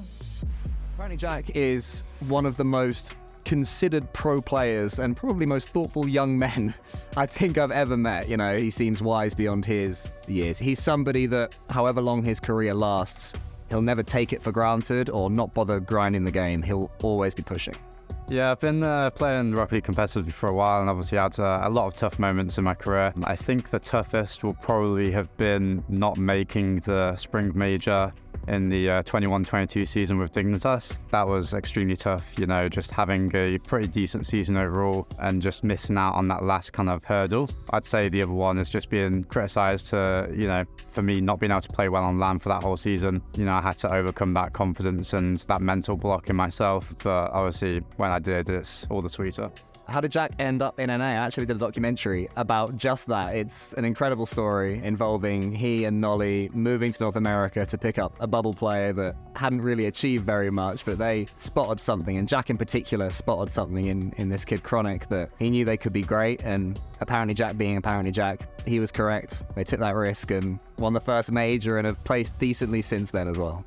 Throughout the season, we had worse results than what we started with, and that's kind of part and parcel of it. We had to deal with that. But I'd say my individual level is still extremely high. I at least know that I can play at that level, and it's just that confidence that you have to get back. I think I see the game a lot better than a lot of players. I think I'm smarter than a lot of players, and I think I'm more consistent than them. For me, I think apparently Jack, if he wants to, would be about longevity. I can see him pushing the envelope of how long a pro player stays at the very top 4. He will adapt to any meta. He will continue to shape metas long into the future. My aspirations for the future of my Rocket League career are obviously to become a world champion. I think that every player's dream is to become a world champion. I really do want to win a Gamers8. I think that this format is an incredible format. I really enjoy that. And just to be liked, I think, it's a very important part. Winning means a lot to me, but it doesn't mean everything. And I won't sit here and say that, there may be a player that wants to win more. And if that's at the cost of themselves and their personality, then you can do that. I'll let you win. I don't want to lose myself in it. I think that the personal side comes before the competitive side for me. Absolutely. I enjoy speaking to the fans. I really do. And to improve and just be the best I can.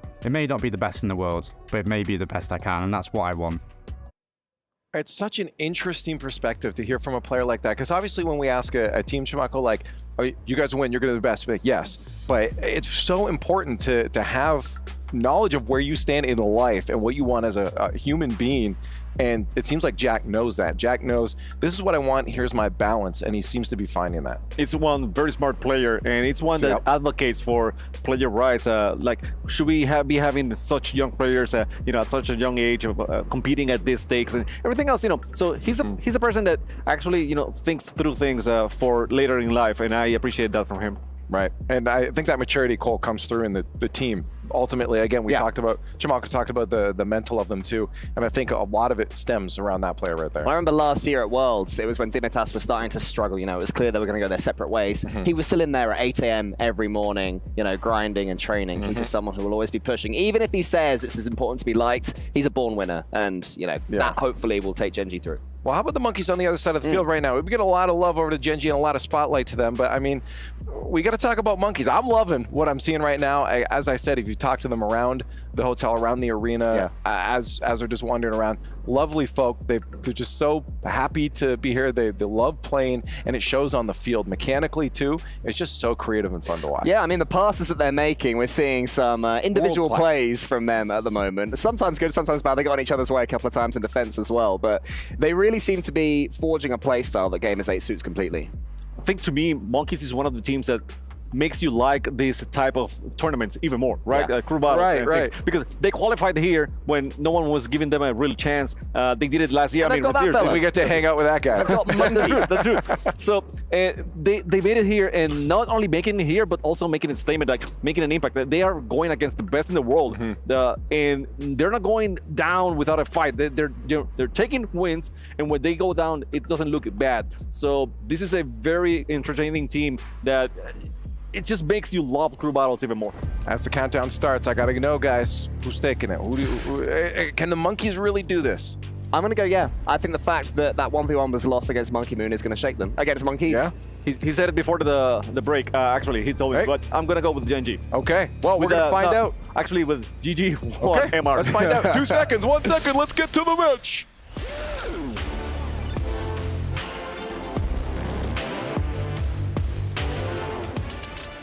One of the toughest things to do, especially on this stage, is play back-to-back following a loss. But that is the challenge facing one of these teams.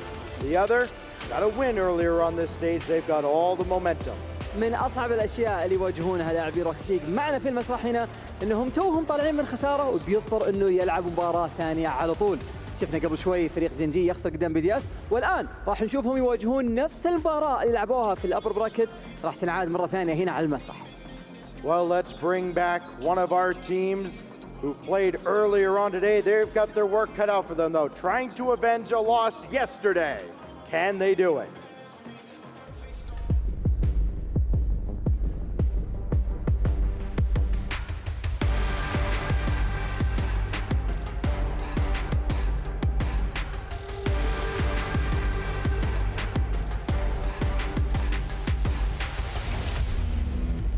Back for one more go on the stage, it's Monkeys! Monkeys have battled and battled and battled, and now it all comes down to this. One more best of 5 to get themselves into the playoffs. They played this opponent once already, all 4 games decided by just 1 goal. If they get a couple different bounces, if they can turn the tide, this team will be headed to the top 8. مونكيز ثالث ظهور لهم على المسرح اليوم فقط، لعبوا مباريات باك تو باك تو باك، يحاولون قد ما يقدرون انهم يصعدون الى التوب 8 معنا في البطوله. المباراه هذه ما هي غريبه عليهم، شفناهم يلعبون ضد فريق جنجي في الابر براكت، لكن اضطروا انهم يخسرون المباراه، كان كل مباراه خسروها فارق هدف واحد فقط. فهل بيقدرون يكررون الكره المره هذه ولا ممكن انهم ينتصرون؟ ما ندري، لكن لازم نرحب بالفريق الثاني، خصمهم تو طالع من خساره، خلونا نرحب فيهم.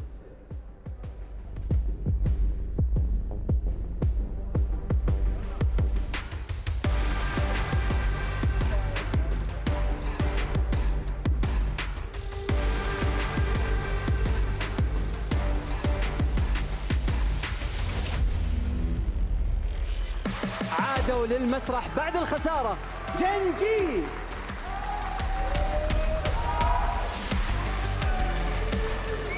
فريق جنجي من بعد ما أخذوا الفال ميجر في 2022 في نهاية السنة، من بعدها المستوى حقهم ما كان في المتوقع.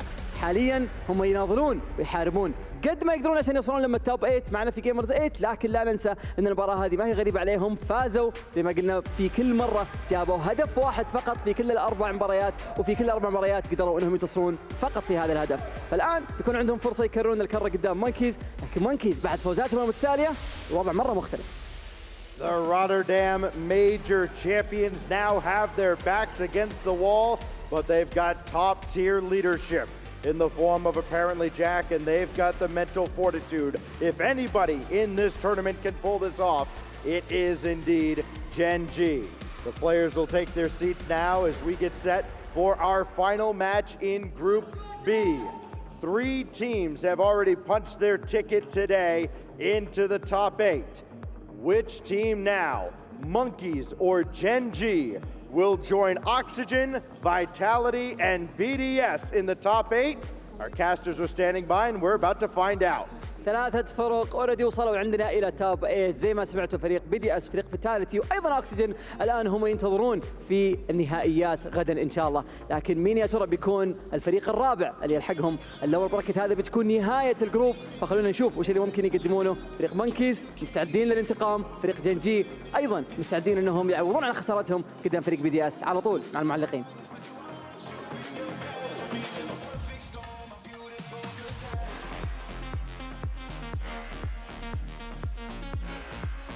We have seen this matchup before, the Monkeys versus Genji, and Genji was able to take him down 3-1. This is for a spot in the playoffs. No more room for errors. We just saw Genji get beat pretty badly by Team BDS, Stumpy. Do you think Monkeys will have their revenge against Genji? It's going to be very tough. I feel like Monkeys have had a performance that we have seen previously from Razirs in this competition. He managed at least to get top 8 last year with Heat. He's now alongside 2 brand new teammates. And Genji, they may well be a little bit too much to work through. The highest points earning team in North America this season. 2 import players, 1 rookie to the RLCS, and Genji Mobile 1 Racing are going to be a very, very high hurdle for them to be able to clear, James. Oh, certainly. And we've seen the Razirs. Hey, the monkey got a scan! They did a scan of the monkey. I love that. Oh, I didn't get a scan, by the way. How did that monkey get a scan? Because the monkey is iconic. That's very fair. I take it all back. But yeah, I feel like Genji, for me, they don't look like themselves, right? They don't look like a team that has the cohesion at the moment. The threes, they were unable to score earlier versus BDS. They were beaten 2-0 and 1-0. The 5 goals for them came from Chronic in the 1v1. And even then, he lost that 1v1. They don't look like they're on the form that we have seen from them in North America this season. You're certainly right. And I think that is going to be the big question is, will Genji struggle because of this last series where they got destroyed by BDS in 3s? We'll find out right now. Monkeys versus Genji, round 2 here at Gamers8. And I've already furrowed my brow. I already don't quite know what's going on because Nolly's loaded into the lobby in a Batmobile. We so unbelievably rarely see the Batmobile nowadays, but fair play. Cole's going to be happy. He's the only person in the world that still mains it, so big up Nolly. Well, we'll see how it works out for him. Already tripping over Jack as we see a Chronic on that air dribble rebound opportunity. A nice tip from Etain. Smokes is going to try to go up and over Nolly. Nolly back pass. Chronic will try to collect. Bit awkward, but that demo opens up some space. However, you see Etain being a nuisance on that goal line. However, possession still in the hands of Genji. And tell you what, that Batmobile gives so much power to a lot of shots. It's a lot harder to control. It's a lot more awry, and the ball can go absolutely pinging off your car. But if you can tame it, you're going to get some real bangers. A good save there from Nolly. A little bit longer too, using the plank hitbox. Make sure that you can get a couple of flicks over the top. Somewhat unreliable, but there's a flick, and it goes over the top of 1 player. That is a flat hitbox. I think the Batmobile actually has its own special hitbox. Oh, crazy. Fair enough. Long and flat in one way or another. Because of Cookser. I'll have to see if it still does, but back in the day, they did have its own hitbox, but we'll see if Nolly can make it work. Nolly with the Batmobile is the first one to strike. That Batmobile doing work, goes up on the right-hand side to the ceiling, manages to fake it out for a second, but keeps on the flip. Lovely, past 2 defenders as well. Well done to Nolly. And he is able to get that first one for Genji. And that's going to be an inspiring goal. Their first goal in 3v3 in at least 3 games that they have played. Nice start here for Genji. We don't have to worry about them being shut out like we saw versus BDS. Monkeys, the underdog in this matchup. They weren't able to take out Genji before. They did manage to win a game, but that was in 2v2s. There's a dunk, and that one just sails straight in. The dunk from apparently Jack is going to put Genji up by 2. Both players looking great as well, making sure that Smokes has no time to clear that ball out, and the net, to be honest, left utterly open. Maybe the players from Monkeys not quite realizing how close Jack was to that ball, had too much faith in Smokes. Either way, Genji, the 2-goal lead. Minute 48 has gone past. Metain now on the right-hand wing. Might just clear that ball away, but then Nolly and Jack both commit to it. Chronic caught a little bit short, and then Nolly back again with that Batmobile. Jack, lovely first touch, will take it high. Gonna test the backboard. Swept off the line. Nolly keeping the pressure on. There's a double commit, but Raziers is able to stay in the play. Back down to the middle. Another double commit. You can tell Monkeys not really on the same page in a few of these plays. Perhaps feeling that pressure. Raziers has been brilliant so far in this event. Let's see if the Monkeys can have that brilliance now. There's a demo, but there's a demo right back out of the air.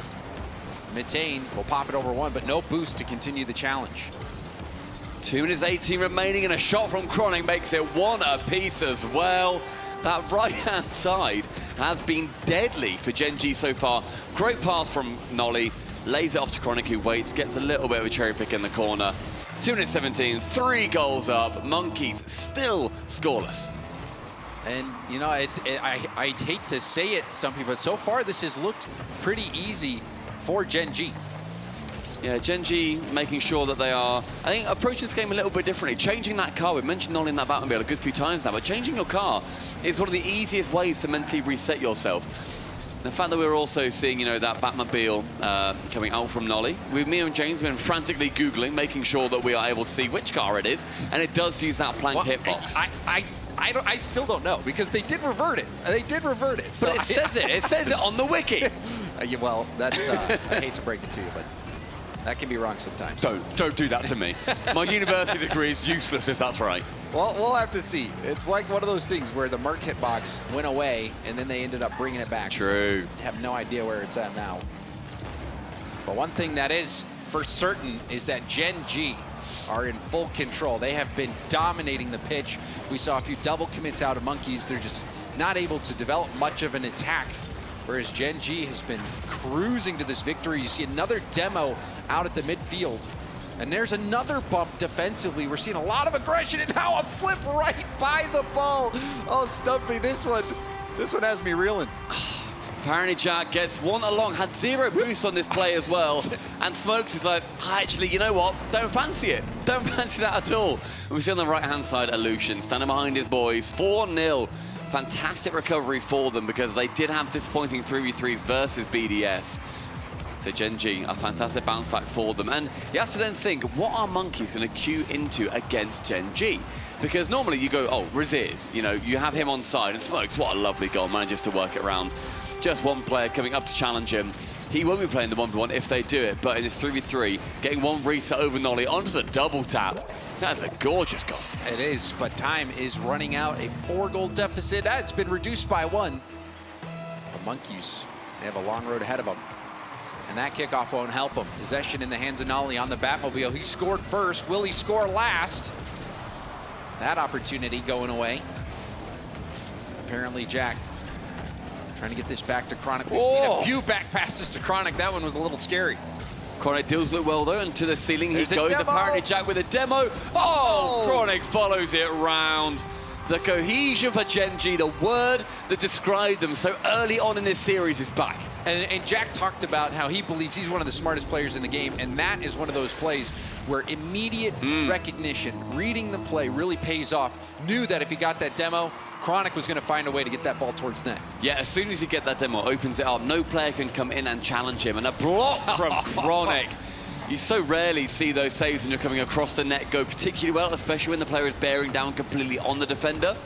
That does so, and Chronic securing a fantastic game for himself. 5-1 towards the end. The Monkeys pretty much shut out entirely apart from that Smokes gorgeous goal. And we're going to be saying, of course we have a 2s or a 1s coming up. It's going to be at the decision of the Monkeys. Razirs is one of the best 1v1 players in this competition, currently sitting 25th worldwide, but the top 25 are very, very close when you look at it. Zen's the only one who really is relatively far ahead, but then you've also got Jorius who beat him. But then you have 2 players on Genji who could take this. Apparently Jack or Chronic. We've so far only seen Chronic go for those 1v1s, but does Razirs say to his team, boys, I can take it? But we saw that matchup, Chronic versus Razirs. It was 4-5, just a single goal difference. Chronic was able to take the win. There's no guarantee that Genji sends Chronic out again, like you're mentioning. But I think if you're the Monkeys, you have to go with what you know works. Yeah. They picked 2v2 the last time these two matched up, and they ended up winning that. That was Jack and Chronic versus Smokes and Razirs. So I feel like they're going to go back to that, certainly. Do you reckon they're going to go 2s or 1s? 2s. 2s? Because that was the only game that they picked up last series. Yeah. It's a close game though. It's 4-3, but then again, it was a close loss. When you look at the 1v1, it was a 5-4. So, well, you know, is it better the devil you know? Better the devil you want? Well, I don't know, because last series every game was a 1-goal game. Every game was close, but in this one, you know, they really did get destroyed. That was so heavily in favor of Genji. So maybe you do just go for the 1v1s right away and then use that 2v2 as a backup card just in case. So, you know, because it's gonna go to 1s regardless if you're Monkeys and you're thinking you're gonna win one. So yeah, well, we've got the rematch. Chronic and apparently Jack versus Smokes and Razirs. This was the exact same lineup that we saw before. Yeah, last time just that 1-goal game, but Chronic is going to be starting off with a 1-goal, very early lead in just 4 seconds. And that one's immediately off the ceiling, and then guess what happens again? It's an apparently Jack demo. Jack, one of the smartest players in the game. You'll actually a lot of times see him zone a defender out, take possession of the ball, and then just drive by it to let his teammate go get it. Now he's Spanish. Oh, that is salty. Is textbook. That is a textbook Spanish kickoff here. Completely avoids the ball. Jack drives round it. The ball then gets sent to Chronic. Jack can go past, demo that final man. Chronic has an easy shot on net. That is the most Spanish kickoff you'll ever see. Do they do it again? And that tilts people. I mean, if you've seen AJ, I think maybe more than any other pro, or at least he's vocal about it, despises when people go for the Spanish kickoff. I love it. I love when you see players go for different kickoffs. Literally, the only set piece in the game, of course you're going to have strats for it, and some of them are going to look cheap and cheesy. All right, well, here we go. Apparently Jack trying to get back in time. Smokes. Take it up the corner. Smokes back down to the middle. Apparently Jack big, boom. And now Razirs is gonna try to clear it, but we have not seen much from Monkeys. Monkeys have been struggling even in the 3v3s. They have just not been able to get much going. We saw the one play from Smokes last game, but even so, we have the first minute come and go. That's a nice 50 straight up. Apparently Jack goes for goal. There was nobody back. They went all in at the midfield on the challenge. Seems to be happening a lot right now. Smokes coming in for that challenge, but Chronic turns his car back, makes sure that he gets as much surface area to it, can block it, and also, very gentlemanly, doesn't go for the steal. I would have done. I'm a worse man than Chronic. That would be my goal. Thank you very much, Jack. Oh, and now we see a fake. But does it pan out? I don't think so. We're not even a minute and a half in, Stumpy. That is not a textbook definition of what a fake kickoff should be. Razirs waits at the back, gets the possession as well. It started off according to plan. What, by missing the ball? I think so, yeah. I think they were trying to lose it right back to Razirs. Oh, that looked planned. It was, yeah. Then what happened after it? Razirs blew on the ball and sent it over towards apparently Jack. He did not pump it high over towards Smokes, unfortunately for him. We saw a clinic put on by Genji in 3v3s, and it's more of the same here at the 2v2 department. And so far, Genji's the boss. Monkeys They're going to be kicked out here in no time if this keeps up. Yeah, bear in mind this is an elimination match. Whoever loses this, they won't be going through into the top 8, and that's a decent chunk more prize pool as well. So Monkeys, and they need to get their playing brains screwed on, because after this, of course, we head straight back into that 3v3, where Genji succeeded as a 5-1. Oh, it's a big block, though. That's a great block, but no one there to follow. Raziers, he did the legwork, but Smokes just wasn't there. And you saw Chronic fighting for that corner boost, was able to get it, and now that allows him into the play. Chronic, the pass, cut off by Smokes. Smokes gonna race to it. Pinch pass out to the middle, and Chronic is there in time to keep it out. Now, I was saying a little bit earlier on just how much of a bonus it is just to get into that 5th place. 9th to 12th, so if you lose here, then you earn yourself $50,000. If you get one more position, which Genji are looking to do, then they will get $95,000. Almost doubling up. And with that reminder, it looks like we see life again, and it's Smokes who scores it. Chronic was trying to clear that out. You saw the effort on that second attempt, but too well placed by Smokes. So this game is still in the realm of possibility for Monkeys. They're just going to have to clean it up and really keep Genji from scoring any more. I mean, Genji scored 2 in about 20 seconds, but now it comes back down to that 2v1. It's the 1, it's the second. Jack is there, comes back for the pass. Chronic isn't able to do anything with it, however, and Smokes up high, forgoes the ball, goes to the man, shoots bottom corner. Chronic! Oh, in the pinch too, a huge clear. Oh, that could have been the swing that the Monkeys needed in order to come back, but Chronic came close on the last shot with Smokes that time, making an unbelievable save, preserving this Genji lead. And another good challenge, but it's caught by Raziers. Raziers on the dribble, and apparently Jack jumps early and reads the shot. Smokes trying to race Jack for the boost and lost the race. I don't know how Jack managed to get that one. We saw the retreat from boost. That's going to give Chronic the midfield. Chronic is going to steal the corner as well. Back pass to Jack. He's trying to get it there anyway. No, Jack will just let Chronic wrap all the way around because Raziers was giving no space. Double tap sends it all the way to the Monkeys' half. Playing for space now at Genji, making sure that any of these balls are staying as far away from Monkeys as possible. Smokes, nearly a lovely 50, making sure it goes their way. Unfortunately, it bounces straight back out. Still remaining, however, in that orange half, a pass of a shot from Raziers. Leaves Chronic with the ball, sends it high, 100 boost on the side of Smokes. 1 reset over the top of 1, no dunk though as he gets bumped on the challenge by Jack.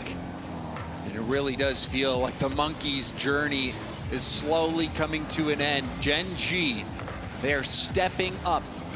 Even though they matched up, even though it was close before, this is a different looking Genji team, even from the BDS series. They're playing with so much confidence, and this is pure domination as we see another goal put in by Chronic. And that pass is beautiful. It takes a deflection from Raziers in the sky, rockets into the corner. Smokes has to retreat back. Chronic knows, and pow, you're diving straight across that net. Yeah, there is no stopping Chronic in that position. Sends it back behind him, makes it impossible to save. Yet another 5-1.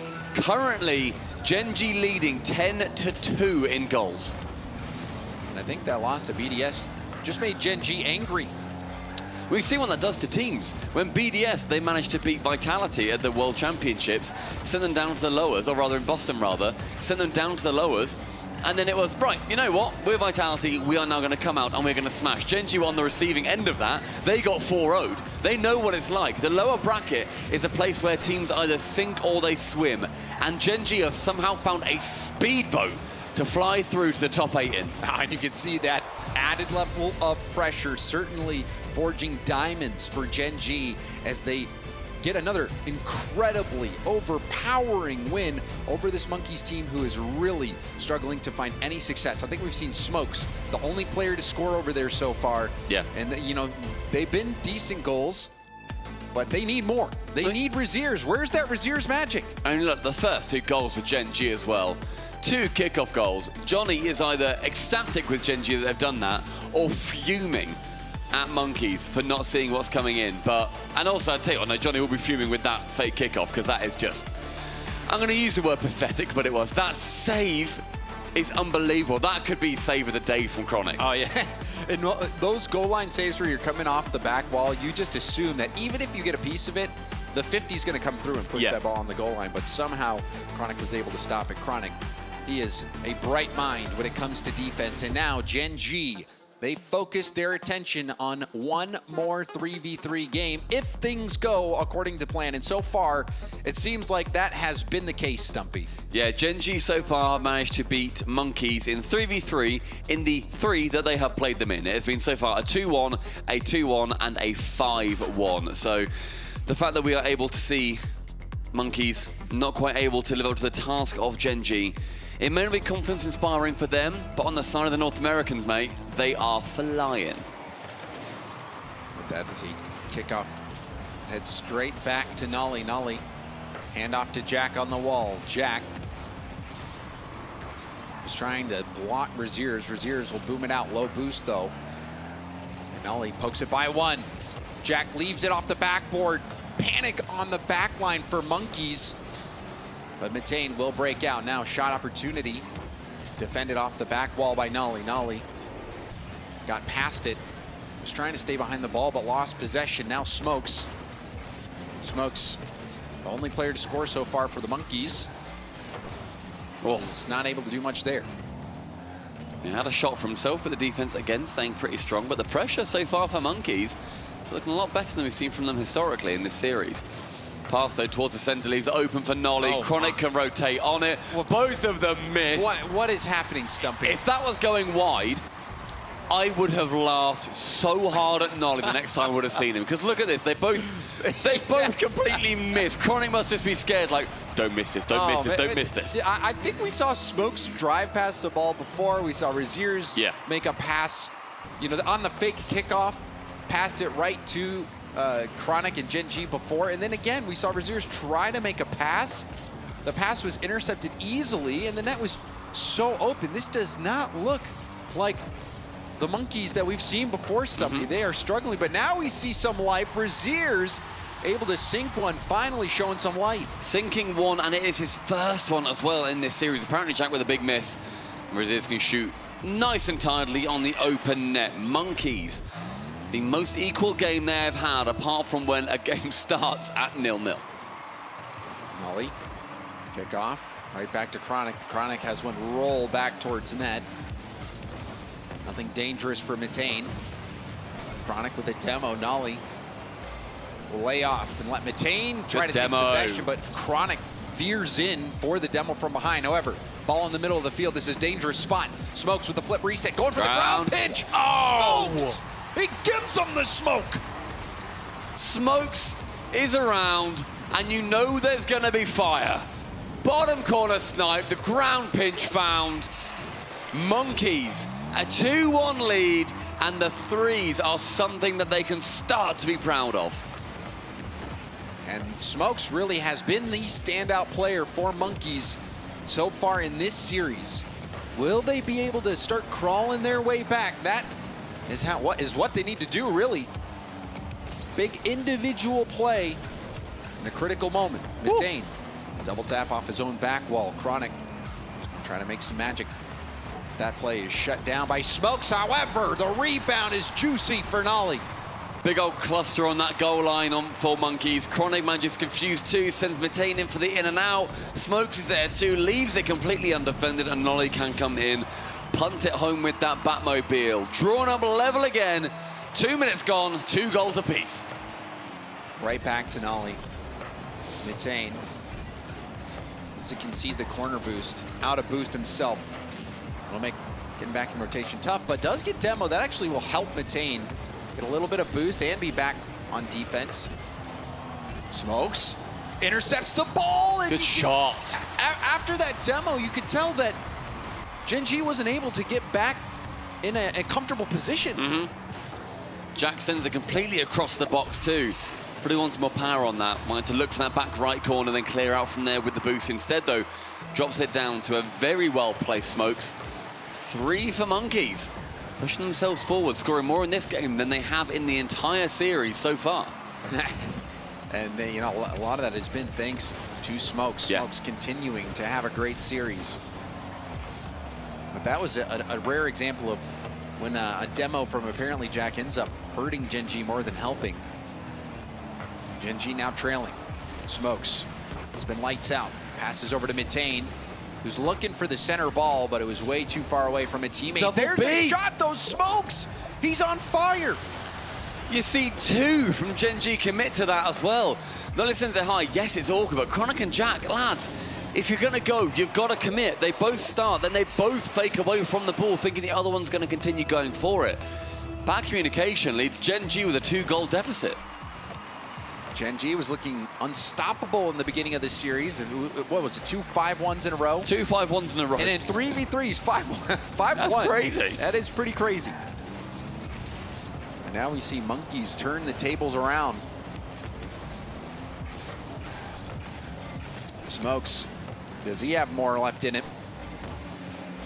Hit over the corner. Nolly has Chronic pre-jumping, and Chronic is stopped near post by Smokes. And tell you what, when Genji are confident, they pre-jump. I remember seeing that all the way back in fall. That's what they were doing in North America. It's what showed them. That's what showed the world what Genji were capable of.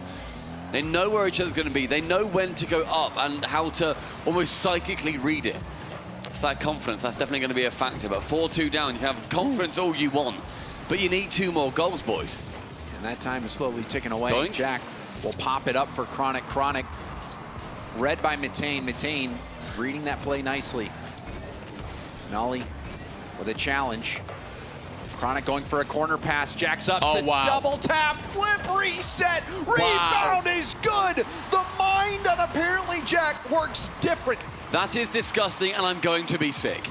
The reset sidewall pass, Raziz with a great save, by the way, and Chronic diving in front, manages to get the goal in the end. A minute remaining, Genji slash that deficit by 1.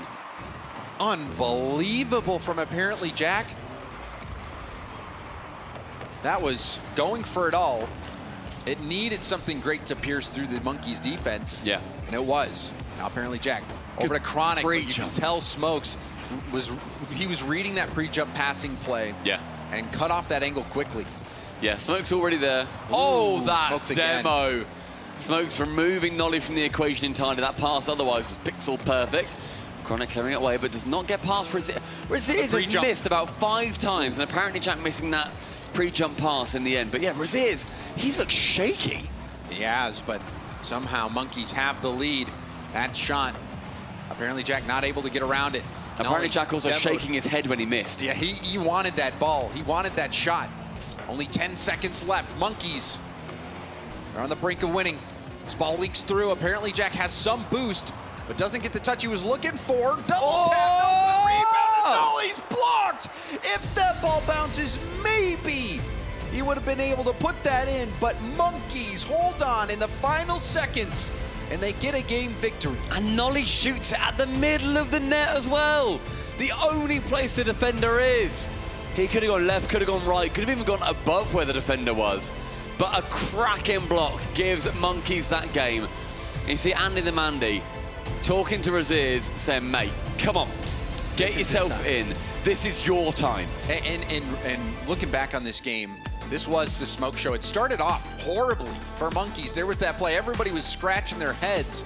But then Genji had a few gaps in their defense. You could tell Jack even, we had a couple of great looks from Jack. But this goal really pumped new life into Monkeys. And that pass, that is silly levels of passing. I don't know if we're going to be able to see that final shot either from Nolly. We will. Look where he shoots. Straight middle of the net. There's so much available. Fortunate for Monkeys. Great positioning from the goalkeeper. And Monkeys managed to get 1 back. And now, Mr. James Bott, 1v1. Raziz versus Humst. And I think you put out Chronic again because he was already able to take down Raziz. And we will see it. But it was a close game. However, this has been a Raziz that's not been playing at the level that we've seen before. But he gets off to a good start. That one just rolls in, and this could be devastating for Genji if they lose this game. If Raziz picks it up and they have Smokes playing at the level he was earlier, we might see Genji struggle to close this series out. It's a lovely wave dash kickoff too from Raziz. That's how they got the speed to get past Chronic in the end. And again, it goes high. Raziz now with a decent chance. Just sends it high, then gets that boost. Chronic at the back, taking that low 50 and then bumping Raziers away. Chronic much lower boost, can't get too much of a convincing flick, has to then leave and then go towards the midfield. Actually, has to then go to his own back corner. Raziers now with boost with time, with a flick. And not quite a goal. The bounce does not go well for him. Bounces straight back out. I think Raziers was hoping that would be a bar down so he could finish that play off. Raziers, though, has been the aggressor so far in this game. However, possession now for Chronic. It's in a good position. Goes for the fake. Nicely challenged by Raziers, and now Raziers taking over control. Gets the ball bouncing. Goes for the shot, and that one beats Chronic. Goes to that bouncing shot. A little bit of an O'Callaghan special there. Goes to the one, waits for the second, or fakes out going for the second rather, and in the end gets it past Chronic. He had to go past that back corner boost. 48 seconds and Monkeys, led by Raziers, with a very important lead.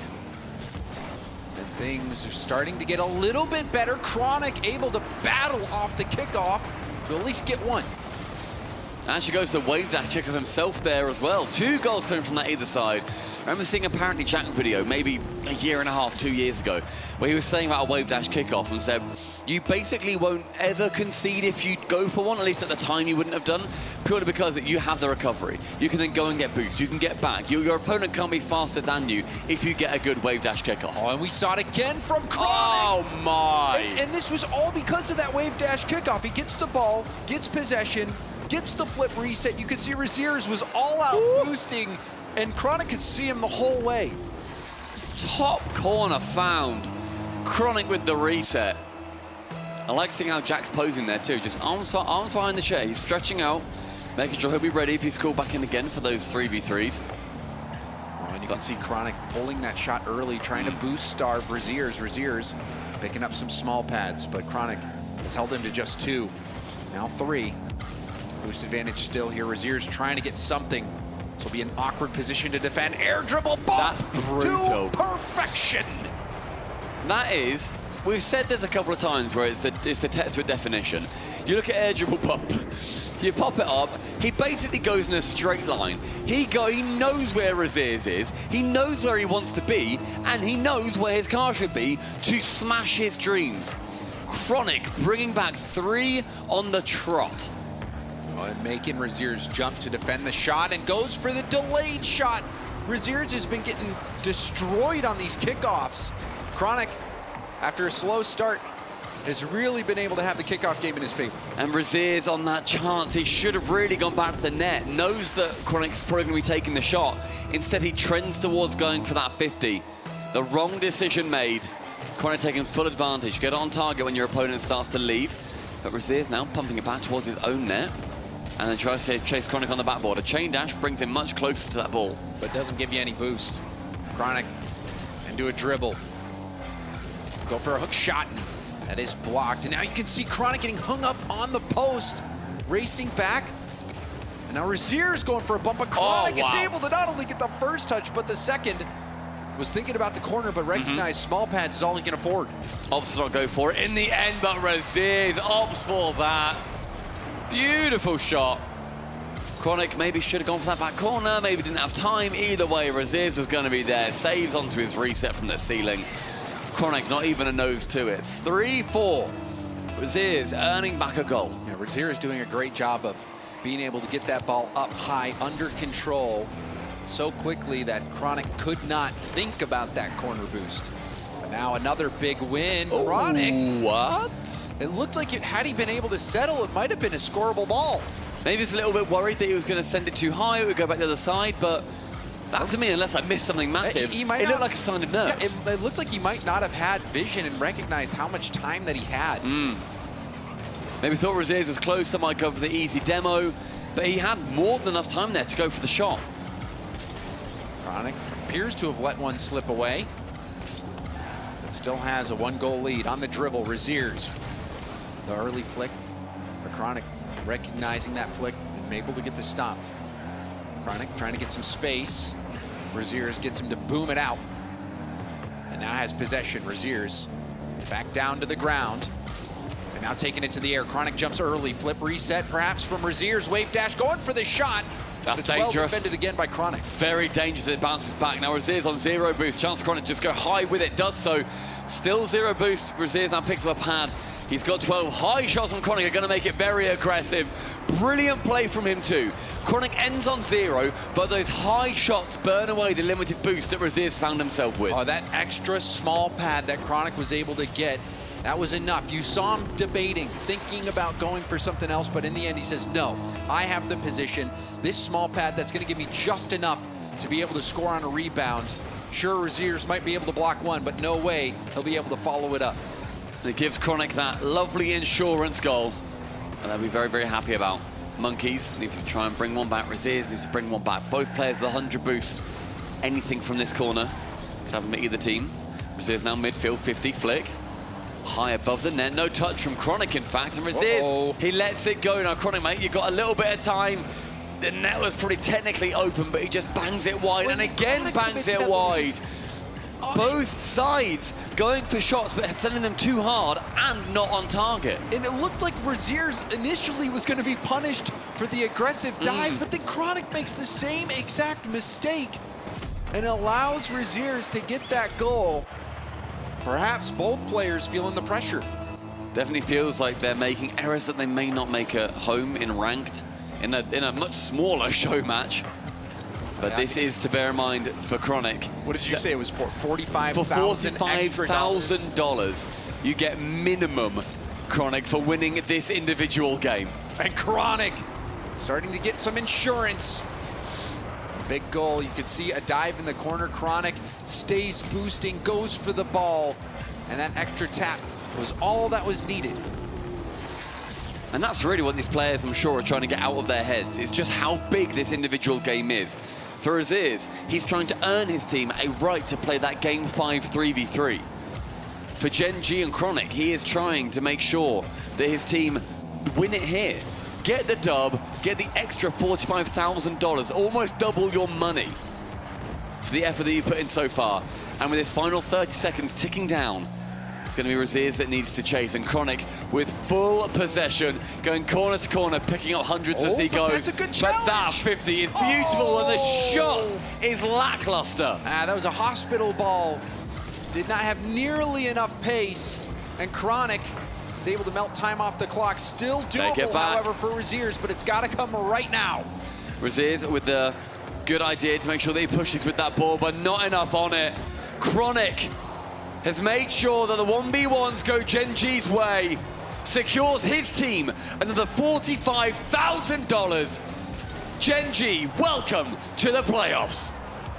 Genji, they started hot, they cooled off a bit, but with Chronic, he made sure they finished strong. Genji knockout Monkeys. Monkeys had a great tournament, a brilliant tournament, a tournament that may well put them on the map for an org to pick them up. And they absolutely should. We're about to come into a big old off-season. It's a lot of time after Gamers8, and they're a team that may well be sticking together and could do a lot of damage against some that have got a few more question marks about them. Smokes immediately over and saying GG to GG. And Smokes was the best player that we saw for sure. On Monkeys. For sure. That ground pinch play was inspired, and it came in a moment where Monkeys really needed that spark. They found it. Razier's had a great tournament all run long, except in these final moments, didn't have the series that you really expected. Everyone was really looking for Razier's to be that difference maker, had an opportunity to do that. If Razier's gets that win, maybe destiny's gonna be different for Monkeys, but we'll never know. Genji with a strong performance. Congratulations, Genji, for making it to that top 8. It's a huge mantle for them and Monkeys. Fingers crossed, boys, that you managed to get an org to pick you up soon. Otherwise, Desk, what are your thoughts? Well, there it is. Genji shutting down the Monkeys. I got to say, as a Monkeys fan, I'm a little sad. I love watching these players out there. It's refreshing gameplay, but my goodness, Cole, what a clinic that Genji had put on. And I didn't back them. Yeah, sorry, Shimako, what are you going to say? Yeah, go ahead. You didn't back them. Yeah, I didn't back them ahead of it. I mean, you and I were talking about it, Shimako, at the start of the game. I was saying, I've got a feeling that Monkeys are going to, even though they lost earlier on to Genji in the upper bracket, cause the upset here. But this seemed like the true version of Genji. Smug look over there. Funny you didn't back them. The guy that was in the video talking about Jack the whole time. I know, but that was 2 days ago. I mean, 2 hours is a long, 2 hours is a long, 2 seconds is a long time in Rocket League. You know, you got 2 seconds left, you get the equalizer, suddenly you're the best player in the world, right? So let alone 2 days. If I do a media piece for a player, I'm gonna back them up eventually, okay? Is that right? Yeah, you can't look like that. Yeah, but you can't. Come on, because just because I said Jack's a great player doesn't mean that for the rest of time I'm gonna be like, oh yeah, Genji. Jack's 54 now, but I reckon he's gonna win this one, even though he's down to 180th in the world. So what I'm hearing is that we can maybe bribe you. I can say, hey, you know, Chimako, say some nice things about me. Do this media piece about There's me. not enough money in the world. Maybe not say it on camera, but after camera. fine. Yeah, off camera. Maybe we can talk about something. We'll talk off camera. Okay. Yes. Under the table there, but there it is. Genji shutting down Monkeys again. Monkeys valiant effort. I like that battle from Raziers, to be honest. That was really fun to watch. Good 1v1, and a good 1v1 always goes a long way for entertainment. I had fun, but unfortunately, Monkeys are out, and Genji now will crush their way on through into the top 8. That's huge. You heard casters calling it a big extra paycheck for them as well. Yeah, you won't say no to that at all, especially, you know, after what's been a huge season for Genji. They've been up, they've been down, they've been fading away somewhat, but in the end, decent payday.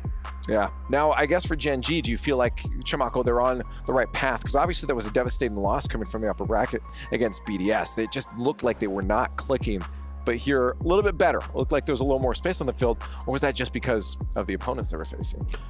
A little bit of everything.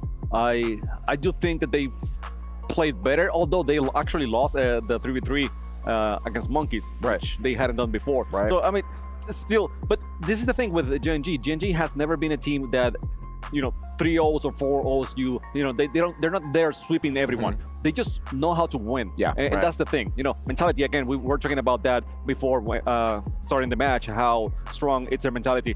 And I think it paid off in the end. Hey, I mean, top 8 in one of the most stacked tournaments ever. You can't really be upset about that, that's for sure. Let's take a look at our STC play of the game. We're going to hear a lot of this guy's name. It's got to go to Chronic.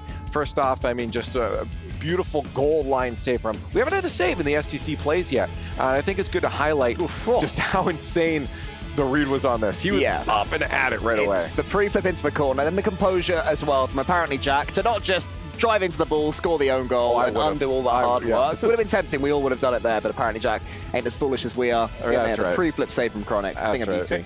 And one thing is that we have seen many good saves here, but then somehow the team, the opponents are able to get a second shot or a third shot, right, and score. This time around, I mean, they make sure that no rebound, it's out. Yeah, a hard clear right after that. We'd have a runner-up as well because there was a fun play. We did want to highlight, of course, the save there in the STC play, but a runner-up was going to be the whole team just grouping together. It was a flip reset off the sidewall. I don't know if we have it now, but I really liked, oh, there it is, yeah. A flip reset off the sidewall that Chronic ended up scoring by the end of it. And it's the pass. I mean, how Jack... All 3 defenders don't know what to do. Right, but Jack decides go very close, you know, trying to shoot at the net. But it was a hard shot. I mean, it was a very difficult shot. And like we were mentioning before, you know, shots that they're saved, but at the end of the day, you can still get a shot back in. Yeah, and that's exactly what happened here with Genji. Right, I said you'll hear his name a lot because he is our Kyria MVP. It's going to be Chronic, our man down in the corner there. Again, he's just full sending it across the board, through the ones, through the rest of the play. This is a kid you do not want to be facing off against, Cole. Yeah, exactly. It wasn't just his 1v1 win against Raziers, and Raziers was looking pretty unstoppable for much of today. That got him this MVP. It was his general performance in the 3v3s. He was looking supreme as well. I wouldn't say that he was dominating the play and, you know, a monster carry, but he seemed to be the player, as we saw in that apparently Jack clip before, that was on the end of everything. An intelligent performance from Chronic. Imagine criticizing Genji for picking him up, you know, at the beginning of the season. Yeah. Because he was unproven, right? Yeah. And now how far he has come. I mean, he was a great player before. They knew it. That's why they gave him the chance. And now this is the result of getting a player like him and giving him the tools to become even better. Well, it's interesting because I feel like the pickup of Chronic kind of gave the rest of the scene the perspective of we should be looking at these players as well.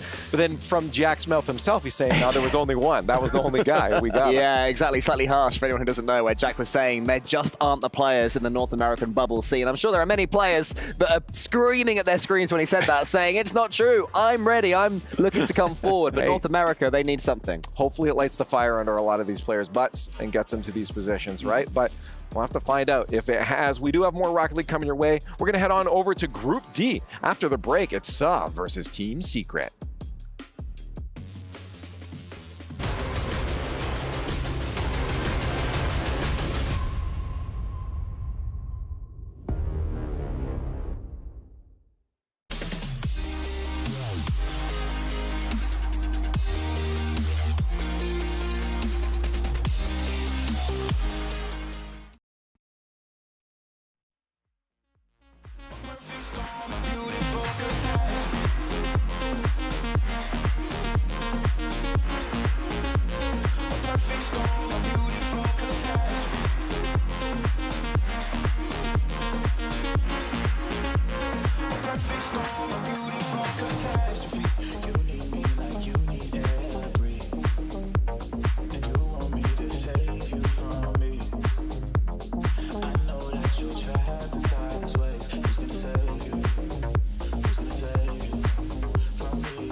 We continue on with day 2 here at Gamers8 in Riyadh as the players slowly find their way through elimination. Some of them, though, happily into top 8.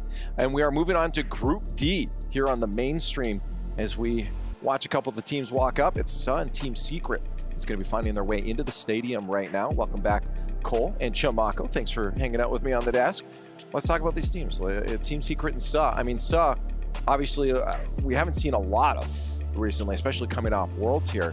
So maybe we have a little more on Team Secret, but this matchup, interesting one for the two of them, especially because I guess we don't have a lot of experience watching them between their 1s and 2s and 3s in that matchup specifically. Yeah, I mean, it was a tough start for Saw over there in Group D. A 3-1 loss to Version 1 who ended up qualifying. So maybe the fact that they did manage to take a 3v3 game off Version 1 is a good sign of things to come. However, they did get smashed in the 1v1, which they chose, by the way. Tho was like, yeah, I can take on Daniel.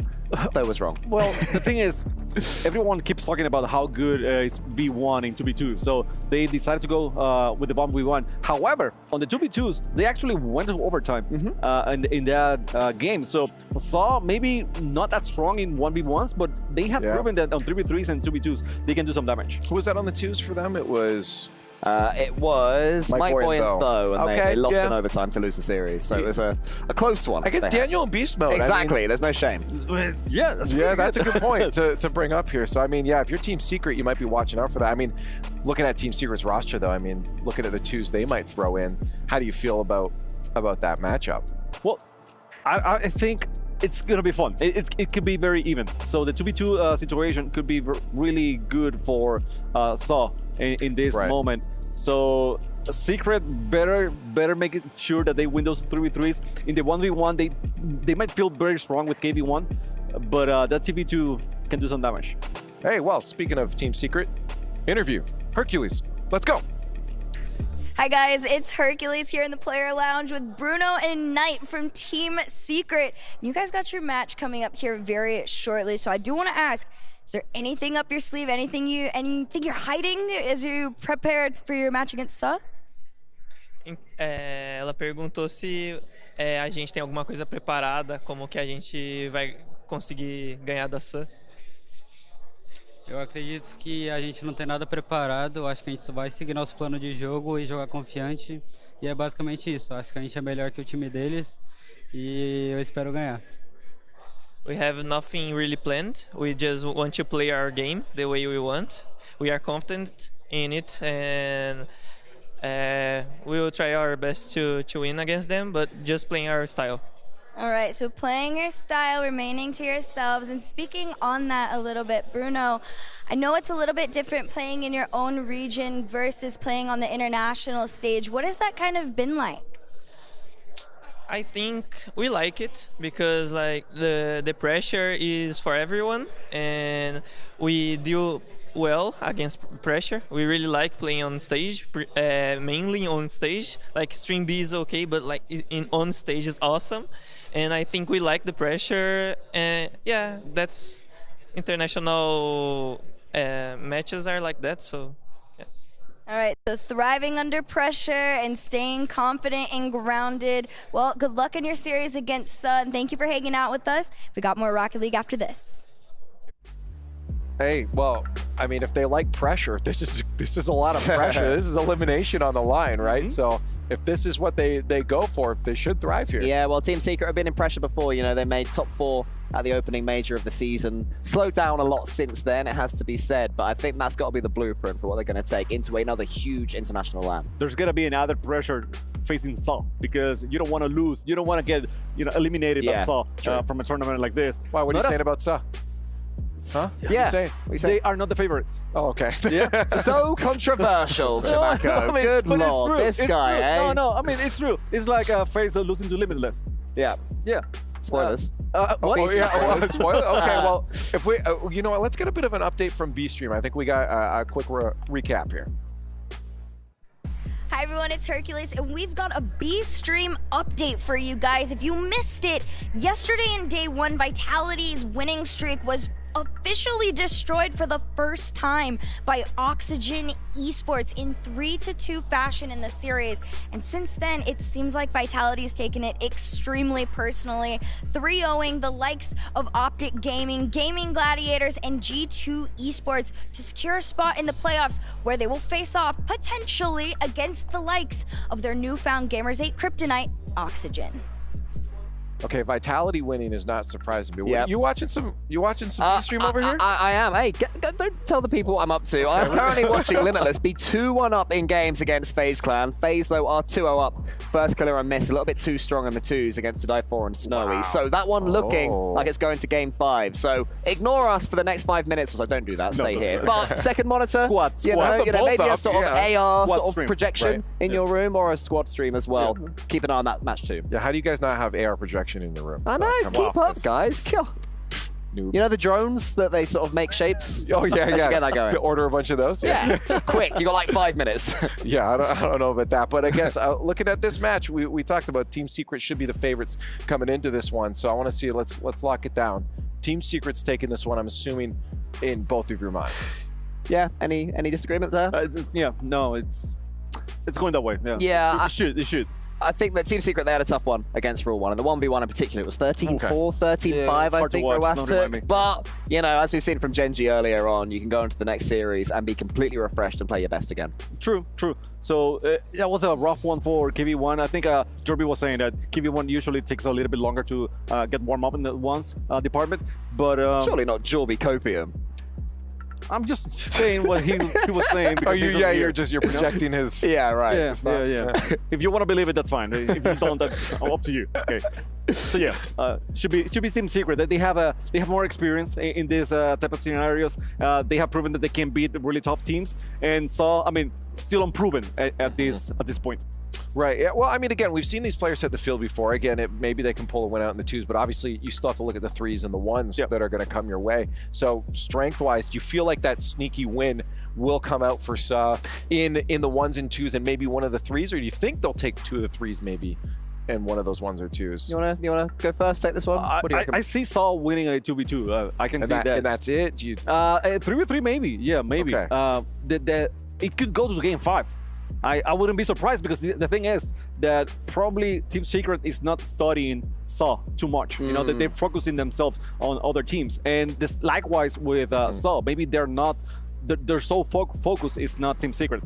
So I could see a tough match in between these 2 teams and go to game 5. Yeah, I think that's a great point. The fact that this format is completely alien. These teams to each other are going to be completely alien. There's a lot of uncertainties here. You know, even the fact that they might play in game modes. For example, Team Secret didn't play in 2s in their first match, and Saad didn't play the 1v1. No, I don't know. One of them hasn't done the other one. Basically, what I'm saying is they haven't seen the other team play every single game mode yet, right? So there are still uncertainties, things that they're going to be taking into this matchup thinking, what's going to happen? Right. No one knows, Lee. We're about to find out. We're going to find out the answer in a second here. Team Secret, the favorites coming into this matchup. It's elimination. Will it be Sa or Team Secret? Your answer is right here.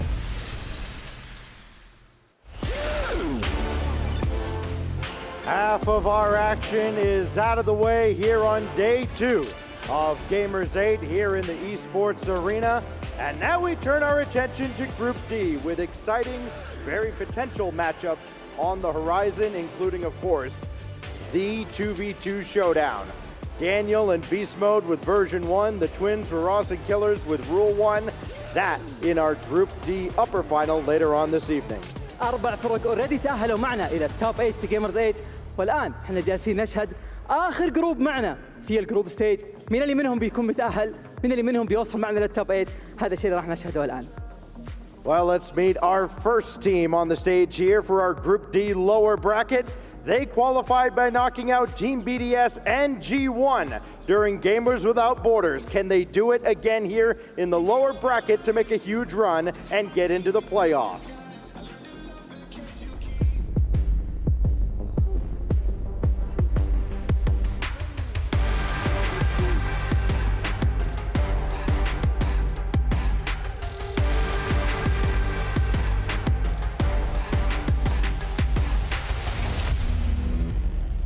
Please welcome to the stage, Sa!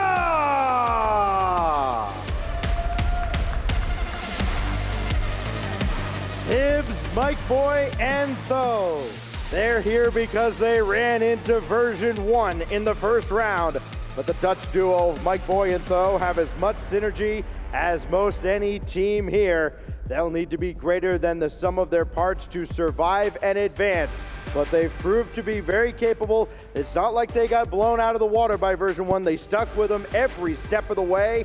They've got more than a puncher's chance here in the lower bracket. فريق سا وصلوا أخيرا إلى المسرح. هذا الفريق الرن حقته مشابهة تماما للرن اللي شفناه من فريق مونكيز. فريق ما عنده منظمة يمثله. ما حد توقع أنه يقدر يوصل إلى نهائيات. تأهل من جيمرز وذاوت بوردرز ووصل عندنا إلى جيمرز 8 في نهائيات. والآن هم على وشك محاولة أخيرة من اللور براكت يتوجهون معنا إلى التوب 8 في آخر جروب معنا.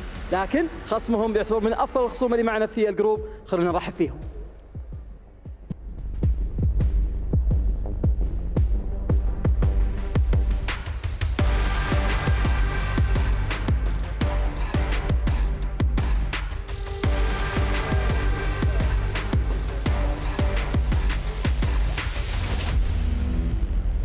رحبوا معنا في أول ظهور لهم على المسرح تيم سيكرت.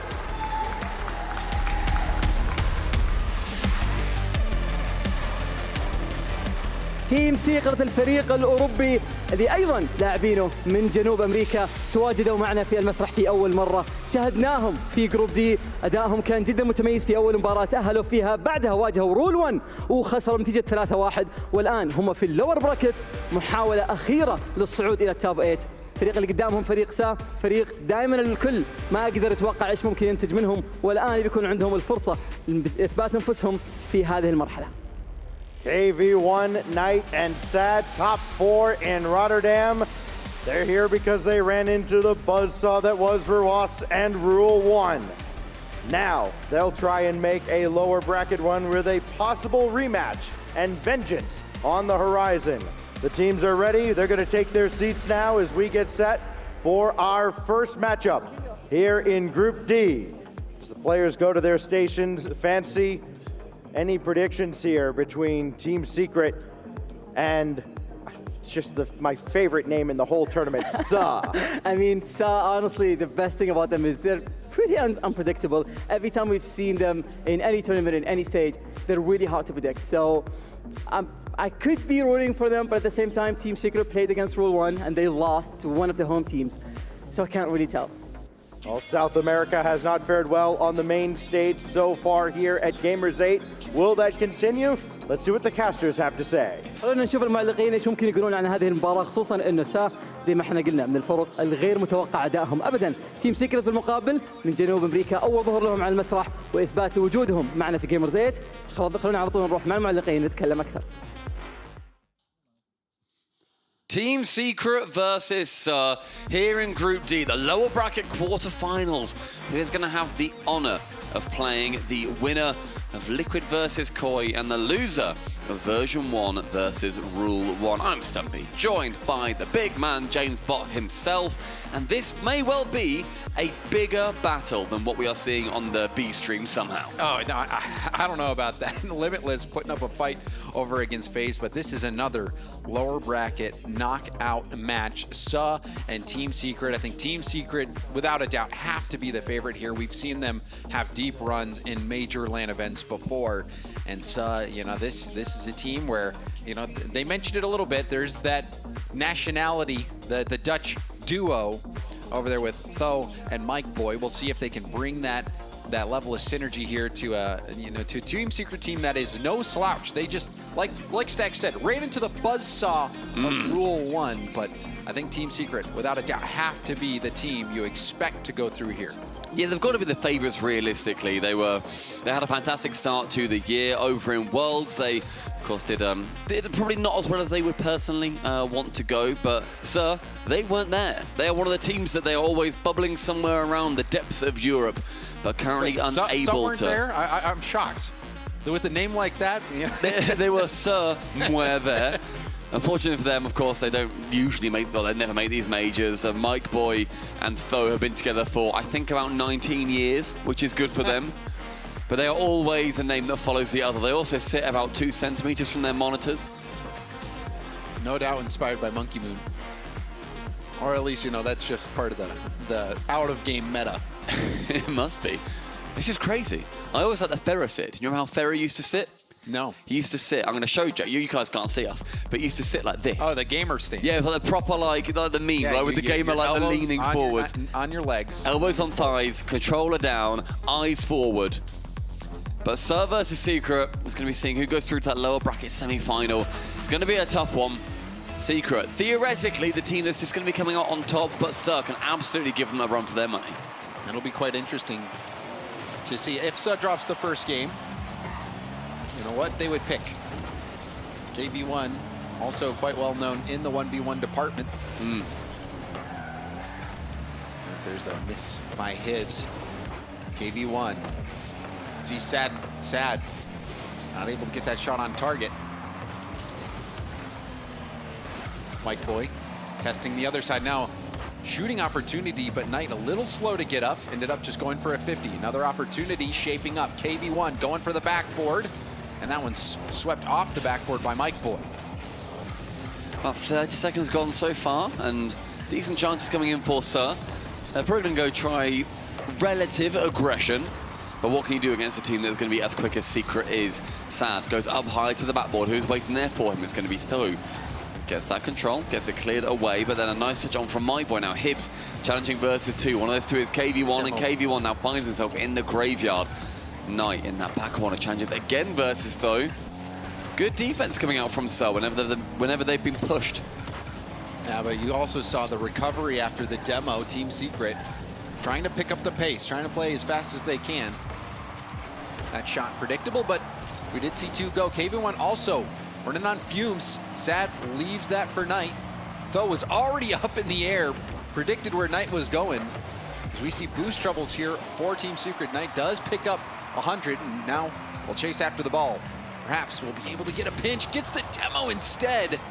Forget the ball when you can just go for the demo. Secret so far in this competition, I mean, a decent record in their 3v3s. They won just the one versus Koi. Unfortunately for them, they didn't go particularly well versus Rule 1. They then lost both of them. It's not quite as well maybe as I thought originally. But KV were managing to get the opening goal for Secret, hoping to turn their tides in these 3v3s. And that was a really smart play by Knight, who lays the ball up. And we see this play so much in today's game. You lay the ball up, you give your teammates that shooting opportunity, and you carry on and try to clear the path. Can't do it better than that. Knight, selfless play, and it results in a Team Secret goal. So are currently looking at being 1-1 in our competition here at Gamers8. In these 3v3s, they got one of them against version 1, and they lost the other one versus version 1. They've only played the one series so far. Early shots coming out from Team Secret are going to be shutting them down pretty harshly, though. Their defense is holding, but definitely being stretched thin. Sad was up quick. And still, we see possession stay in the hands of Team Secret. Knight up over 1. It's going to go for the 50, and it's well defended. 2 defenders there, making sure that that ball stays out of the net. Good challenge coming in as well from KV1. Manages to keep control of that ball. Hibbs now challenging against him. Knight can't get it past though. Throw up fast, and Hibbs with a backflip. Tactical, I believe. They knew he wasn't going to be beaten to that ball. My boy stays grounded and avoids 2 bumps, and then also nearly gets it past KV1. And gets the revenge, and that's going to be a goal. We saw the bump before attempted on Mike Boy. I think it was from Knight as well, and Mike Boy says, hey, let me show you what it's like. That's my friend. How dare you? Takes him out in the net. The save otherwise was relatively routine. But if he's not there to save it, then that routine is absolutely broken apart. Great comeback goal for Sir. And all-around good play from Mike Boy. You had mentioned that he had to dodge a couple bumps in order to even make it downfield to be in that position to go for the demo. So fantastic heads-up play from Mike Boy. Got to have your head on a swivel in today's game. Mike Boy trying to stay behind it for a 50. Knight will lob it down, has no boost to chase. KV1 goes for a demo, but Hibbs manages to dodge that. Hibbs flicking by another, picking up the mid. Goes for a high shot, backboard rebound. KV1 tips it away, but Hibbs was doing work to get that opportunity. Hibbs did everything for that goal, but the final man not there. Can't manage to find its way, just about tucked into the net. And Hibbs through the qualifiers to get here. He was the guy. He blew me away with his ability. I told him as much as well when I saw him in the hotel. I want to see that exact quality come through. He was by far the standout player for Sir. And has already had some standout plays, didn't score, but set up the goal. So we are tied with less than a minute left to go. Team Secret have been playing defense for most of this back half of the game. KV1 clears it out, can't keep possession again. We've seen Team Secret continually have to boom it downfield without managing to keep control. Now Mike Boy moves in. Pinch off the wall, sends it back to Hibbs. Hibbs beans it off the crossbar. This one off the backboard, still dangerous. Hibbs has KV1 come from behind, and he's able to at least slow down the attack for now. So many chances, and that pass as well. In a great position. The bump not being able to be too receptive on the side of KV1. 0 boost, pushes out, manages to get the mid-100 underneath him. Now Sad pushes round. That's 1, that's 2, that's down into the middle. That's a demo. Mike Boy can save it away. Final 10 ticking down. On Hibbs. What is that? Oh my goodness, Hibbs was panicking. I think he was expecting someone else to be able to get there. I think he thought Tho was going to get it, but look, he gets bumped out of the way. Oh my goodness. What was the shot clock on that? The speed gun. It was like 2 miles an hour and a breath of wind. Oh, that has to hurt so bad. So great bump though for Secret. It was a great bump for Secret, but in this game, they had Team Secret on their back wheels almost the entirety of the game. Team Secret started out hot, but then they took over the game. They had all the momentum. They were dodging the bumps. We saw Mike Boy land that demo that opened up the goal. They had look after look. Team Secret was clearing with no boost, just trying to stay alive and keep their heads above water. And then that play, you could see Hibbs not able to half flip back to the ball, turned off expecting a teammate to be there, did not expect that bump to be landed. That was a wild ride in game one. Brutal way to lose that first one as well. A lovely bump coming in for Secret on their first goal. Of course, their second as well that James is just talking about. So definitely the opportunities for Team Secret. That one just hitting off the bar. And then that was the pass. It was a great pass, but just no opportunity. And that one rolling in. Oh, my. Apparently 40 kilometers per hour. Whatever a kilometer is, I have no idea. Wait, what? Aren't you supposed to know that? We don't use kilometers per hour in the UK. But don't you use meters? Yeah, but we also use stone and pounds and yards and furlongs. I think we know the root of the problem. Is it the English? As ever. A shock. Well, you know, honestly, though, Hibbs, he was not the problem. I think Hibbs had a great job, or was doing a great job for the most part for Sa. You mentioned how he was the standout player. We saw so many good plays, and he's English, so maybe that disproves it. Yep, there we go. We have one good Englishman. He's our one export. Thank you very much. And of course, we've got the coach over on the side of Sir, relating well, a very familiar name to any veterans of Rocket League who are watching. But now we find ourselves in a 1v1. Mike Boy versus KV1 and first blood to Secret. And this was well done. KV1 goes up the wall, sees Mike Boy retreat and says, I will take that space. Thank you very much. And I'll have an easy flick to the far post. Stop that one if you can. And now Mike Boy is going to have to be playing from behind. Possession here again for KV1. KV1 reading Mike Boy. Like a matador, he baits Mike Boy in and just has him fly by. When you look at how these two players fare up in the ranked 1v1 leaderboards, Mike Boy is decidedly not around. KV1, he has historically been a fantastic 1v1 player. Hasn't been grinding it too much recently. Currently sitting in the top 50, which isn't too bad at all. But definitely the advantage being for Secret here. And we've seen all of this game so far be KV1 possession. Mike Boy again, creeping up in the corner, gets bumped off the ball. Now it's going to be a race back. You see Mike Boy there first, but KV1 will have all the boost. Half a tank here for Mike Boy. Mike Boy lost in no man's land. KV1 is making this look easy. Just sheer mispositioning there from Mike as well. Goes up, has to then boost back, sees he can't get back at all.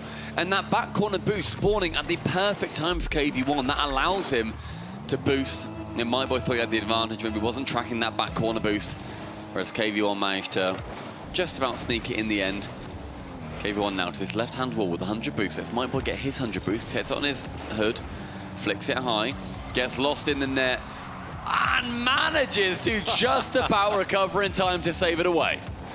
Full boost as well for Mike Boy, but Mike Boy dives in. However, KV1 sails it, dodges the bump, and Mike Boy concedes. I thought he threw away the opportunity, but KV1 says, I'm just taking the scenic route. Oh my gosh, Mike Boy, bless you, my son. I love the idea. Get KV1 rid. In the end, though, he just puts the brakes on, says goodbye, sayonara, see you later. KV1, the fourth goal in just a single minute. And we might see another. Oh, that was a good save there from Mike Boy. Save. Yeah, upside down, on his way, flipping back over. He's able to push that ball out. Now KV1 just going to deny boost, clear this ball downfield. He knows Mike Boy's low. Is Mike Boy going to dodge the demo? Mike Boy has to think about not only the ball, but KV1 barreling down behind him. God, KV1 wants that possession. He is hunting and fighting for it, and then KV1 tracking that back corner boost again, just a little bit better than Mike Boy does. Can get the advantage, can get the shot, can get the goal. Mike Boy's positioning is just too aggressive.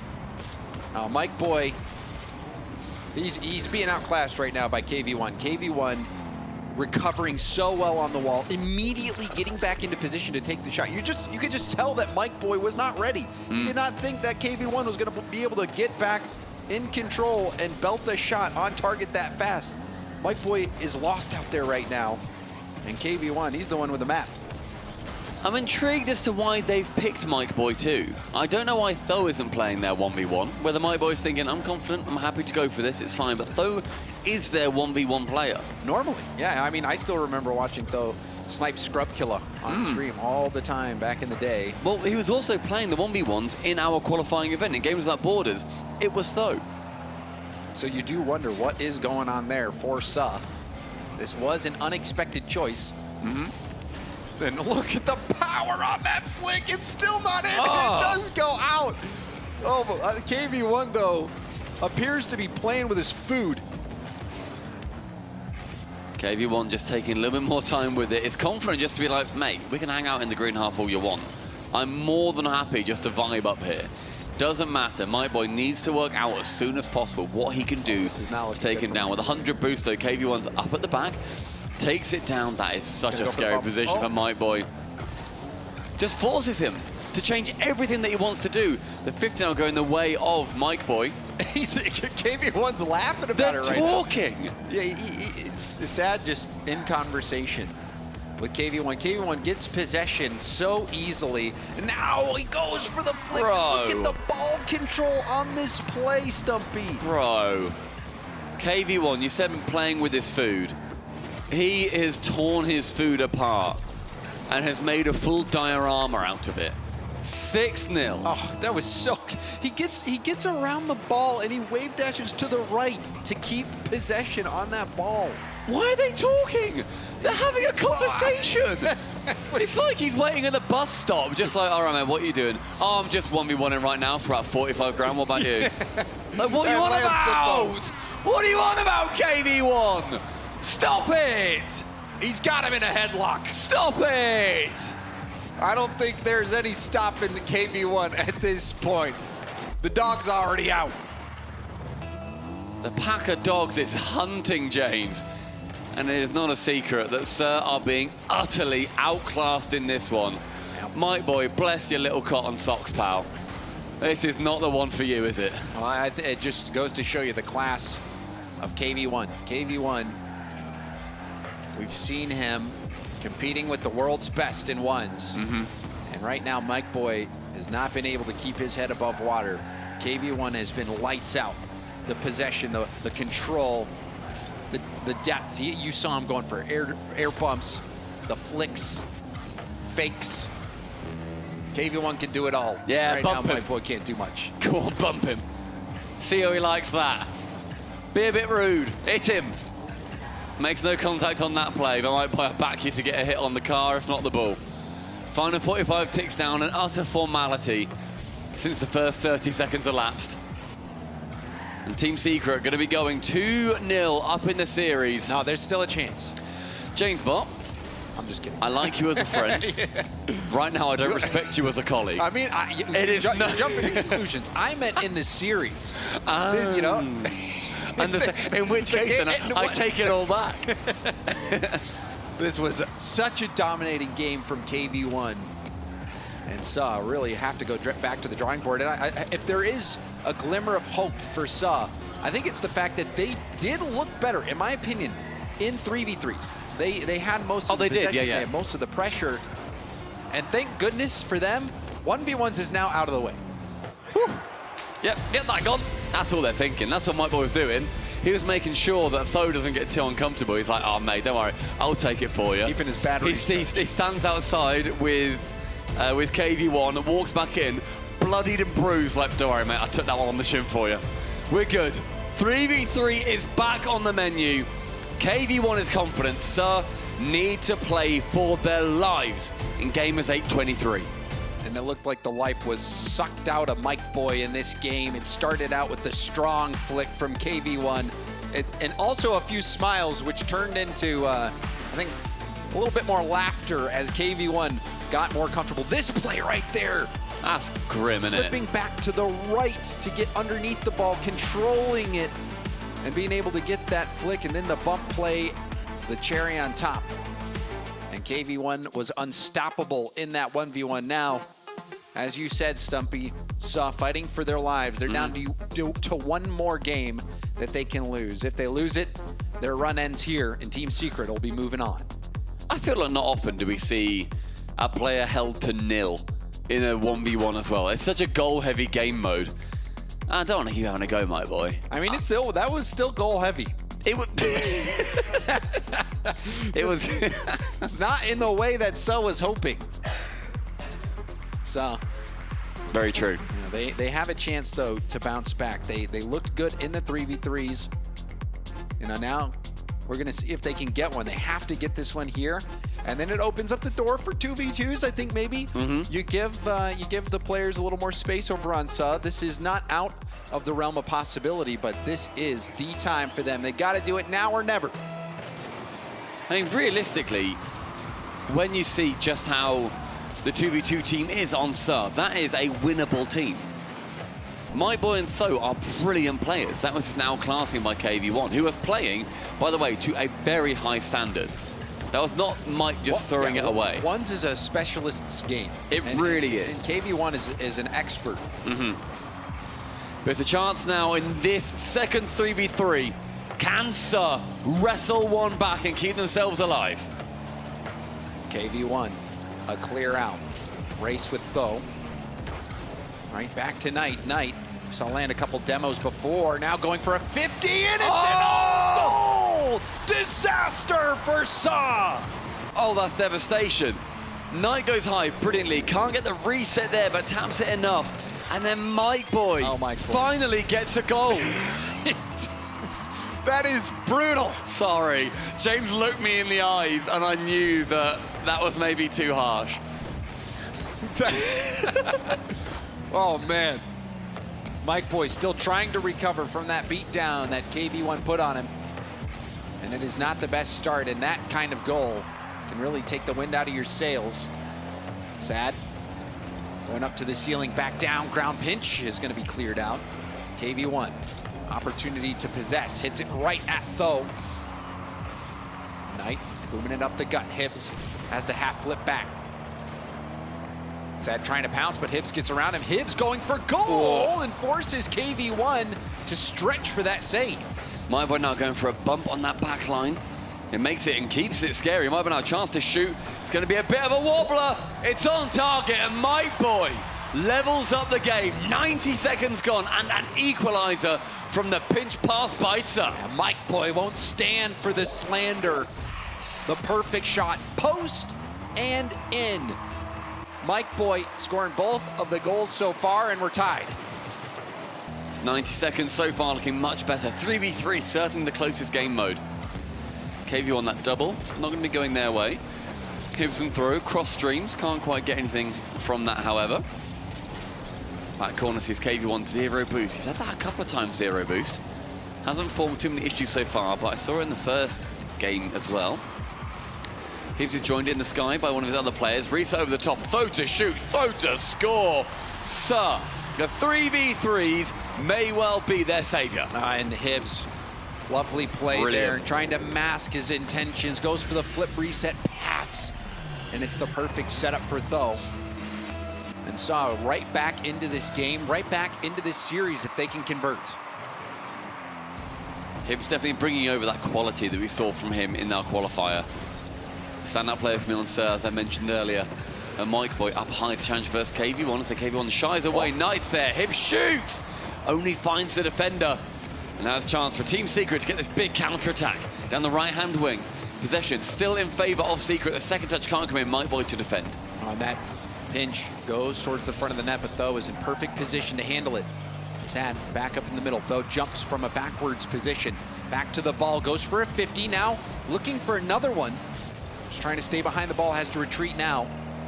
In the hands of Secret. Knight going airborne quickly.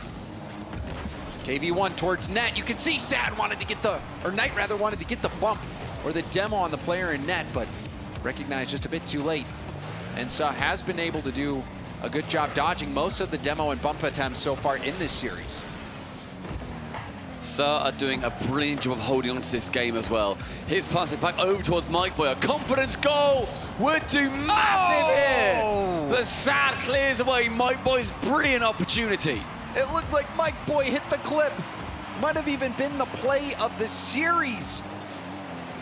That has to be devastating. And now, shot opportunity, that's going to be sailed wide. Sad not able to make the most of that. Does get the demo, however. From Sad as well, because that was an open net, essentially. The bump came in. I believe it was Hibbs got bumped. He couldn't save it. But a pass coming over, the 1-2 Hibs to save it on that chance. Another chance. Secret on target, just above the bar. My boy, this defense staying strong until, never mind, they're back again. That ball was about halfway in, and it was cleared off the goal line. Multiple close calls. That one would have been in favor of Team Secret, but SAR holding on for their dear lives as we approach this final minute of gameplay. Sun not out of it just yet. It's a good chance, however, as Secret trying to push Hibs to shoot again. KV1 does not land well. Tho can shoot, it's just wide. Sad cannot get the touch. Mike Boy can. Celebrates with fist bumps with his teammates. Sus, stay alive. And that is a bounce back from Mike Boy. Mike Boy takes one for the team. Going out and playing against KV1 does not have the greatest start. We saw the own goal, but then what happens? Mike Boy comes roaring back, almost hits the clip, scores 2 goals in this game. Mike Boy truly is stepping up for SAR. Final 40 seconds, and it's 3v3, and looking at the best chance for them. Knight, though, misses one, can't quite get it. Seconds running out, ticking down for Secret now. Right-hand wall, Hibs up high, 40 boost, just goes to the block instead of anything too fancy. Maintains that control, and KV1 can punt it long. Mike Boy, again on the approach, but cleared it right to Sad, who had pre-positioned on the ceiling. Corner pass, KV1's up, not the best path for Mike Boy, still gets a hand up. Final 10, 2-goal deficit. With that clear, that's gonna be all hope gone for Team Secret. So SAR, you know, we may have had a few laughs just that game against Mike Boy and KV1, but in the 3v3 department, we see them come through. They lost the first one, but they win the second one, and now there's no more ones to contend with. We'll see 2s, and if they win that, back to 3v3s, where SAR has looked like the better team. Certainly their strongest game mode, but now it's a chance for Tho and Mike Boy to prove that they can do it as a duo. KV1 just unceremoniously tore Mike Boy apart in their 1v1, but now it's time to bring Tho on the pitch. And who's it going to be, do we reckon, for Secret? They played a 2v2 so far. They have. It was Sad and KV1 previously. Now it's been overtime versus Koi. And then they've not played a 2v2 since. So just one, and then they've won it.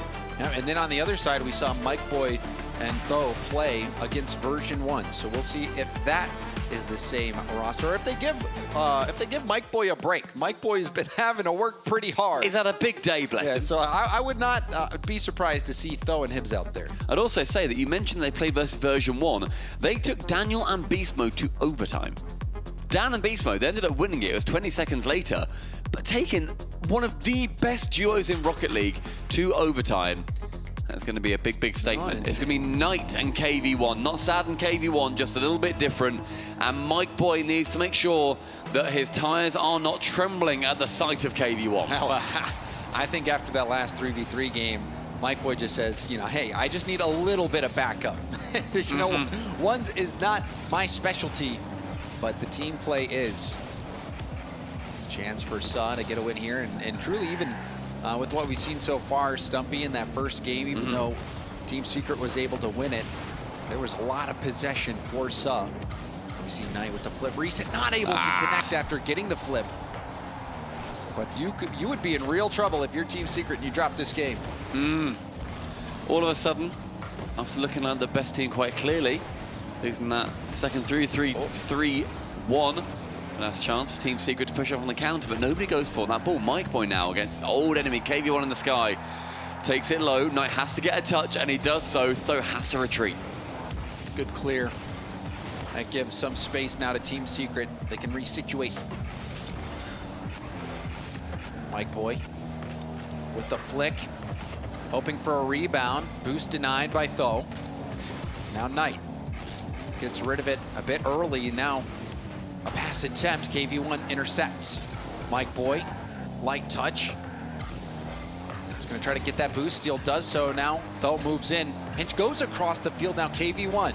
He's gonna poke it around Mike Boy, takes it to the air. In a 1v1 now, but the ball got a little bit too far away. And we'll see SAR be able to retreat back and get on defense. MikeBoy tried to fake out KV1 there, can't quite do it. Now Tho versus Knight in the sky. Nothing to come from that chance either. KV1 wants to find Knight on that counter-attack.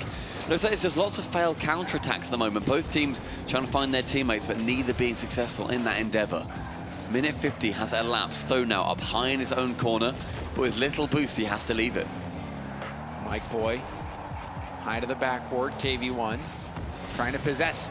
Was going for the corner boost, but that play was read by MikeBoy, who got the demo on KV1. Now Knight lunges at MikeBoy, who dodges. KV1 off the respawn, not able to get the best challenge. MikeBoy going for it all, and there's a tip from KV1, who gets bumped off the ball, but still manages to get that ball cleared out. KV1, lovely little pinch attempts. Nothing can come from it, unfortunately for him. MikeBoy now going central with it. Whoa. Misreads that quite dramatically. So now one side will redirect. Instead, he just goes for the flick over the top. So in half the game, take the lead. And you can see this self-pass from Tho, so good.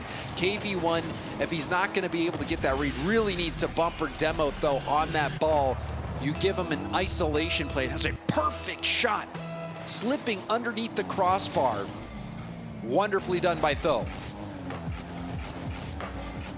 See that trophy that they're both playing for on the right-hand side of your screens. And with this goal, Tho gets ever closer to securing game number 5 for his team. MikeBoy with a lovely pass. Tho can outspeed Knight. I tell you what, this 2v2 duo is looking a lot better than Secrets. And this is when you really do start to worry. If you're Team Secret, you get out to a hot start, you really steal that first 3v3 game, and then you have KV1 dominate.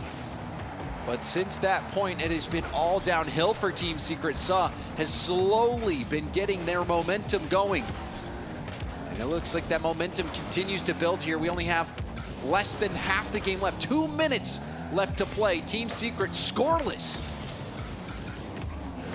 These 2 minutes can be huge for Team Secret. MikeBoy nearly another shot of vindication there. Knight can pass down towards KV1. The pinch attempt, but instead, we see Tho jump in the way for the demo. Shuts that play down entirely. KV1 up high. Tho now, that back corner. It's taking their time now, Arsa. It's a great idea. You don't want to overextend. You don't want to go for the 3 if you don't need the 3. Now, Tho, we see an early challenge. This is going to be perhaps a chance now for Suh on the counter. KV1 has it get by him. MikeBoy sprints to the corner where he snags the 100. Tho, back to that same corner. KV1 dodges a bump. Has enough boost to go for an air dribble bump, but MikeBoy navigates around it. Yeah, MikeBoy stayed grounded very intelligently. That's a long shot just wide. Third goal not quite coming in favor of Suh. With a couple of players shying away from that ball, a few more seconds are wasted. Now KV1 with a failed flick gets rid of MikeBoy out of sheer frustration. No boost to get around this ball. The flick was all he could manage, and now the net could be vulnerable. Quick shot, splits the defense, and MikeBoy will put Suh up by 3. Game number 5 looking incredibly likely now. With Knight having to rush back, KV1 off the demo. Suh leading by 3, drawing the series 2 apiece. And we see Hibbs and Sad looking either side at their teammates' monitors thinking, right, how exactly are my boys doing? Well, it's not looking good so far. And as much as people might have been thinking it was in the bag after that 1v1 Rocket League, more often than not a team game. However, KV1 showing some solo prowess. And KV1 here runs out of boost now. That's all him just flying perfectly towards the ball. Doesn't quite touch the ground either, thanks for a helping hand from MikeBoy. 2 goals to come back. Team Secret, by no means impossible. And you do have to Good admire. fake. Oh, and that's going to be a goal. Great fake, that's genius. Oh, no way Team Secret brings this back. That's genius. That's so clever. We saw apparently Jack and Chronic do it previously. They got a goal early on in their series. Team Secret get one late in their game. Now just 1. Do we see another tricksy kickoff? What does Team Secret have left in the bag? Well, now they have possession, but Knight takes the boost. He's using it for a flip reset, now going for a ground pinch. Oh. Didn't make contact. KV1 gets demoed, and that is gonna be it for Sa. Good recovery. Will lock this game in. They were starting to struggle near the end, but they closed it out. Great recovery there from Sa. They knew that there might be a little bit of tricksiness coming out from Team Secret. Another Spanish kickoff perhaps, something more demo-y, something more speedy. In the end though, they are 2 goals in to a reverse sweep in the best of 5 to send Secret home. And Sa, opportunity in 3v3, it's probably what they would want. Oh, their best game mode. They looked like they could have won game 1. They did win game 3. And now they are on the brink of reverse sweeping Team Secret, who just a little bit ago looked very comfortable. It was laughs all around, but nobody smiled. Mike Boy with a mental of titanium, showing that he can keep his head in the game and help bring his team back. I mean, as much as I mocked Mike Boy, and I think it was, he would look like this bold and think, you know what, fair. Like, it wasn't the best 1v1 power, was it? But you know it wasn't, it's okay. The mentality of him to come back in that 3s, bang it out, win the game, and then just also be like, no, I can also play the 2s. I can win this 2s with Tho. It's fine. I love that from him. And now game 5, a 3v3, mano a mano a mano a mano a mano a mano a mano. It's going to be big for them. And Mike Boy, even though he got smoked in the 1v1, has been the key player for Sa to turn that around. He scored an own goal even to start out what could have been their last game and turned it around. And Mike Boy has shown so much heart and determination. And Sa has brought this series back from a point where you thought it was over. They were done and gone. But no, they fought all the way back here to the final game 5 to decide it all. One team has their journey end here. Neo Tokyo, our battleground. Sa and Secret, our gladiators. Sadness up high with an immediate challenge. It's going to be pressure early on the side of Secret. Though, chance for a sidewall pinch, doesn't get it. Now Sad comes down, bumps 1. And a demo in the net. Sad removes Mike Boy, knows that he is going to be a threat. Though slowing down, goes for a bump instead. Now shot opportunity for Mike Boy, who goes for the double, but we saw Knight get there in time. And now going for it again. Not able to get a bump on the ball. Back pass to Mike Boy. Mike Boy, though, doesn't get the best touch and gives up the ball. Double commit on the side of Secret. Doesn't seem to lead to too much madness for them. Knight sends it down a little bit further down the pitch. KV1 can receive. Hibbs now central, gets a reset, uses it just to land, and then bumps Mike Boy out of the way. So with a lovely turn, and then gets bumped off that ball again. We are seeing Sa really start to swarm. Sad. Didn't pick up the corner. Had to go back for it. And now boomed all the way down. Mike Boy. Errant touch. Now into an air dribble. Back in control. Mike Boy. See what he can do. Stopped by Knight. It bounces straight up to Tho. Tho, a bounce shot, and almost it leaks through. You saw KV1 let that one by. Yeah, good chance, though, for them to make sure that they don't go too far behind. Not behind at all, in fact. Minute and a half gone. Open net miss from Tho. A save from Sadness on the follow-up shot from Hibbs. KV1 racing against Mike Boy to the ball. Now hit over to the Sa corner, but it stopped at the mid. Hibbs trying to push it downfield. Running away from a demo. KV1 will pop it up high. No one from his team there. Mike Boy back to the ball and runs out of boost before he could get a flip reset. Tried to get a touch on it, but then you see Sad. It looked like it could have been an awkward position, but still made the play. Dancing awkwardly on the pole. He's still able to beat that ball away. Mike Boy up for 1, but again, air dribbling to the point of 0 boost. If he keeps doing that, he's just going to keep burning it. Nothing can come from it. Hibbs up high for 1, is outbeaten by Sad. Mike Boy challenged again. It's looking more and more awkward. The Sa have had a lot of possession, a lot of time, and no goal to show for it. Chance to set up. Half a tank for Mike Boy. Has Hibbs in the middle, passes early. Kicks off the corner of Team Secret, now back up the middle. Tho waiting. Will stay in the play, goes for it himself. KV1 with a read, Sends it over and gets the dunk. Big dunk there from KV1. Using so much boost though, Asa. Nothing to show for it so far. A brilliant diving save from Sadness. Hibbs now left wall, but very low on boost. KV1 opportunity. Seems like boost absolutely at a premium so far, and that touch is just enough from the defender. Minute 45, ticking down, a demo, a shot. KV1 opens it up for Secret. And you can see KV1 shouting down the competition. KV1 getting that goal. We saw near the end of this game multiple quality 50-50s, won heavily by Team Secret, and that play was kickstarted by one of them. I believe it was Knight, who was able to get a massive win to push that ball downfield. Team Secret, can they hold on though? I like seeing that aggression from Secret. I love seeing them shout across, saying to their opposition, you've not got this. We're going to win. In just probably unintelligible to Sir. I don't know if they can speak Spanish or Portuguese or any of the South American languages, but either way, it's going to be a little bit scary. 80 seconds left to go. Whatever they speak, you can tell they know ball. That is for certain. And now we see Sa on the back foot for the first time in what seems like a while. They had such a good comeback, and now a scoring chance. Racing from behind is Knight to break up the play. Final minute, chance here for Tho to have his name up in lights. Blocked out on that chance over by Knight.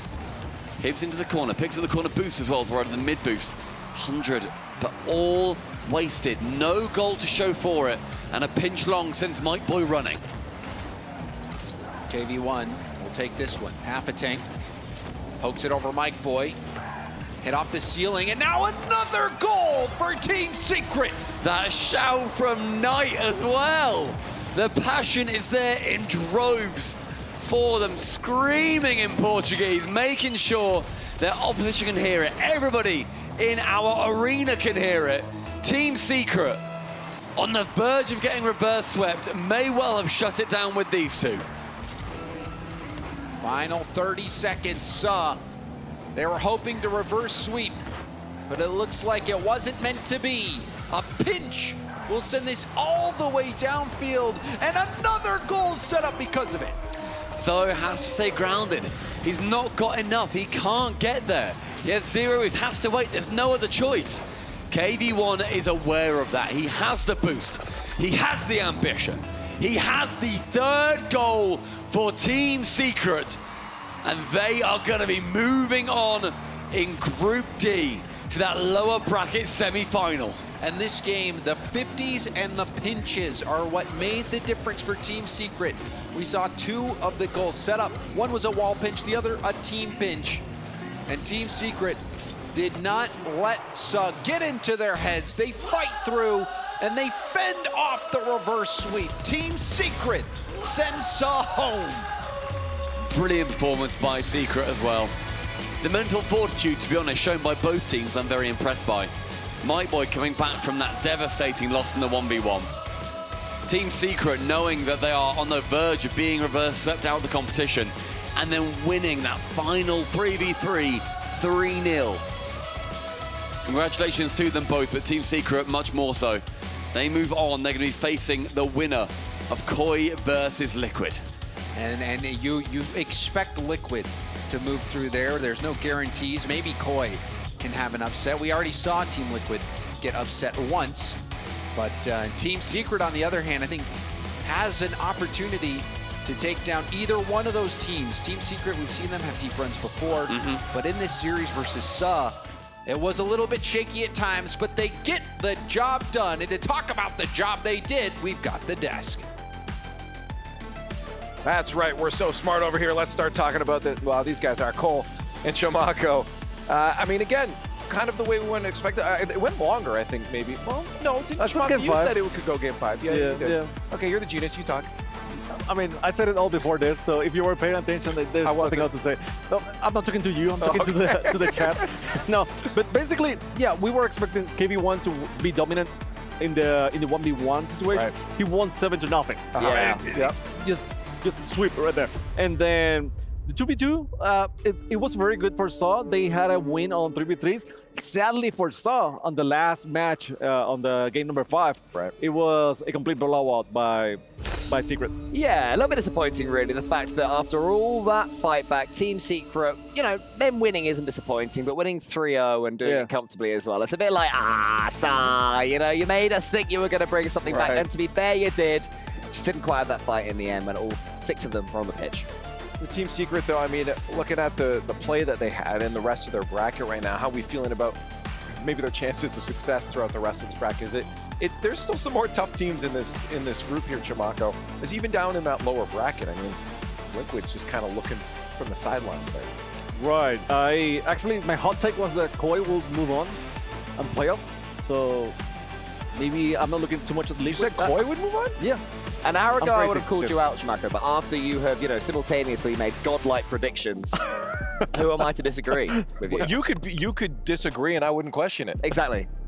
I won't. Why not? I won't, because I can't question Chimako anymore. The man has proven himself. The man has proven himself time and time again, saying that will go to 5.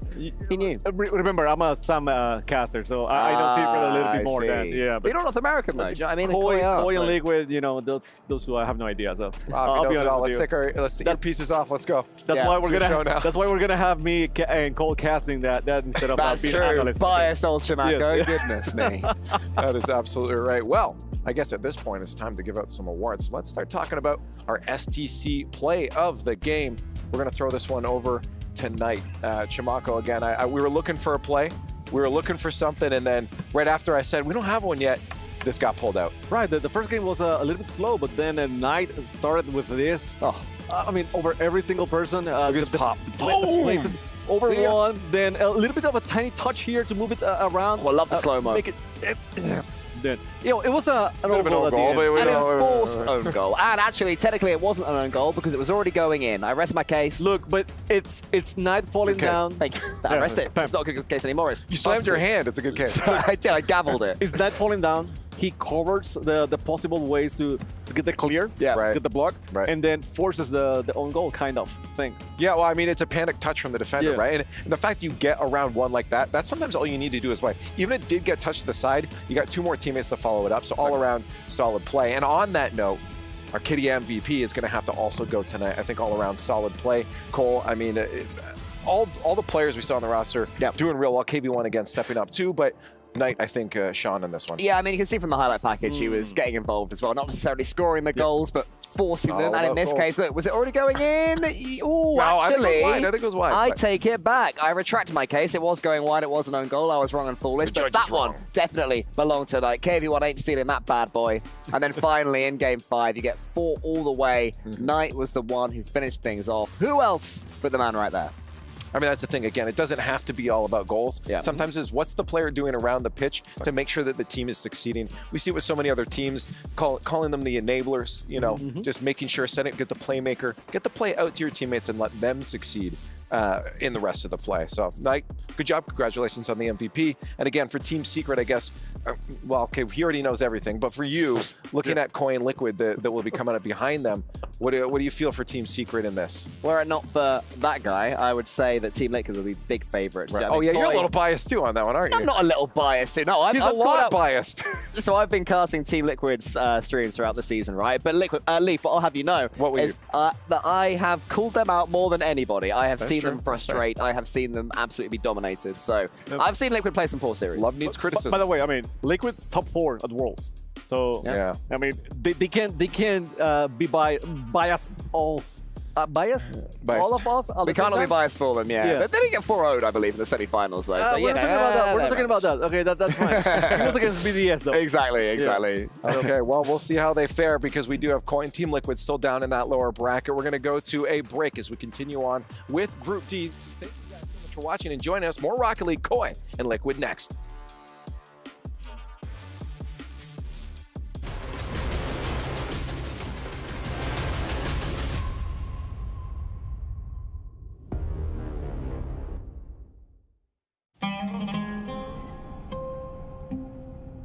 There is a place where you can elevate what's hidden inside, where you can reframe yourself.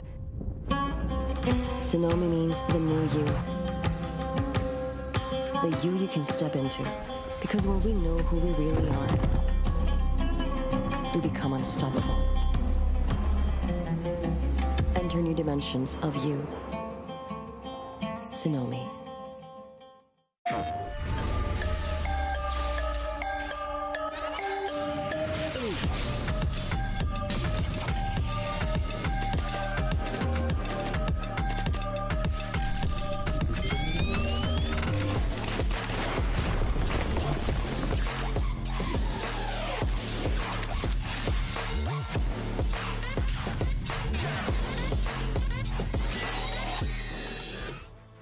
On that red hot boulevard. Ooh, I'm doing damage control on my heart and my soul.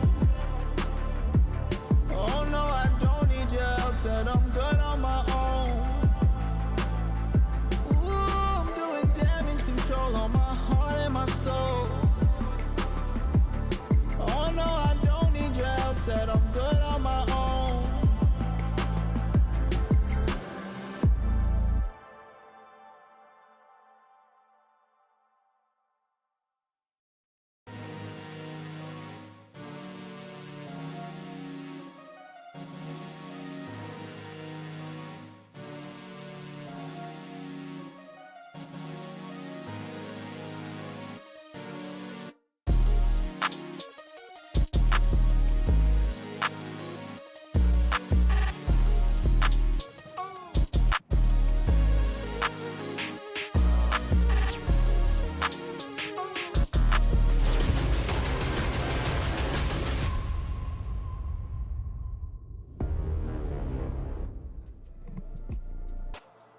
Group D is carrying on here in the lower bracket. We continue to send teams home. Team Secret taking down Sa, and we move our way on to Team Liquid facing off against Koi. And you see Liquid walking up. They got the moves. Oski, always a bit of a character. Now joining me on the desk, we'll hear their voices in 1 second. Johnny Boy and Jorby, you guys ready for this next matchup? Oh, I can't wait. I mean, every single crew battle match is a match I'm ready for, Leaf. This is what I live for. Anything containing 1v1, and I know you're a big fan of 2v2 in particular, Jorby, as well as pretty much any game mode. I've been converted to 1v1 though. Oh, really? Or like really like 12 months ago. Like 2v2 is kind of fun, but like honestly, I just don't think anything can compare with ones. It's like a fighting game, man. I feel like twos, like I think it was Calm said it as well, is with twos, I definitely prefer playing that. Like in ranked, I'll take twos all day. Ones is too stressful, but watching, ones. Give me ones for sure, right? Well, I mean, like, and then you have Twisted Minds, Ninjas in Pajamas that make twos look like a high octane derby. I don't know what you call it, but I mean that was insane. So like twos absolutely can be entertaining. For sure. You have 4 mechanical players on the field, but all 3 modes have their benefits, and that's the fun of crew battles. We get all 3 of them, and it's been fun. Let's start breaking these teams down. Obviously, one team recently had a pretty good placing at Worlds. Team Liquid, they're coming into this pretty warmed up here. But for Koi on the other end, obviously this is a big proving point. Gyro, Sosa, and Cheese, good players, but they're just not going to have that same experience, at least as recently as Team Liquid. So they're obviously coming in as a bit of the underdog here. So let's break it down. What are we going to see from Koi? What do we expect from the matchup here? I think, this is the nightmare scenario for Koi. They missed their chance in the upper bracket to get the favorable run. And by losing in the first round, they were destined to be playing against a tough team. And yeah, that's never going to be easy playing against Team Liquid. Qualifying with a ones main and then not being able to bring them with you, or choosing not to, they could have, but they would have had to leave another player behind. That does make it difficult when you have to play against world-class ones players. And it wasn't just the 1v1 that got them here, it's 3v3 as well, but they haven't been living up to that same standard in threes. Team Secret, who are on a roll now in this group, did take them down from the upper bracket. And then, of course, Liquid, I mean, they had a really tough series against version 1. It went 5, and I'll be honest, I feel like Liquid should have taken that series at a couple of points, and I agree with you, Johnny. I think that Koi are in for a world of hurt here when you don't have that ones main and you're up against the Toe. I mean, we've watched the Toe in ones. The dude is absolutely insane, and this is one of those teams, feels like they're built for crew battles. You can kind of mix and match however you want in twos. Oski's a monster. Chronic has had a stellar past couple of months, and that just makes Liquid a top threat for almost any team. That's what we see. I mean, Chronic tends to allow the other two to thrive. He says, hey, go send it upfield. I'll make sure I'll watch this mid for you guys. And I think it's a good dynamic for the team. Maybe, again, it can hold them back against teams like BDS and that, but in situations like this, I feel like Liquid is coming in with a stronger position, at least roster-wise and playstyle-wise. Every game mode. I mean, Liquid, they just finished top 4 at Worlds in threes. They're one of their 2v2 teams. Atto, Oski's one of the most feared in the world. And Atto recently has just been rocketing up the ones ladder since he became interested in the game mode. Maybe a little bit of hope that we've got for Koi is Cheese played KV1 to a 1-goal game in the Team Secret matchup. That was respectable.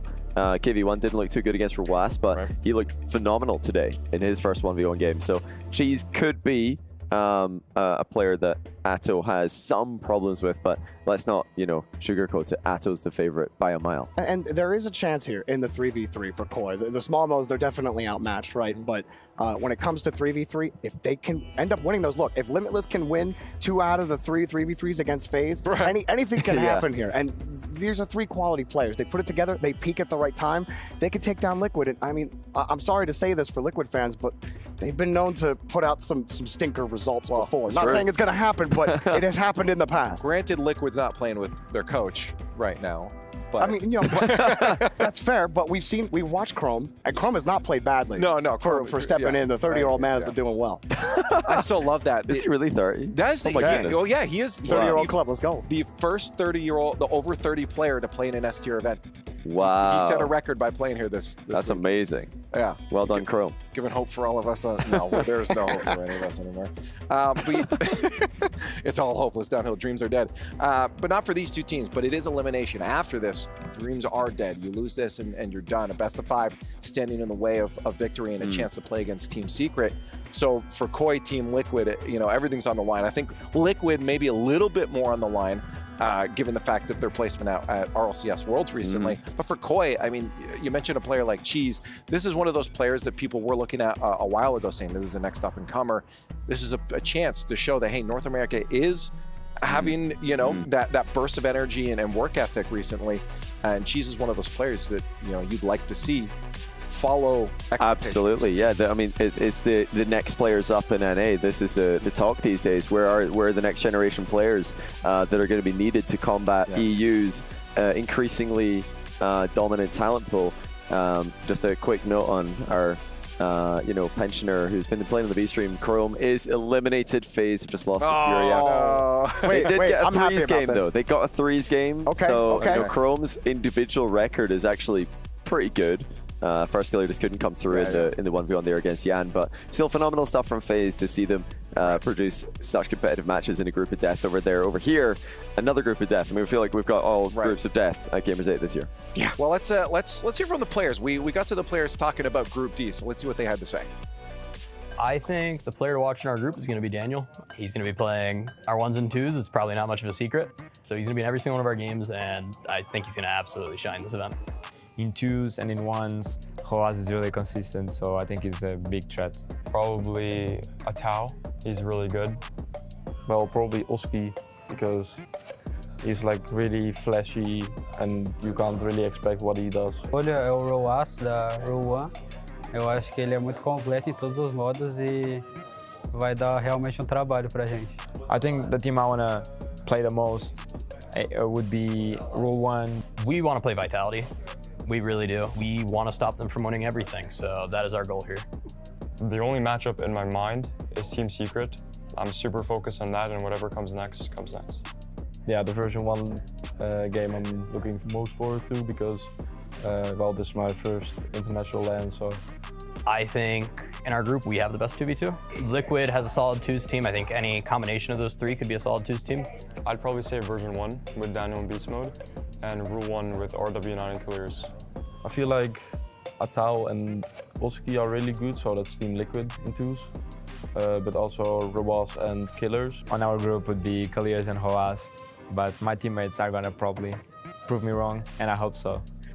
Eu acho que a melhor equipe de 2v2 do nosso grupo está entre Roas e Killiers, da Row 1, e Daniel e Beast Mode, da Version 1. Roz is the best ones player, or W9. It's probably between Daniel or Roas. I think the best 1v1 player is Hoas. That's why Ato is here, to prove me wrong again.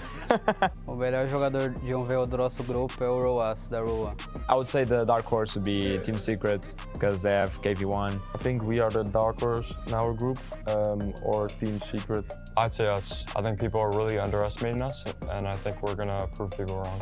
If we were to make it out of groups, there'd be one other team joining us, and I think it's probably gonna be Rule 1. We make it through, and Rule 1 makes it through because, I mean, we have the best 2v2 and 1v1 players in the world, so. Eu acho que a gente e a Row 1 vai classificar. Version 1, I may be a little bit biased, but I think they're very good in 3s, 2s, and 1s, and I think they're gonna make it out. Yeah, we will try our best, but I think realistically, Liquid and Rule 1. Well, it's a good thing none of these teams have to play Roas right now. They all seem to be a little worried about that player, and rightly so. But Com's looking past for one. He's like, we're here to beat Vitality. Yeah, right. Yeah, that's true. Well, looking at this matchup then, Koi Team Liquid. Let's get an early prediction from the two of you here. Well, I guess all predictions are early, aren't they? Yeah, you know what? I'll give Koi a 3v3, but they lose 3-1. I'll say I'll be the bad guy then. 3-0 Team Liquid. All right, well, big proving point here for Koi Team Liquid, trying to carry on their legacy as they did last week. 5 seconds left. Let's get into it. Elimination on the line. Let's have fun.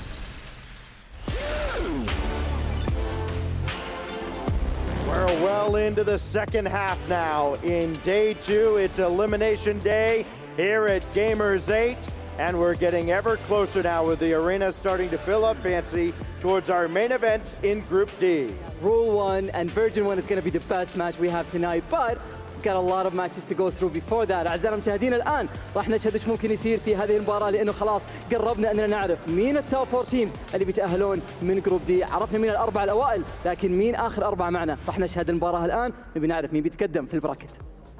Coming up first on the stage, representing North America, a mix of RLCS, CRL veterans, and an exciting young 1-star in the making, ready to take the stage and make a lower bracket run.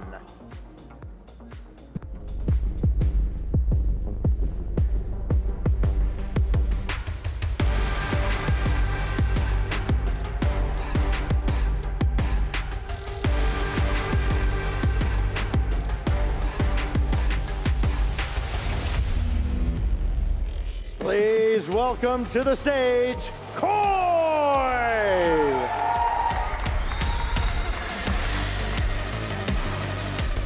Cheese, Gyro, and Sosa, they relied on another 1-star in Cosmic to get here to this stage. But now Cheese is in his spot, and they'll need him in all 3 formats if they're going to survive and advance. فريق كوي تواجد معنا في المسرح، الفريق الاسباني المتواجد من نورث امريكا، لاعبينه الان متواجدين معنا. صراحه من اكثر الاشياء اللي ممكن نركز عليها في المباراه ايش ممكن يقدم تشيز في مباريات الونز. زي ما احنا عارفين اعتماد كبير على الفريق من اداء هذا اللاعب. جايرو سوسا ايضا بيكونوا متواجدين في اتم تجهيزاتهم، خصوصا انه هذا يعتبر اول لان ايفنت يلعبونه من بدايه السنه، فالتوتر والضغط من جهتهم، لكن خصمهم يعتبر من اكثر الناس اللي ممكن مرشحين للفوز بالبطوله بالكامل. خلونا نرحب فيهم.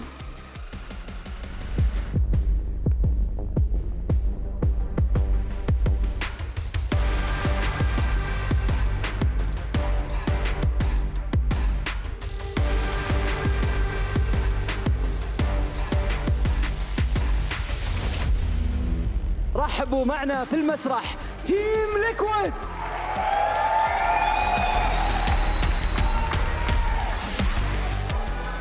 تحدث عن أكثر الفرق المرشحة للفوز بالبطولة بالكامل، الفريق اللي من أسابيع قليلة تواجد في كأس العالم وحصل على المركز الرابع بعد خسارته قدام BDS 4-0. الآن هو جاي يعوض على النتيجة هذه في الانترناشنال ايفنت معنا في جيمرز 8. لكن لا ننسى أيضا أنهم دائما في كل المياجر على مدار السنة أحد الفرق المتواجدين في التوب 8 بشكل ثابت ومستمر إلى النهاية. فهل يقدرون يفوزون على فريق كوي يتواجدون معنا في النهائيات؟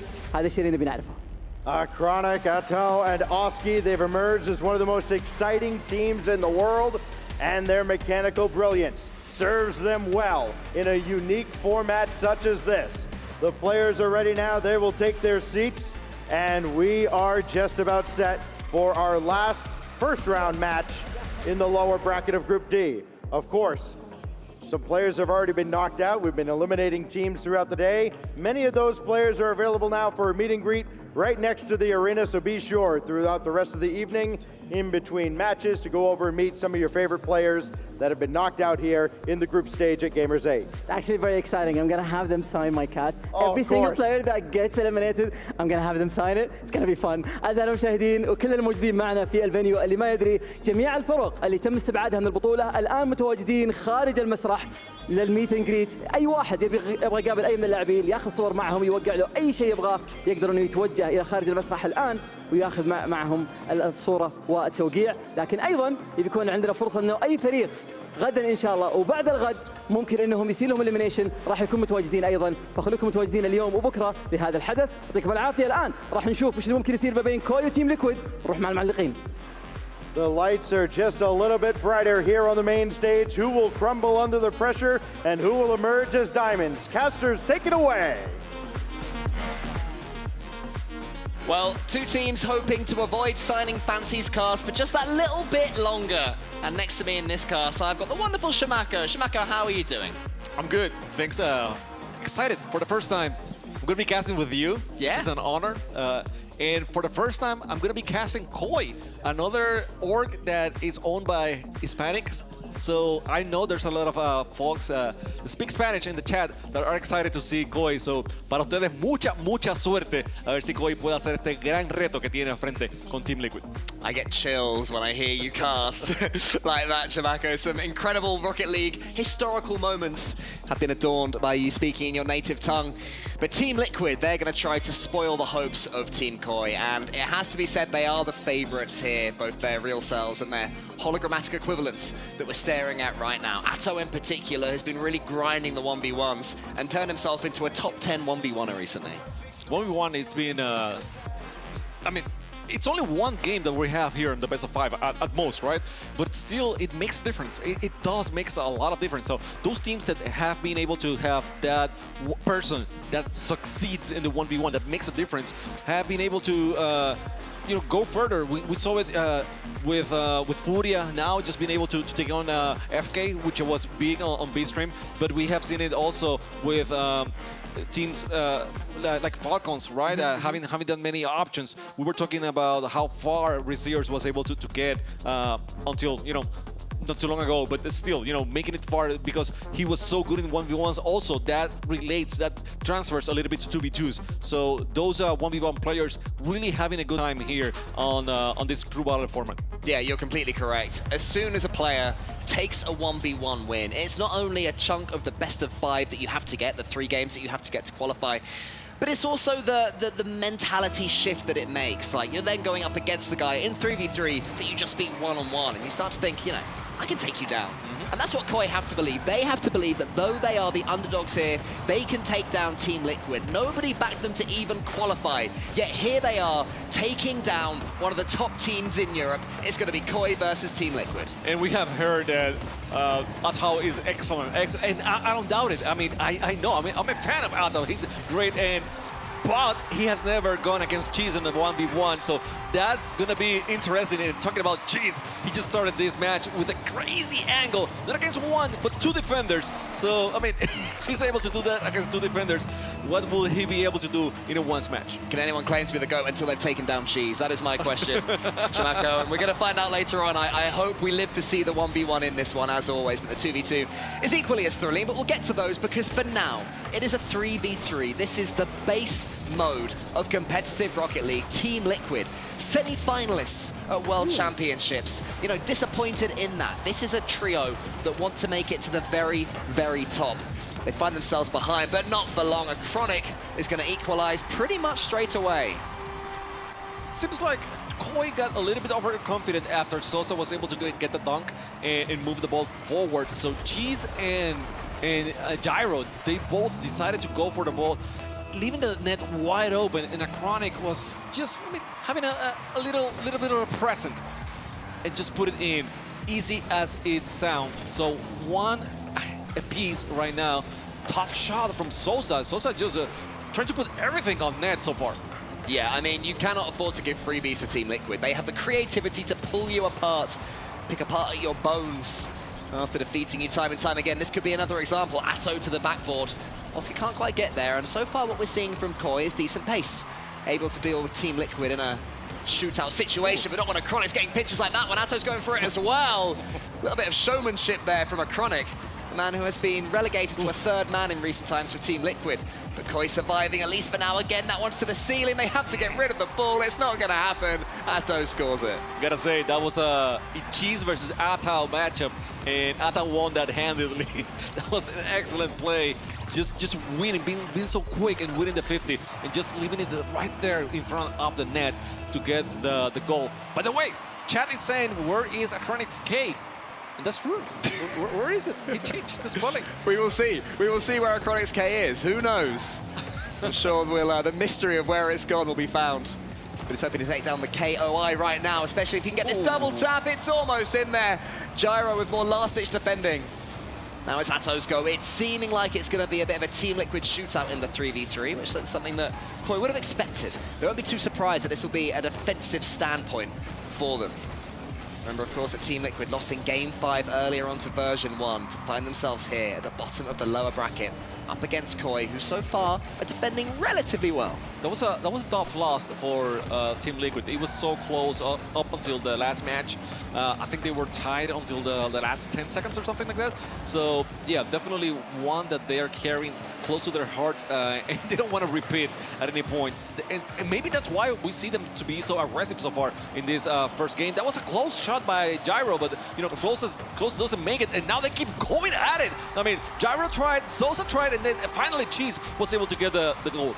And this is how they got the 3v3 win in their earlier matchup against Team Secret. It was a 2-1 victory, and it was rotations like this, tightly packed, aggressive, stealing the boost, putting the squeeze on their opponents. Team Liquid fell for it that time, and Koi, despite being somewhat overrun mechanically at times, are doing really well in the team dynamic.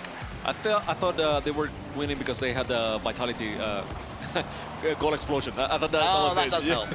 That helps for sure, yeah. That and being French are the two things you need to be good at Rocket League. So we'll see if Team Liquid are able to do any of those. For now, they're just going for some clean, non-French plays into the crossbar right then. You can already see Team Liquid happy to rotate all the way back. They were once upon a time critiqued for playing too far forwards, but that style of gameplay seems to have been moved on from, and now a much more dynamic rotation. Sosa clears. Koi fighting valiantly to keep this one at 2-2 with less than 2 minutes left now. Real chance of taking an upset in game 1 if things stay the way they're going. There's an infield pass that's going to be met by the Liquid defender. Oski up above himself. It's charged down by Koi. I'd say these 50-50s, these challenges tend to be going the way of Team Liquid. If Koi can step up in that regard, they will up their pressure tenfold. I agree with you. The thing is quite easier to say than to get it done, right? They're so good at getting those 50s, and I'm talking about Liquid. So doing something, you know, in mid-match to fix it is quite an endeavor, and I'm not sure that Koi will be able to do so easily. That was a great back pass, and Cheese just put it back against the backboard. Another shot here. It's going to be Atto who's going to receive it. Gyro, once again, maybe the double tap. Good defense by Team Liquid. You do wonder, though, if that's the sort of chance they're going to have to take if they are to take this game. Sosa, he wins that challenge. That's much better from Koi. And look what it leads to. Cheese takes the lead. You wanted better 50-50s, and that's exactly what Sosa does. But not only that, but one demo and one bomb that leaves the net wide open, and Cheese is able to capitalize on that and get the goal. Now, for the first time, Koi, first time on the lead? No. They started on the lead, and they're back on the lead. Yeah, exactly. But it's very different to take the lead with 50 seconds left compared to 20 seconds in. It feels different. It seems different. It is different. They almost double it up as well from Sosa. He's getting involved, but Cheese is the goal scorer. Chronic and Atto getting each other's way. This is the return to the old Team Liquid, the vulnerable Team Liquid. Koi making that happen. Cheese to the backboard. Oski has to get the clearance and does. Have they overcommitted? Ooh. Can this one be going in? And Koi, they stayed true to their game plan, and it's backfired. And 2 out of the 3 goals from Team Liquid are overextensions from Koi. They have decided to go a little bit too forward for reasons that I don't understand, because they are having the lead. They only have to avoid getting goals on their net, and that is exactly what they're allowing. They are letting Team Liquid to attack their net and get an easy goal. Now, I mean, it's starting all over basically here between Koi and Team Liquid. Iconic has a chance to win it here. He fakes one out. It's going just wide. Gyro there pinches it away. Atto in the corner. Here comes Sosa. Koi continue the good work. There's a demo off the ball, but that doesn't matter because Koi are taking it all the way back to the Team Liquid half. Gyro's trying to put the squeeze on Iconic, not quite happening there. Into the corner now, looking like overtime is likely, unless Atto can take out Sosa. That's so awkward. Gyro had to stand up tall and did. We're gonna have overtime. Survival medal for Sosa, okay? That was definitely a bump, and he found a way to not only dodge the bump, but also get the ball out in safety. So, brilliant play, and now we go to overtime here. I'm scared. I don't know. I mean, it seems like Koi has had some very good moments, but Team Liquid, their attacks are relentless. Yeah, they always are. Team Liquid will never shy away from putting an attack or two in, sometimes to their own detriment. It could be the case here. Sosa's coming in. There was one last-ditch touch from Iconic. Here's Atto behind him. Oski acting as the third man. He won't like that one at all. Atto, the perennial ball chaser, goes from the ceiling and sinks it. It's 4-3. What happened? I thought that there was a defender on net. I think it was Gyro. Maybe he stepped forward a little bit. Oh, okay, I think he thought that Cheese had the touch, and then just, you know, went through, what's the word? Without sight? Oh, yeah, he was unsighted by his teammate there, who was stopping him. Yeah, he believed that his teammate was going to get it. And sadly, when you are up against Atto, a man who is in supreme form right now for Team Liquid, I mean, this was a trio who were a true, you know, equal dynamic with Team Liquid boys, but I would say in recent times, Atto is the one who has pulled away, particularly in the 1v1 game as we've discussed. But also in threes, his chasey playstyle, constantly going for those demos, has evolved into so much more than that. And one piece of quality to end it, but I mean, is it fair to say that's a little bit disappointing that they conceded from an overcommit when being 3-2 up, Chimako? I'm going to say it's disappointing for Koi. Yeah, I mean, that's what I mean. Team Liquid did whatever they need to do, right? And just make sure that they finish the plays and get the goals. But Koi, they had a lead twice, and twice they overcommitted and got scored on. And then at the end, it was a play where I think Gyro could have been a little bit more defensive and not so aggressive, and he decided to move forward, and that's it. Which I mean, in one end I applaud it, because yes, I mean, you're playing the same way in overtime as in regular time, which is something I want to see. But at the same time, you're playing against top 4 team in the world. Don't assume that your teammate is going to win everything so easily. Those 50-50s, they're not going to happen every single time, okay? Well, Gyro is going to have a few minutes to think about what happened at the end of that threes, because his team have chosen 2v2, and he is not a part of it. Sosa and Cheese, who had top performances, as did Gyro, I should state, in the first game. They're going to take the 2v2 against Oski and Atto. Potentially a unsurprising pick here from Koi. They'll be able to back themselves to get the upset. Right here now against Oski and Atto.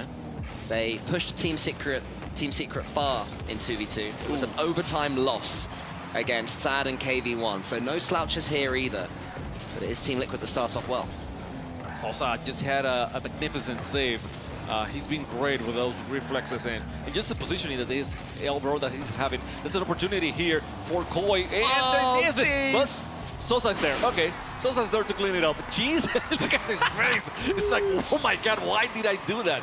Yeah, when I say, oh, geez, what I mean is, great pass, mate. That was exactly what your team needed. Sosa's like, yeah, great pass. I mean, we can't see the quick chat, but I'm sure right now, if it was me, I'd be spamming left on my keypad. Great pass. Exactly. 1-0 Koi is all that matters. And, you know, they made the good save at the start, turn it around and take the lead. You can't ask for too much more than that. It could be 2 as well. Sosa's coming in. Ooh, what a save that is from Atto. But, geez, I'm surprised he didn't go for the pass. It's 2-0. Well, that was a banger of a shot from Sosa. I mean, Atto only made that because it's the land, you know?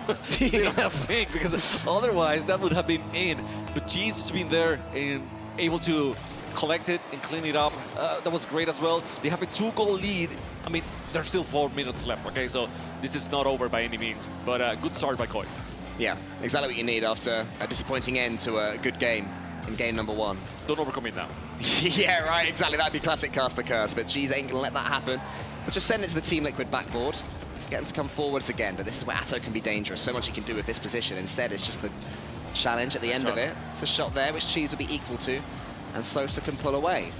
Koi so far happy to steal a few more seconds off the clock. Team Liquid working their way into this 2v2. And Cheese, I'd say, is the main danger man for Koi right now. Sosa is stringing in the passes. It's just a question of whether Cheese can put them away. Yeah, I feel that way. I feel like Sosa is playing for Cheese, you know, playing to make Cheese better than he already is, which, I mean, he's great so far, but with Sosa defending and serving the dishes, right, it makes him even better. Well, Sosa's playing for Cheese, and there's already plenty of cheddar on offer for these teams. No matter where you finish, you're getting plenty of cash here at Gamers8. Lots to go around, but neither team will want to go out in the 17th to 24th position. One final finisher will be there, and it'll be one of these two here in the lower bracket quarterfinals. 2-0 currently to Koi. Cheese up against Atto. Sosa is going to slow things down yet again, but its touch isn't the best one. Wanted to get the pinch on the wall. Not quite there. Atto gets the flip reset. Savable until Oski has the pace to beat them and get Team Liquid back into things. Savable, so save it. No, no, sir. So Oski too fast on that play. One weird thing is that these players are low on boost the whole time. I don't know what's the reason for that, because if you're playing 2v2, you expect to have more pads available in the field, but something is going on. And I'm talking for both teams, right? It applies to all 4 teams, players here on the field. But something to pay attention to. I don't really know why they're boosting so much. Well, Team Liquid love to get the boost, and they love to go crazy with it, something mechanical. We also saw Cheese there, sorry. Go to the ceiling and get the block, something he failed to do in game 1. So not being shaken from his usual trends there as Sosa comes forward against Atto. How's his challenge? It's good. Cheese up against Oski. Cheese wins it cleanly. Sadly for him, Sosa was already in front of the play, so couldn't do anything with it. And now Liquid can combine that one. Surely going in. What a save, though, from Cheese. Great pass, great shot. I mean, excellent placement, power, I mean, for days. But Cheese somehow was able to save it. And now another shot on net. That's in. That's actually in. And we see the Vitality goal explosion once again. Liquid are going to have to do a little bit more because Oski's clearance wasn't good enough. I think he tried too hard to be too clever. Instead of just clearing it to safety, he wants to tee up his teammate Atto for a counter-attack. That's exactly what Koi were hoping for. And they managed to suppress that counter-attack indeed. Sosa almost gets the challenge as well there. The ball will fall towards Atto. Here's Cheese on the back wall. Cheese attacks it early. He's doing that a lot. I love the way he's defending Cheese. He really tries to meet the ball at the earliest possible point. Leads to chances like these ones. Won't be a goal, but it's more pressure on Team Liquid. Yeah, I don't think he wanted the goal there. It's just move forward, put a little bit of pressure, and allow his teammate to, you know, recover, go for boost, get better positioning, whatever it is that he needed. But at that situation, it wasn't best to keep the ball in their hands, so that's why he decided to go for the power shot. And now it is Oski on the ball, trying to dish it to Atto, but somehow Sosa doing really great. And I think Cheese was, I mean, he stopped. Yeah, he stopped completely. That's what I was gonna say. Maybe he has having some kind of issue with the computer, controller, something. So good call on the referee for stopping that play. Well, this is a LAN and these things are going to happen, but the pressure, as you can see, Sosa there, sip his water and shake his head, is only going to be ramping up with this break. The momentum is taken away from you, and suddenly what was working so well, you come back into the game, and it's like, okay, we got to restart. You know, a kickoff comes in, you concede from it. It's going to be difficult, it's going to be tough, so they're going to have to be able to do something with that when the game returns to its natural state. Koi, 2v2. I mean, they're coming up against Team Liquid, who lost their 2v2 earlier on against version 1. It was a 4-3 overtime against Beast Mode and Daniel. So the fact that they're 3-1 up against them is a real good sign for their chances in this series. It is a real good chance. And by the way, going to overtime on the first game as well, it's also a really good sign for Koi. I mean, they're doing really good. This is a team that they have been dream crushers to a lot of teams in North America in the past. That was a double demo, double demo. And they're okay, so the double demo was great, but in those instances, sometimes it is better to just carry the ball and keep going forward instead of shooting straight to the net to avoid exactly that. Oh my god, okay, this is gonna be, He has not made the best play there. That was a very simple save. Sosa was bumped fair enough, but Cheese, you gotta get that one, mate. Dodging away, and now suddenly, after the reset, 48 seconds, 1 goal in it in 2v2. A real tough situation Koi find themselves in if they are to complete their mission. Sosa wins the kickoff, is taken away again. Team Liquid's demo kickoffs looking pretty imposing against Koi. They do boom the ball away. I'm not against that idea right now, just get rid of it. Okay, 35 seconds here. It's Sosa with the ball now, with the control. Taking his time, he's listening to you, okay? We're gonna wait as much time as we can. Cheese defending here, he steals the ball, Atao as fast as he can. And that was a great moment for Team Liquid because Sosa had been demoed, and still Cheese decided, okay, to keep playing up front and avoided the ball to go any further. Now 10 seconds left here. Atao trying to steal it from Cheese, but Cheese just too good, too much control on the ball. Sosa, way too much pressure. I think that was not the right play. Still, Cheese was able to hold it down, and you see his expression. I mean, he was holding his breath as much as he could until the end, and finally they got the win. Cheese redeemed at the end there. You can see the nerves of the fans as well. People wanting these teams to do well. I think there's some Koi fans, maybe even parts of the team in the crowd. And they would have been nervous when Cheese made that mistake to make it 3-2. But the comeback was not to be, and that is credit to Koi. They didn't just fully defend, you know, they continued to chase. I think that Sosa was chasing down Atto at the end there when he was there going for the redirect. So still playing on the front foot, still playing their way, and getting a much-deserved 2v2 win. A few things that need to be said. You know, Cheese got shredded on that play completely. But they haven't been perfect. Koi has been making some mistakes over and over. Regardless of those mistakes, sometimes they have been able to help each other out, cover for those mistakes, and be able to either defend or still score after one of those mistakes have been made. So that communication, I feel, is strong. They are letting each other know, hey, this is going wrong. I need some help here. Just like a big whoops, you know, it's going to happen. So the teammates can be there for each other and avoid it getting into further problems. So now we go back to the 3v3. Let's see if Koi plays a little bit more controlled than in game number 1, because they did good in offense. Defense was a little bit shaky sometimes. And to put this one into context, this is North America's 12th rated team across last season against Europe's 4th rated. It's a long uphill battle here for Koi, but we saw before that they're more than capable of climbing that mountain. Just have to take the final few steps at the end of the game. There's a good first one. Cheese can't quite get around here. He continues to be their danger man. In comes Gyro, has to win this one against Oski, and does. A Chronic brought back into the game, takes a bit of a heavy touch, which Gyro is closing down quickly. And Koi start yet again on the front foot. Cheese missing that one. They were putting a lot of pressure, and Cheese just missing that one wasn't great. But now Gyro with the touch, the second touch, way off.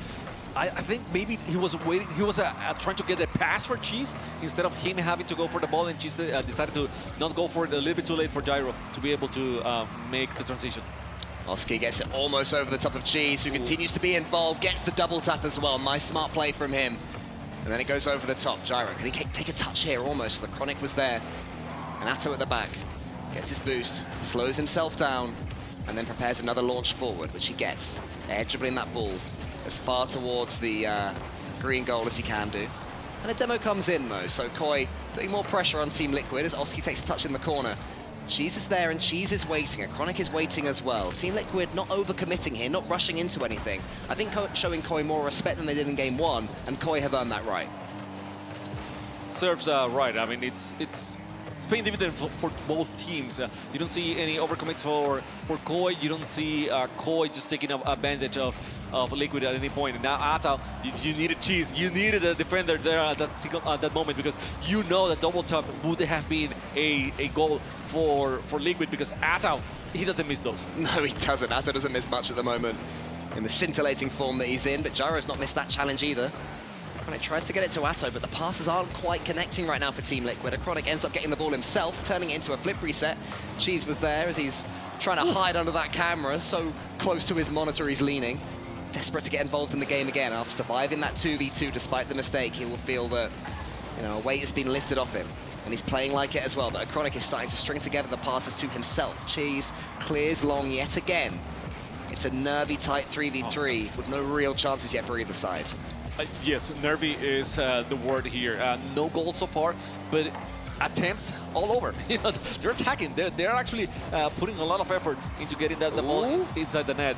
Ata with a beautiful save over the net with Gyro to keep the ball still on his hands. Trying to get a pass somehow. He's moving forward against two defenders. Oski was able to stop the ball and stop the movement. Trying to get it out of the corner, and that pinch from Ata will get it out of the way. Just for a second there, Chronic was the only Team Liquid player with any boost, and he was stranded in the Team Liquid goal. His teammates around him were going to get some, and he managed to buy enough time for them to be able to do so. Sosa's missed though. Oski gets the double tap off the ceiling. Is anyone coming in? Yes, there is a Chronic. Down the other end, gives Liquid the lead. I love it. I love that Oski didn't decide to go for the play himself. He just waited for the right moment to get the pass to a Chronic. It was a very delicate touch.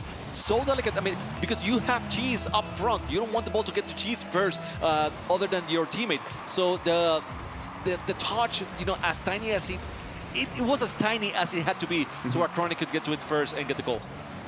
It's a nice smart play from Team Liquid, as we've come to expect from them. Here's Oski to the ceiling. Oh, he's almost managed to divert that one goalwards. Chronic going around it, takes a touch, he tries to anyway, but Cheese is too fast for him. Cheese continuing to be the player for Koi that is making the most statement, but Gyro could change that here with this redirect, almost. Nice effort. Good effort. Now Cheese trying to put it straight into the net. Good defense by Team Liquid. Now with a quasi-cycle, maybe? Can I call it that way? I don't know, maybe. She's moving forward, he has Sosa, waiting for the pass. It's not gonna get to Sosa anytime soon. Gyro to Cheese once again. Good caught by the Chronic now. Wasting time in here, Team Liquid. Ball backwards, but Oski's gonna receive it. Oski against Cheese now. He doesn't have anything on the tank, so Cheese was able to defend it. Yeah, but it's Ato's turn now. Gyro's already up, but that won't scare Ato. He'll just change direction. He'll just score anyway. He'll just get it in the bottom corner. What a shot by Ato. I mean, we were talking about how he doesn't miss double taps. He doesn't miss it ever. You know, it doesn't matter the angle, but that was a double tap by himself. I mean, he fit it by himself. He served it on the plate. He decided to eat it and just, you know, give it away on the net at the end. And that's a dagger. That's a dagger. I mean, for as much as Koi has been trying to get a goal and suffered so far, now a 2-goal lead is heartbreaking for them. It seems insurmountable just in the way that Team Liquid are warming up into this series, but Sosa's going to try and change that one. Almost over the top of Oski, but they can defend as well, Team Liquid. Gyro, can he turn things around for his team? He has experience at lands, but not quite enough. Cheese is coming in. Sosa gets the pass, almost past the Chronic. Gyro's coming in, but Gyro can't divert it goalwards. And that is the moment that Koi's life flashes before their eyes, and they will know they are going to be facing match point in this series. And it's going to be a 1v1. 2-0 Team Liquid, 2-1 in games. No pressure now for Cheese. None at all. No. I mean, just keep us alive, okay? All on you. Yeah. Probably against Ata, who just scored a nasty double tap. Chaka, I love you very much, but your bedside manner, your team talks to taking off pressure, not the best thing about you, my friend, because I feel pressure now after you've said that. I've been told that many times. That's fine. I can live with that. So what do you do then? You're going into this 1v1, you're up against Ato, a man who is not only proving in this match that he is sort of finding his form on this Saudi Arabian Gamers8 stage, but is also in general moving. I mean, just look at this change of mind. Gyro's up, I'll change the direction, using the ceiling and still get it into the corner against two defenders. A stunning goal. You have to go up against that. What is your mind saying to calm you down here? I'm gonna do a favor to the desk, okay? That was a goal, okay, guys? That was the goal. You should just make sure that you have that one. Potentially goal of the day. That's the STC play right there. What do I do against that? That's a problem because I've been telling you that Koi has not been perfect. They have been making mistakes. Part of it is Cheese, to be honest with you. He's not gonna have any room for error now. Whatever mistake he makes is gonna be countered by Atao at some point. So it's I mean, just have fun. That's what I tell him. Okay, just have fun. Go on, guy. Do it. Well, he was able in the 1v1s against Team Secret against KV1. He was able to only lose 5-4. No shame in that, considering KV1 earlier on against Sa was able to beat Mike Boy 7-0. So clearly a slightly higher up level of 1v1s is what Cheese has shown so far in this tournament. Atto, of course, is something different, and Atto will take the 15-second lead against Koi, the last thing Cheese would have wanted. Bad decision by Cheese. He let the ball hang in there. He decided, he was indecisive in that play. Should I go into the net, wait for it? Should I be going for the ball? And those minuscule seconds just cost him the goal. It was an easy one for Atto. He didn't have to, use any mechanics, just hit it hard and put it on the net. Already with little doinks like that, Atto is showing that he's going to be having a little bit of fun in this 1v1, or at least attempting to. Trying these aggressive, high-risk plays, but playing them to perfection until Cheese comes in with a recovery demo. And I was looking for all the world like it would be 2-0, but not to be with Cheese. He tries to speed past Atto, who has the read, and so far I think that's the main difference here. Atto has the read on Cheese. He also might have the goal against Cheese. Yes, he does. Got the read on the backboard. Got the read on everything. Those are the kind of details that I'm telling you, like, Cheese has to be perfect on, right? Right idea. He had to go for that ball before it got to the backboard, or I mean the bounce of the backboard and get it. And just hit it somehow. Like anywhere was better than not being able to hit it. But as soon as you miss, you know that Atto, he's not gonna miss. Okay, he's gonna put it on lemon. I mean, in the qualifiers, Koi had a fourth player acting as their 1v1 player. They had S5 Cosmic, and he was able to, after a tough start, pick them up a win. In their qualification, their unexpected qualification. But now here on the main stage, it has to be Cheese, a man not afraid to take things upon himself, to go for this dunk. Oh, it's almost there again. He's hit the post a couple of times in quick succession. He's starting to warm up, and 2 goals is nothing. Well, you were talking about Cosmic, and Cheese mentioning he's been a great part of his training to get here to this point and get better at those 1v1s. So, I mean, he got a goal. Finally, he got one over Atto. Atto a little bit low on boost. He then decided to get the... Nice. Well, I don't know what Atto was trying to do. I mean, he got the corner boost. 100. Yeah. It was I think it was about jump. That's it. Yeah, I mean, I think he was trying to read the flip reset as well, and Cheese instead not changed his mind, but gave him a bit of a mind game too. So it was good play. I mean, Atto could have done better for sure. He has to do better this time, and he does. And he also gets some boost for his troubles. Where is the retreating Cheese? There he is. Heading back to his goal. Does he get this one in time? No, Atto almost returns the favor with the fake. Can't quite put it on target, and also yields possession. I'm suspicious. He can say anything. Oh! Oh my God. Okay, Cheese. Okay, you got your moves too. You got them. You got him. That looks good. I mean, you could always see when he got the first goal against Atto, suddenly he looked lighter. I don't know if you noticed his player cam, where he went, whew, and just seemed to shake himself off a little bit. Maybe the pressure has been starting to get to him a tad. Now we're in the knockout phases. A couple of goals can change that, and we know how swingy 1v1 can be. Cheese has made the pendulum go right back down to the other side. Atto could send it right back, but he's hit the post again. Atto's finishing, deserting him, maybe at the wrong time. Cheese is trying to change his pace, play against him quickly, and there it worked. Cheese is jumping all over. It seems like Atto is very cool, calm, collected, and Cheese is, like, okay, let me get to the ball, let me try to hit you, let me try to do, like everything at the same time. I mean, they're tied, okay, so it's not like one is way better than the other. It's just a different approach to the game. And now, what he's doing? I mean, what a troll. Okay, Cheese, okay. Yeah, it was always going in eventually. Cheese, again, attacking the ball early in the air. That can't work too many times. It has to be stressed. At some point, Atto is going to start, instead of going for outplays, going for challenges or going for fakes. And Cheese, if he's trying to attack the ball in the air that quickly, the same way that he was doing in 3s and doing in 2s as well. Atto won't fall for those tricks too many times, but what it has done is more than completed the turnaround. Koi and Cheese find themselves 3-2 up, maybe 4 here, but the angle wasn't quite there. We'll have some boost though, up against 36 for Atto. What can Cheese do? Does Atto attack it quickly? No, as you mentioned, Shamaka, the difference in play styles. Atto chooses to wait, but again, he's run out of boost. He has to wrap around this the long way around. He does get the ball. Actually, he doesn't get the ball, he just gets the boost. And Cheese, he's back ready to defend. Lets it bounce awkwardly, uses all of his boost here. Atto's in a pretty good position, but still 3-2 down. Okay, but Cheese was able to also collect the boost, defend that net. Now with a fake challenge here. Atto waiting, moving forward. He's got the dribble. This might be an opportunity, but he let the ball go, and Cheese decided, okay, this is that time to defend. good 50 for Cheese. The ball in a favorable position for him. He's waiting for it, but he doesn't have any boost. That's a bummer because, I mean, the positioning of the ball was great for him. And now Atom just slowing down the play, trying to fool him. He got an open net. So near yet so far. And suddenly Atto will just be starting to think, wait a sec, time's running out here. I've got to get going. Cheese to the ceiling again. Does Atto go for the fake? He does, but Cheese nips in. He's reading everything. He's got Atto downloaded. How many 1v1ers have failed to do that? Cheese, though, oh, it's one play too many, but he does recover in time. 1 minute and 10 seconds left. Cheese living on the edge. Atto yet to get his equalizer. And you can see Sosa's face. He's worried. I mean, he's focused on this investment. Oh! Atto! What's going on? No. Okay, referee. Pause it and check the controller, please. I mean, what happened there? Oh, man. Oh, hurts. Now, Shabako, Johnny Boy has warned me when casting 1v1s to always assume there was some play that, you know, don't say it was a mistake. It was probably a different plan that didn't come off, right? That was a mistake. That was a backflip. I've done that. I've seen plans do that, okay? But now, it happens. You're on the big stage, you're on a different setup. Atto has made his backflip.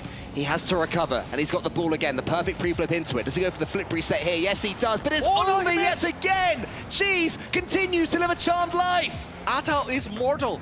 He's alive, he's a human being, he misses it. I mean, I don't believe it. You told me that he saved it like again. 7 minutes ago, and I wouldn't believe it, but Cheese keeps saving everything, and when he doesn't, Atto is not able to make it. Finally, they got it. But this should be a winning game by Atto right now. It should be like 5-4 at this moment. Man, but the way Cheese has kept the ball out, he's given himself every opportunity. However, 23 seconds, 1v1. It doesn't all come down to the kickoff, but this is almighty. Atto fakes it. Interesting. He gets the boost, but Cheese gets it past him. Time has disappeared, but thankfully for Atto, he has the ball in the corner. Cheese are waiting, trying to bait him out. It's not going to fall for it. Atto over the top of Cheese. Atto takes his time. Atto gets his equalizer. I know what Cheese is thinking. I mean, he has a full tank. Atto doesn't, but he was too close to Atto to be able to react to that dribble, to that air dribble.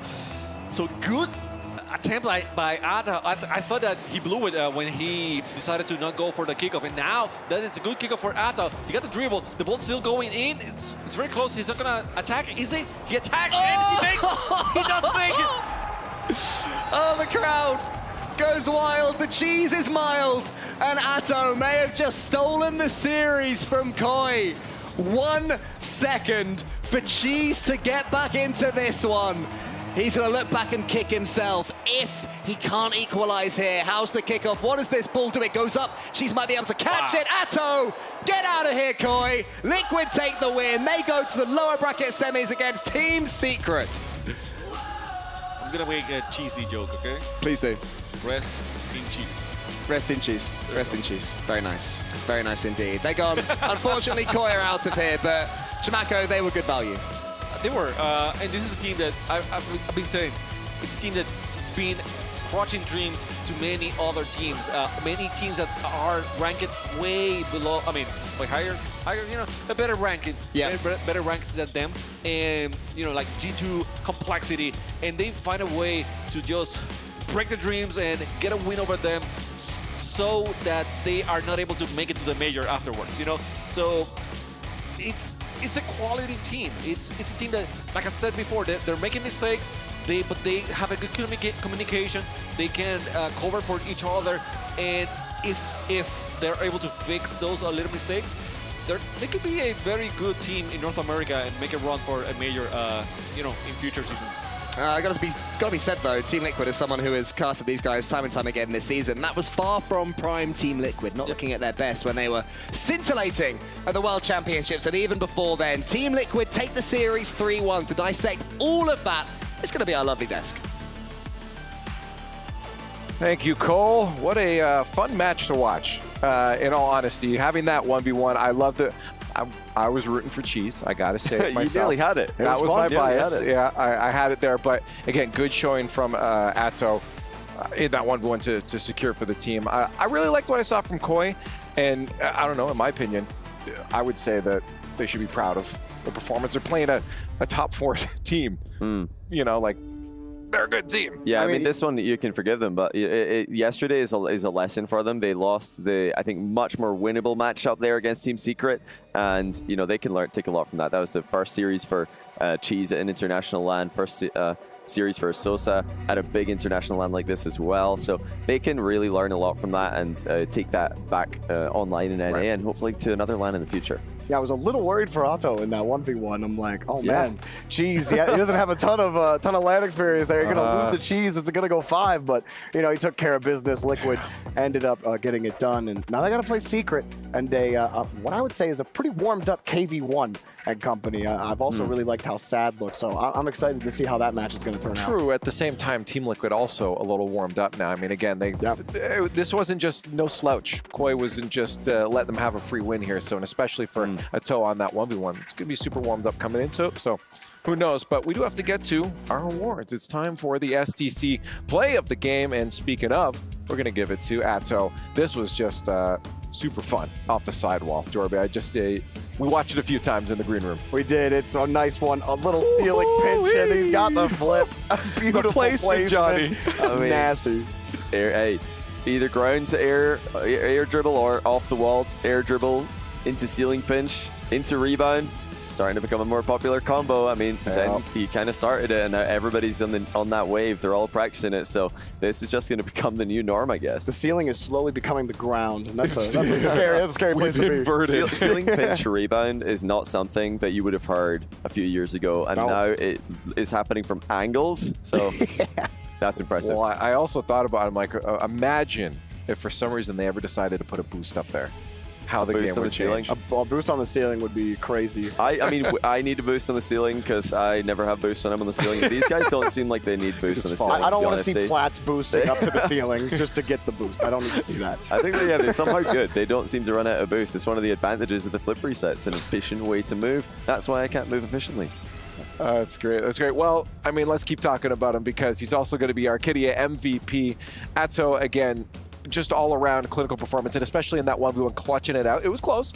Cheese, as I said, gave him a run for his money, but all around across the threes and the 1, he had it. I mean, Otto is just so consistently a top performer.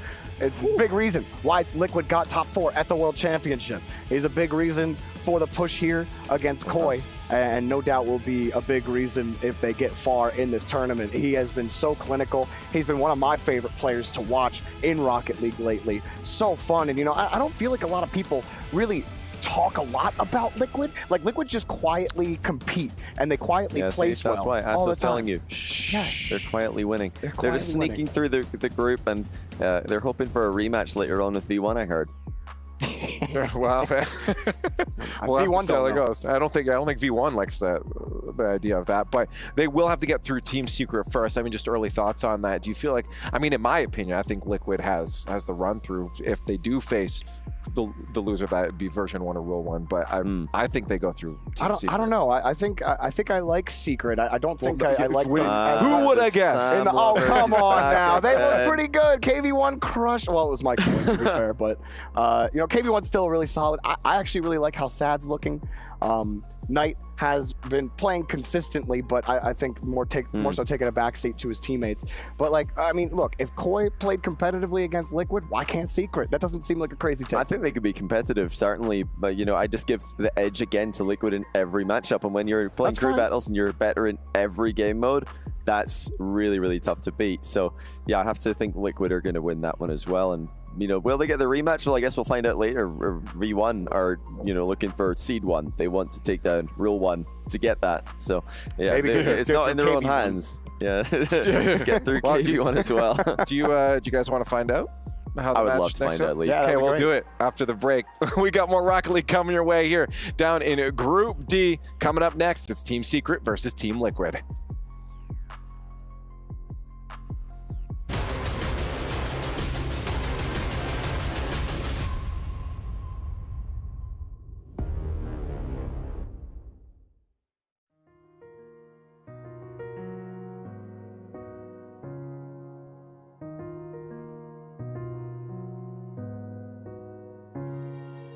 الحياة لحن، ولأننا جزء من مقطوعة عظيمة تحركنا، تلمسنا، تصنع من لحظاتنا ذكريات بديعة. لأن الوجبة، التجربة، المغامرة، حياتك بعد جديد في هيلتون الرياض.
The moon rises, the flame is ignited.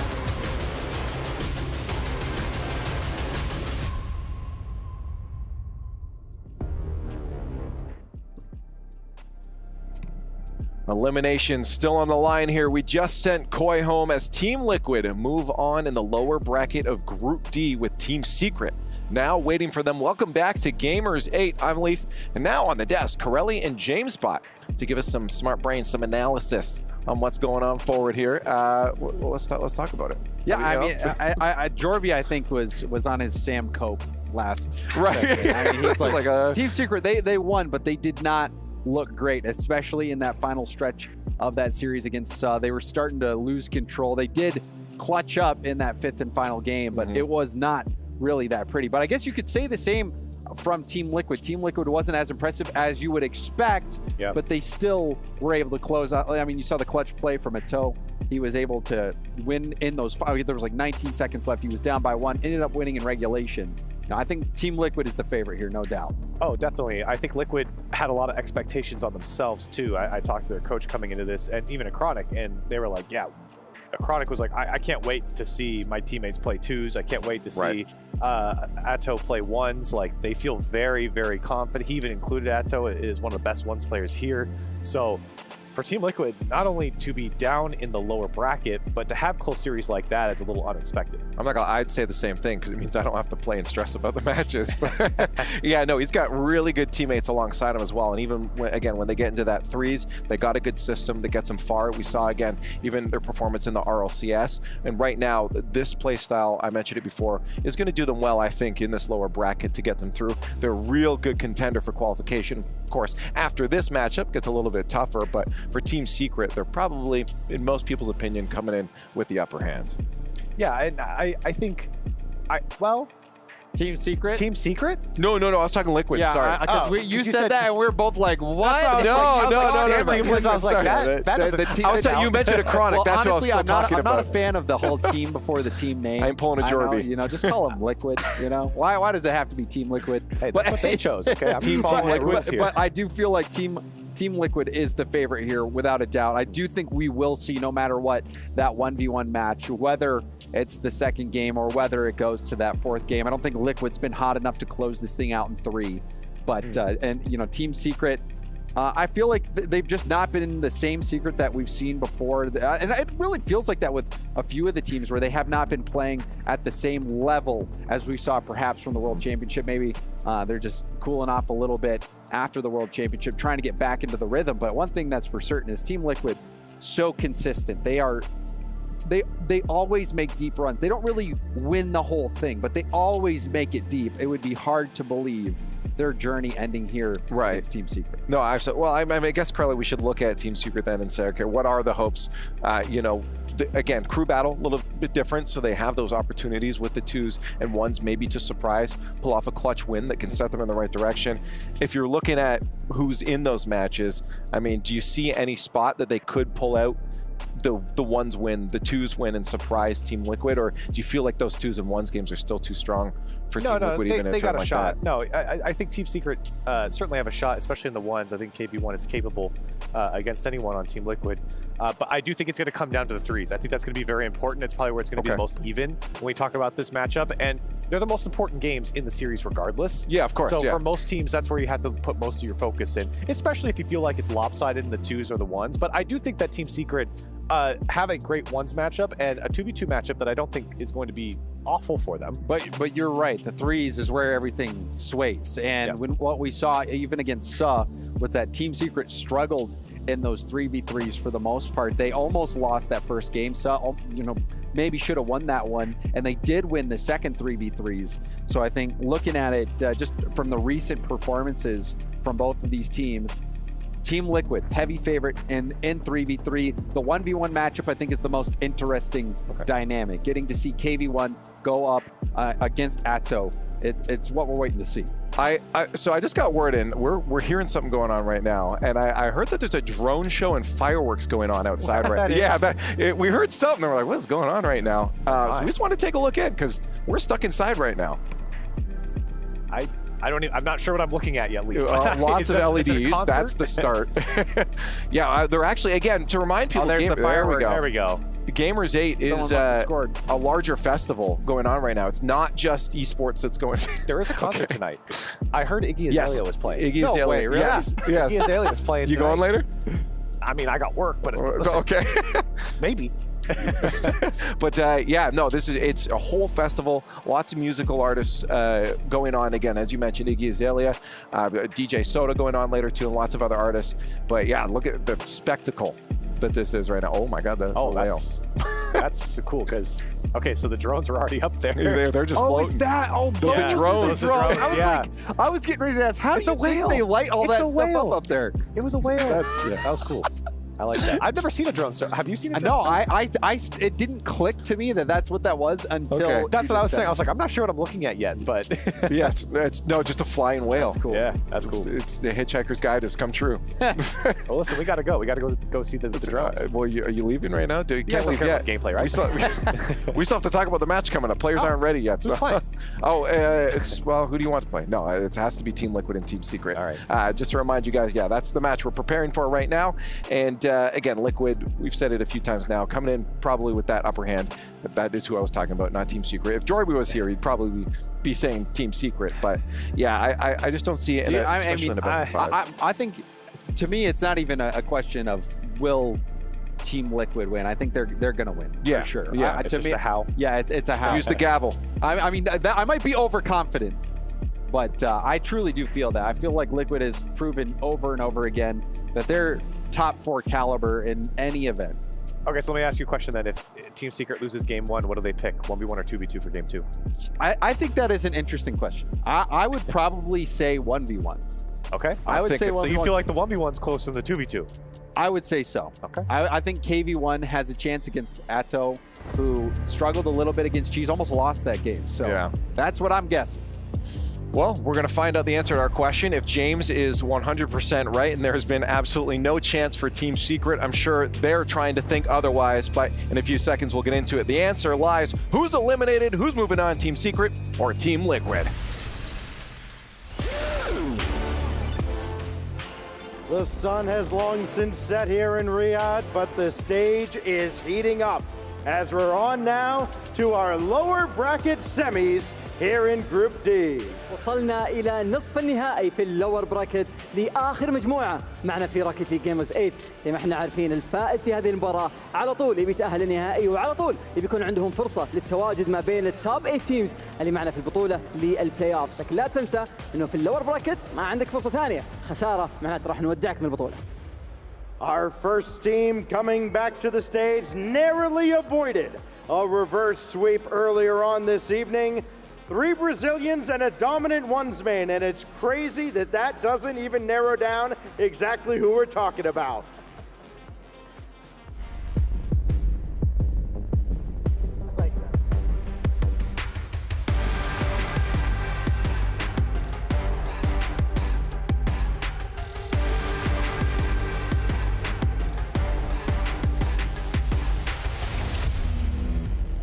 Representing South America, Team Secret! KV1 has the only 1v1 shutout in this year's tournament.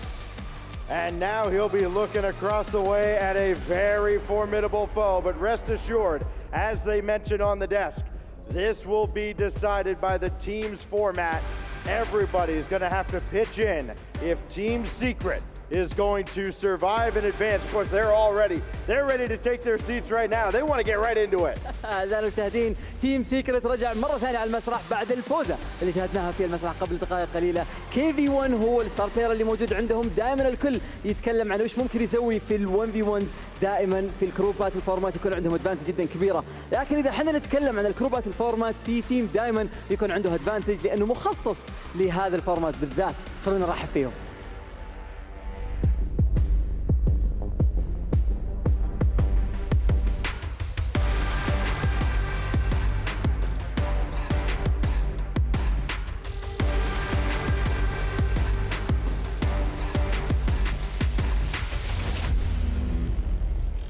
بعد فوزهم الأول في المسرح، تيم ليكويد.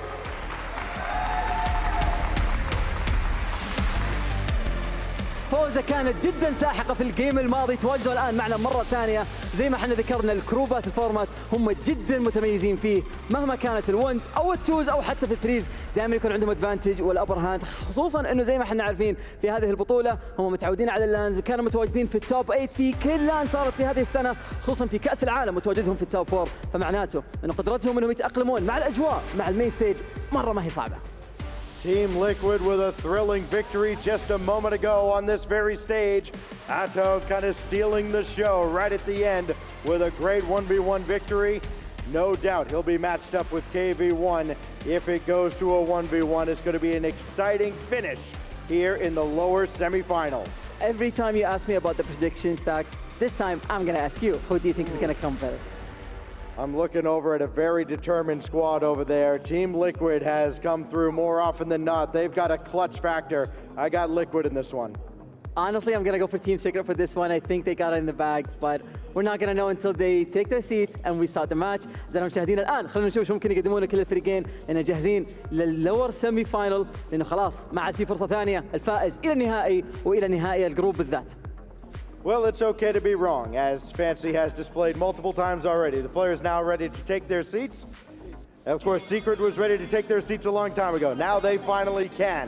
Team Liquid will take theirs as well as we get set for our final matchup before we move back up to the upper bracket with Rule 1 and Version 1 waiting in the wings. The winner here gets the loser of that series. Casters, take it away. الجيم القادم بعد هذه المباراة راح يكون ما بين فيرجن 1 ورول 1. الفائز بينهم بيتأهل على طول إلى التوب 8 والخاسر راح يواجه الفائز من هذه المباراة. فحتى لو المباراة هذه كانت سهلة لأحد منهم، المباراة القادمة أبدا ما راح تكون وان سايدد. خلونا على طول نروح مع المعلقين نتكلم أكثر. Happy to do it, Stacks Fancy, the new best duo in Gamers8. Two teams about to take the pitch. Team Secret on one side.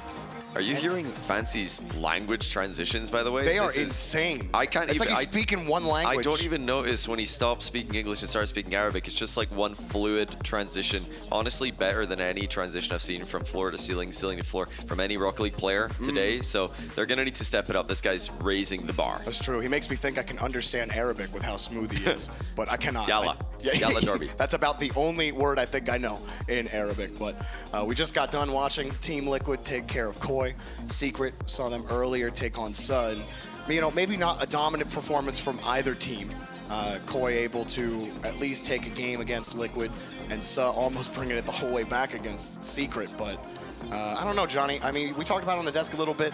Liquid have the advantage in every single mode. That's what you said. And I do agree with you, as much of a South American homer as I am. You know, I'm realistic here, and Liquid absolutely have the advantage. Yeah, they've got just a god tier 2s team. Atto's been unreal in 1s recently, but yeah, almost got an upset loss there against Cheese. So, you know, if he's looking vulnerable against Cheese, KV1 will be a great match for him. That's going to be a scary one for Team Liquid fans.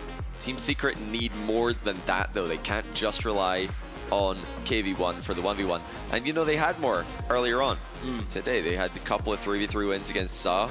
And, you know, that's not the only wins they've been picking up. They beat Koi as well. A couple of 3v3 wins there. Oh, actually, in fact, just one 3v3 win, but they won the 2s and 1s in that matchup. So, you know, Secret have been pretty well-rounded. It's just the Team Liquid are that good. That's what makes me think that this should be Liquid favored. Yeah, the only top team we've seen Secret play are Rule 1, and that did not go well. There's really not much you can look at there and, you know, have hope for Team Secret. But Liquid wouldn't say that they're exactly the same level or on the same frequency as Rule 1 as of late. So let's see what the boys have. We'll see if Liquid can continue their run after just being on stage. And already kind of a crazy little pinch there from Atto. Yeah, Atto scored an absolute worldie to take goal of the series in the previous round. Oh, it's a passing play to kick things off. Nice placement from Acronic when the ball spilled loose to him.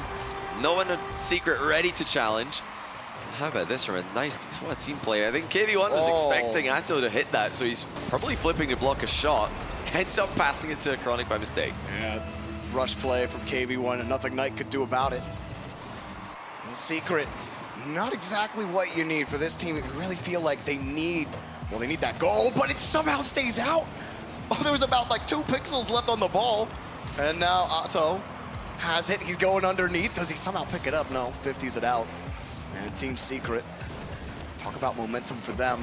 They don't get that first goal. They don't get that momentum. I feel like it's a lot of South American teams. They need that momentum first in order to get going and actually be a threat.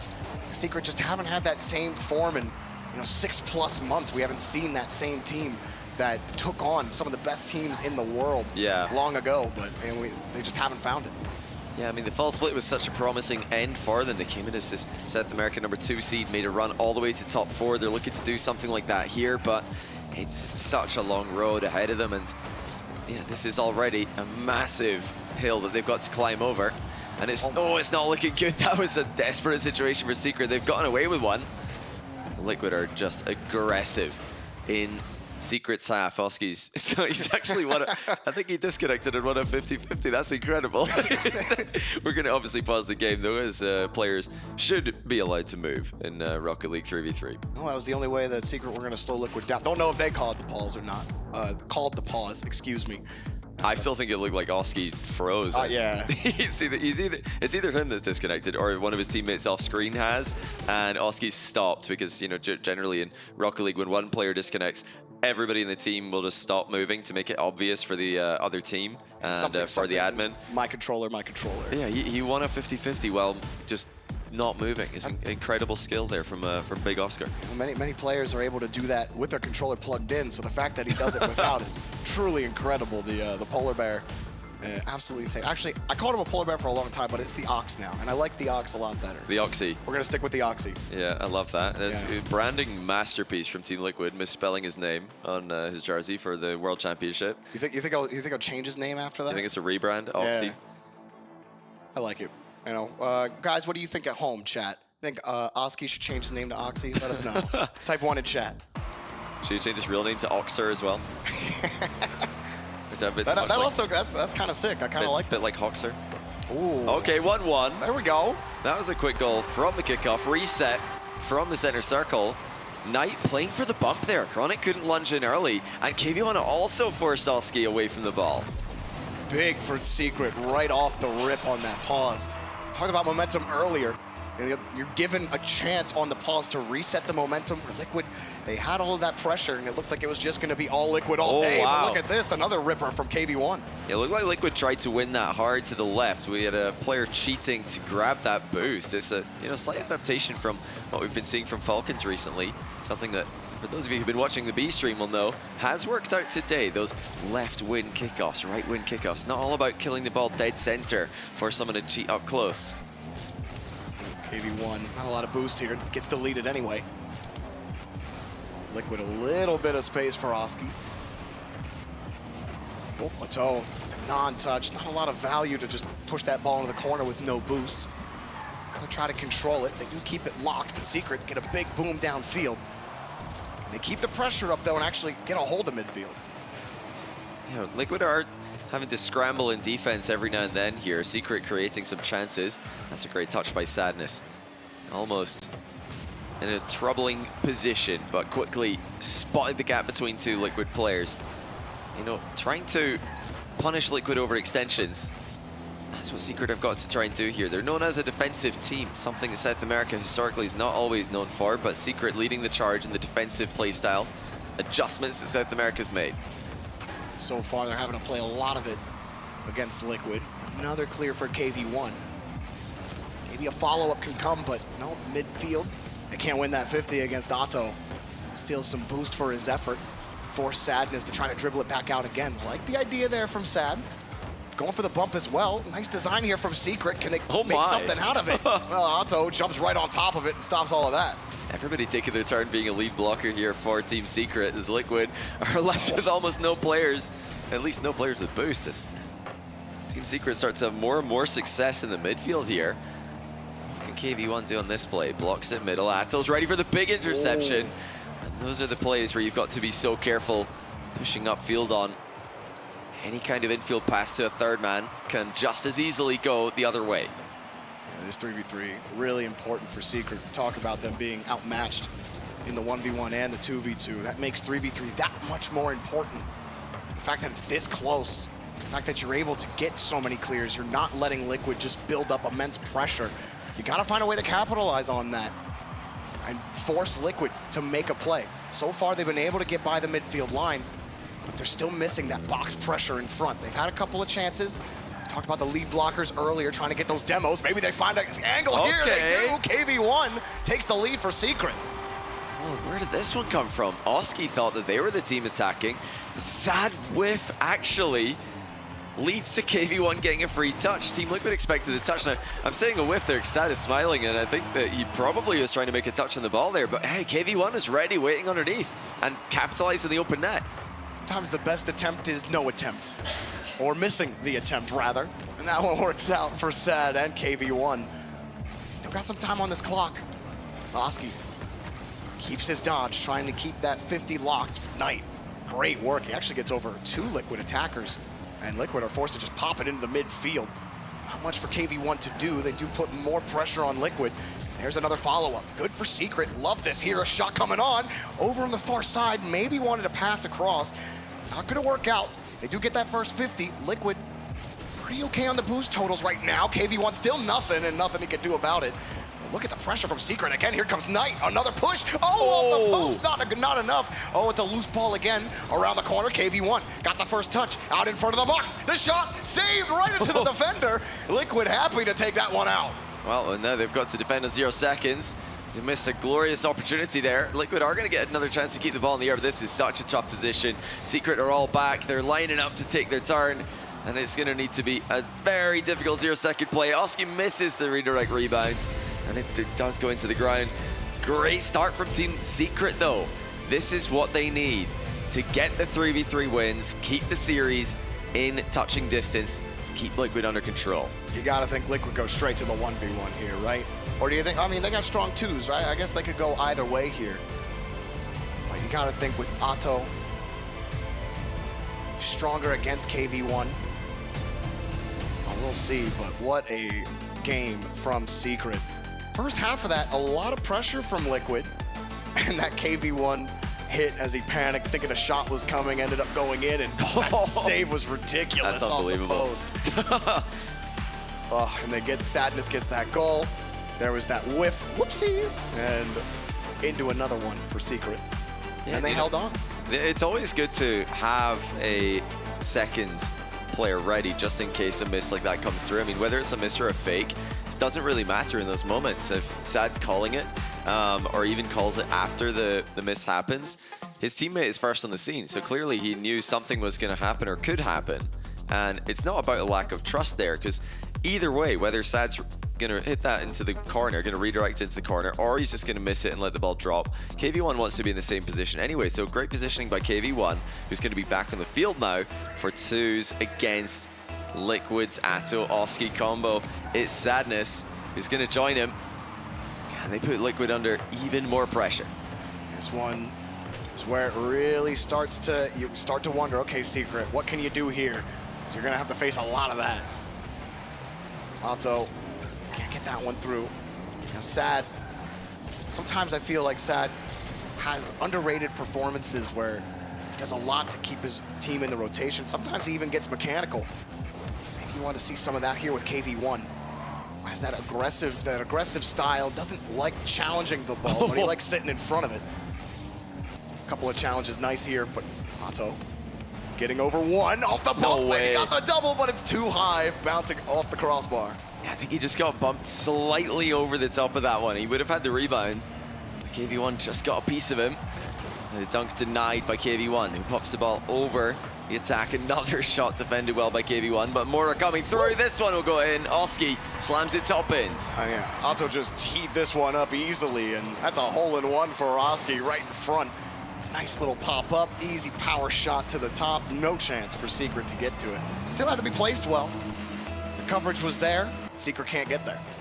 Oh, we've seen some sneaky kickoff strats. There's one. Oh my goodness, both teams fake, but Sad has cheated. And that leaves Liquid stranded on one play by Team Secret. I'm gonna fake you. No, I'm gonna fake you. And then he gets the little chip. But notice KV1. Well, Team Liquid have sent a player to mid boost there. KV1 fakes, but then he was looking for the demo. That denied the cheating player of Liquid and left the net wide open for Sad to shoot at. Love the creativity from Secret. Exactly what they need against this team that is so good all over the field. Oski pushed off the play. And now KV1 able to get another clear. KV1 might have a play on this, but no, backboard covered for now. Sad last man back. Atto, what's he got? A reset, lets it drop, and Sad avoids the bump and just saves that one off the post. And once again, Team Liquid are having to work for this. You know, did they look ahead too much here? Then I had a chance to talk to them earlier. They said they wanted that rematch with version 1 after losing on the B stream yesterday. You want that stage match to really decide who the better team is and who should advance through the lower bracket. Oh, is this gonna go in? It is. Atto's shot is perfect. And it goes bar down into the ground and then across the line. Full-on trebuchet from Atto. Blows a hole through the wall there. Perfectly off the bar. And not how you want that to go if you're Secret. You'd much rather have one bounce out or have somebody back in net. Those goals feel the worst. And that feels worse than that one. What even happened? Oh no, Sadness must have thought this was hitting the post, surely, unless, could he just not get there? Oh, he couldn't reach it. Yeah. His only option was to own goal, so he can hit that into his own net, or just hope that it bounces off the post and goes upwards into a savable position. Obviously it didn't do that, but yeah, he just overextended a bit, did not get back quickly enough, and nobody's back this time either. These goals are just flying in for Liquid far too easily. KV1 full commit there, but it was a perfect kickoff for Liquid. Right back into Oski. Atto's already downfield, and KV1 tried again. If he could just dive into that ball, get the challenge, it would have been a breakaway opportunity for Secret, but it was just too far away. And Liquid, they execute perfectly. Start to pull away a little bit here from Secret. KV1, no chance at it. Yeah, a bit too telegraphed there. Team Secret looking for the infield pass. So for a brief moment, Sadness was the only player with 100 boost. Now everybody's boosted up and into the rotation. Yeah, the scoreline's just got a bit out of control here. And Secret's counter-punching style will need to be adjusted if they're going to come back from this scoreline. Well, KV1 does have a chance here. Good awareness to realize Oski wasn't getting back to the ball, but the air dribble bump on Atto misses. Great dodge by Atto. You know, might see more of those later on this series as well. KV1 really trying to trip Liquid up a couple of times. Faking his, or stutter stepping his approach. That's a good 50 from Sad. Atto closes him down. Sad wins the first touch. KV1 still rotating around. Nowhere for him to go right now. Sad trying to find a hole, trying to poke one. It's another one from KV1, a nice chip on the side, and a cross, but a good recovery on the net, and a great save, and oh, that one's going straight in the net. Oh! It might be in soon. Liquid are knocking at the door.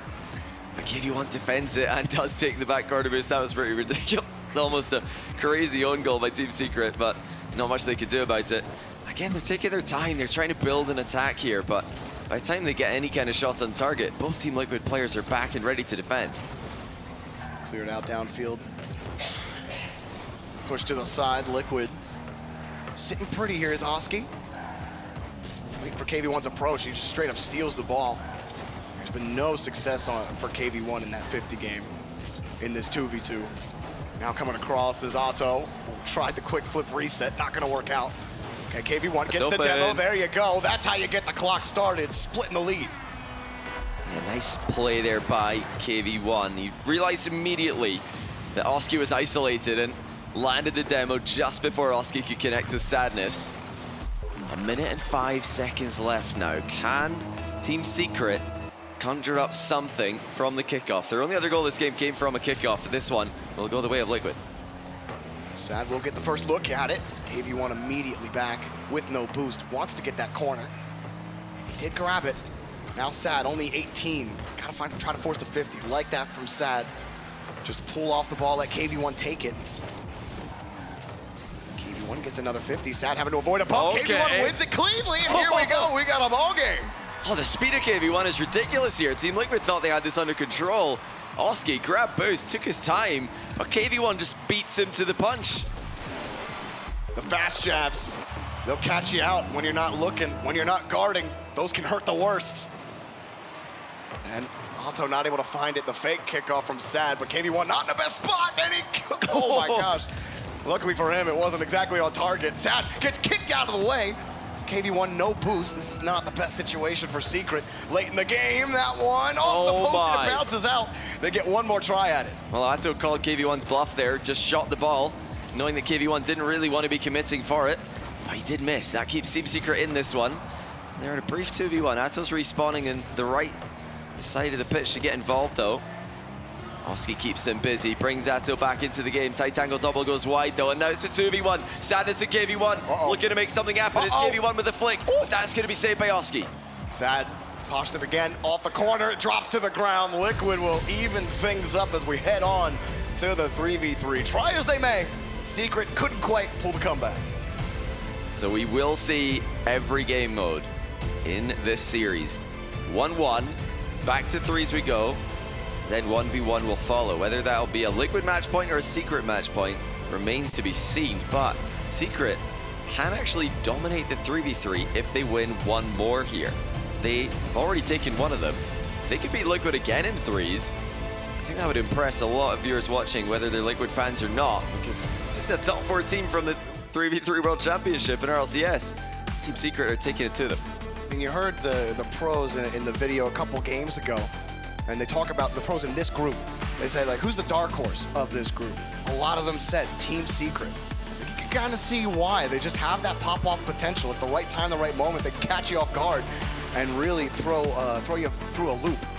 And even there, at the end of the 2v2, they got that fight. They won't give up down 4-1 and almost made it work. Like you said, going back to the 3v3, taking that first one was huge. Gives them the confidence. Going into this next game, they know that they can take Liquid to task. They know they can out-pressure them. But they got to keep it up. Yeah, Team Secret, they defended well, but I think it was the fight for the midfield that really got them that 3v3 win. They can't just sit back. They can't just wait for Liquid to come to them. I think that, defensive style, it works against an underperforming Liquid, but Liquid have played pretty well. Oh my goodness, they just left an open net though. Well, that wasn't all you want to be doing. But they're playing well enough that you have to challenge them for their midfield. You can't just let them have 4 big boosts to work with. When you concede midfield, you concede the big boost in the midfield, and the other team still got the chance to run back and grab their hundreds whenever they want. They might be stealing yours as well. So yeah, you're giving the other team all control. And Team Secret are not doing that right now. They are attacking early. That defensive line is pushed far up the pitch. Yeah, KV1 playing the slight third man and come up beyond the midfield line, but didn't end up coming with a touch. He does get a 50. Now, Liquid ended up getting an opportunity where maybe they shouldn't have gotten one. Secret got to be careful in the midfield, making sure they're getting those touches. Now, Chronic, I haven't said his name a lot, but might have been saying it a lot right there. Just couldn't find the target. Yes, another chance for Atto, but KV1 once again. That guy between the ball and the goal for his team. When Team Secret were making a name for themselves as a defensive force to be reckoned with. A lot of pre-jump saves from KV1 were occurring. Not a great touch from Secret. Sad. Has to come up and, oh, what a drop from a Chronic! A softie right into the net. Well, that was an unexpected shot there from a Chronic. Team Secret were not back for this one. He just shoots it straight down. They're probably thinking he's going to go back for it, but he just drops it into the Team Secret net with the slightest of touches. Great goal there from a Chronic, who has really just had a great last couple of months. I've been impressed watching him play. He had some stellar goals at the World Championship, instrumental in helping Liquid get that top 4. He gets a nice one there. Now Atto, star of this team, many times the MVP, will just hang that undercarriage out. I don't think that was what he was planning to do. I think that was unexpected for Atto there. Oh, he's got a chance to make something happen. Redirect denied by Team Secret, but once again, Liquid are advancing. Team Secret are just having to try and get behind the ball, take their turn to be the body in the way. You really feel like this is a must-win game for Secret if they want to retain control. Liquid, off the back of a strong 2v2 win, cannot afford to give this team a pop-off, cannot afford to give them even more momentum. Because once Liquid get rolling, very few teams can stop them. It's hard to think that KV1 will take down Atto in that 1v1. Trying to find a way back into this 3v3, crucial as we reach the halfway point. Hard shot from a Chronic, laser beam from the corner. The finishing from a Chronic's been absolutely on point here. Again, that's not an easy shot. It might not even be a ball that Team Secret are expecting him to shoot. KV1 advanced off the goal line to close the distance, just in case a Chronic takes the first touch for a dribble, but he just bangs it in the top shelf. A Chronic 2 bangers. Now things get even more difficult for Secret. They have that 0 offense in this game, and now a demo from a Chronic, an open net for Liquid. Oski, the Ox, will get another one, and Liquid are comfortably in the lead now. This is a problem for Team Secret. They have to take risks when they're losing to Liquid by these score lines. That just allows Liquid more opportunities. Easy counter-attacks off 50-50s, saves, interceptions, all things Liquid will be looking to capitalize on. There's a chance off the kickoff from Knight, but he's hit it straight towards the goalkeeper. Liquid have control again. Everybody's back, everybody's grabbing their pads. Okay. Nobody's challenging Knight yet, though. There it does come through just in time. That was impressive from Knight to nearly pull his shots off that would have been spectacular. Yeah, they haven't really had the kind of space or really the boost to be able to do that at all in this game. And even when they do get that one chance, the follow-up fails, they lose the 50, and now they're back on defense, and they're almost getting scored on. They just get the ball out, but again, the follow-up not forthcoming here for Secret. That's a ridiculous angle, and somehow looks like it was going to be scored.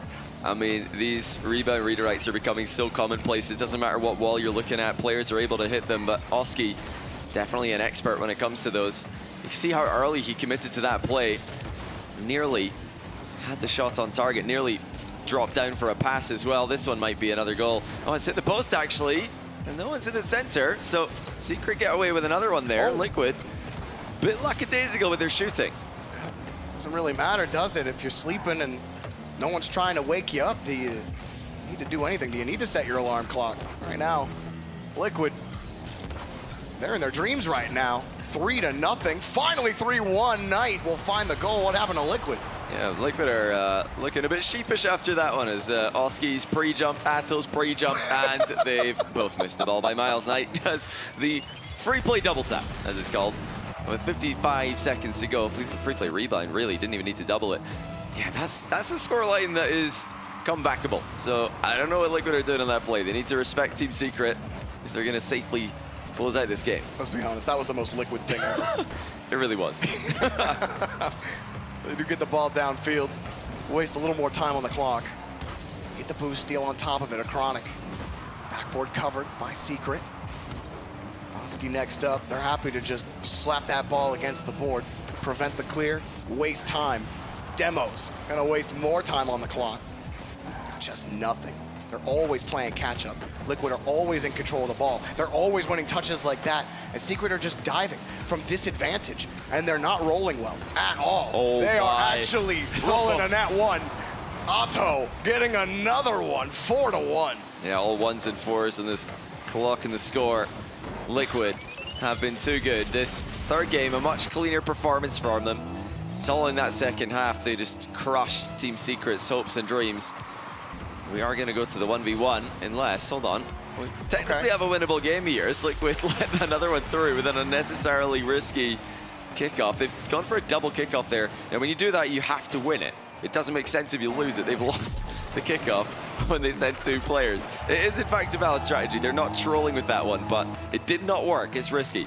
I remember a time when a team was up 2 goals with 9 seconds left, and Cole called the game over, and then it was tied up, and it was, in fact, not over. And hang on a second. Nope, that is probably going to do it. Time runs out. It is indeed over in game number 3. Liquid put Secret on tournament point. They go to the 1v1. It gets tougher here now. You gotta face Otto, who has been, I mean, Johnny, you're the 1v1 master, my dude. You can tell me all about Otto. I don't need to be the one to say it. Well, if you want convincing that Atto versus KV1 should be close, they both played against Koi's Cheese in 1v1, both in game 4, on match point for Team Liquid and for Team Secret, respectively. And they both won 5-4. Literally the same scoreline. So this should be a close one. If KV1 can play up to his usual level, he's definitely got what it takes to give Atto a run for his money. This is a ton of pressure. The tournament life on the line here. You need to win 1v1 for your team. Atto, fresh off a win against Cheese, 5-4. Earlier on today, KV1 also with a dominant victory, 7-0 over Mike Boy from Sus. So yeah, they're both on a 1v1 win today, but only one of them can win this one. So if KV1 is going to beat Otto, is there anything he's thinking about? Any kind of game he's trying to shut down, or is it just, you know, outplaying Otto at KV1 playing his game better? I think there will be one thing on KV1's mind. Well, maybe 2 things. Number 1, kickoff goals. He wants to kick off possessions. And number 2, air dribble glory, also known as air dribble bumps. The most effective play for many a 1v1. Yeah, KV1 is going to kick things off with a simple ground dribble. Nice change of direction here on a low boost Atto. And actually, it's 100 boost Atto. Even better play from KV1. But when KV1 dominates, he has more kickoff possessions than his opponents. That's 1-0 already. So pay attention to just how many times after kickoffs happen does KV1 end up with the ball. He's going to get it here if he plays it correctly. He does not. Atto gets there first. And he'll score right on top of it.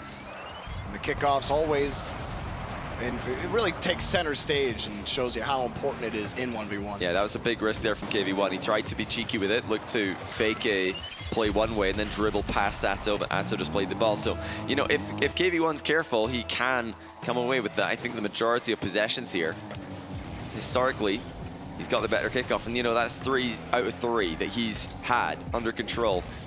Atto just able to outplay him on that second one. And again, he dispossessed him, even though KV1 initially had the ball. Atto going to protect it here, send it back to his own lane. KV1 going to play him real tight, force him to play it quickly. Atto lost it, tried to shake KV1 off of it, maybe even get a bump. Atto still in control, pot shot forcing KV1 up. No boost in the corner for him either, and Atto steals it away. Tough position for KV1, working on small pads, but wins a big touch there against Atto. Yeah, Atto trying to turn early there. Did not want to give KV1 more time to drive over small boost pads. Atto knew that he had KV1 on low boost, but KV1 found a way into the play with low boost, not once, but twice, and does score for the second time. Keeps things on the ground and just times it just right. Wow. Shades himself behind the ball. Excellent approach there from KV1. Yeah, as soon as he noticed Atto's ball carrying, he knows there's a good chance Atto's carrying a ball that blocks his vision. So like you said, he just reverses into the ball there. Atto completely surprised by it, at least didn't realize early enough that was going to be happening. And oh KV1's actually going to concede this one. Playing very carefully here. Atto looks to get it into an aerial game. I think that is his strong point in this matchup. If KV1's got the ground, Atto's definitely got the air. Still, most of it has been on the ground. Atto hasn't really been able to get that ball up the wall, hasn't been able to pop it up in the air just yet. KV1 still controlling it. Now he takes to the sky.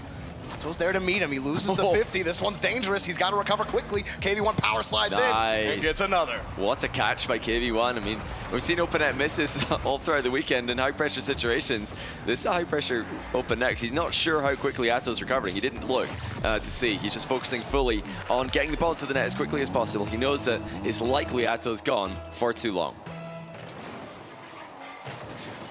This kickoff. Atto trying to bully KV1 off of it, and he's just going to take the shot. Doesn't need the boost. Nice work from Atto on the kickoff. Yeah, great pressure play.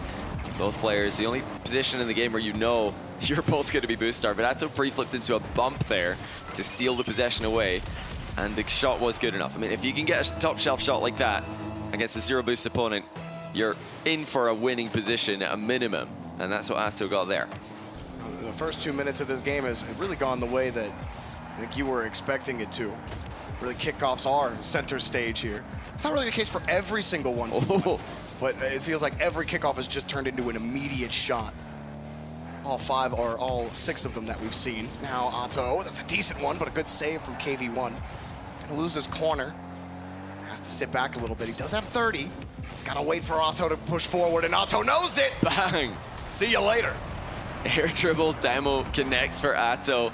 He knows that he's got KV1 on low boost this entire time, so he's turning quickly, again, to deny KV1 those small boost pad pickups. Keep the advantage as significant as possible, and it's so much easier to get an air dribble demo on a low boost opponent. Atto ties the game. Another fight for that kickoff. KV1 gonna let Atto have it. Trying to drill the ball to the side. He's going to get midfield boost and possession still. Nearly a demo there for Atto. He's looked for the shot. That's countered KV1's pre-jump. KV1 expected Atto to be air dribbling there. That's why he's just flown straight at the ball. Luckily for him, he got a touch on it, despite the fact that Atto attempted to counter exactly what he did. KV1 swings back around. Again, on the defensive, on the wall. Atto, he takes him out. KV1 tried to duck, but he can't weave. What a last touch by Atto. He realized that KV1 was going to go low and try and wait for him to fly past before the air dribble bump lands, but that last touch added the necessary power and height to the ball to get it over the top of KV1. KV1 forced to stay low until the last second, as Atto would have bumped him if he jumped. KV1 on the kickoff, sees the net, but just can't get it by Atto. Yeah, that's the thing for KV1. He's just conceded so much space to Atto, and that's not what you need to do if you're KV1. It's hard to do when you're losing that initial kickoff. You're not winning that boost game. You're forced to concede. Atto trying to catch KV1 at playing tight he's there. got him. He just gave it up. KV1 absolutely missed. Oh, no, it's that 2-goal miss. He's trying to bump Atto to force the save. I don't think he's got it in time. Atto scores. Oh, what a miss from KV1. Atto turns it around the other way. And despite the heroics from KV1, I mean, he denied the shot once. It was still scoreable. Oh. Yeah, he still almost got that touch too. Tried to recover, try as he may. He could not. Now 2-goal lead. Atto trying to go for the delayed kickoff. He'll get the full boost, he'll get the full ball. He got the ceiling and a reset, but KV1 well covered. Not much for Atto to work with, he's got to move back. Yeah, Atto on the small pads for the moment, now the 100 in the back corner. So had the threat of the challenge there that kept KV1 from shooting immediately. And now here comes Atto in his comfort zone, in his natural habitat. KV1 survives once again. KV1 trying to ground it up to the sky again, but Atto takes it out to the corner. A little bit of boost for KV1. Again, just giving Atto so much space, flicks it over him, and another goal, 3 up. Yeah, KV1 just tried to turn, but he's a bit sluggish on the turn there. Couldn't get the challenge in time. Great vision by Atto. This time he spotted the challenge before it happened. The flick was fast enough. KV1 needs to pull out this sneaky kickoff strats here. He's got barely over a minute to go. What's it going to be? He's just going to keep it standard for now, but Atto has got a decent recovery here.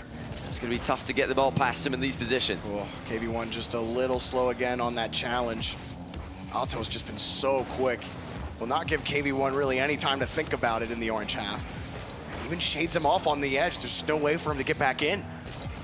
Wasting some time, decent shot, but Otto, he's got the neck covered. He bounced off the post as well and just gets right back to the ball. I mean, this is just unfair watching these recoveries from Atto. KV1 looking for the immediate turnaround, wants a possession play as quickly as he can get one, but Atto's wasting so much time. This is just the correct decision, even though it's going to annoy Secret fans. KV1 has to go for it here. Ceiling shot on target, saved by Atto. It's not enough, he has no boost. Secret, they need to stop the clock. They need a stopwatch or something. KV1, he can't find it. And the clock just keeps rolling. He's getting deleted. Otto, styling right now. Liquid. Oh yeah, try for the pogo, that's fine. A little bit of Razir's in you today, but that's gonna do it. Otto wins the series for Liquid. They will move on, and why not get one more? He's locked in. He wants another one. KV1 doesn't give it to him. GG's. A solid fight there from KV1. Team Secret tried 3v3 games with Team Liquid. And Liquid are just too strong in the 3 game modes combined. As you said on the desk earlier, and as we saw in front of us, I thought maybe we'd get a different series after that first 3v3. Secret, they played well. After that first half, a little too defensive, then they got aggressive, then they were winning 50s, and then they were just losing every single touch. They were diving, they were losing the boost. When you're losing the boost, you're losing the challenges, you feel like you gotta dive at everything, the mistakes are abound, then you get demoed. It's just a domino effect, and you can't really get reset. Look at this one, it's cool. Chronic, he's overpowered, he can talk Portuguese. I'm so jealous. It's true. As they share some words. I'm sure Secret wishing Liquid the best of luck in the lower bracket final later on today. Before we know who they'll play, we have to see the upper bracket final version 1 versus Real 1. Well, I want to know what the desk thought of Liquid's performance, so let's go back to them and get the smart guy's opinion. That's right, we are smart. We knew this was coming all along, didn't we, boys? Jorby said it. Well, it must be true. Well, we did call it. I feel like we called this one. You know, I don't want to, no disrespect to Team Secret, but Team Liquid is a team of a different caliber. We see them so consistent, so good, so often. And that 1v1 with Atto shows you why. He is so difficult to stop. And he was ending that series, just keep playing, keep away. You know, this was a good start. I think Team Secret surprised me with that first 3v3 win. I was kind of thinking that they were going to take game 3 to force that 4th game, but they came out hot. They looked pretty good. But in the end, once Team Liquid got going, it was just too much. And even in the 2v2, I mean, it was still close for Team Secret, only losing by a goal there. So great effort. Unfortunately for Team Secret, sent home here by Team Liquid, and Liquid moving on in the lower bracket final. Yeah, well, they'll have to be staying warmed up, though, because they'll be facing the loser of version 1, Rule 1, down to Group G, and that'll be for qualification at that point. But this is a good win under your belt, avoiding that elimination. Team Liquid moving on, but again, as we said, we kind of expected that, unfortunately, for Team Secret. Oh, and it pained me a little bit. Like Atto, in order to win this, brought out the air dribble bump plays to perfection. And you could see the frustration on KV1's face. And how can you not get frustrated when you're playing against that? Listen, we need more death slamming, okay? Thank you guys. The death slamming, I'm all for it. But you know, it does show the frustration that was caused onto KV1. I mean, that was a matchup that obviously they needed to win, but a frustrating one for KV1. So yeah, you can see it in action physically. That poor table. Thank you.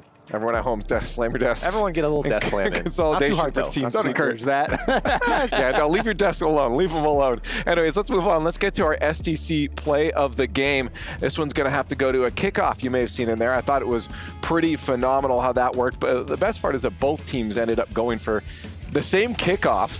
It only worked out for one team. Yeah, they were playing rock, paper, scissors. Who won? That was a different team. Okay. We got that one. Oh, there got him. Yeah, that was great. But no, if we, I don't know if we can actually look at it too. That was just a great.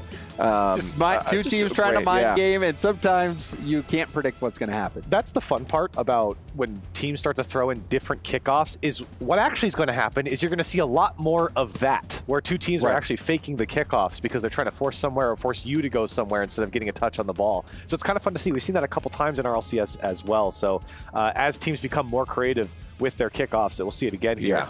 This tends to happen You could see both going swerving at the last second. At the last second, you know, KV1 possibly going for a Spanish kickoff there as well. For he the cuts demo, right back.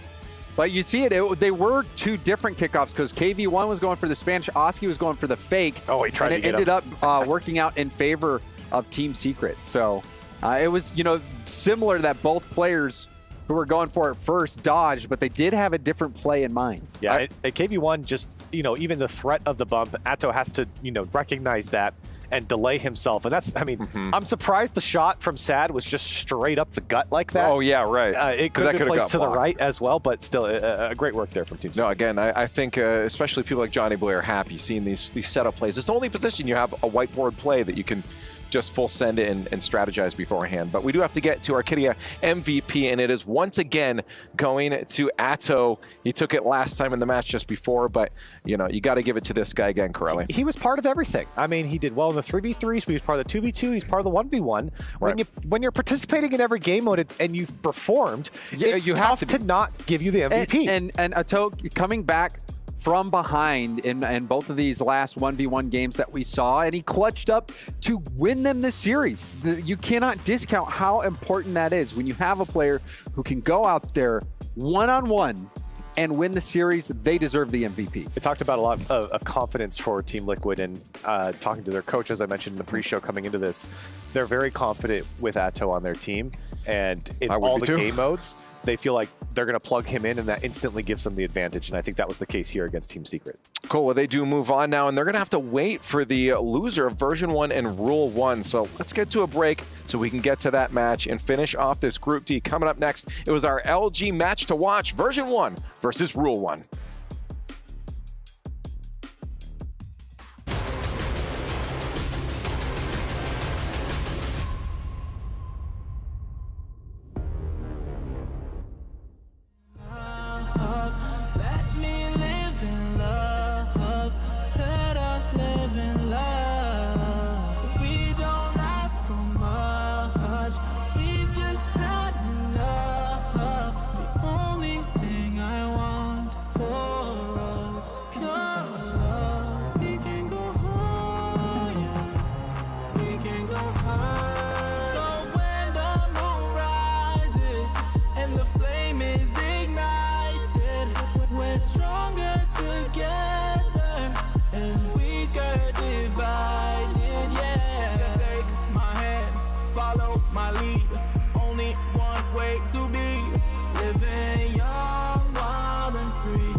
Ladies and gentlemen, welcome back to Gamers8. We have a qualification on the line now. Our LG match to watch is here, version 1, facing off against Rule 1. A lot of people, I think, have been waiting for this one. Welcome back to the desk. I'm Leaf. We now have Stumpy and Cole, the dynamic duo. Is it dynamic? Are you dynamic, or are you very like stuck in your ways? We stay still more than we're dynamic, I would say. Yeah, we're definitely. Well, no, I think we move a lot more than we do. You move a lot. I move. I've been walking around. I've been breaking the fourth wall. You got to get off your box. Your pedestal. Yeah, you're over on there. Cole's on a box. Oh no, I've just spoiled things. Yeah, he's not that tall. I'm not allowed the box. I'm not allowed to have one. This one. Get on the box. Take this. No, hang on. Well, don't take his instead of mine. Double box, baby. Wow. He is so All right, anyway, no problem. Leaf, carry on. He mate. is so tall. Okay, we're gonna get to the match here. Version 1, Rule 1. Man, this is intimidating. What do you think? I'm going to you first because you look like a man with answers right now. Version 1, Rule 1. What are your thoughts? Not much. No, I feel like this is going to be a very, very good battle. Rule 1 have got obviously that home crowd support. Yep. Rule 1, we're going to be seeing exactly what they can do when they've got a lot of people behind them. Yeah, but version 1 though, I mean, they're playing well. Beating Team Liquid, who we saw earlier on, are still a formidable force. Leaf, Atto, how good was he there? Phenomenal. Yeah. Which means Super any of duper. these teams that drop down into the lower bracket are going to have to deal with that. But Yeah. they're not focused on that matchup probably right now. They want qualification here. Yeah, I mean, they can go through in that first place position too. In Group D, it's been a very hard group too. Yeah, exactly. Com as well. I mean, he's somebody who's been struggling somewhat this season. You feel like this is where he wants to flourish again with his team. Yeah, making sure that obviously Rule 1 aren't going to be able to take them down. But as I said, the home crowd advantage lead is going to be massive. Oh, absolutely. But I mean, Version 1, they're loud. They make any place they go to Yeah, true. home territory, right? And if anyone is going to absolutely relish taking down a home crowd, it will be the man that I just mentioned, Com. But alongside him, Beast Mode, how many better players are there in this event? Not many. Even when you then look at Daniel, it's those two alongside each other. And the 2v2, they are utterly formidable. Two of the best 2v2 players in the world, 1v1 players in the world as well, on that same team. Right. They're going to be the hard ones to take down. Hey, well, let's hear a little bit more about them, though. We did have an interview with Version 1. Welcome back to the Players Lounge, everybody. I'm here with Version 1 Com, and he's at his first Gamers 8, and you're in contention for playoffs. What's that like? Yeah, I mean, it's exciting. It's been an awesome event so far, but we're not even getting started yet. We know that we have the potential to go all the way, so we're out here to show that we can really compete with all the top teams. You guys definitely have been competing. You went 3-2 against Team Liquid to take them out, and 3-1 versus which I think that one you guys definitely had on lock. But up next, you got Rule 1. Is there a game plan headed into this one, especially because they've had a pretty decent run here at Gamers 8 so far? Yeah, so at the end of the day, we want to make sure, of course, as every team does, want to play our game. But we've talked about adjustments that we need to make, things that we need to work on, some minor things that we know that Rule 1 does. We're going to try to make adjustments here or there, but for the most part, just going to go out there and do what we do best. All right, do what you do best. I think it helps. Daniel definitely has kind of been doing his thing recently. All of y'all have. And last question, y'all going to win this series and go to the Iggy Azalea concert later? We're going to win the series. We don't know about the concert just yet. Yeah, that's up in the air. Okay, up in the air on the concert, but not up in the air on the win. Thank you so much, Com. We'll see you guys on the next one. Well, I have to ask you guys too. Then we're finding who's going to the concert. We're gonna watch the Rocket League. Yeah, I'm excited to see what Version 1 and Rule 1 do. Yeah, I'm. Well, they're going to play Rocket League. Is Iggy watching? I hope Iggy, so. if you're watching, then If Iggy enjoy Azalea the Rocket League. is not watching the Rocket League right now, then that's crazy because what a matchup this is going to be as well. I mean, we saw earlier on Rule 1, I mean, yesterday now against Team Secret, Ruas. Oh my goodness, Stumpy. How good is he? Can he be toppled even by Daniel? I mean, Ruas is currently the #1 player in 1v1 in the world. Question mark around him and Zen. That's somewhere up there. The top two is going to be very, very formidable. It's going to be very hard for Daniel to work through that, especially considering the form that Ruas found himself on. But the stage, the crowd are starting to emerge. Now it's later on in the day where we're going to have more and more people arriving. Rule 1 big favorites. That might be a leveler. It might be an advantage for Rule 1. It might be. I know for Rule 1, it's definitely just making the org proud. It's a new one too, founded by, of course, Sunless Khan. Y'all know him from YouTube making guitar. He's been around the scene for so long. Actually, you know what? We talked to him yesterday. Let's listen. We're here in the Players Lounge with Crespo. No. Crespor. We're not getting flamed on Twitter again. We got Crespor and we got Ruas. And I'm just going to ask you one question really quickly. You've got an insane matchup coming up next, okay? If you win this one, you get to go to the playoffs. How ready are you for this series? Okay, so for this matchup, it will be, like you said, it's going to be hard and good because Version 1 are just as good as us in 3s, 2s, 1s. So it will be like an insane matchup for us, but hopefully we will take the dub.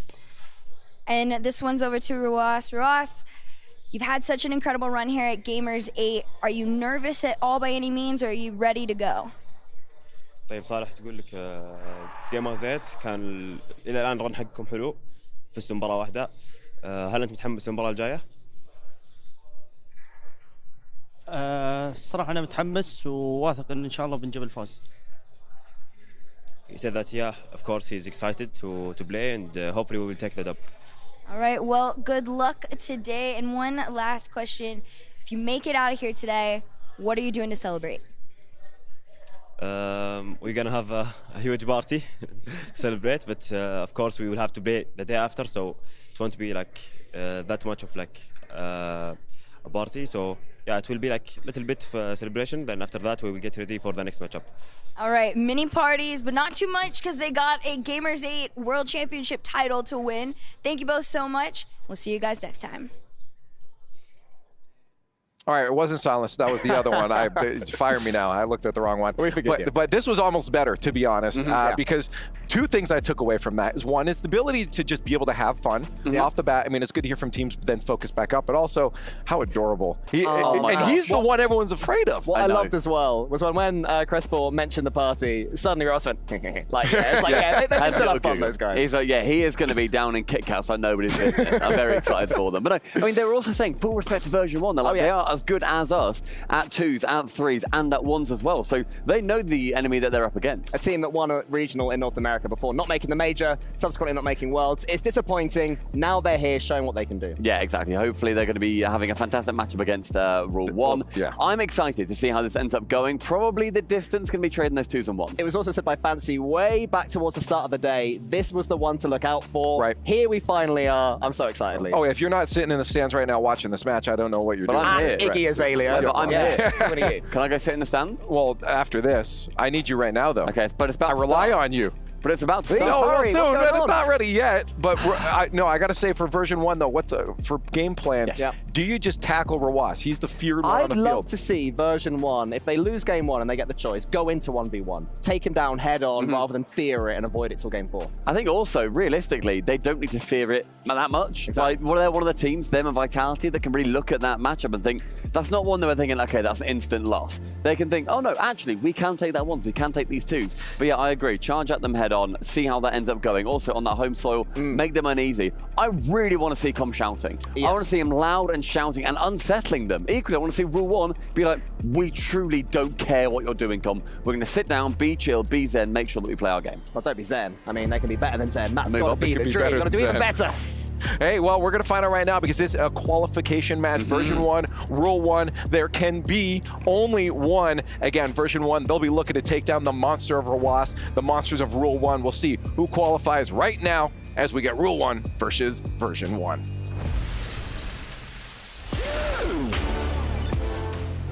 Two matches remain here on Elimination Day, and it's a big fight kind of feel here in our arena. أكبر مباراة في هذه الليلة راح تبدأ بعد قليل. تكلمنا في بداية البث المباشر وش المباريات اللي ممكن نركز عليها، والآن عرفنا وش بتكون هذه المباراة بالذات. الجائزة حقتها بيكون التوب 8 معنا في جيمرز 8 راكت ليج، والفائز على طول بيكون عنده نسبة كبيرة من الجائزة بمقدار $2,000,000. We've got highly anticipated 1s and 2s matchups on the horizon, and our first team to the stage, an All-American squad, louder and more physical than anybody here at Gamers8.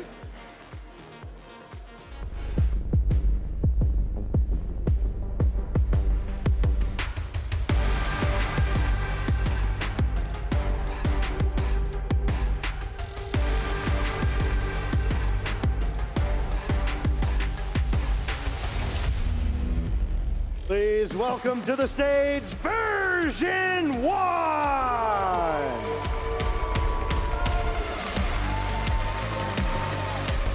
Beast Mode, Com, and Daniel.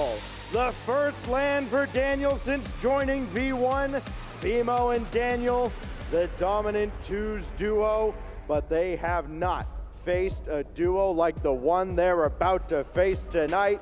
It is gonna be a rumble here with a talented squad, to say the least, facing by far their biggest test of the event. فيرجن 1 وصلوا عندنا في المسرح في أول ظهور لهم في جيمرز 8. هذا الفريق دائما يتميز بال2v2s، لكن زي ما احنا عارفين خصمهم في هذه المباراة بيكون مختلف عن أي من ال2v2s اللي قد واجههم في مسيرتهم بالكامل. كلنا عارفين من الفريق هذا، عشان كذا ودنا على طول نرحب فيهم.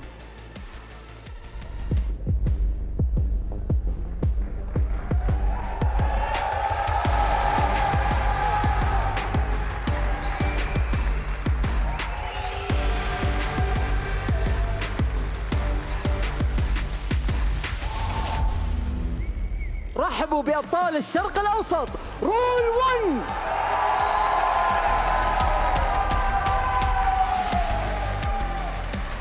روس وكيلرز ومحسن، هذا السكواد اللي في أول مرة يشاركون في ميجر يقدرون أنهم يكسبون المركز الأول. قبل أسابيع قليلة جدا قدروا يحصلون على التوب 8 في كأس العالم، قبل أسابيع قليلة أيضا استطاعوا أنهم يحصلون على المركز الرابع في السبرنت سبليت ميجر. أدائهم جدا عظيم في كل مرة يظهرون فيها، وكل الناس يتكلمون عن شيء واحد، التوأم المرعب، التوأم المخيف، روس وكيلرز. وش ممكن يسوون في ال2v2s، وش ممكن يسوون في الكرو باتل فورمات، هذا أكثر شيء ممكن نركز عليه. Killers, Massen, and Rawas Rule 1 looking to join the Falcons in the top 8. Team chemistry is strong, family is stronger. It is going to be a knockdown, drag-out fight here in the upper bracket. So the teams are ready now. They will take their seats, and shortly we will begin our upper bracket final. Vitality waits for the winner in the top 8. The wait is finally over here in the arena. Rule 1, Version 1. It's the battle on the boulevard, and the prize is top 8. This time you don't have to ask me who I'm gonna root for, because obviously I'm gonna go for Rule 1. أعزائي المشاهدين، احنا الآن راح نشهد هذه المباراة، بتكون النهائي في الأبر براكت في آخر جروب معنا. الفائز على طول راح يتوجه إلى توب 8، والفائز على طول راح يواجه بطل العالم تيم فيتاليتي. خلينا نشوف من اللي ممكن يفوز على طول مع المعلقين. The main event of the night, Group D's upper bracket final. NA versus MENA, version 1 and rule 1 to put on a show, James, in a best of 5. And you know what? You know what the prize is, Corelli? You get to the playoffs, and guess who you got to play? Team Vitality. So that is going to be a really rough first round matchup in the playoffs. But you know what? I think both of these teams have the confidence to go the distance, but they have to face each other first. Version 1 upset Liquid in the upper bracket semifinals, really surprising most people, whereas Rule 1 has been consistent up to this point, and now we get to see how they match up against one another. Rule 1 certainly taking down the teams that they were expected to was Team Secret in that 3-0. I don't know, James. I feel like people will be torn about what you said, though. Some people, I think, expect V1 to do well against basically anyone in this format. I could see it going either way. But Team Liquid, top 4 at Worlds, consistently up there at the top of Europe. Yeah, in RLCS. Version 1 failed to even make the spring major. So I feel like for Version 1, there's of course people know they're good, but they were not able to put things together. And going up against Team Liquid, who's been consistent, and Team Liquid certainly the favorite there.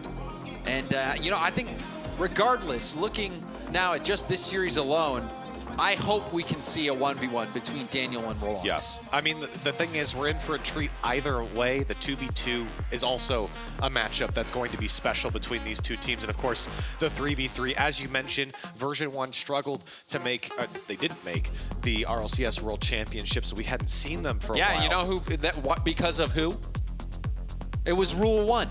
Their run deep in Boston was what made version 1 not be able to attend the World Championship. So this would be an opportunity for some sweet revenge. We get to start off things with a 3v3 here. Version 1, like you said, James, looking for revenge here. Killers will straight back, but look at the pace on that shot. Calm. Putting away his first, and you thought Rule 1 had the advantage right off the rip, but look at this pass to the midfield. Calm with a beautiful angle to start things off for version 1, and that's exactly what you want to do to get your team going in the 3v3s. Great start for version 1.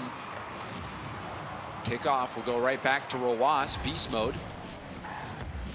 Will take over now, trying to take it up the sidewall. Will power through one challenge. Rowas up early, there's a bounce. Killer's caught out. Lip reset from Daniel, who had no boost. Needed just a little bit more. Perhaps he would have been able to convert on that play, but it was ambitious. Certainly. But a version 1 showing out here in the first 30 seconds. All the pressure on that Rule 1 side. Rule 1 have to pick up the pace here. And the confident touch there from Calm. He was walking a tightrope there. It looked like he might have been setting up an opportunity for Rule 1 with how confident he was, though. He was able to convert on getting that clear out to the side. But Version 1 stuck on defense. There's a demo. Beast mode taken out. Low boost for Daniel and Calm. But on the respawn, oh, Daniel actually collides with beast mode. The back line, a bit chaotic right now for Version 1. Yeah, Version 1 certainly finding their footing here. Took him about a minute, but they're clamping down on Version 1. Roas looking for options. He's gonna have to do it himself. Takes the challenge here against Daniel. Follow-ups there and shut down by the defense of Version 1 as they look for a way out. Beast mode, quality touch towards the backboard, and Mussin there trying to clear this one out, but he's demoed off the ball. Killers has an opportunity for Roas, but he passes it over on the spawn to Mussin. And it looked like Roas was able to grab the mid boost as well. Mawson trying to work up high. Daniel clearing back to the mid. Roas pass back to his brother. Now Calm leaves it for beast mode. Beast mode, flip reset. Easily saved and hit off to the side. Calm stays at the midfield to try to prevent the clear. And you see the bump dodged by Killers. Dodging the bumps, and now the shot just going wide. Follow-ups there, right side. Mawson puts it away, and Rule 1 find their equalizer. Really well done. Dodging that bump from Calm was perfect. And then Killers to Killers to Roas, sorry. And then to Mawson, yeah. Unbelievable passing play there from Rule 1. Rule 1 really showing that they're not afraid of Version 1. Getting a great response, and now we're all tied up. And really settling in to this 3v3 is Rule 1. Talked about that first minute. Version 1 came out hot with all the aggression, but now here comes Rule 1. Roas will put away Rule 1's second, and they're into the lead. And that, you know, that was a fantastic start. You see Mawson go up, just put a weak shot on, but fortunately for them, 2 go for Version 1. Defensively, not the best play. And that's going to be an easy goal here for Rule 1, who take the lead. See the crowd there. Owner of Rule 1, Sunless Khan there. Cheering on his team, of course. They can be happy with their performance so far. Halfway through game 1. Rule 1 holding on to their lead for now, but here comes Daniel off his own back wall. Needs another touch. Can he dunk it through? Oh, there's Beast the Mode's rebound. there, trying to put it on target and threw it away. Wow. Mawson makes the save. Mawson getting up. It was a rebound that looked like it was certainly going in. But Mawson with a great defensive stop. However, double commit for Rule 1. Beast mode might set up Calm. No stays on the ceiling to hit the ball downfield, trying to keep the pressure on Rule 1. Daniel got the boost steal and pops it straight up. Mawson up to Roas. Roas was hungry for a double tap ball, but you saw Version 1 get a piece of it. Beast mode gets another touch, but is demoed now. Mawson first to it, pops it up high. Daniel kicks it off to the side. Now Killers up in the air. You see Mawson trying to dive in for a bump. And now a ball cut off from Roas. Roas nicely preventing that counterattack play. Version 1, they really have been spending a lot of time defensively here, turning away Rule 1. They've done a good job, but not a good job there. Killers pounces on the opportunity as Version 1 lets it fall. And you have to also give credit to Roas for poking and prodding. His play led to that rebound opportunity. Rule 1 looking so comfortable. Version 1 got out to that quick start, that shot from Calm from the midfield. And you were wondering if Version 1 was going to start running away with it, but no, a great response. Rule 1 keeping their cool, and they have been in firm control. This has been so impressive from Rule 1. Daniel getting that bump, but no follow-up. The defense from Rule 1, too strong. Just over a minute left. Version 1 looking to get one back here off the backboard, and a great touch by the defense. This one all the way towards the net. Daniel forced to go up and get it. Pass down is not good enough, but he gets the dunk. Roas trying to get going. You can see Version 1 turning them away at every turn, but here comes Killers to the back wall. Maybe more for Rule 1 as Beast Mode is able to get it away. Hit upfield. Daniel was hoping to set up a teammate, but Beast Mode didn't want to dive till now. Calm also up 50. Kicks off to the side. Mawson was slowing down for a brief moment. Daniel rips a shot, but it's going to be blocked. You saw Beast Mode also creep upfield, was hoping to pick something up. Beast Mode staying in the play. Daniel has to bail out. This one up. Now Calm trying to drop it down, but it's a great challenge from Killers, who keeps the pressure going and all the time melting off the clock. Rule 1, despite giving up that first goal, will come roaring back and get a convincing win in game 1. And you know the crowd loves it. You can hear them get loud for Rule 1 here at the end of this game, but of course when they were announced on stage, everyone in the building rooting for Rule 1 right now, and they're giving their fans a show. 4-1 in the first game of the series, and maybe more to come in the final 3 seconds if Rawas can get one for the road. But Rule 1 putting version down first here in this best of 5. This was a great first game here for Rule 1, feeding off that energy from the crowd. They are the hometown heroes. They were the reason that MENA even had 3 teams go to the World Championship. Their run in Boston was inspiring. Their defense was incredible.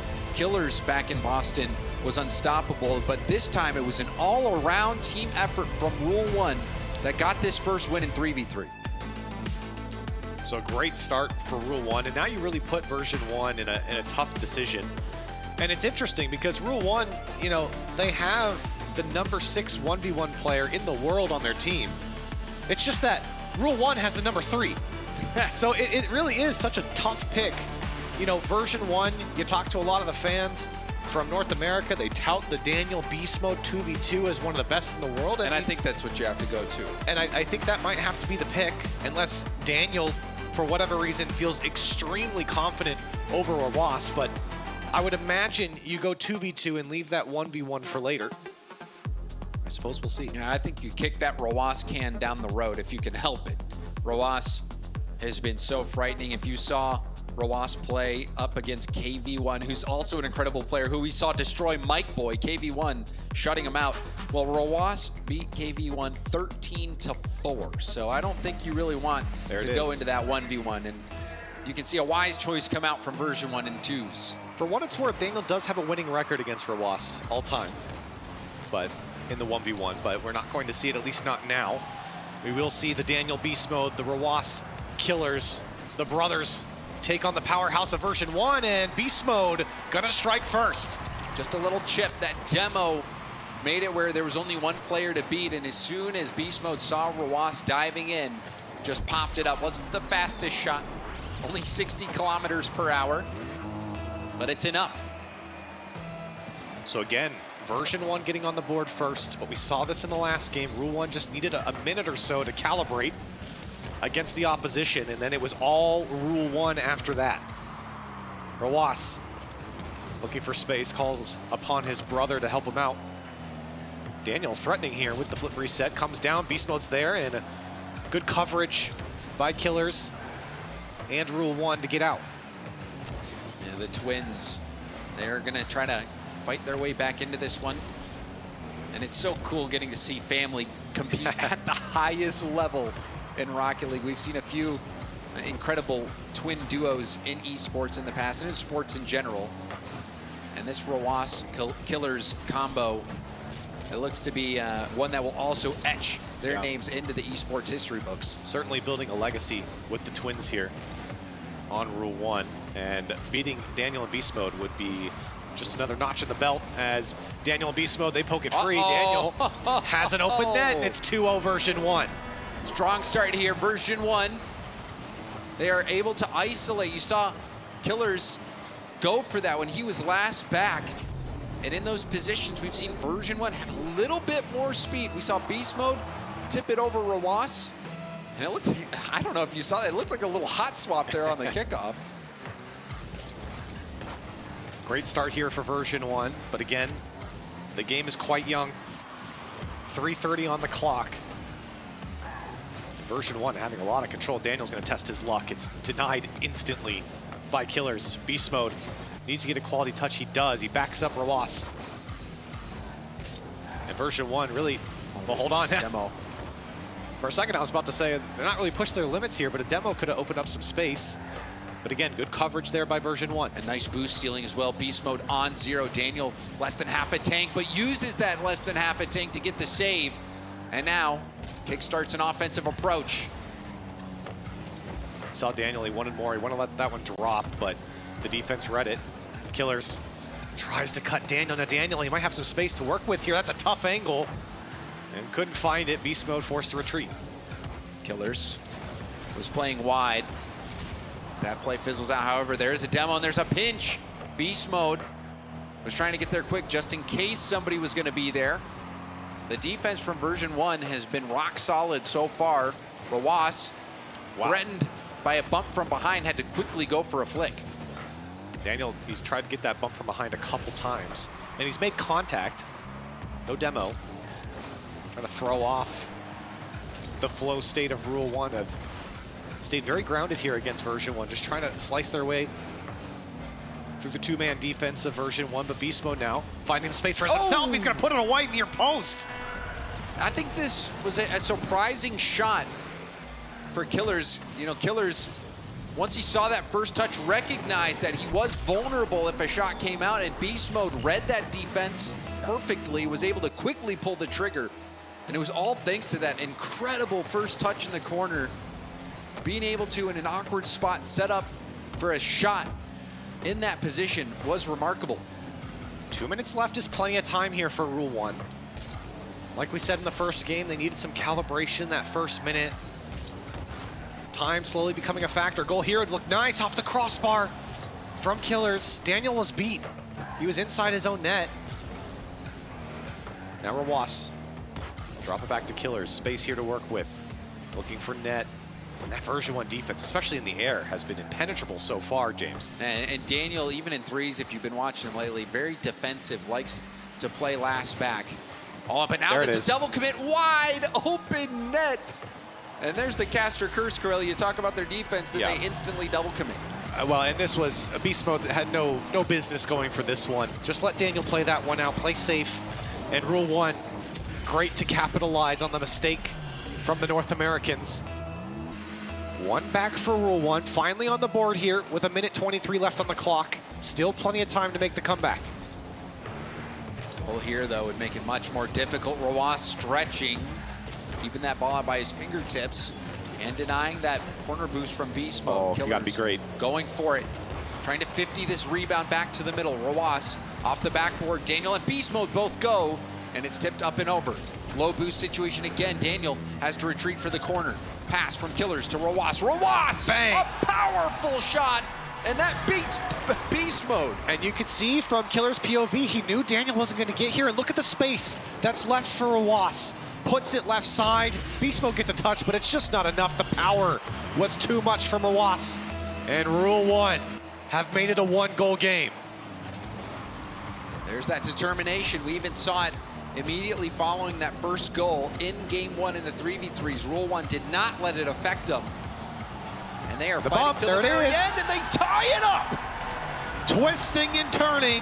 Killers beating the defense. Beast Mode went way out of the play, and then Daniel left alone is bumped to the back of his net. Rawas there to clean it up. And we've got a ball game in the last 45 seconds. Oh, Killers. It was all him making that opportunity happen, but we do see a fake. Possession now for Beast Mode. He's got a full tank. Killers jumping early. Beast Mode goes low. Now Beast Mode going for a bump himself. Oh my. Beast Mode answers with his own solo play. He's taken over, and he's beaten the Twins one by one. He takes them down, and he punches Rawas out of the way. Version 1 with a response. Now the ball is back in Rule 1's court. What will they do with it? Fake. Rawas lobs it, actually gives up possession. And we'll turn it around. There's a demo. Beast Mode taken off the field. High hit off the backboard. Beast Mode off the respawn will still be able to get there in time. That was a tough read for Killers. Even if he got there, it's going to be a tough angle. As you see, Rawas leaves this one for Killers. He had full boost.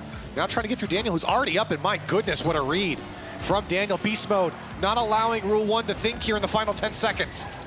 Oh, and there's the corner boost. It spawned, but it was just too far away from Rawas. Gets the mid boost, but will he be able to keep this ball up? Does. Picks up the corner as well. It's going to take a miracle to tie this up. You got one to go. Flicks over one. Here they come. Already airborne. Here they come. Oh, the block! And Version 1 win the 2v2. Woo. Sigh of relief for the Version 1 boys. That was a great look for Rule 1 right at the end. but you feel like the hole was just so deep early on for Rule 1. It was. It was a 3-0 down, I believe. And while they did make the comeback to tie it up, you felt like that one slipped away too early. And for version 1, they get one back, which means we are guaranteed the 1v1, James. We will So see that's it. exciting. Yeah, we will see it, and you feel like that will be the pivotal game in this series. Beast Mode was phenomenal. Daniel's defense, even in that final moment, that stop, really helped propel version 1, but Beast Mode offensively was really something to behold as well, Corelli. You saw that solo play at the end, Beast Mode. We get another look at it here. Going low, reading the defense, goes up, gets the bump. Revenge on the bump play that Killers had. And that was enough to get version 1 that 1-goal lead that they held till the end. And it's interesting, when I look back on this game, I kind of replay it in my head, I feel like Rule 1 played this 2v2 better as a team. But I feel like Daniel and Beast Mode on version 1 played it better as individuals. Beast Mode, just that last goal, my goodness, just taking over. Saw it a couple times, just finding the gaps with individual plays coming out from version 1. So we have to go back to the 3v3. We are guaranteed a 1v1. We'll see who comes out on top to put the other on match point. So version 1, they scored first last game, but it was the only one they got. Rule 1 looked unstoppable after that first goal. Well, we see that same Rule 1 this time. Beast Mode with a save. Taking it to the corner, got the flip reset, was trying to push it downfield. Calm now, hoping to possess it, but challenged immediately by Rawas. Killers, backflip, pops it up. Now retreating, Daniel. Daniel gonna go for a block, does get the challenge in midair. Now the shot is gonna be high. Calm had a look on net. That one was not on target. That one had to be perfect if Calm was gonna score, but still, version 1 forced Rule 1 to just clear it downfield. It's a great dunk from Rawas, trying to get a bump on Beast Mode. Beast Mode, not the best touch. He forces Calm to get out and bail him out. They do so here. It's version 1 trying to find that early mojo that they had early on in the first 3v3, and of course in that last 2v2. They ended up getting up their lead in that 3v3. But they started off hot. This time it's a little bit more contested here in the first minute. Very composed. I mean, this was what we saw from Rule 1 after that first goal went in favor of version 1.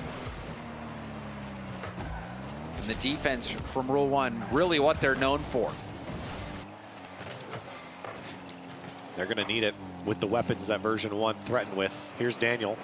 Speaking of one of them, Daniel trying to keep this one going. Went for the boost. Killer's so smart to stay on the ground, and Rawas comes and bails out his teammate. Now Rawas read that play immediately, knew that that bump was going to be a threat, and got the over-the-shoulder save, driving right by Daniel. Beast Mode loses control in the hands of Killers. Now the challenge will find its way to Rawas. Rawas to Mawson. Mawson! Beast Mode, he was up very quickly and was close to the ball as well, trying to remove the angle on the shot. Yeah, it was a good pass. It was a beat too late. Here's a flip reset. That's a great shot from Killers by himself. This was truly... Oh, my. Oh, this is an uncommon shot, Corelli. How many touches did he get? It was like 6. I'm sure version 1 saying, how does he have enough boost for that? The perfect touches lead to a flip reset, and Rule 1 trying to double up. This one off the crossbar. It rings off of Daniel as well, who's trying to take the challenge here. Calm to the backboard. Version 1 trying to answer immediately as this one is saved off the goal line from Killers. And that has to be the play of the series. I think we can say that now. Killers, holy moly. That might even be the best shot we've seen this tournament. Certainly was, but it counts as one just like any other shot in Rule 1. Looking to hang on. Maybe even double up here. They've got version 1 a little out of sorts there. You see a couple players going for the same ball. Daniel a little unsure here. He does end up receiving it, but gets quite close to the play. Big clear from Beast Mode to try and relieve some pressure, but it's right back in the hands of Rule 1. Rule 1. They showed in the first 3v3 that this is their game mode. Killers individually, though, hitting the shot of the tournament to get him the lead. Version 1. They look so good in twos. But Daniel in beast mode bring some of that synergy. Can Calm step up? Where will the demos be for Calm? Will we see him? Oh, what a cut from Rawas. And again, you're seeing something very similar that happened in the first 3v3 near the end. Rule 1 are just taking quality challenges on the version 1 side, locking them in, saying, hey, if you want to take the air dribble up and across the field, you're allowed to have it. Everything's gone high from version 1. Now the backfield is exposed for a second. Beast mode does get a touch, but it is going to take something spectacular from version 1, I think, to break this Rule 1 defense. Final minute. Version 1 has had a long drought in 3v3s. They've not been able to score except for that one early goal. Rule 1's defense, it proves to be too much once more. There's still time left. Version 1 trying to get something going. Daniel coming out of nowhere to get a challenge on that ball. Beast mode to be last back, and he slows it down. Now going for an air dribble to the middle of the field. Daniel will pop it up, only has 3 boosts, now empty. Pass down to Beast Mode. Beast Mode not able to get the shot. We saw Rawas and Mawson both go for it. Now Mawson is jostled by Beast Mode. He's got boost. Does he have enough to make the play? There's a rebound. Cleared off the line by Mawson. Mawson, one more goal would be the insurance they need, and Mawson delivers. Mawson knew the second Beast Mode jump there, he had him beat. Beast Mode so early there, just trying to get the read, and he guessed right, but Mawson able to squeak it by, and Rule 1 have dominated the 3v3s here. A 2-0 lead, but they've really locked down version 1. You haven't seen a lot of offense come out from version 1. And that's what you expect when you go up against Rule 1. You get that defensive play style, that lockdown type of play style, and it's tough for offenses to get going. And the 3v3 offense for version 1 has not been effective against Rule 1, but that is something you can expect. Rule 1 defensively, one of the best teams in the world. 3v3s firmly in their corner. They lost, however, the 2v2 game, and now we go to 1v1s. Rawas, one of the best players in the world, but version 1 also have Daniel. This will be a matchup between titans. So this matchup, it's happened many times before in show matches and in tournaments before. Daniel leads Rawas 3-1. The last 2 times they play, Daniel 4-0'd Rawas, and then Rawas beat Daniel 4-1. So it's gone back and forth. Those were just one day apart in the Rule 1 Invitational, actually. So these games that we're referencing are very recent. It was back in April, and we've seen them go back and forth, but Daniel leads the series all time. We know we're going to get Daniel and Rawas. I feel like you have to. Again, both these players inside the top 10. Daniel number 6, Rawas number 3. So this is going to be a great 1v1, James. I think a lot of people are looking forward to this one. We are in for a treat, and this is for version 1's life. Even though they have not been able to win a 3v3 game, they might be able to win one if Daniel can get them the chance. Daniel has a good track record, like you mentioned, against Rawas, but this is just one game. And if Rawas can win it for Rule 1, they'll be through to the playoffs, and that is a strong start. Yeah, remember, we're referencing series there. It was a 4-0 and a 4-1. This is a single game, James, and in a single game, scoring the first goal is going to pay off. Rawas off the kickoff at the first 3 seconds is able to put one in. Rawas, another good kickoff. Daniel preventing the immediate shot and opts to get the mid boost. Rawas decides to back off the ball to get boost himself. Daniel with a little bit of space on the dribble. There's the flick, and that's going to be an easy save for Rawas, but what will Daniel do with the rebound? Doesn't control it.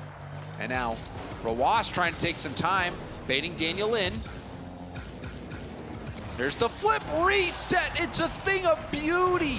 Daniel jumps early. He's maybe expecting a flick, but Rawas had another idea. And I think Rawas has recognized since that kickoff, Daniel took a very aggressive posture in this 10 or 15 seconds.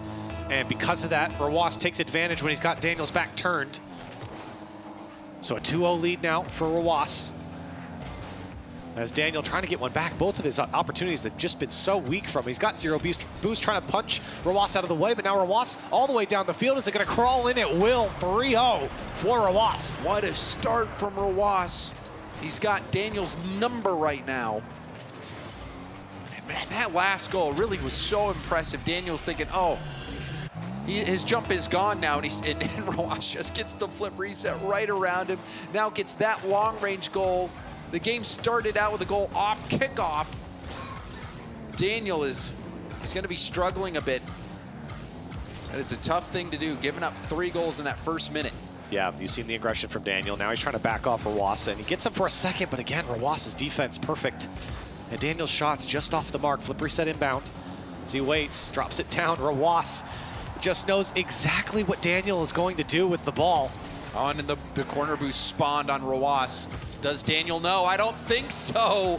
And Daniel is going to have to watch this one from far away. Yeah, and again, Daniel's so aggressive on these challenges. Very optimistic there. And Rawas with that boost, I mean, he didn't even need it. He just needed the flick. And a 4-0 lead for Rawas. Rule 1 looking good right now. Rawas looking good right now, especially in this one. We might see another kickoff goal. Daniel, though, is back in time to defend for now. Rawas taking all the boost on his trip back to his own half. Here he comes again, Daniel. Great read in the air. He's shown in the threes that he's got the read down on the aerials. And now he's going to try it from the other side. A second touch is just not good enough. Rawas has not let Daniel in for an inch as this one's thrown to the back wall off the crossbar. Daniel lets it come back out to Rawas. Can he get back in time? Oh, he gets the boost. My Wow. goodness. I cannot believe Daniel was able to get to that back to that ball, but all the attacks have been unconvincing from Daniel, and Rawas is making this look easy. You can see the players on Rule 1 smiling as Rawas kind of got a piece of Daniel there, and Daniel kind of slid all the way into the corner. Rawas had a better recovery. 5-1. This is a crushing start to the first half of Game 4. Remember, this is for the series right now between Daniel and Rawas, and it's looking like Rule 1 slowly inching towards the victory. Rawas will have boost and the ball. Getting some space, going for the double tap, and Daniel was able to prevent the double tap from taking place and got the mid boost. And now steals the corner. This is really bad for Rawas. Daniel flip reset, and that's gonna be a tip. Wow. Fingertip save from Rawas on 0 And he boost. still got it. And he's still able to keep Daniel from scoring. Wow. Unreal defense from Rawas. The game sense from Rawas to stay with that play. He knew it was a tough angle for Daniel. Is it 6 for Rawas? It certainly is. And he puts up a masterclass on defense and turns it around. How does Rawas stop Daniel when he has no boost? Rawas, he is impenetrable right now on the defensive line. Daniel has no answer. At this point, Daniel not only is going to need to score some goals here in the actual gameplay, he's probably going to need some kickoff goals with the way Rawas is very willing to run the clock down. That one comes off the back wall, but still on Daniel's challenge, he just can't get back in time. Look at this from Rawas, able to get all the way back to his corner. Daniel wildly challenging here. Oh, he was trying to get back to the ceiling as well. Used up so much boost on that effort, but still was able to get back. Now lobs the ball away. See what Daniel does. Rawas trying to dive in. Now he's dribbling Daniel as he gets the ball back and has boost now from his own corner. Game management here from Rawas. You don't have to force anything, and you have a buffer, so you can really do whatever you want. But playing back to his corner is becoming more of a common thing now. Takes 5-10 seconds off the clock, and Daniel certainly feeling that pressure. Of course, the loser of this goes on to play Team Liquid. The winner gets vitality in the playoff bracket. Rawas, shot on target, Daniel save off his crossbar. He's still in trouble here. Rawas will just punt it towards Daniel. Daniel does make the save quite nicely and sets himself up for a dribble. But you can see if Daniel constantly on low boost, having to wave dash dribble the ball, he overcommits and that's going to be goal number 7 for Rawas. This is a beatdown on Daniel and a beatdown on version 1. And he's shutting him out too. That's the crazy part. Daniel, or the defense from Rawas has been so good despite the 7-0 score. He is shutting out Daniel right now. This is dominance from Rule 1 from Rawas. He is crushing Daniel in this 1v1. People will remember this performance. We might see one goal. No, we were thinking maybe we'd get a Brazil, but Rawas is a savage. And I think Daniel, I mean, he's beat here. It's 30 seconds left. It's 8-0, 8-0 from Rawas. He has not given anything to Daniel here. And Daniel has worked hard. He has put on some offense. He has 7 shots to his name, but Rawas has put on a master class here. You got to keep that clean sheet if you can. Daniel trying to pick a spot that's too high. And you thought, finally, Daniel's going to get one. And maybe we will see it. Ground pinch. Daniel, will that corner boost spawn in time? No, it won't. It popped up right as he left, and Rawas trying to get one more for the road. But this game, so one-sided. Rawas Don't let him put score. it on a clinic. Not the clean Daniel sheet. does get one. But still, Corelli, this was unbelievable from Rawas. And Rule 1 will knock version 1 down into the lower bracket where they'll have to play Team Liquid. Yeah, Sunless likes it. And when you're owning a team like that, taking down a team that was touted to do well in this crew battles format, what a display of confidence coming out from Rule 1, Rawas. That was an MVP performance in my opinion, just in that 1v1 alone. I know we give it a lot to 1v1 players, but that was a matchup that I think a lot of people look forward to, James, and it was just a snooze fest for Rawas. You know, it's one of those games where you say, yes, we were so excited to see this matchup. We wanted so much more. We thought it was going to be a close match. We thought Daniel, Rawas going head-to-head was going to be fireworks. Well, Rawas had a different idea altogether. That was dominance. And the reward for Rule 1, they graduate from the group. They go to the playoffs to play Vitality. We've set our part here, James. Let's go back to the desk. Daniel who? Wow. Sure, Leaf, I'll tell you what. Version 0. I'll tell you what, at Leaf and at Stumpy Goblin, Daniel is one of the greatest players in the world. Version 1, a fantastic Rocket League team. The problem is, they came up against Rule 1. They came up against Rawas, who were ruthless. Yeah. Stunning performance. I didn't think T-Bates was here for that level of copium. Cool. Unbelievable. That was... Team's good? I don't know what I've said. No, you are being inflammatory. Now, that was unbelievable from Rule 1. Version 1 at no point, I feel like, really put up too much of a threat, aside from in that 2v2, where it was a little bit closer. Of course, they managed to take one of those games. Right. But when it came down to that 1v1, that just showed the sheer disparity. We've had some of these teams come up against North American, ultimately Titans, and Version 1. They're one of the teams where they are a theoretical question mark. Can they get to that point of winning regionals? Are their 3v3s really that unbeatable? Yeah. It really does not look like that right now. Yeah. And now they are going to be dropping down into the lowers to face off against a bubbling Team Liquid. Yeah, Team Liquid, who they defeated earlier, but I think the confidence levels from these two teams going into that decider will be very different than they were earlier on after, frankly, Version 1 on the day, in the moment, were completely and utterly outclassed by Rule 1. The fans as well, the crowd, they were very much behind their team. They were huge. I was gonna ask you guys, just so I could hear them through the stream cheering, but you guys were in the stadium. Great. We sauntered over into the arena. Johnny Boy got a hero's welcome, as ever. We were also there. Of course. Yeah, we were also behind him. And we'll be in the background. It was really of for you some guys. selfies, yeah. But no, it was so electric, and we saw Sunless on the stream, of course. He was cheering for the boys. Absolutely. Everyone was chanting, "Let's go, Rule 1." He must have felt very at home. Yeah. No, it was incredible. We love that kind of out as well atmosphere. to the guy who started a chant out of nothing. He stands up and he goes, "Let's go, Rule 1." That's awesome. Yeah. Does it about 3 times. Jorby joined in. Jorby was the second, and after that, it just carried on. It was great. No, it's electric, I guess, especially on your home turf, to be able to please the crowd like that, right? And I was just watching Rawas is a monster. He is. He's revolting. Terrified. Yeah. He's unbelievable. He is that was one of the most dominant performances we have seen and was more of a disparity than what we saw earlier between KV1 and Mike Boy.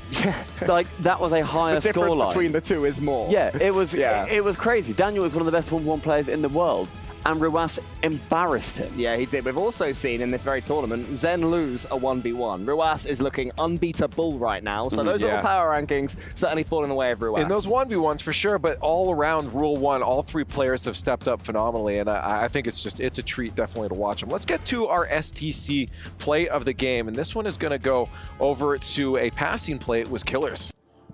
Yeah, Killers managed to take it all the way on his own. Pass it to himself. Yeah, it was the reset over the top of one, and then the dunk right on the goal line, because Cole, that was going to get saved. Yeah, he had to do so much. Every little tippy-tappy touch was completely necessary. Daniel did his best to squeeze it out via a flip reset and a dunk and a double tap. On the one of pass. those plays that has everything. Yeah, he passed it to himself. Exactly. Yeah, I messed up. I told you wrong earlier. Yeah, that was stubborn. I'm throwing one of them. Yeah, that's fair. That's fine. But yeah, there were so many plays it could have been. No, right. We were back and forth on stuff. So yeah, no, that's absolutely fair. Well, let's just keep it on that topic because our Kidia MVP is also going to Killers.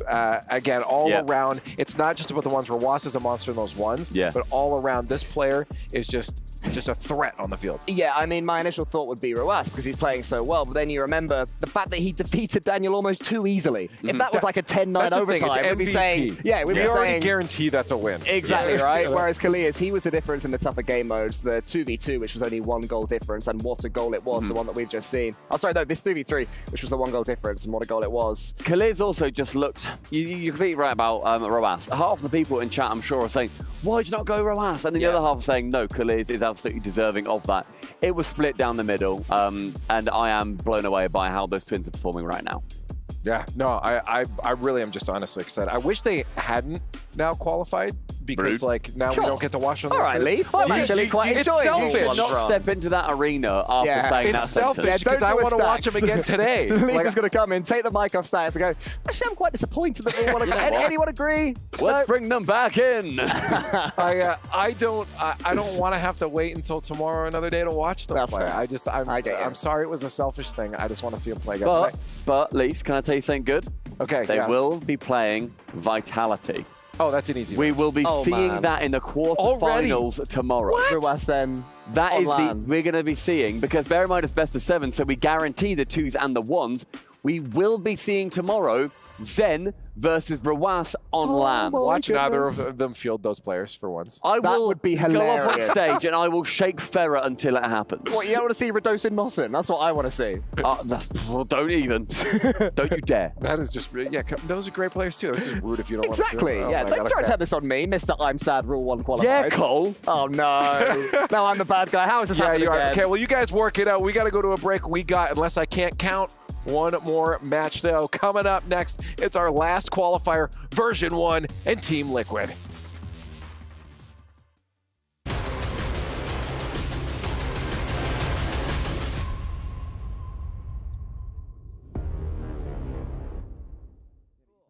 Progress is a race that has no end. After every finish line, another challenge awaits.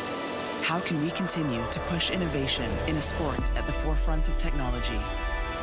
This is how.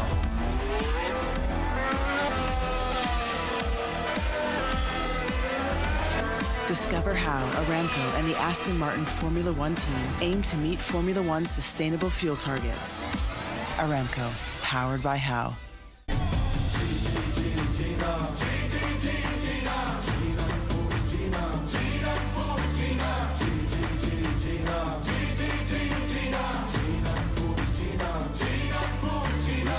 Paradise through dirt and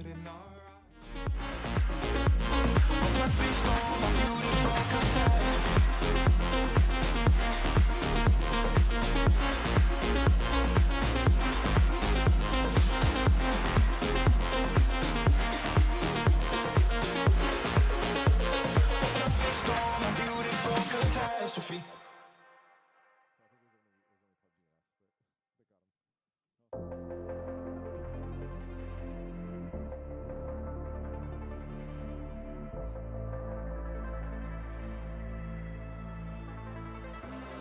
What if I told you I know exactly what you are. What have they sold you? On that red hot boulevard. Ooh, I'm doing damage control on my heart and my soul. And ain't no one telling me nothing, I've taken control. If you got something on your mind, go and spit it out. If you got something on your chest, go and get it off. We don't have a moment to waste. For the last few days, we've been running in place. I need a vacation.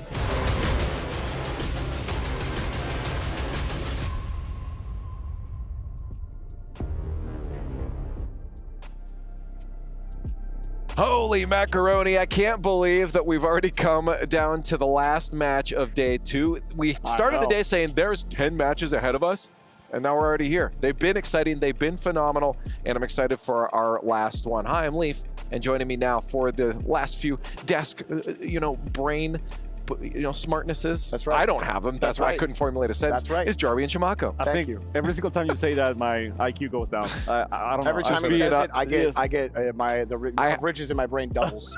I have an aura around me. You are standing in the aura right now. Yeah. It's like a damage over time. Right. It's just dropping your IQ per Well, minute. except mine's not damage over time. Mine's like buff over time. But Are only you get it buffing when me? You recognize, my smartness, which you did. So you're gonna get smarter now. He Congratulations. gets footed right one time, and he's elated now. What do you mean one time? What do you mean one time? I've been right more than once, twice. I have no idea where this desk has gone. We're delusional at this point, but we got a good game ahead of us, so let's start talking about it. Version 1 and Team Liquid. This is a great match to end us off. Qualification for one team, elimination for the other. Their Gamers8 journey ends here, but let's talk about victory, because that's what these players are fighting for. This is a good one. Version 1 coming off of a warm up, I guess, but it was also a loss, and sometimes that can defeat you a little bit, especially after destruction like that last 1v1. But Liquid has been sitting for a bit. And I think that version 1, I actually think this loss is going to benefit them a little bit. That's kind of a weird way to say that, but they played. Well, you can explain it. They played well. They played well in the 3v3. They played well in the 2v2 as well. Like, they were playing excellent. Daniel and Beast Mode were playing excellent defense for most of that game. They ended up winning that one. Very, very good overall. But then Rule 1 were just, Rule 1 is just that good. They're just that team. I don't think Liquid have the same firepower right now as Rule 1. They have the potential firepower, but I don't think we've seen it. I think we've seen Liquid struggle through some of their games a little bit, whereas I think Version 1 have been playing a level above. And I'm going to be honest with you, Daniel's got to be a little hungry. You just got smacked. Yeah, he's not going to be happy There's no way with that. you're going to let that fly twice. Wait, do you think he'll put Beast Mode in there for the? Yeah, that's what I'm wondering. Do you think that he's going to be defeated enough to step out? Don't put Beast Mode in there. What are you talking about? Daniel's one of the ones. Look, here's the thing, Chimako. That was 1v1. Daniel, if that was like a best of 5 1v1, he would have got smacked 6-0 against Rawas. And then the next I don't believe game that. I don't would've been believe a lot that. I'm closer. sorry. I don't believe The next game would have that. been closer. No. No, Daniel is absolutely 100% one of the best talents in the world. There's no shot that happens to him twice in a row. Chimako, No I'm shot. bringing up something you said off the desk then, because you said there's a feeling you got about this player that Daniel, that it's not quite that same level as these other guys. I don't think he is that top of level of 1v1s as was, for example. Well, okay, yeah. Well, clearly, but even not clearly, because before this, some people will say, no, there's no way that's going to happen. And I think that result will happen more often than not. I don't know. Here's the thing. Otto is not Roas, all right? And that's where I'm coming from here. Okay, Because Daniel that's fair. One of the best 1v1 players in the world. Sure, he might not beat Roas, but he can absolutely beat Otto. And I don't think Otto has looked completely clean in 1v1. He's been good, but I don't think he's been peaking. Is he on the right mindset for that? Daniel? Yeah, right. That's the big question after a devastating loss before, right? Because you start self-doubting yourself after everything you try gets denied and rejected. And it's like, okay, man, am I this good at 1v1? But I don't think he's going to face the same kind of speed that he faced against Roas. So I don't know if his confidence will be shaken as easily. But it doesn't matter, because the problem is, do you put him? It's before it starts, the thing. Do you go with Daniel or do you go with Beast Mode? You don't go with Beast. Why would you go with Beast Mode? Because you go with we just your talked guy. about it in case he's devastated mentally. No, we do not do that. You go with Daniel. You do not put Beast Mode in against Daniel. Otto. I don't care how you feel about this. Otto's still a quality 1v1 player. But we're going with you, okay? Why would you put Beast Mode in? Would you put him solely in just because you think Daniel's mental is shaken? Do you think Beast Mode actually has the 1v1 chops to take on Otto? If Daniel says, hey, I'm not feeling really good after this, I'm going with Beast Mode. I want someone that, is going to be there 100%. I feel like I'd go with Calm before I go with Beast Mode. Calm's got more. That's Calm's really got, good. Calm's got That's more really 1v1 good chops, too. but I That's don't really think good that's going to happen, and I don't think they should do that. I think they should be talking their kid up. Calm should be in their ear. Fireburner should be in his ear and being like, "You are still that guy." Like, you're talking nonsense to me right now, Shamako. Do not put Beast Mode in, bro. No, that's true. Fireburner should be doing that, but will that work? Like, if I'm Fireburner, and I see that my words doesn't go through my player, should I just send him, like, into the wolves, and that's it? Look, I'm just saying. Here. I'll give you this. It depends. Okay. Okay. Because it's crew battle. Sit on the fence. Look, 1v1's only going to be played one time. Okay. They got to win the 3v3 first, and we saw them in 2v2. And that's Version 1 are still powerful. Maybe they do so well on the 3v3s and 2v2s that they decide, okay, I mean, you're playing really good. Go ahead. Yeah, maybe that's right. I'm assuming Liquid isn't going to change up what they're doing, though. No. It's working for them. Okay, we got you guys on the same side now. Okay, yeah. Of course. Now you guys are friends. Yeah, no. Who knows? I might look like a fool. They put Beast Mode in. I'll go ahead and I'll admit defeat. No. If they put Calm, then you're the genius. Well, there we go. Yeah. We'll see what That's true. happens. But on the side of Liquid, yeah, again, this is the roster that, again, just in the general scheme of Rocket League and when it comes to the greats right now, we saw, again, in the RLCS World Championships, this is a team that you expect to be in top 8. This is a team that should be there every single time. Version 1, they haven't had as many results as Team Liquid. So for Team Liquid, this is sit with what you've been doing. Don't change it up until maybe something devastating happens. I don't think that they have been as lethal in 2v2 as they could be. And I think that Version 1 have been. They're one of the better 2v2 duos here. They took down the Twins to stay alive. Right, but you can't just rely on one 2v3. No, you can't. But I think they match up way better against Liquid in the 3v3. I can agree with that. Yes. Yeah. So Liquid hasn't been looking as strong. Like they keep getting the wins, right? Which at the end of the day, that's what matters. But you see them struggling at some points. Like Ata wasn't looking strong all throughout that once. In the 2v2, they were struggling with Koi, I'm sorry. Yeah. So they've been having moments where it's not going their way. The first 3v3 against Koi, it wasn't excellent as well. Koi was getting the best out of the exchanges. They got lucky that Koi got a little bit too hungry for goals and offense, but Liquid is ups and downs. They haven't been all that flat, all that peaky in a good way. So version 1, the version 1 that we saw today might have a chance all the time at once. So you guys don't want to sit on this being a definitive Liquid win? Well, I think Version 1 are going to win, but I just want to say, I did say you were talking nonsense earlier, Shamako, but you're a very smart analyst, and you never talk nonsense. You make some great points. Whatever. Don't give me that. These are both nonsense. 4 seconds left. Let's get to it. Last match of day 2.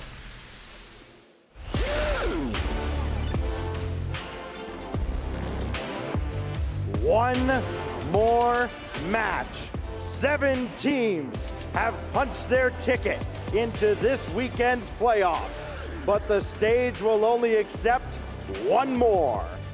7 فرق معنا في جيمرز 8 روكيت ليج تأهلوا إلى البلاي أوفز إلى التوب 8، لكن تبقى فريق واحد فقط راح نعرف مين بيكون بعد دقائق قليلة. It's time to welcome back our first team to the stage. They took this matchup yesterday, but it took all the way to Champions Field to get there. To run it back, they need to reboot and regain.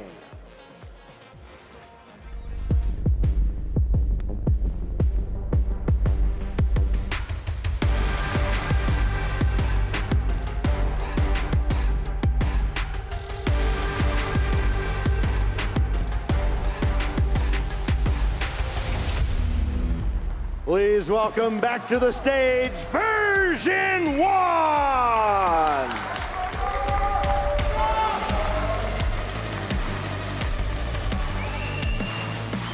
It's a quick turnaround here for V1. They may not have the entire arena against them this time, but there's a rising tide closing in.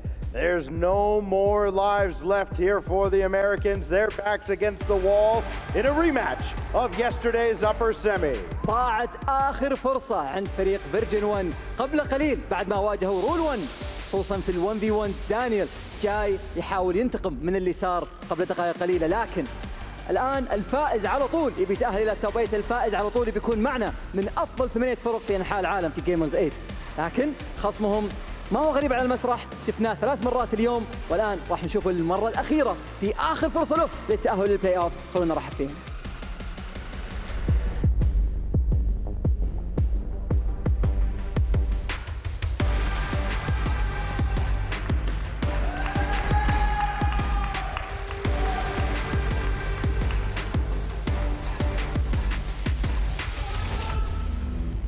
في ظهورهم الثالث في المسرح اليوم تيم ليكويد.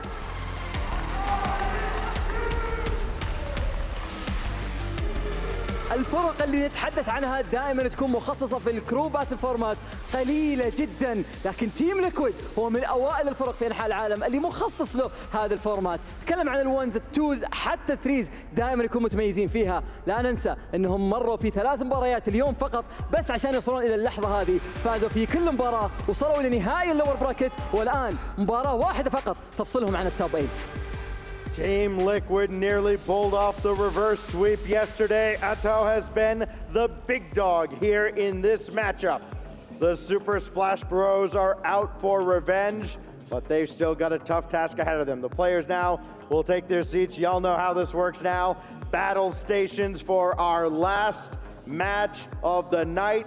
This long journey ends for one of these 2 teams. In the words of the late great Judge Mills Lane, let's get it on!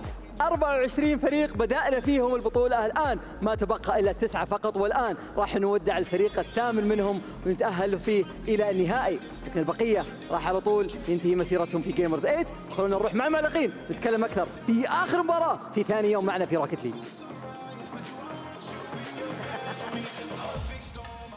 Our final series of the day is a certified banger.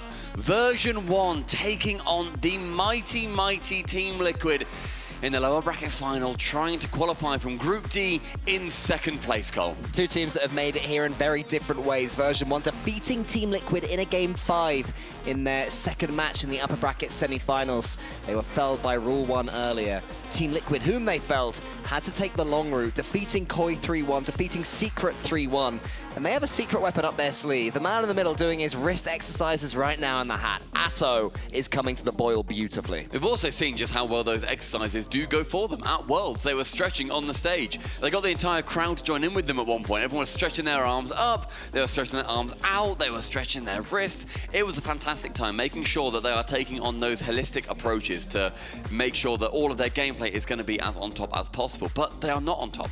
They were not in this bracket on top. They got knocked down earlier on by Version 1, who had quite the loss versus Rule 1 just 20 minutes ago. Yeah, it has to be said that that is going to be tough. I know there was a debate on the desk, was in the pre-show, they wouldn't have known back then, on the desk earlier on, about who should be doing the 1v1, how effective their mentality will be, and only Version 1 know the answer to that question. Yeah. They seemed pretty chill when they are up there, you know, Con was giggling, they're having a good time, it seemed, and that's exactly what you need from Version 1. Yeah, this is the point where team vibes are all important, but I am intrigued to see who does take on the 1v1. Who would you pick? It fully depends on how Daniel is feeling. Right now, Daniel is going to be the higher rated player. He is currently rated higher than Atto as well. Of course, Beast Mode, he is also going to be one of the best players in the world at the moment. It all just comes down to how Daniel is going to be ending up feeling. So, yeah, fully up to him. See, if you're talking to him as the coach, as Fireburner, you just say, mate, you feeling it? Do you reckon you can take on Atto? It's a massive task, but I feel like it comes in waves of how confident you feel. Yeah, for sure, Daniel, the more established 1v1 player in this roster, but in a 1 versus 1, in a best of one, essentially, you know, the mentality of how you start, so you don't throw away a couple of silly goals at the beginning, can be all important, because, of course, Beast Mode will be more than capable of taking down Atto in one game. I'd also say as well that previously when these 2 teams played, Atto beat Daniel 7-4. A good 3-goal deficit for Daniel to try and scrape back from. However, in the 2v2, Version 1 1 took it in overtime. So if you're just looking at a 1-on-1, you would go with the game mode that you won previously if version 1 lose that first game. So I think this really depends. If Liquid lose the first game, I think we see 1v1. If version 1 lose the first game, I think we see 2v2. But regardless, we're going to be starting off our series in 3v3. And speaking of 3v3 and speaking of the first game, it was version 1 who won the first game. The last time these two played, they actually won 2 of the 3 3v3s that they played in this best of 5, winning the first map 2-0 and the 5th one 3-2 as well. So close games all round. Version 1 just about eking out Team Liquid, and that's not an easy thing to do. Team Liquid, Worlds semi-finalists. Version 1, can they defeat them twice? Liquid, Worlds semi-finalists, and version 1, Worlds viewers.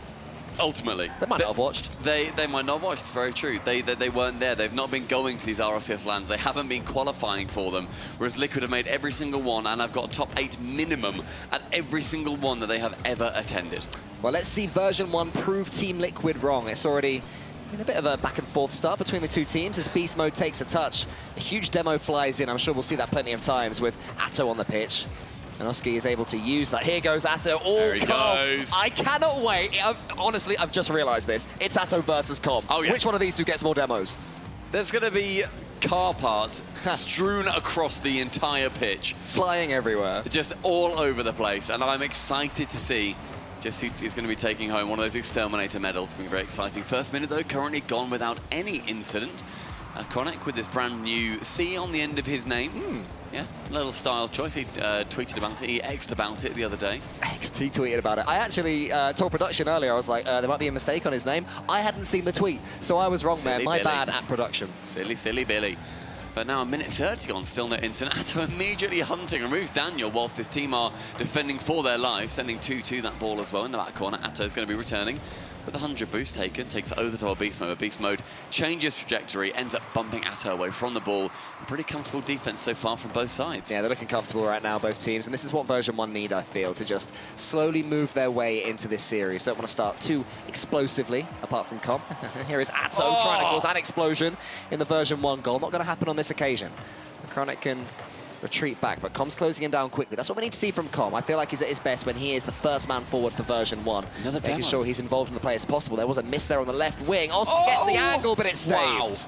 Oh my word.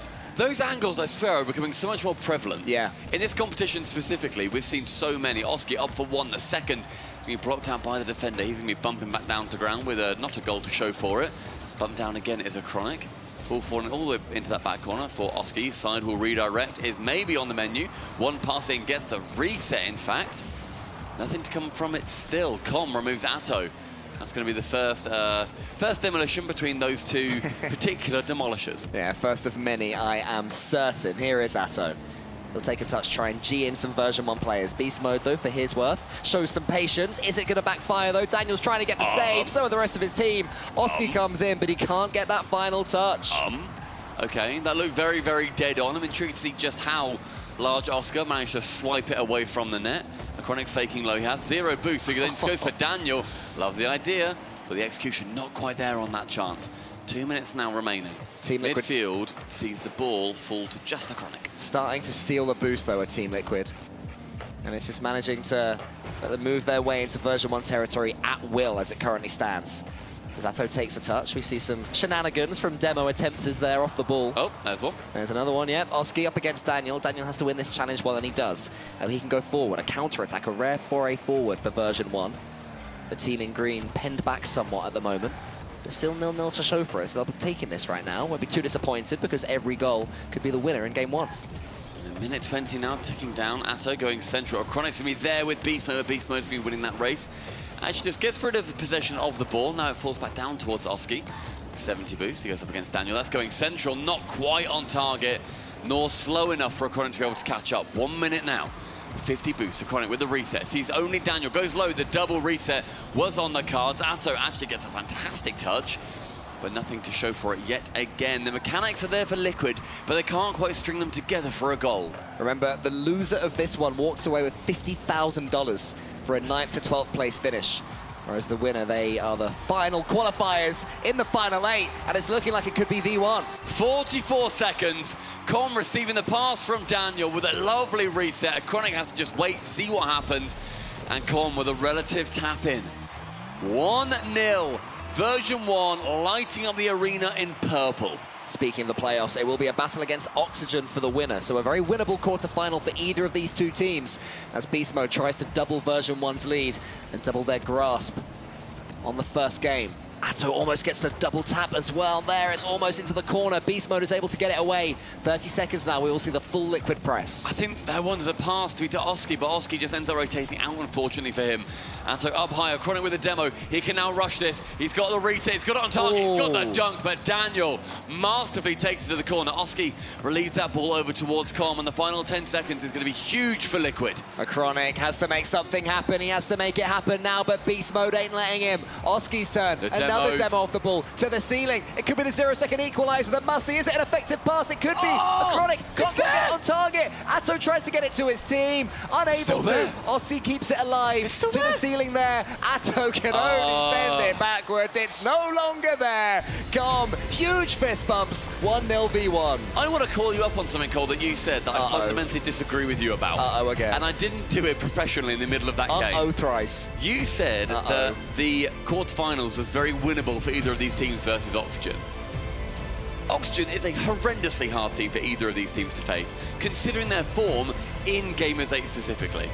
All right, well, these two teams are battling to finish 8th then. That's a much better Thank you very much. Way better storyline. No, but you're right, talking about, going through to the top 8. You've got the fact that you've got 50 grand right now. Cool, happy days, right? You win this, you get another 45 grand. You near enough double it. It's huge. It's madness. It's crazy.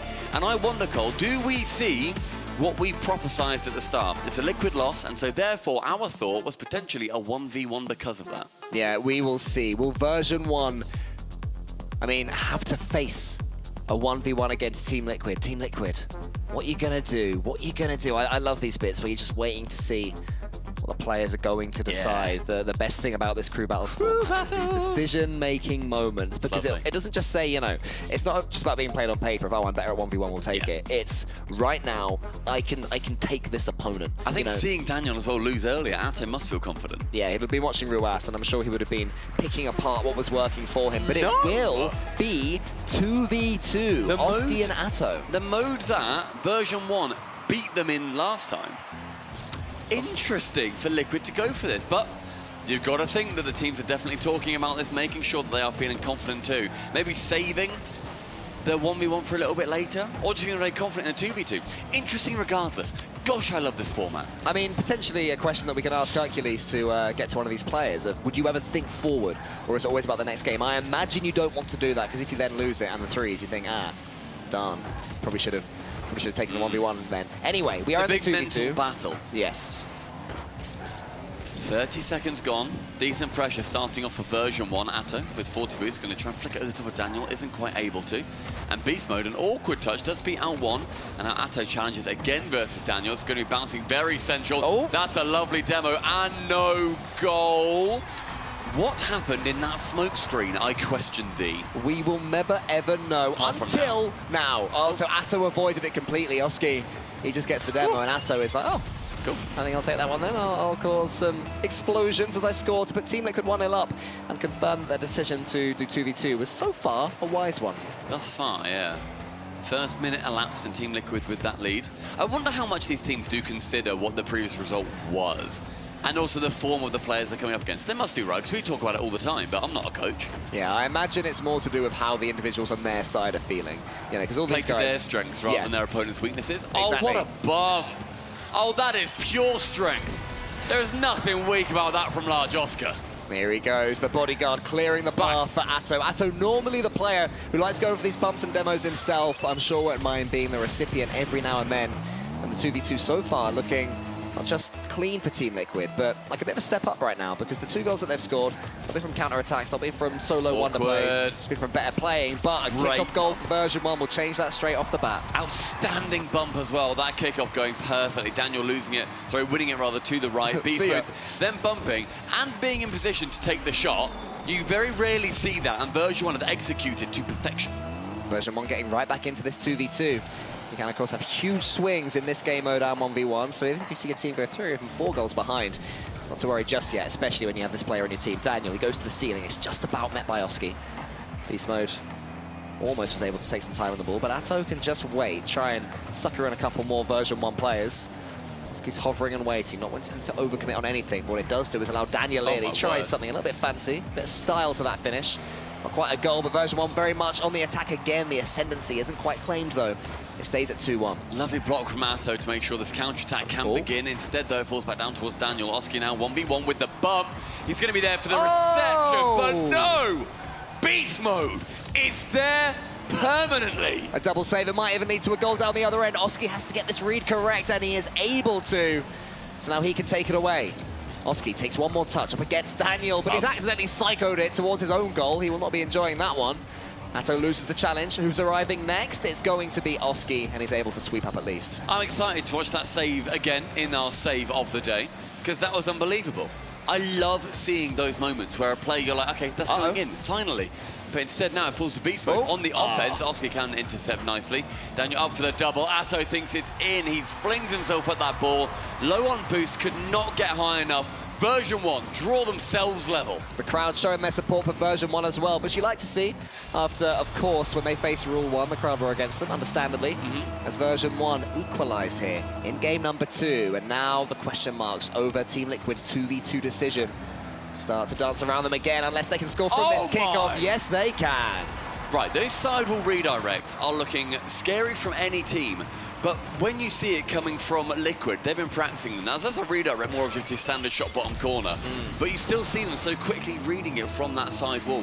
We've seen every player on Liquid go for it. That really feels like a new meta, using those sidewalls to make sure that you can pass it to yourself central. Be another good kickoff here from version 1, who suddenly find themselves in the chase again. Not afraid to do that. They have the pace to chase anything. Beast mode, gonna take control of the ball, put it into the center. Atto was just waiting. Oski, does he clear the path for him? I was actually about to call him Oxy there. So many times have we seen that big old shirt with the typo on it. It's starting to affect my register. I got given one. Me and Oski are kind of close like that. So. Yeah, I'm very jealous of that, and you know that. Why are you making me jealous live? Funny. Chance now. Daniel going up high. Challenges versus Atto. The final 2 minutes now with Liquid. 1 goal lead. Sent long by Oski. Finds Atto on the right. Daniel with 100 boost. He jumps early. Sees that Beast Mode's in there. It's not going to be a big issue. But Beast Mode missing. That will be a very large issue indeed. Here is a very large Oscar as well. He gets the boom from the corner. Atto's underneath, but Beast Mode will be too quick for that one. Team Liquid just trying to keep version 1 away right now. By all means necessary, the offensive prowess of version 1 certainly starting to warm up after conceding those 2 early goals. Daniel cuts in, almost gets it over the top of Oski. Right now they're struggling to find each other. Beast Mode does find Daniel, but the next touch wasn't great. However, the bump was. Now Beast Mode could up the pace somewhat. Atto's in front of the ball. Oski's being chased, but what he's doing is keeping 2 version 1 players busy, allowing Atto can come forward and try and get this dunk, but it won't lead to a goal. Low on boost, but Oski couldn't quite get that second. You see Com staring at his opponent's monitors, whereas Chronic, he's locked in free play. He is not bothered. Atto up for 1, is going to try and get that second bump. Isn't able to. 50 seconds now, ticking down ever so tantalizingly for version 1. This will bring us back to a 3v3, whether it's going to be at a draw or with a version 1 series point. Let's see, there's more than enough time for an equalizer and a couple of goals on top of it as well. Oski shoots, it's leading into the top corner. Daniel places it delicately to the side. The boost is given to him by his teammate, Beast Mode. He's watching on from behind. He's got the boost to follow up if he needs to. He might not. Oh, but he just got the touch too vertical. It had no angle for Beast Mode to follow, and Oski could take it away. It would have been a beauty, but it just stays as a theory. Beast Mode up for 1. That second blocked out away by Oski. Daniel up with more than enough boost. Gets the reset. It's fully open. Oski can't save. Daniel at the death. Gets version 1 the tie. All about that first touch, though. How do you pre-flip into that one and still follow enough to get the mid-air challenge, land, turn, shoot, score? Brilliant. Under 10 seconds remaining, Cole. You said there was enough time for a couple in regulation. Let's see if that happens. Atto towards that right-hand wall with 100 boost. A little bit of danger here. Atto up. We're going to see challenge versus Beast Mode. Nothing to come from it too early on, but Daniel wants to keep it up. Oski wants to do the exact same. Unfortunately for him, gravity is on V1's side. Overtime. Next goal wins, and it is of huge importance to this series and within this competition. Loser goes out. Interestingly, we saw a 2v2 in game number 2 with Liquid versus V1 previously, and it was won by version 1 in the 2v2. Oski's going to turn around on this one. Daniel can't take it. There's a demo there. This should be the opportunity, but Daniel, he did what had to be done, but Oski's shot was quite weak. 30 seconds gone, and Liquid want to make sure that they are shedding blood here on the sands. Goes up high, trying to go for that pinch. It's actually successful somehow. Beastmode works his way back. Daniel taking his time, sends it high. Beastmode with a monstrous pre-jump. Atto reads it somehow again. Oski with a gigantic miss. Atto's going to have to try and clean that one up. Oski's getting a little bit shaky. He has to refresh himself, but he can't do it yet because Daniel has the ball. It's met by Atto. Oski happy to stay below. Just wait for a chance. How he'd love an easy finish.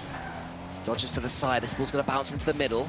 Beastmode's going to take it. Is Oski going to dive in? No, the edge will bump. This could be the moment, but it's self-saved until Daniel arrives. Version 1, take the second game. That self-save looked terrifying from B-Mode until you then just know that Daniel's there to tap it in. Thank gosh he was there to do so, and we saw Beast Mode pop off in his camera. And after a chance miss, and after a whiff in defense, how Oski would love to turn back the sands of time on salty shores, but he's not able to do so. And instead he has to look as his opponents head into the distance. 2 games to the good. Reverse sweep needed. 3v3, our next game mode.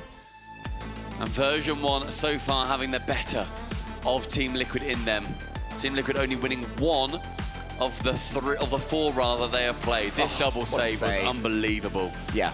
I love to see that. Team Liquid were well on top at that point as well, you know, 3-1. Of course, there's loads of time in a 2v2, but it still becomes a very different game. Team Liquid get even more belief. And look at that from Daniel. The turn, the instant shot, the recovery skill. Daniel, who has been under so much criticism as well after that performance against Riyadh, and rightly so, don't get me wrong, to come in and put in a performance like that. And look what it means to the 3 of them.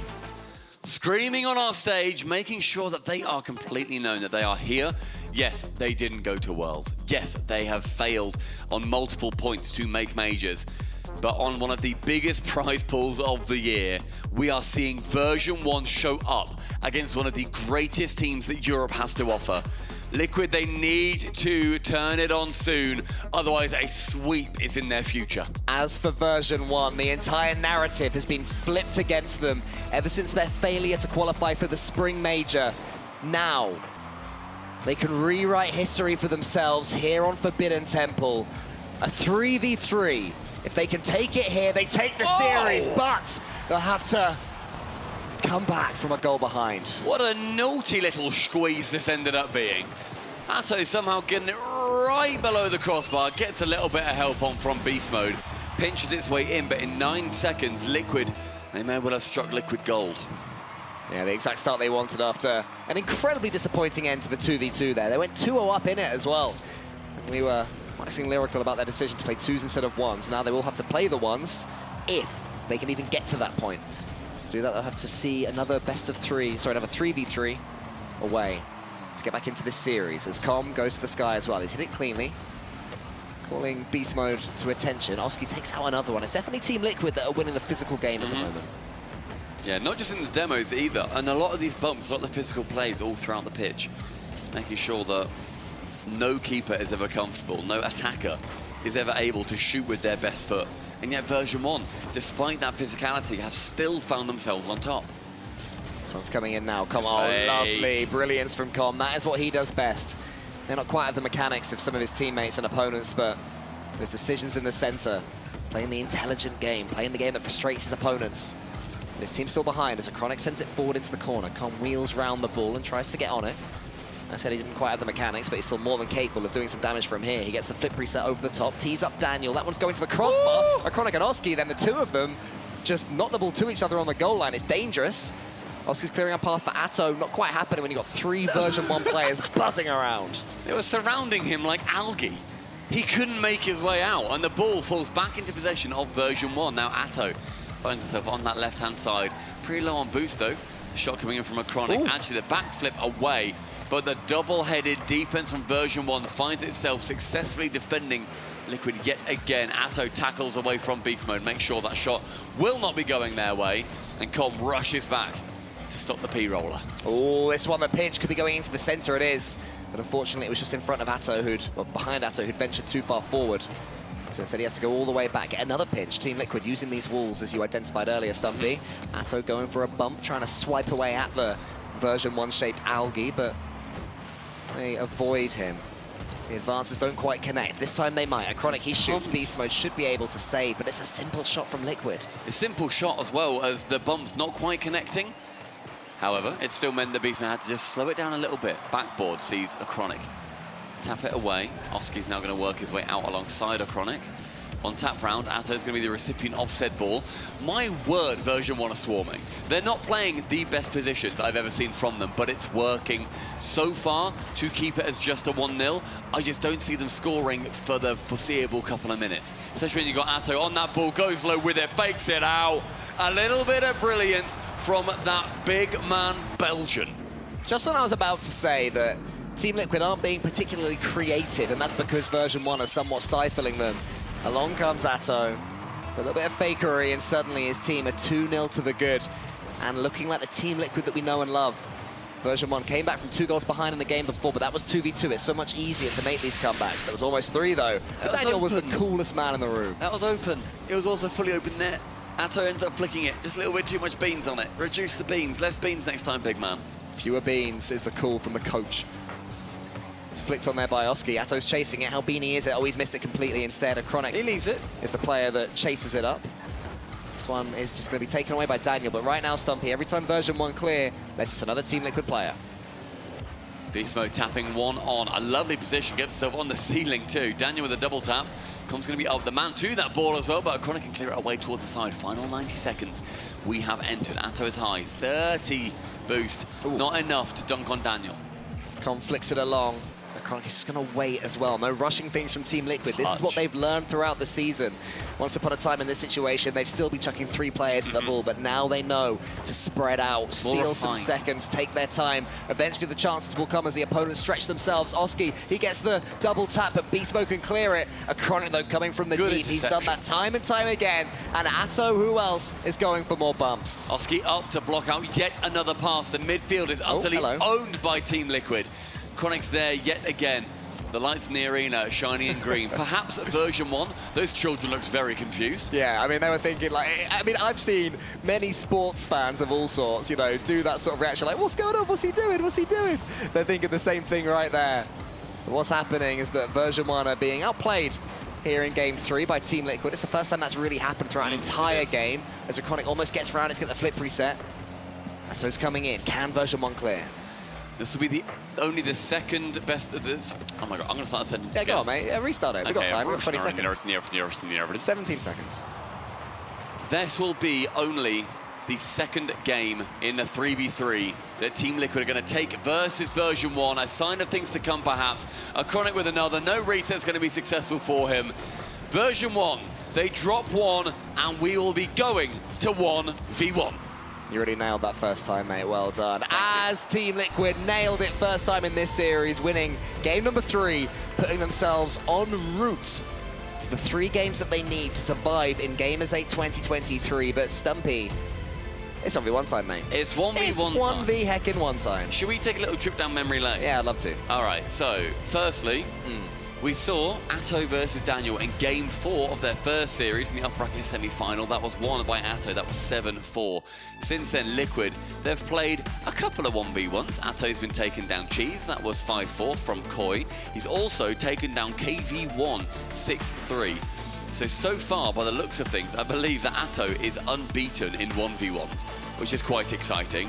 Whereas for version 1, we have seen Daniel take down Tho very convincingly, 11-3. Nice. He then lost to Atto. Unfortunately for him, that was that 7-4 that we mentioned earlier. And then versus Rule 1, he got somewhat embarrassed. It was an 8-1 Roas versus Daniel. So different stories here.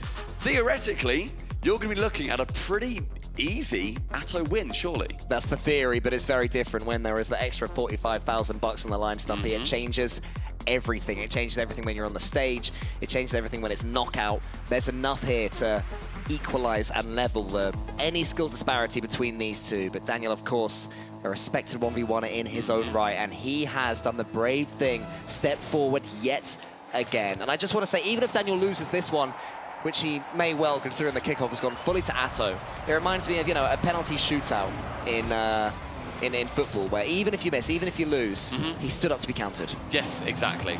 Daniel is one of the best 1v1 players in the world at the moment. Currently ranked number 8. Guess he's number 7? Chronic. No, what a weird guess. It's obviously Atto. Oh, right, that's why you're bringing it up, because he's playing, yeah. That makes perfect sense then. Cool, so not Chronic. Oh, reset from Atto. Was a little bit bewildering towards Daniel. Didn't quite know when it was going to be coming in, but the reset found right below the ceiling. Wait, sees Daniel jump, goes sideways, flicks it over. It's 2 goals in just 11 seconds. All right, I'm rooting for Daniel here to get going in this 1v1. I want it to be, you know, I want game 5, I won't lie. Of course I do. I always want game 5 or game 7, but I don't want a smashing against poor little Daniel.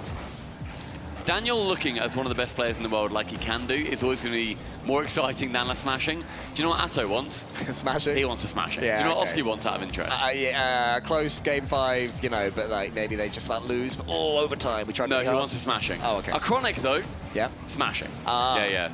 But X was a bit weird. He wants it to be close. Okay, fair. I don't quite get it. Well, good to know. Let's see if that's going to happen. Daniel's at least after the first 15 seconds or so started to get himself into the game. He has some control of the ball and some boost. He flicks it over the top.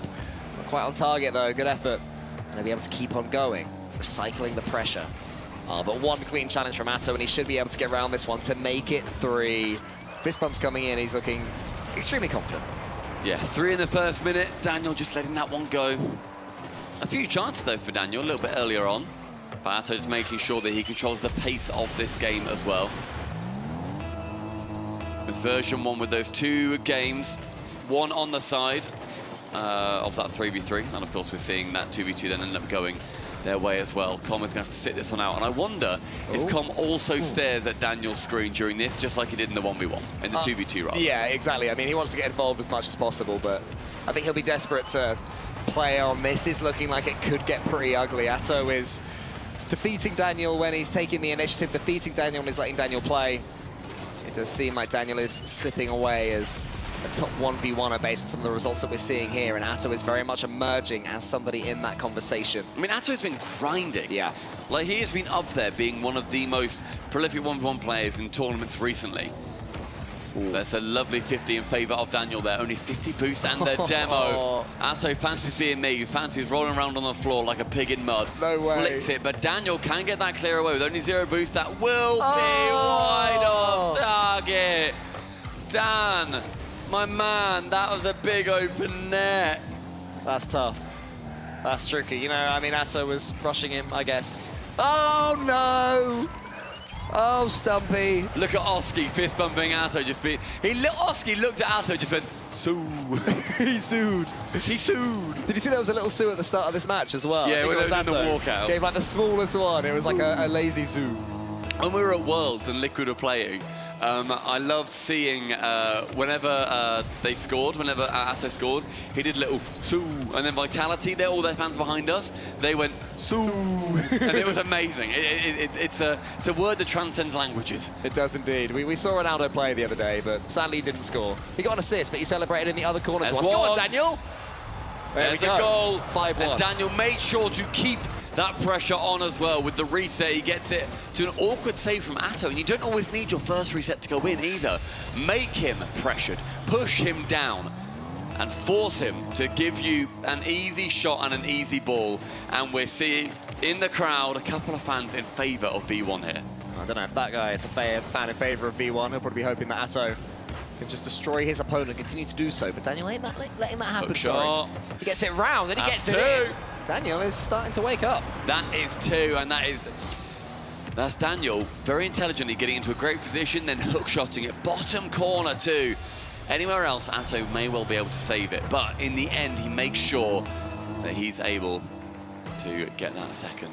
Only 3 separating the 2 now. Atto, though, with a slow kickoff, and 1v1 is all about kickoffs. Yeah, though, good recovery from Daniel. Gets the boost too. This could be 3, and if he does get the 3rd, Suddenly this starts to get a little bit interesting. There's the demo. He loops around it. He gets the third. Less than half the game gone. Only 2 goals in it. It's happening. Atto did not have the wherewithal. Did not know that Daniel was gunning for him. It's now 3. This game looked like it was Atto's in the bag, and that is where his heart rate really increases, and Oski stops talking to him. Where then he's like, oh, actually, mate, you know what? You can concentrate here. It's not all about the sue. Yeah, there'll be no suing after this one, unless he's suing his American, teammate for lack of prize money. You know, I was setting up for the same joke as you, Stumpy. Yeah, but I'm funnier. Here's Daniel. That's a loose touch from him. Atto would love a free goal right now. Oh, no, but the touch ain't ideal. And he shakes his head. Daniel says, thank you very much. He's really starting to get into this one. Over the top, what are you going to do? This could be the 4th. He just wants to force it in. He ran out of boost, though, and rushed things. Both on 0, but now Atto, he picks up the 100. He can get the next goal. He gets one more, makes it 6. And Daniel, I really loved his push. I loved seeing just how confident he wanted to be on that ball, because he knew that Atto would think he's going back corner. Instead, he comes in, tries to cut him off early as Atto goes to the commit. It doesn't happen. Fortunately for him, that is going to be another 3 goals he has to chase in the final 2 minutes. Atto is doing this delayed kickoff every time right now, and it seems to be working about 50% of the time. This one has well and truly been successful, though, as he goes to the goal line. How's his recovery? Can Daniel get this one in time? He wants to force some pace and power on the ball. Atto has got back. He's trying to hunt him out. You ain't going to get him like that, Daniel. Very low. Atto can get this one, though. He goes up, he goes high. This is how you do an edgeable bump. Just like that, 7-3. 4 goals now separating Atto and Daniel. A brilliant turnaround. You think you can do it, pal? I can just do it better. Sends him into the net. Scores both the ball and Daniel with that. Yeah, I think Atto knew from the previous game that Daniel was going for that edgeable bump. Yeah. 90 seconds remaining, and Atto, despite having a few little wobblies, he's then just going to want this possession, wants to take it back. And this is, oh my word, this is the frustrating part of a 1v1 for the opposition. Atto's literally just going corner to corner, going, nah, I've got the ball, you need the ball. You're making out to be a... Ha ha! I've got the ball! It's my ball! Daniel, it's my... You've scored. Daniel, why have you scored? Right, well, that's what happens. Bullies never prosper, Stumpy, and he's been made to look silly, as has Atto. Look at it, it's an own goal, actually. Of all things, it's an own goal. And now, again, 3 goals in it. Give Daniel a kickoff goal, and suddenly things get interesting. Don't forget that Team Liquid, you know, they're trying to stay in this tournament. In this series, Daniel can score from here. Atto's there. Does he get the edgeable bump? Daniel not quite there. Atto defended it well. Final minute ticking down. It's Liquid with that 3 goals. Atto just calls the bluff, sees that Dan was going to be faking, sends it as long as he needs to. And look, Dan had a good idea here. Fakes it out, he's just too far away. He can't body block it. He's not able to do anything from there. 8-4. The bully prospered in the end. And Daniel is, he's going to fight all the way to the finish line. And I respect him for that. Oh, but he should have got that one on target. That's a shame. Damn. That is a shame. That is a shame. Daniel, for the second 1v1 in a row at Gamers8 2023, concedes at least. Oh, I'm going to be sick. Oh, he's waving. He's waving. I'm going to be sick. He was waving. Oh, my God. That is revolting. That's just... That... Oh. I thought we agreed that bullies didn't prosper. Oh, I need a paper bag. No, you're fine. That is unbelievable. You know the pogo fake. Yeah. On Daniel. Yeah. To get your 9th goal. That is confidence. That is supreme movement, and that is Atto in this series so far. A decisive win for the Liquid lad. He hasn't won yet. Okay, now he's won. Yeah. Yeah, that was the if he'd have scored in those 2 seconds, he might have had a chance. Oh, that sure was something. You don't always have to hit the ball, do you? 9-4. 9-4. Team Liquid, they bring it back to game number 5, and it will be settled in the classic game mode 3v3. So far, version 1 having the better by a good few series in that too. We will go to a decider. Team Liquid on the cusp of reverse sweeping version 1. Now we've had the small matter of the opening 4 games out the way. It all comes down to this. Who will take the victory? Who will take the extra $45,000 as well? I mean, there's going to be a lot of highlights in this package. Also trying to do the hype stuff. Let's just, we were all waiting for one goal. I love seeing Oski hyping up too. Best hype man. So some teammates, they want that. They want you to hype them up. Others, like Jorius, just wants to lock in. Yeah. He's just a guy. He denied a fist bump. He did not want it. He just wants to make sure that he is in. And this goal, the fake musty. Oh, man. Literally faked the Riziz, the pogo into the musty. And then waves goodbye. That is filth. And now we find ourselves game 5. Cole, this is how it should end. Is that live waving? Is that more waving, or is this a No, replay? that was a Sue. No, he waved first. He waved into the Sue. It's like the pogo into the musty. That was the wave into the Sue. He waved into the Sue. All right, we're going to have to... Yeah, exactly. We're going to have to bring ourselves back right now, because that was, you know, that was a bit of a sideshow before we go to a very serious 3 versus 3 version 1. The NA Super Team put together. You know, so much was predicted of them. When they came together, it hasn't quite happened. But this is where they could start to make it happen. They can win this game and wave right back to Team Liquid. Whoever wins this individual 3v3 goes through into the top 8 of Gamers8 2023. They earn themselves almost double the prize money. Neo Tokyo, who comes out the victor? Beast Mode sends that one all the way to the left. Version 1 will be desperate to get themselves onto the ball as soon as they can. So will Daniel as well. And his favored 3v3. This is where he can strut around the pitch just like Atto was in the 1 versus 1. As Com gets it down, here is Beast Mode. Yet to hear from Daniel in the opening 20 seconds or so, waiting for his moment. This is his moment to the ceiling with him. He'd love to get a flip reset, but Oski stops that happening. Playing those 1v1s also keeps those players so warm. Com, bear in mind, wasn't watching fully, but he's not involved in that play whatsoever. Beast Mode sinks the first. All that's come before is already forgotten. 32 seconds in to the deciding game in the series. It's pushed away. Version 1 get their lead. Lovely pass down as well by Com. My bad, I thought that was Daniel passing it, but that was Com all day. He watched that 1v1, he's been learning by osmosis. Left-hand side now is going to have Daniel challenge versus Chronic. Chronic comes out the victor of it, gets the double, and large Oscar puts a bullet in the net. One hit after the other, everyone from Team Liquid involved. There was Oski. That was a Chronic 2 Oski, and Oski got the finish. This is looking like a shootout in Game 5. It's what everyone wants to see. Goal after goal in the 3v3 as well. Let's hope we can keep it close all the way. There's a demo coming in. Who's going to be the one to make the most from it? Here is Daniel. How he'd love to get the comeback. Beast Mode comes in instead. He gets a double tap. Daniel puts it up. Is Com arriving? No, he's not. He wisely opted just to make sure they didn't overcommit. But in the end, it might backfire. Here's Oski above Daniel. Push to the side. The first minute gone, it's been action, action, action. Oski Central only finds Beast Mode. Atto tries to bump him out of the way. It will go very well as Chronic gets control of the ball until Com comes in and bangs it back. Daniel on target. Daniel the manual. Second goal V1. I love that after scoring that, Daniel didn't get involved in any silly playground tactics. He fist bumps his teammates, moves on, no waving from him. And also Com bumped Oski, the man in the net wanting to save it away. Yet another team play, a demo early on. Com fakes out Atto with just such a simple deft touch. Love that from Com as well, love the pass as well. Beast Mode tips it on its way. Com continues the job. Anyone else from version 1 there? It's going to be a clean touch from a Chronic, at least for now. Daniel's already up. A Chronic can keep an eye on Daniel, just make sure he bypasses him with his touch. Atto wants that ball but won't go for it. Com continues to be involved. The beating heart of version 1.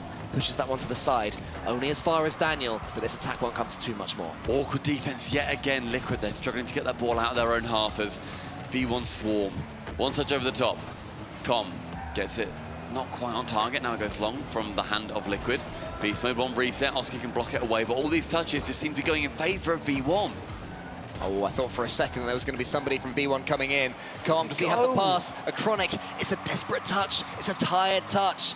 The fatigue will be coming on. A huge day's Rocket League, whether they've been involved in series or not, just waiting around for this moment. No second chances now. Daniel, a couple of flip resets. He's going to get the second touch. Team Liquid tried to go for the early counter, but Beast Mode saw it coming and countered that. And bear in mind, this is going to be Liquid's third best of 5 today, whereas it's only version 1's second. They played a whole other series. That is taxing on you at this level especially. A shot on target ends up going low. It's wide and a Chronic Unfortunately, shooting just too far away from that net with only a single defender. Beast Mode puts that one to the ceiling. He follows it up as well. Chronic should be able to get a clean touch here. Com, what can he do? He has the boost to play with it. His team not so much. A little bit starved at the moment, but they're able to come away with the ball. Beast Mode now does have boost up against Atto. Team Liquid pushing for that equalizing goal. They have to get it or they are out of Gamers8 2023. Version 1 will continue to the playoffs to go up against Oxygen. Atto, he gets the next touch. Com coming in around the corner. Oski should be able to get this one, and Team Liquid struggling to put something together. Oski with only 40 boost has to pass it off to a teammate instead he gets bumped away from it. Beast Mode on that backboard with 100 boost. The only player on his team to have so at the time. Daniel now up high in the center, only 30. Cannot get too much of a touch. Falls back down towards Beast Mode, and Atto with a huge jump. Manages to keep it just away from flying into the net. Atto tries to come out the way, flicked over the top of him. Atto now follows it round towards the right-hand side. Daniel up, can get that touch, and this halfway line is owned by V1. Yeah, but these 3v3s, the ones they've been having, have all been so close. One-goal games all over the place. Overtimes maybe as well. Is one looming in front of us, or can Version 1 take the series at the earliest opportunity in Game 5? A Chronic, he's up and pushes it to the side. Oski was waiting. Team Liquid still trying these transitions. Atto still in front of the play, going for the bumps and demos. There's just so much space in front of Team Liquid, they can't go into it. Oski now wants to get just past that halfway line. The DMZ unable to do so.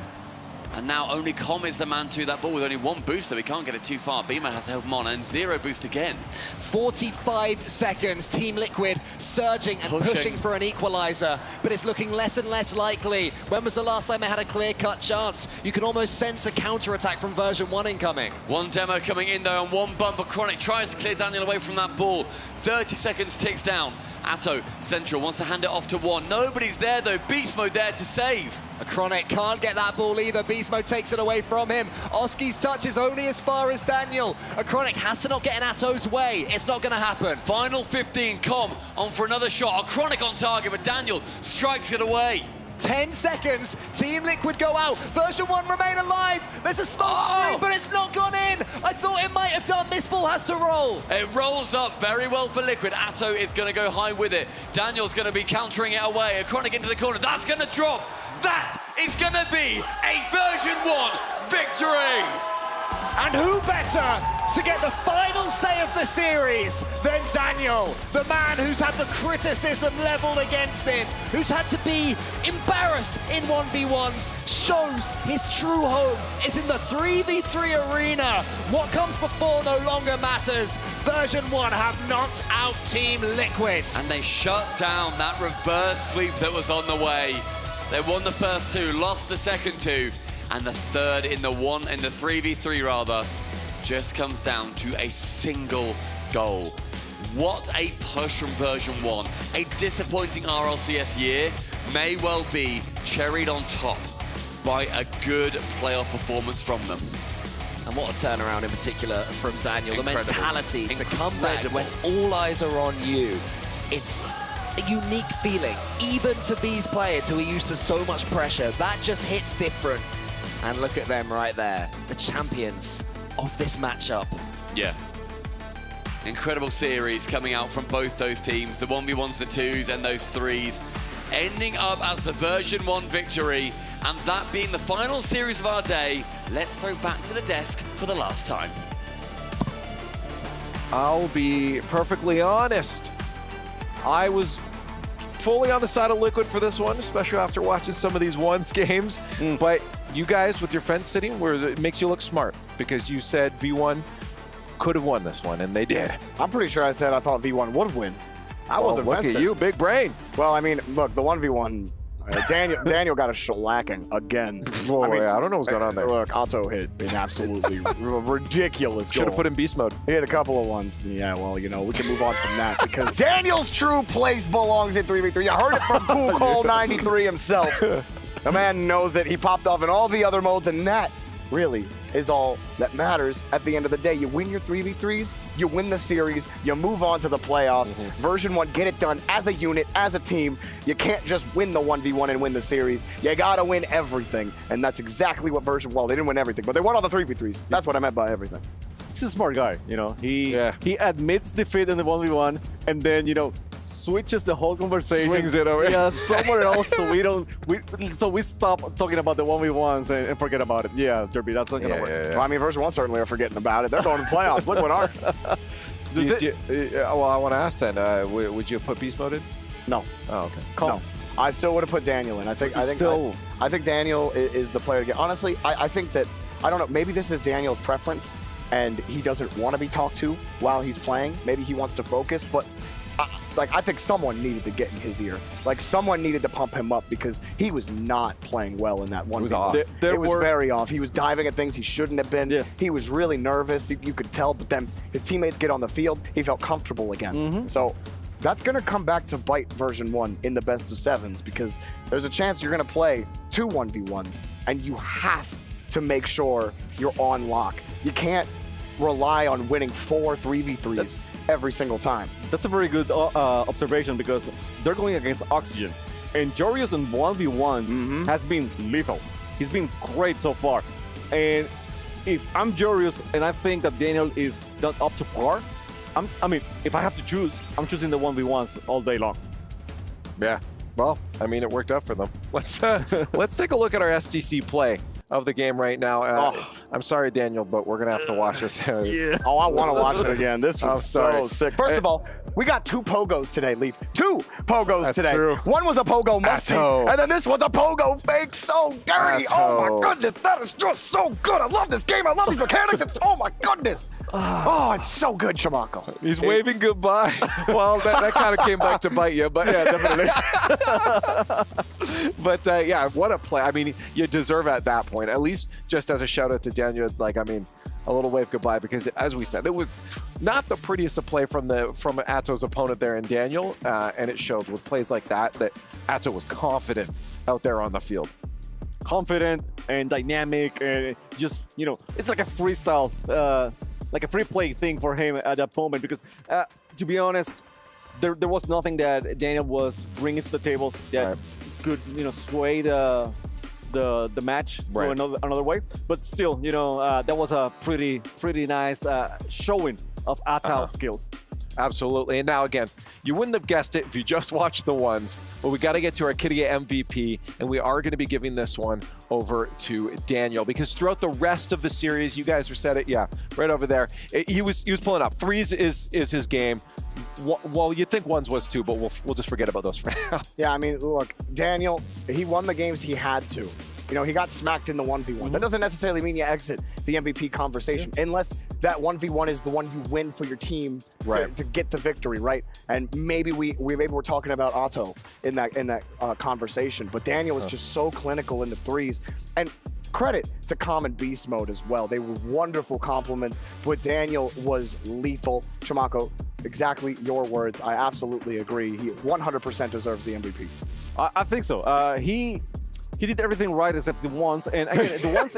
No, but because it's very hard to go. I mean, it's very easy to go hard on someone that lost a once. Right. But I mean, played everywhere else he needed. If you have a very bad day, your mechanics are off, or your accuracy is off, or something like that. Once is the way that you show it off. It heightens everything that is wrong with you on that day. But everything else, when he was with his teammates on the field, he felt really good. He was enabler. He allows them to play very well, and he was defending excellent as well. So I mean, he was doing many things well. But his shooting today, you know, maybe some decision making. He was hesitant when he was alone. That was another case. But with his teammates, he was great. Now, before we look at the playoff bracket, I want to just get a summary of today before we start looking forward, just wrapping up kind of a day 2 and even a day 1 if you guys want to as well. So pull out your Liquipedia brackets here. But what were the matches you guys really were excited? I mean, there were so many good games today. What was the highlights for both of you guys? And your favorite moments from day 2? Well, my personal highlight. Whatever's coming. Okay, we know. Okay, it's over. Chamaco, how about you? Go ahead. No, you got it, Chamaco. Take it. It was an excellent matchup. It was definitely impressive that Furia was able to take all 3 games against K-Corp. They missed on the ones, but it was because Batira was, I mean, amazing. Batira played great in that one. Yeah. Like, people think about Batira, and sometimes they don't think about ones in his case. but he showed up today that, I mean, he can. I mean, he is a once player when he wants to. Well, I was really impressed with Rule 1 today. Right. I thought they Absolutely. played incredibly well. They continue to prove that they're one of the best teams in the world, that they're built for this mode. Rojas and Kalir's had such a disgusting series. Obviously, Rojas dismantling Daniel as well. Like, there's so many things you could pull from that series. Sometimes a smackdown is just the palate cleanser you need, and it really was. Well, right, again, all three players. That's why we gave the MVP of that match to Killers is because, again, overall, he's playing so good. Rawas, we expected to dominate those ones. Every single player has been talking about Rawas. Honestly, throughout this tournament, we're watching these little, bits and pieces of interviews with all the players from this group, and everyone's like, Rawas, watch out for him. And then we got that interview from him as well, where he's just talking to yes, this is my answer. I thought that was extra adorable to like just the veracity of this kid on the field. Yeah. It's just how adorable outside the field he is. Again, he's so new at this. Coming into this situation that, I mean, he's a beast in the game, but outside of the game, in camera interviews, it's all new, right? Yeah, it's all different. That is absolutely true. Well, let's take a look at the playoff bracket then, of course, because we have to start looking forward. Our days are going to get a little bit shorter. A lot shorter. Today was a long one, 10 games of Rocket League, but here's our bracket for tomorrow. Oxygen version 1, Falcons, Genji, Team BDS, Furia, Rule 1, Team Vitality. Look at that. Oh my God, look at that last one. We're going to get Raws versus Zen in quarters. That kind of feels like, I feel like we're being cheated a little bit. Vitality lost that first series to Oxygen. That wasn't supposed to happen. They were supposed to be on the opposite sides of the bracket so we could get the grand final. But now it can't happen. Only one of them can move on. That's okay. Oxygen on the other side playing against version 1. That one is going to be a toughie. I'm excited for that. You can still have like TRK against Vitality, against Zen. So that will be pretty hype as well. You know what else we can possibly get? Say it. A Falcons Furia grand final. Oh. Match number 3, Gamers8. Yeah, that would be pretty sick. The first one was pretty great. This is the classic. The third one has to deliver, right? It will be the classic. Like at this point, that's a Gamers8 classic. Absolutely. Yeah. Well, let's move on to our next bit of housekeeping here because we have one more award to get to before we send it off. It's our Dr. Solomon Al-Habib Save of the Day. And this one's going to go back a few matches ago. We're going to be giving this one out to Venom. This was crazy. Look at Venom. He's behind the ball and somehow flips back into it. All the players just die. They're like, whoa, wait, where did it go? I don't even understand how the ball went that way. They just lost track. How do you push it back? That is crazy backflipping into that. Hit brakes and reverse at the same time, so he pushes the... I don't know. I mean, I'm just making stuff up. I just love it. He brake checked every player in that lobby. Yeah. It's just they're all expecting this to fly into the net and just... Where to go? And you know how hard? I mean, it's pressing the jump button. That's not long hard. enough. Long enough. So the car, actually doesn't go super high, right? But it jumps over and just it just hits the ball. I mean, that's something you don't practice every single day. No. That's why it's hard. Yeah, no, for sure. Well, we're about wrapped up here. So again, last time on the desk here for day 2. Final thoughts looking into tomorrow. Any final sentences you may have before we get some sleep and then get into our matches tomorrow? We've had some unexpected results today. I think that's going to continue. Not match win results, but in particular game win results and how one-sided some of them were.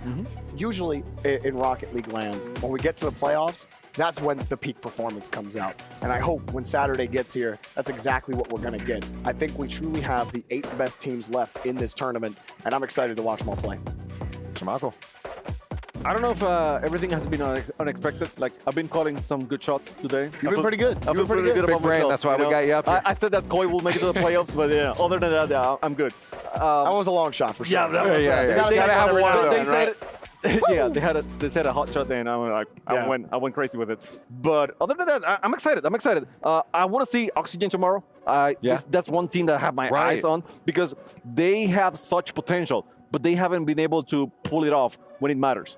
And they went through to get to where they are now. Yes, but like Worlds, right? Yeah. Not so good. Here, Gamers8, excellent, and I want to see them keep moving forward that same way. I mean, win or lose, whatever, but I want them to be that excellent team that we know they can be. Well, That's about it for day 2. Wave goodbye to Jorby and Jamako. Bye-bye. Goodbye, goodbye. And tomorrow we enter into our playoffs. Top 8, the best of the best. There's only 2 days now separating our new, potentially, Gamers8 champion. We'll see you tomorrow for some more Rocket League.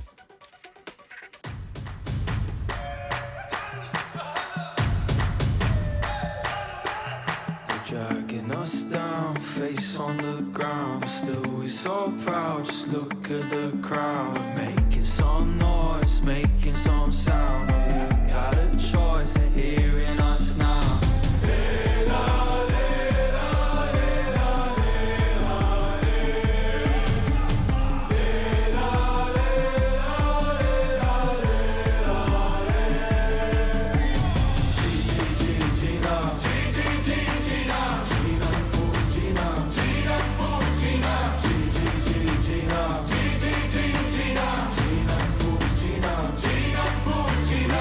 Paradise through dirt in our eyes for us.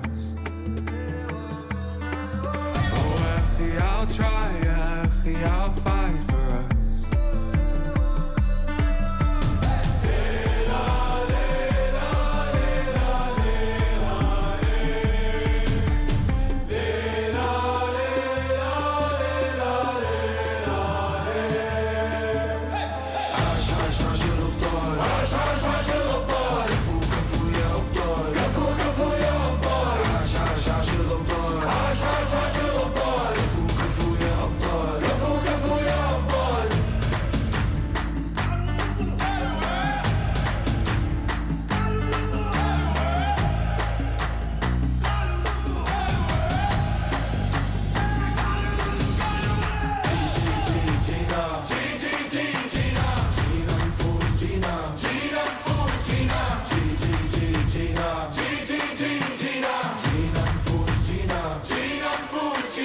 Paradise through dirt in our eyes for us.